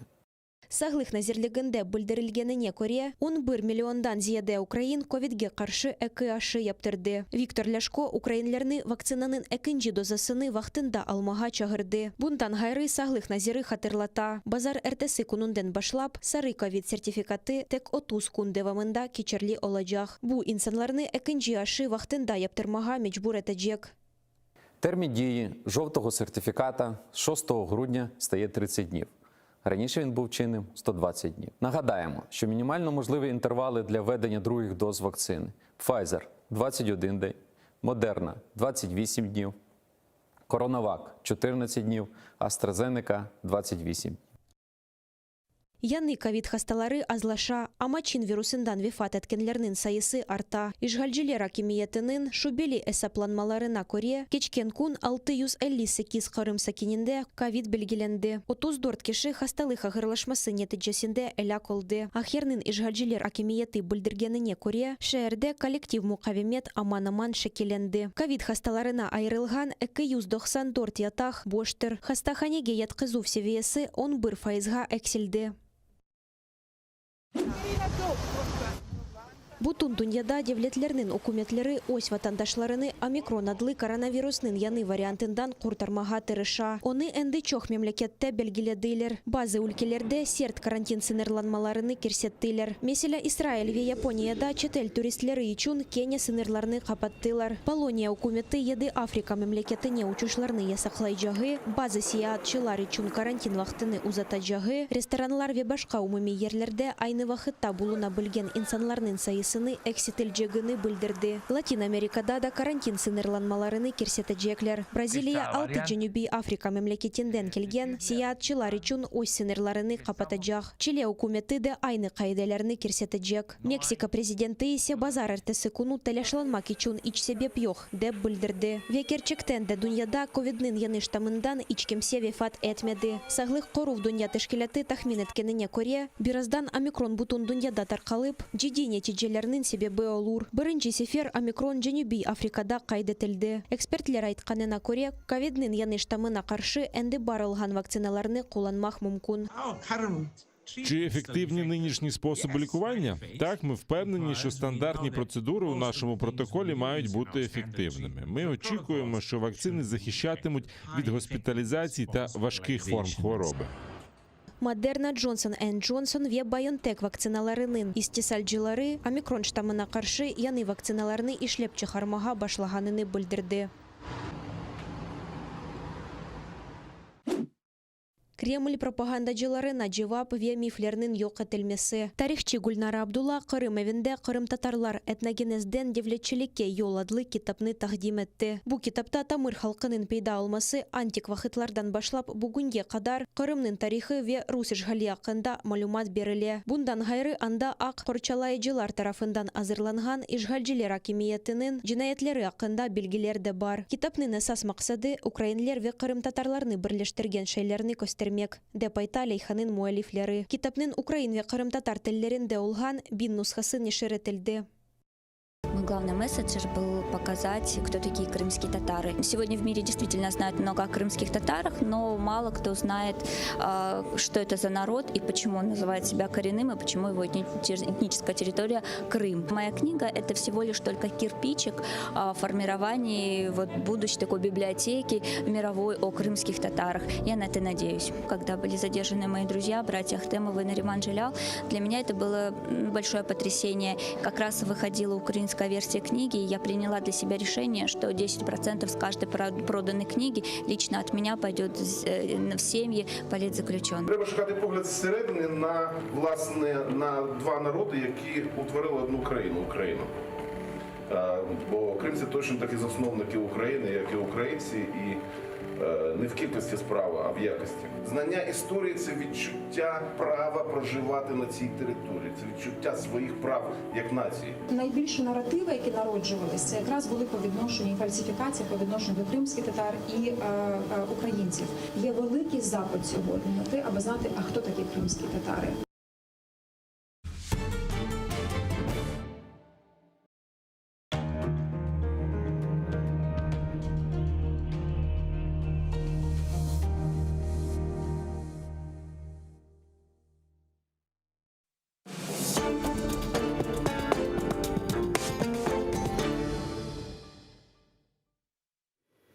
І знову добрий вечір.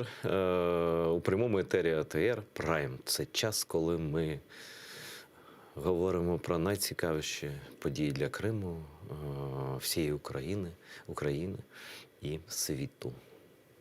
І сьогодні в нас гість, яка ніколи тут не була. Мені навіть трохи страшно, бо це дуже дотепна така жінка. Звати її Тетяна Микитенко. Салям алейкум. Дякую за запрошення. Мені теж приємно тут бути. Маю надію, що не востаннє. Що сьогодні ми задамо старт. Вперше? Вперше. Ну, я не можу сказати, що я виріс на ваших п'єсах, як по-древ'янському. Слава Богу. Да. Та ви молодші за мене. Да. набагато молодша. Я хочу сказати інше, що твоя програма – це канал Рагулі і канал Рагулівна, да, зараз? Рагулівна зараз, так. Да, про те, чому там з Ютубом всі ці події ми зараз запитаємо. Це канал, який як певний в хорошому сенсі наркотик. Тобто увімкнув і слухаєш, як дуже розумна, повторюсь, дотепна жінка просто знищує все проросійське навколо. Просто вщент, як асфальтовий каток просто. І так, з іншого боку, так шляхетно, так без матюків майже.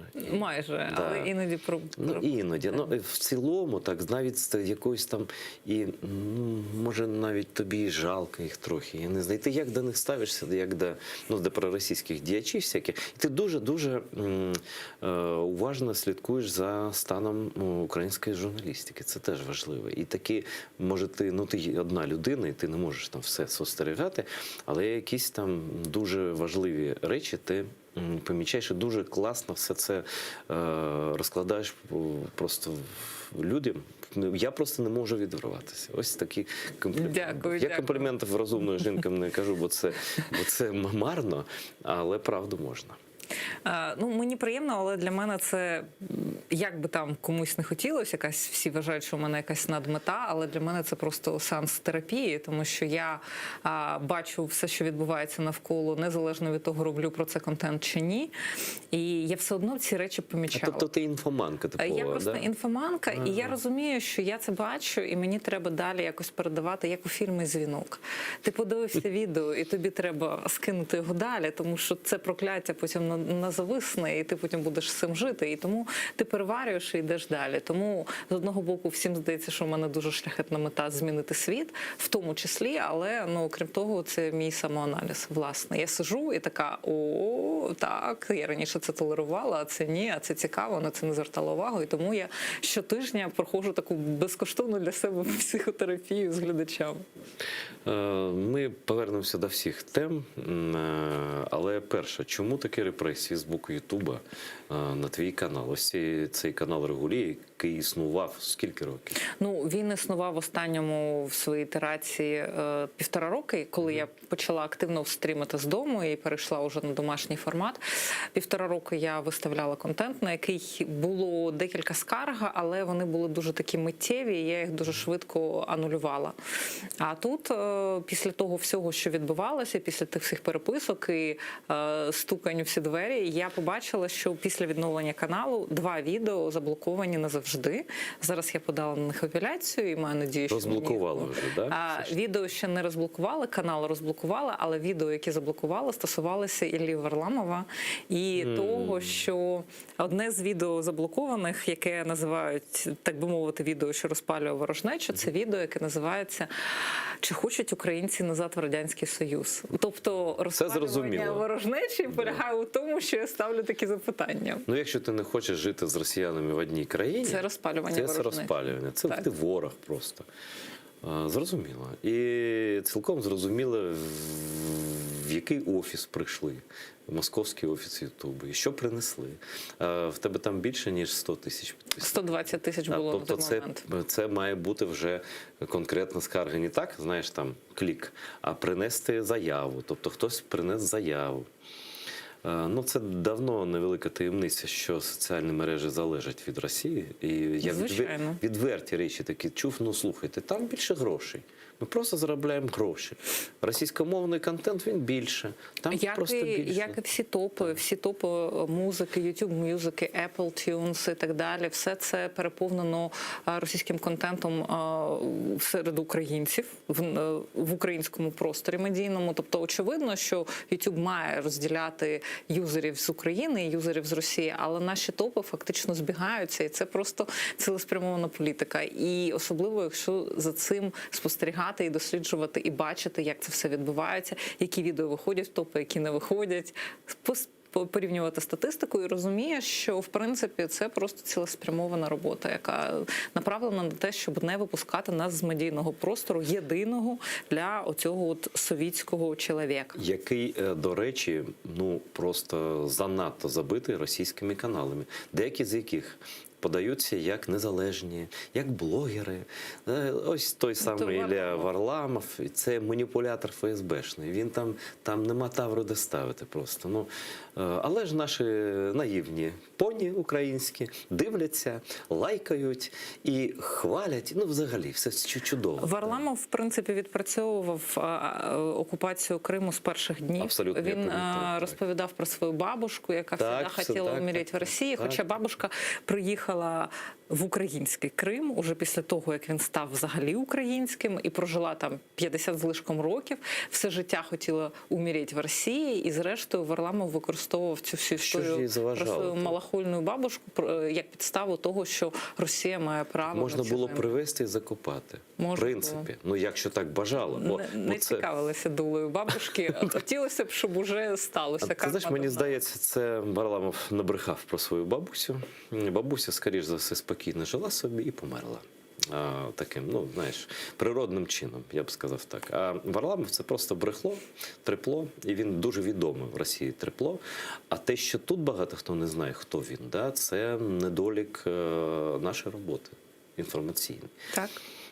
І те, що ти робиш, ну майже ніхто не робить, бо, знаєш, люди так, деякі наші навіть спільні знайомі кажуть, ну навіщо мені цей росіянський контент дивитися?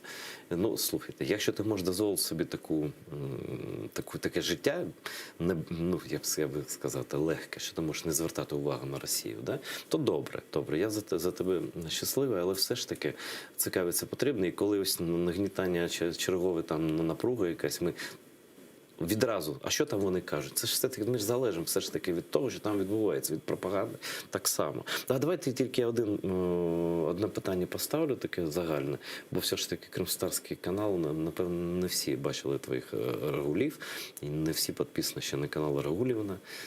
Чи Рагулівна? Рагулівна. Ну, як це? Ну, хто такі Рагулі? Я чув декілька версій, але хочу твою, бо ти розкрутила це слово. Розкрутила це слово, і воно вийшло з-під мого контролю. Але питання в тому, що мені дуже важко дати визначення тому, хто такий Рагуль. І взагалі, зрештою, я прийшла до того, що Рагулями є потроху кожен з українців. Чому? Це ж образливо. Ні, це питання в тому, що чи ти проходиш той шлях, щоб позбавитися рагульства в твоєму житті, чи ти толеруєш його і яка різниця? Грубо кажучи, це анертність і аморфність, з якою ми обираємо жити, замість того, щоб створювати себе наново і удосконалювати. А рагулями для мене є всі ті люди, які не проводять роботу над собою, не задумуються, що їх оточують, просто хавають те, що їм дають, і з радістю. Але це не малороси. У мене є і малороси. А давай, я як людина, яка є одним з засновників русофобії як точної науки, я хочу сказати, так, це правда, насправді єдина точна наука серед гуманітарних, бо там все доказово, просто все доведено історією. Просто. І скажи, будь ласка, твою класифікацію. Хто малорос, хто Рагуль? Я, знову ж таки, з визначеннями це набагато все складніше, тому що мене за останній місяць мене питали, хто такий українець, хто такий Рагуль, хто такий малорос. Це важливі речі. Це важливі речі, серйозно. Але це не настільки легкі для формулювання визначення. І я щоразу відштовхуюся від того, я відмовляюся від того, щоб давати формулювання, але коли я розповідаю і показую певні приклади, це тоді простіше показувати зразок малороса, або зразок Рагуля, або зразок хохла. Хохли і малороси – це теж трошки різні історії. Зокрема, я вважаю, що малороси – це ті, хто хочуть стати оцим совєтінянином сучасним, ті, які прагнуть приєднатися до Велика Росії, і ті, які бачать Україну тільки винятково як складник цієї великої космічної машини, що летить у космос з імперії, з своїми імперськими замашками, і зовсім не хоче думати про окремий український шлях. Тобто, для мене типовим малоросом є Володимир Зеленський, який дуже багато років, в принципі, демонстрував через всю свою медійну діяльність позицію українця, який відкидає все українське, і українське у нього з'являється в його творчості винятково як такий комічний елемент. А якщо ти бачиш українське тільки у якості комічного елементу, а поруч з цим існують явища, ну, типу там інтелігентний русський, якщо драматичні фільми знімати, то тільки російською мовою, якщо про розумних людей робити сюжети, то тільки російською мовою і так далі. І це все складається в той великий портрет Малороса. Але у мене немає визначення. Для мене це дуже тяжка робота знайти це визначення, і я ще поки що на цьому шляху. Дуже велика відповідальність взяти і одним реченням це Добре, ну сформулювати. приблизно зрозуміло. Тут, до речі, я б став на захист трохи Зеленського через те, що він народився не у Львові, не у Франківську. Так, безумовно. Навіть не в Херсоні, а в промисловому регіоні, який потрапив під голодомор, під заселення іншими людьми. Ну, тобто це певним чином Крим. І я бачив у Криму людей, які просто, знаєш, радянські люди. Ось вони навіть носять прізвище українське, але ні. Ми дійсно маємо усвідомлювати, що є люди, які живуть у певному просторі, і вони скалічені тим простором. Ну, з дитинства, це рідні, це близькі, це оточення. Але з приводу Кривого Рогу я не скажу, що це прям регіон. Я скажу, що це місто, індустріальне місто, яке існувало винятково для того, щоб поглинати тих людей, що обслуговують це місто. Тому що ті, хто живуть в Кривому Розі, вони не живуть у місті, яке обслуговує їхні інтереси. Вони туди потрапили для того, Тут щоб немає чому заздрити, я б так сказав.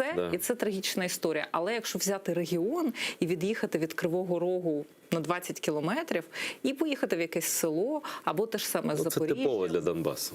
Це типово. Все. І тому я трошечки змінюю цей вектор про регіон.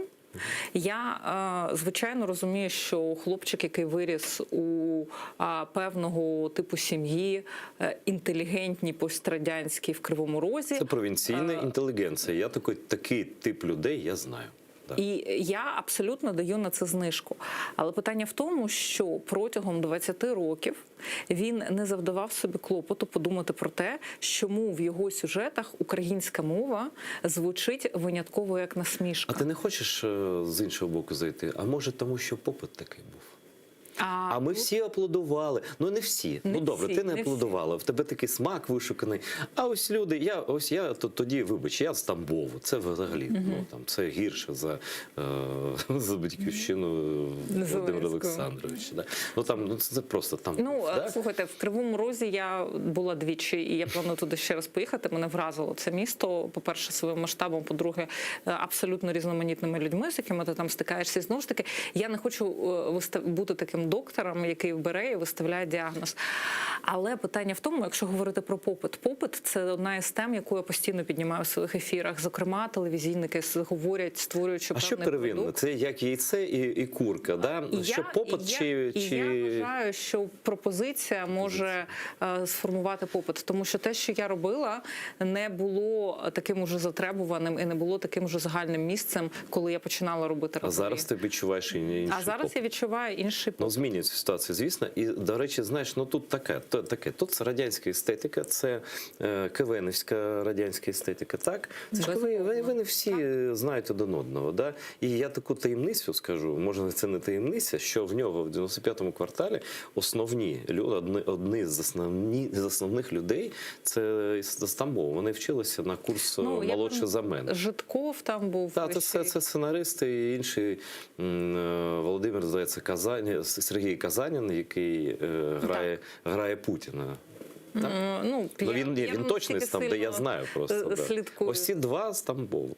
До речі, там ще й кримські татари є. Я не про те, серед сценаристів. Я не про те. Про те, що, знаєш, всі люди, вони шлях свій проходять.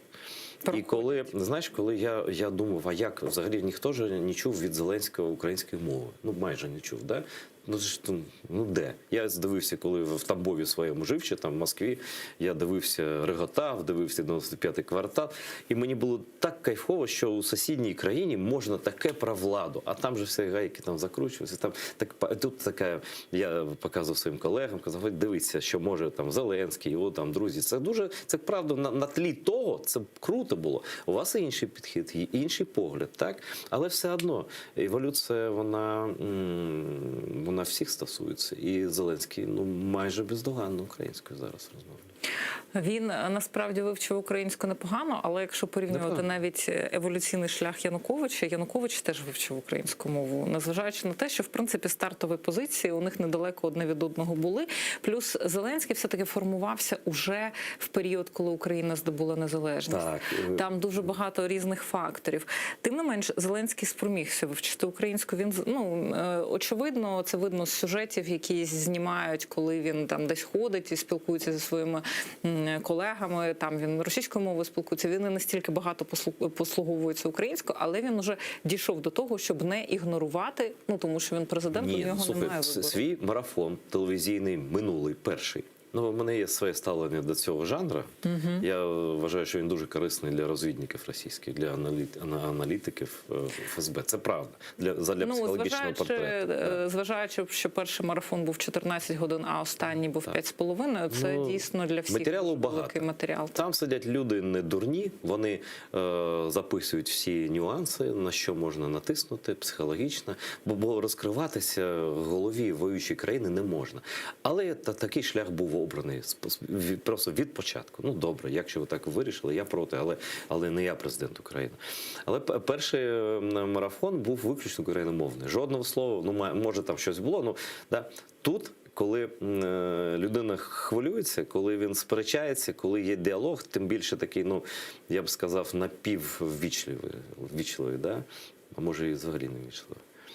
Він переходить на російську.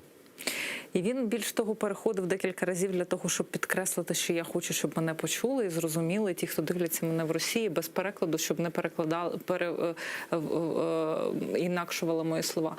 Але питання в тому, що незважаючи на оце все, і незважаючи на те, що Зеленський зараз проходить еволюційний момент, в період, коли була президентська кампанія, і в період до цієї президентської кампанії, тому що у Рагулів є досить довгий досвід вручання Рагуля року, і Зеленському пощастило 3 рази, і після цього я зняла його кандидатуру.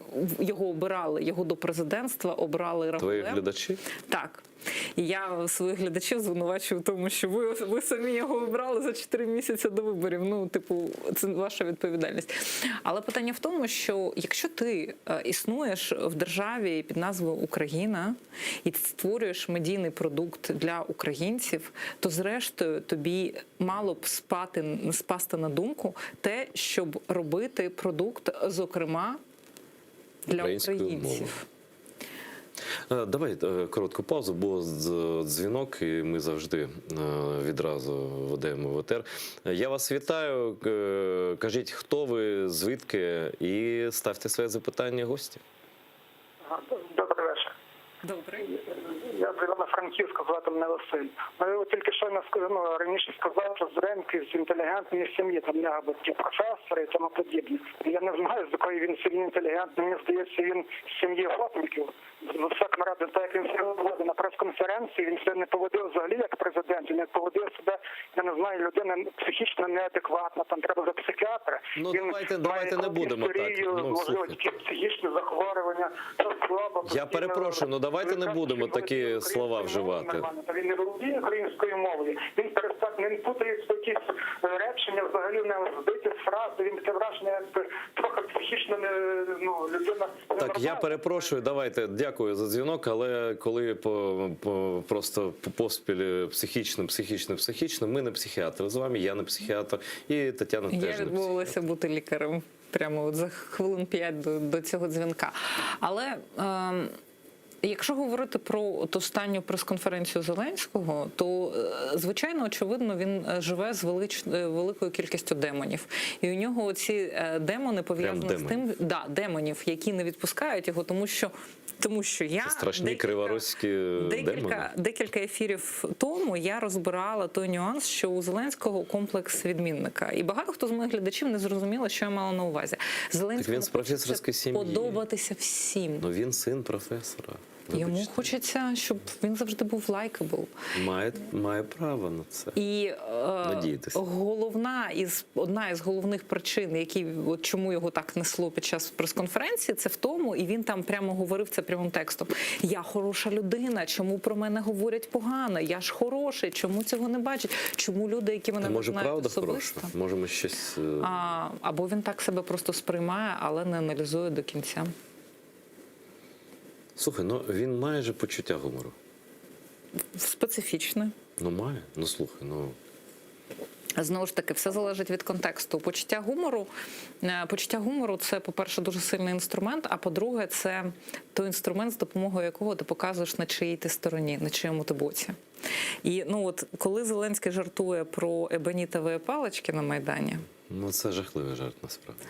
це показує, що в той момент, коли ти виголошуєш цей жарт, жарт – це для тебе спосіб показати свою позицію. Ти висміюєш щось і, відповідно, захищаєш щось інше. Якщо говорити про почуття гумору Зеленського, то він з допомогою свого почуття гумору дуже часто показував, на чиєму він боці, у ситуаціях, у яких отой вибор того боку був не дуже прийнятним. Слухай, але я той час добре не пам'ятаю, але я знаю, що деякі актори допомагали Майдану, і це ж його колеги, і це ж одна компанія, яка там спілкується постійно. І найближче оточення, я щось не уявляю, що він за Януковича був чи що. Та ні. Він же Януковича теж висміював. Просто, може, тут, знаєш, я не виправдовую, це жахливий жарт. Просто, може, почуття міри відмовило. Плюс, знову ж таки, він же ж контактував з усіма цими людьми на корпоративах і так далі. Коли ти знайомишся з людиною, тобі вже важче заходити. Тобто в Україні працює це, нікому, я, знаєш, називаю, що в Україні комунізм. Тобто, якщо хтось когось знає, це вже вирішує все. Це вже є тим зупиняючим фактором. І цей фактор теж впливав на Зеленського. І, звичайно ж, будь-яка фігура, ми зачепилися за нього, могли зачепитися за будь-кого. Будь-яка фігура не є однозначно поганою, не є однозначно хорошою. Грубо кажучи, я багато разів наводила цей приклад, що коли актор грає абсолютно відбитого якогось маніяка і негативного героя, він не заходить в цю роль, як зараз я зіграю покидька. Він заходить в цю роль, як зараз я зіграю цю людину з глибокого розуміння, чому він такий, і через людське співчуття. Ніхто не заходить і я граю покидька. Кожен покидьок вірить всередині в себе, що він абсолютно нормальна людина. Можна, і одразу можна визначити, якщо ти бачиш якогось антигероя, грубо кажучи, Антон Чигур в фільмі «Старикам тут не місце». Він абсолютно демонічний персонаж в цьому фільмі. Це гіпер. От з одного боку він лякає і він наводить жах, а з іншого боку ти розумієш, що забула, хто грав Антона Чигура, що актор, який його зіграв, у нього була абсолютно вибудована мотивація за цим діями. Більше того, він для себе абсолютно виправдовував цього персонажа. Він ішов по канві, яка в його картині світу була ідеально прекрасною, і він поділяв ці цінності зі своїм персонажем. Ми зараз заходимо в галузь театрального мистецтва. Я не знаю. Може бути, ти трохи акторка, а я взагалі тупий.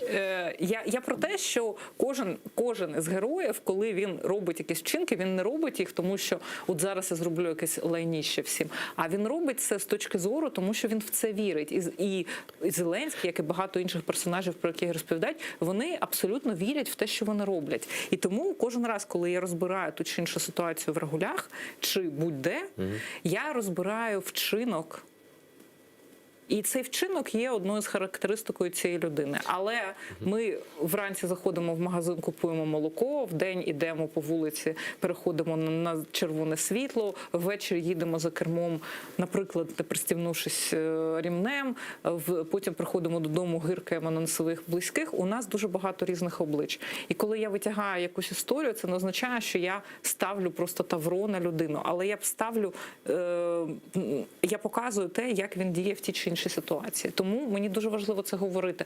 Всі вважають, що я беру і ставлю якийсь там діагноз, чи от просто тавро і все. Але питання в тому, що я просто розбираю той чи інший вчинок і розповідаю, чому мені не подобається цей вчинок, і як цей вчинок характеризує ту людину, про яку я говорю в цей момент. Але людина може бути прекрасною взагалі, насправді. Слухай, я не фахівець з театру, хоча там в театр хожу з малих років, але нещодавно, несподівано для мене, навіть один відомий народний артист України сказав, що Зеленський гарний актор, на його думку. Я не народний артист з Франка. Я не буду називати. Перше, в мене своє ставлення до звань народний артист. Хороший актор, але з іншого боку, є актори, які чудово грають ролі, що відображають їх самих. І мені здається, що Зеленському якраз вдається той характер, який близький йому самому. Теж варіант. І тому в цих ролях він хороший актор. Слухай, ти виступаєш як психологиня просто якась. Чи це правильний фемінітив? Я сказала, що у мене сеанси психотерапії, тому я і психологиня в тому числі. Знову ж таки. Але все це дуже суб'єктивна моя точка зору. І все, що я виголошую, іноді я виголошую неоковирно і сама вже не погоджуюся зі своєю думкою. Іноді я не до кінця сформулювала. І питання в тому, щоб просто мислити і розбиратися по ходу. Про це мої проекти. Забагато ми уваги приділили людині, актору і президенту. Перейдемо до інших тем. Я до Криму прийду. І ти спостерігаєш медійний простір, так? Багато в ньому фігурує Крим? Не дуже. Взагалі, мені здається, що іноді ця тема... Справа в тому, що я ще працюю на радіо, національна радіокомпанія, яка на Хрещатику, і я слідкую за темами, пов'язаними з Кримом, з окупацією, з постійним... Тобто ти в темі? Я намагаюся слідкувати за цим, але знову ж таки, у мене я дуже плутаюся в іменах і фактах, але, по-перше, останні декілька місяців це постійні спалахи, починаючи з того, що відбулося після Кримської платформи, і як почалися репресії. Ці репресії відбуваються постійно, чи якісь арешти, чи переслідування, чи судові справи, чи чергові вироки. Те, що я слідкую за кримсько-татарськими медіа, або там Radio Liberty, Радіо Свобода, або ще щось, я бачу, що постійно відбуваються дуже критичні і значущі події. Коли я дивлюся на український медійний простір і бачу там, нещодавно не увійшло просто в верстку, знову ж таки, це якраз і показник того, як дуже часто ти відкидаєш тему, яка насправді є дуже важливою. Я у верстку передачі вставила сюжет ТСН про чергові арешти стосовно кримських татар. І хотіла сказати, що для мене просто радість, що ця тема з'явилася, але зрештою у нас був такий ефір, він затягнувся на 3 години, що у мене цей шматочок просто не увійшов в ефір. І це дуже, по-перше, для мене болісний показник, що я сама підіграю цій системі. По-друге, це показник того, чому не хочуть брати цю тему або відкидають на противагу чомусь іншому. А яка аргументація? Редакторів, наприклад? По-перше, є люди, які просто не завдаються клопоту слідкувати за цим. Це, я теж вважаю, є такий фактор. По-друге, знову ж таки, фактор значущості. Беруть і розуміють, от на цьому етапі глядачі не переключать з ефіру, а от якщо ми дамо цю тему, вона така, що люди почнуть переключати. Давайте ми дамо щось більш драматичне, хоча насправді за А що може бути більш драматичним? Собака провалився в туалет на дворі. Я якраз про... Це звучить дуже цинічно. Це дуже цинічно, але це правда, тому що з того, що я бачу у версії частці деяких новинних передач, не буду говорити.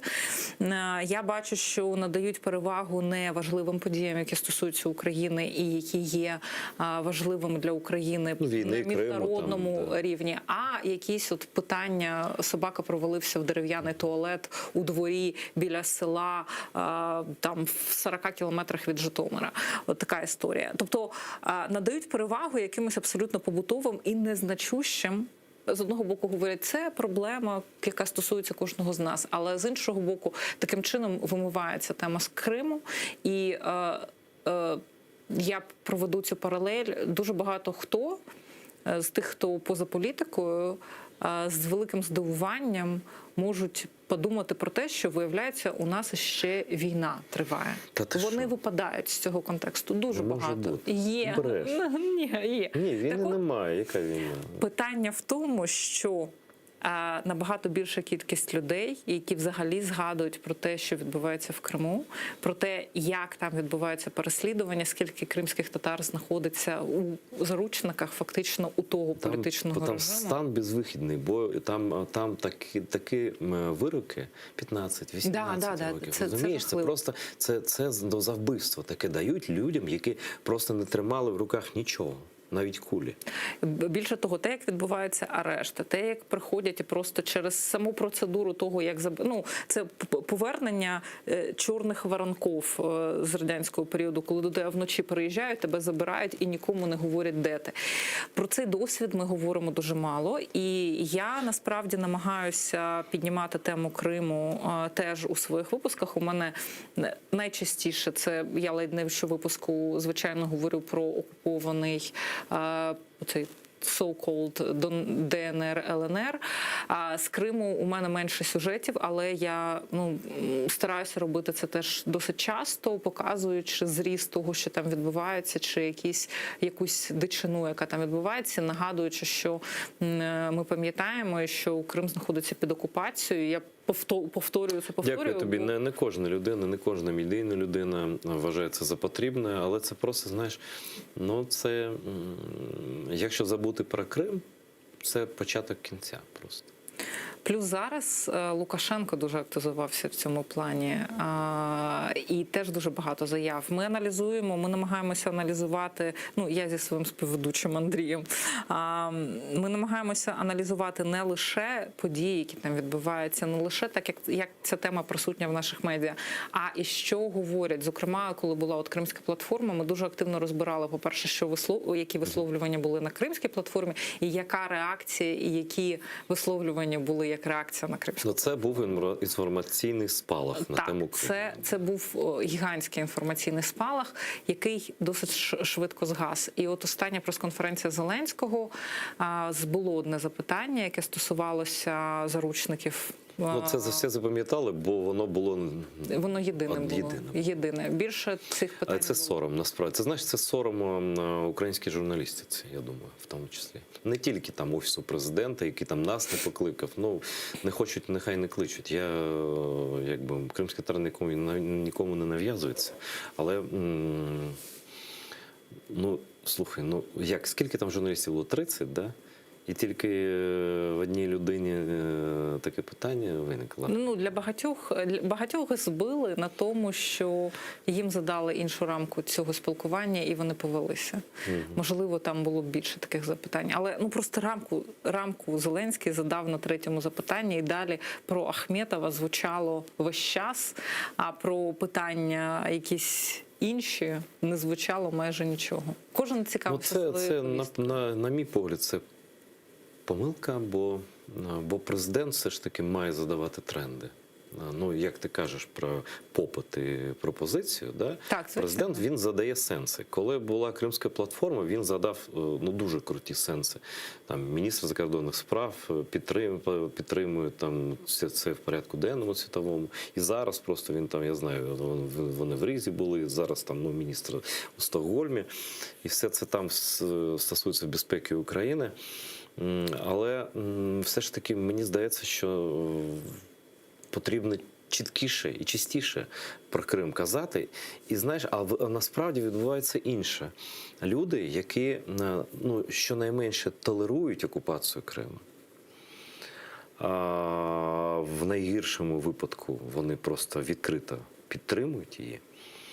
А ще в найгіршому випадку вони там були членами журі, яке оцінювало пісню про окупований Крим, російську, звісно, Я пам'ятаю да? ці конкурси. Так, ну це ж як його звати? Ну, репер якийсь там, да, російський. І вони якимось чином отримали індульгенцію, я так це називаю. Тобто, було, не було, заходь. І чому таке ставлення? Чому влада, чому там СБУ, я не знаю хто. Ми не маємо, знаєш, ми різні, ми можемо бути взагалі різними. Литовці теж різні, але коли хтось ображає Литву, нікого там не буде, жодного концерту, нічого не буде. Чому ми не такі? Тут дуже багато рівнів відповіді на це запитання. По-перше, ми зараз проходимо той шлях у напрямку до того, щоб стати такими, і ми такими не могли бути, тому що дуже багато чого винищувалось, стиралося, затиралося, залякувалося. Знову ж таки, річниця пам'яті жертв Голодомору. Ось ця вечірка. Вечірка – це взагалі навіть не хочеться про це згадувати. Але питання в тому, що я читала багато чого про травматичний досвід, і, зокрема, з допомогою такого типу травматичного досвіду вибивається абсолютна віра в себе, в людей навколо. Ти маєш на увазі Голодомор? Так. Знаєш, ти сказала, я розумію, не один, 3. Ну, знаєш, до речі, депортації Кремли було не одна. Це просто останні, ще ми думаємо, що вона остання, сталінська, бо там Катерина II, Олександр II, там 5-7 там різних варіацій цього було. Я просто думаю, що щось хотів у тебе запитати. Чи колись, ти сказала, що це травматичний досвід, да? Це наша травма, ти сказала в своєму блозі. А я вважаю, що ми навіть не так маємо казати. Це насправді катастрофа, як Шоа, як євреї називають Шоа. Це катастрофа, Голокост. Через те, що не просто фізично людей не стало. Це було зачищення просто. І сенсове, там, я не знаю, які. Багатьох не стало фізично, але багатьох, хто залишилися фізично, перестали бути суб'єктами. Так. І вони перетворилися на об'єктів. І виховували наступні покоління об'єктами. І тому заляканими людьми ти маєш на увазі? Так, вони готові бути маленьким винтиком у великій системі, але не готові бути самостійним елементом, одиницею, особистістю. І тому, якщо порівнювати, наприклад, з Литвою, нас з Литвою, то, по-перше, Литва пройшла все-таки трошки інший шлях, і у них дійсно спогади кожен зберігає про репресії, про те, кого як виселяли, про всі злочини стосовно своїх предків з боку Росії, вони пам'ятають, і вони цього не пробачать, і вони рухаються далі. Над нами було набагато більше експериментів, але питання в тому, що ми все одно зараз це все відбудовуємо і йдемо по цьому шляху. Так, звичайно, активних громадян, які не толерують те, здається, що не дуже багато, недостатньо багато, скажімо. Недостатньо багато, але порівняно з тим шляхом, який був 20 років тому, і порівняно з тим, що... навіть 6 років. Навіть 6 років тому, так, навіть 3 роки, навіть 2 роки тому. Тому що, насправді, Зеленський, зокрема, для багатьох це теж шлях, коли до нього приєднуються і разом з ним проходять цю еволюцію. Коли він ставав президентом і перед президентським періодом говорив українською мовою, наполовину українською, наполовину російською, так, як у мене виходить на українському язикі розмовляти, і як він спілкується зараз, це його еволюція. І ті, хто приєдналися до цього досвіду, я перехожу знову в театральщину, але вони приєдналися я про це не думав. І теж разом з ними еволюціонують. Те ж саме відбувається то він з тими... хоче, не хоче, він і є прикладом. Звичайно. Можливо, у нас була потреба вибрати такого, як Зеленський, наприклад, для того, щоб, можливо, швидше пройти цей еволюційний шлях. Але шлях ми йдемо, ми проходимо, ми припиняємо толерувати дуже багато речей, на які закривали очі до цього. І якщо говорити про тему Криму, то вона завжди дуже активно вспливає навіть якщо це так опосередковано, коли на карті хтось щось не так позначив, завжди дуже активізується. Ти ж часто стикаєшся з цим, так? Я бачу постійно. Якісь вислови, там, якісь карти, там, ой, я забув, ой, це помилка, ой, це там таке. Це не помилка, це абсолютно свідома політика, яка, ну, як перевірка, схавають чи не схавають, схавають чи не схавають. І питання в тому, що у нас вже є достатня кількість громадян, які не хавають. І які поза тим, наскільки вони відомі, невідомі. Мені пишуть іноді якісь глядачі, які говорять, я от написав листа, подивіться, зверніть увагу, людина на своєму рівні, це не публічний блогер, це не якийсь лідер суспільної думки чи ще щось. Просто людина побачила, написала листа, педалює цю тему для того, щоб наші права і наші інтереси не порушувалися на міжнародному рівні. Тому тема Криму, вона присутня. Просто ми її дуже так фрагментовано і мозаїчно бачимо постійно. Щось ми так серйозно з тобою говоримо, а в тебе гумористичний, сатиричний канал. Сатирично, так. Ти дуже дотепна, я повторю, це не комплімент, це правда. І коли ти розбираєшся, це як препарація, знаєш, це так повільно, ну як я не бачив, я в медичному інституті, в мене сестра навчалася, але вона розповідала, як це зазвичай відбувається. Ось, і ти так їх препаруєш. А що це за явище? Люди, які, все ж таки повернемося до останнього цього кейсу, які в день шанування пам'яті жертв геноциду, я навіть не буду голодомору казати, це просто як 18 травня це день геноциду Кремли, тут день геноциду українців. Вони збираються, вони їдять урочисто і навіть пишуть там, що це така, типу, як вони там... Голодна туса. Голодна туса, ось таке. І все це відбувається у Львові. Це просто дно.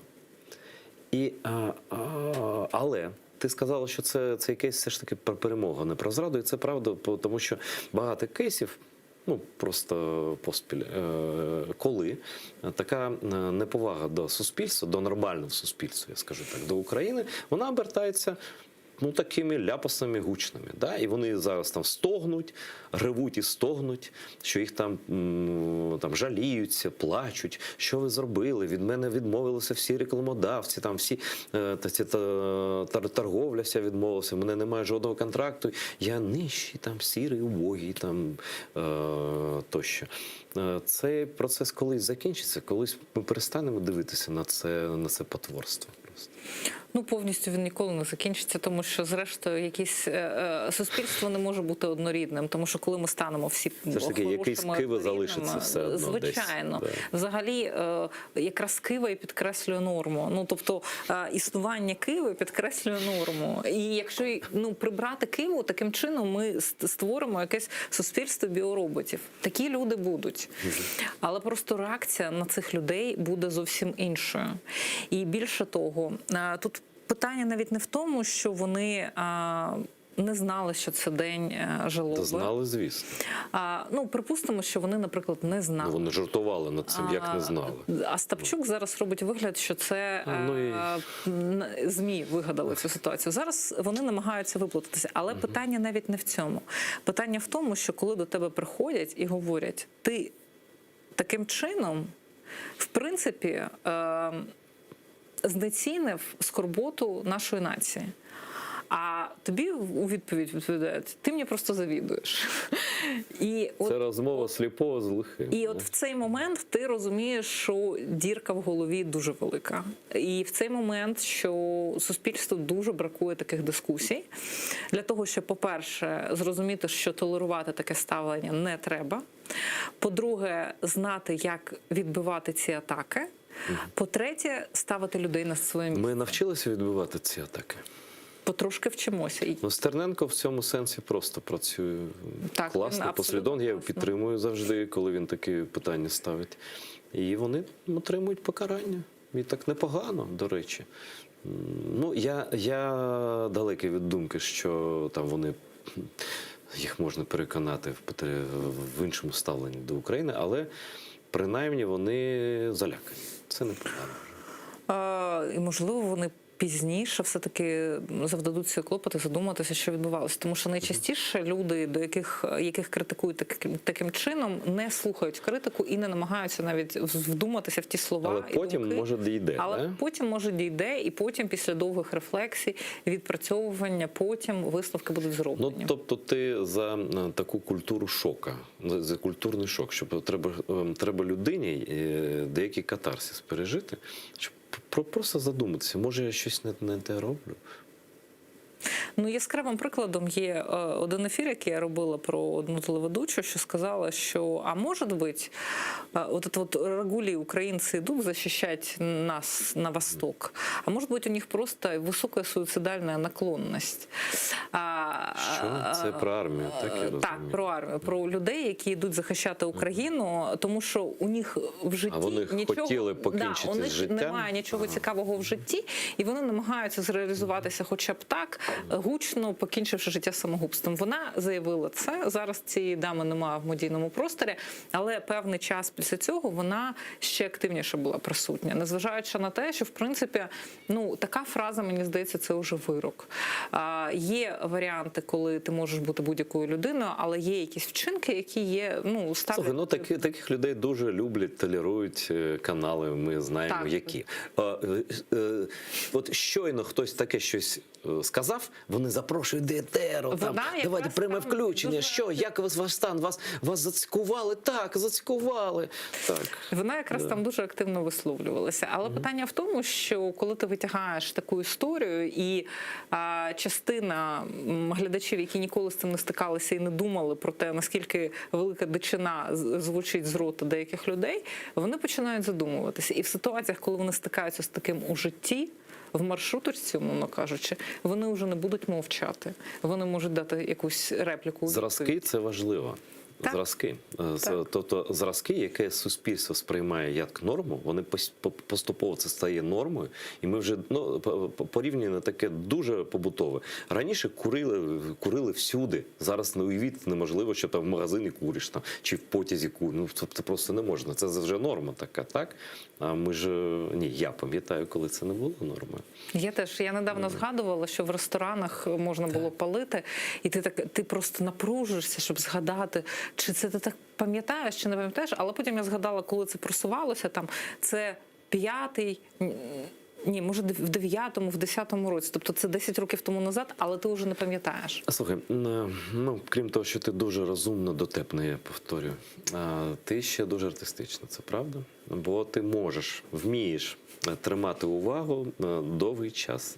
Ну, слухай, 1,5 десь години кожен етер в тебе. Це мінімум, так? Мінімум. Важко зупинитись. Так, важко зупинитись. Да? Тобто, ну, якийсь дар акторства точно маєш. А освіту акторської немає? Ні. Я думаю, що я піду, зрештою, на курси колись, можливо, якщо знайду. Це в тебе комплекс відмінника. Ви дівчата, які відмінно навчалися, ви все життя, що з вами не робив, ви вчитеся. Я тому і дуже добре розумію Володимира Зеленського. Тому що коли я бачу, як він, ну я ж хороший, чому вони цього не бачать? Я розумію, що у мене та ж риса є. Але, ну, насправді дуже цікаво вивчати ту чи іншу професію зсередини і дивитися, акторство, режисерство, сценарна робота. Ой, слухай, а що про тебе прочитав? Ти турецьку мову знаєш? Ага, ні, не знаю. Я якраз сьогодні йшла на це інтерв'ю, і зараз скажу, поділюся. І згадувала, які я зараз, за якими ресурсами я слідкую, за пропагандистськими, за якими ресурсами. І один із пропагандистських кримських ресурсів – це Міллет. І я така, Міллет – це держава чи не держава? От я не пам'ятаю значення цього слова, ти мені не скажеш? Міллет – це народ, але ця назва конкретно має інший сенс, ми не будемо озвучувати в етері. Це телебачення має назву у кримських татар «Кот ТВ». Бо це вони, коли це вигадували, да, коли АТР вони знищували, код – кримське общественне телевідення. А код – це така частина людини, яка не дуже, ну, тобто це смішно. Тобто це окупанти вигадували для кримських татар назву, яка просто, ми називаємо це «Кот ТВ». Ну, таке. Кот не в сенсі кіт. Я зрозумів.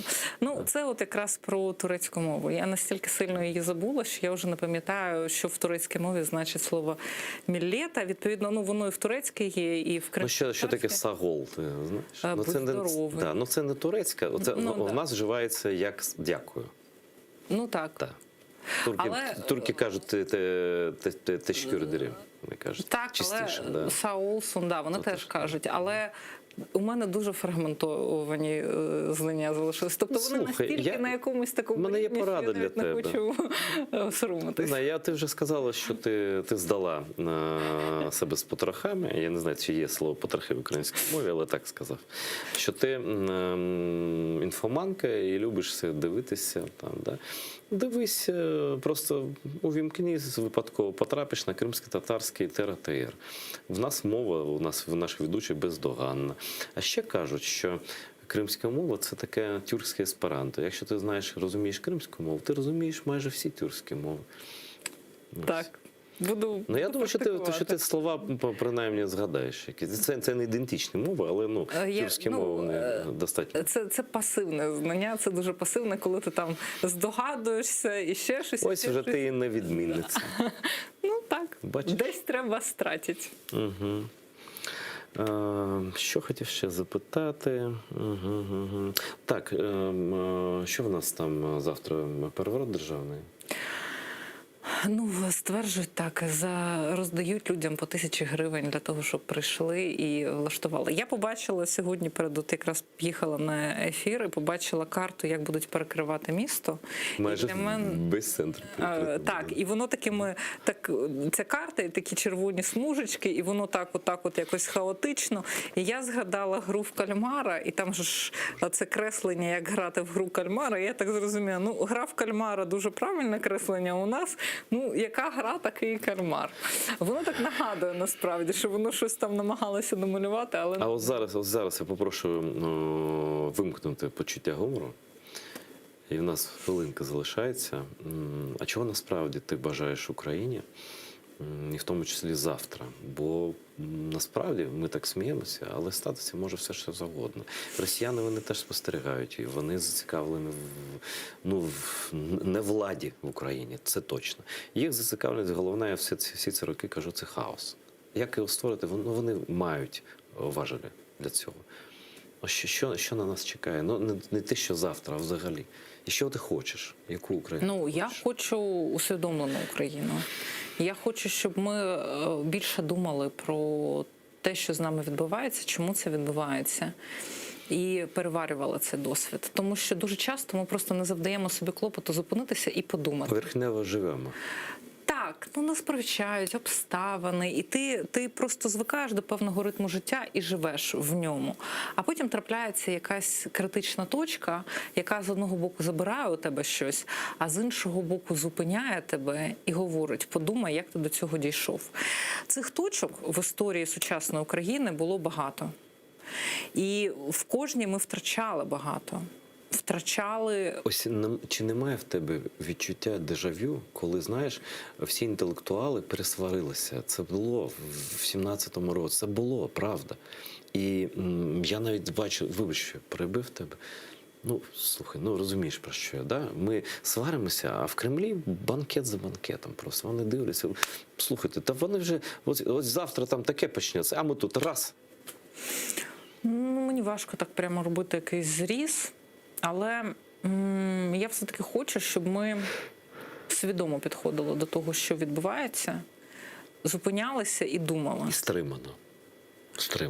Емоції не найгарніший радник. Тут найкращий радник, знову ж таки слово усвідомленість, коли ти абсолютно розумієш, що ти робиш, навіщо, з ким, як. Тому нам це необхідно. Я не прив'язую свою репліку до завтра, я прив'язую цю репліку взагалі. Ти дуже мудра ще й до того ж. Багато разів. Коротше, розумна жінка – це щастя для телеведучого, але будь-яке щастя колись закінчується. Дякую, Тетяні, за те, що прийшла. Приходь. І твої коментарі нам, може, будуть потрібні. Ми звертатимемося до тебе. Я хочу сказати, що російський рейх буде зруйновано однозначно. І ще я хочу сказати, що ви можете стати нашими партнерами, нашими соратниками в боротьбі з ним через Patreon. Ну, ви все знаєте, що в якому стані знаходиться зараз ваш улюблений телеканал. Тобто допомагайте, будьте разом, виключно разом ми переможемо. А сумнівів у цьому я, принаймні, не маю.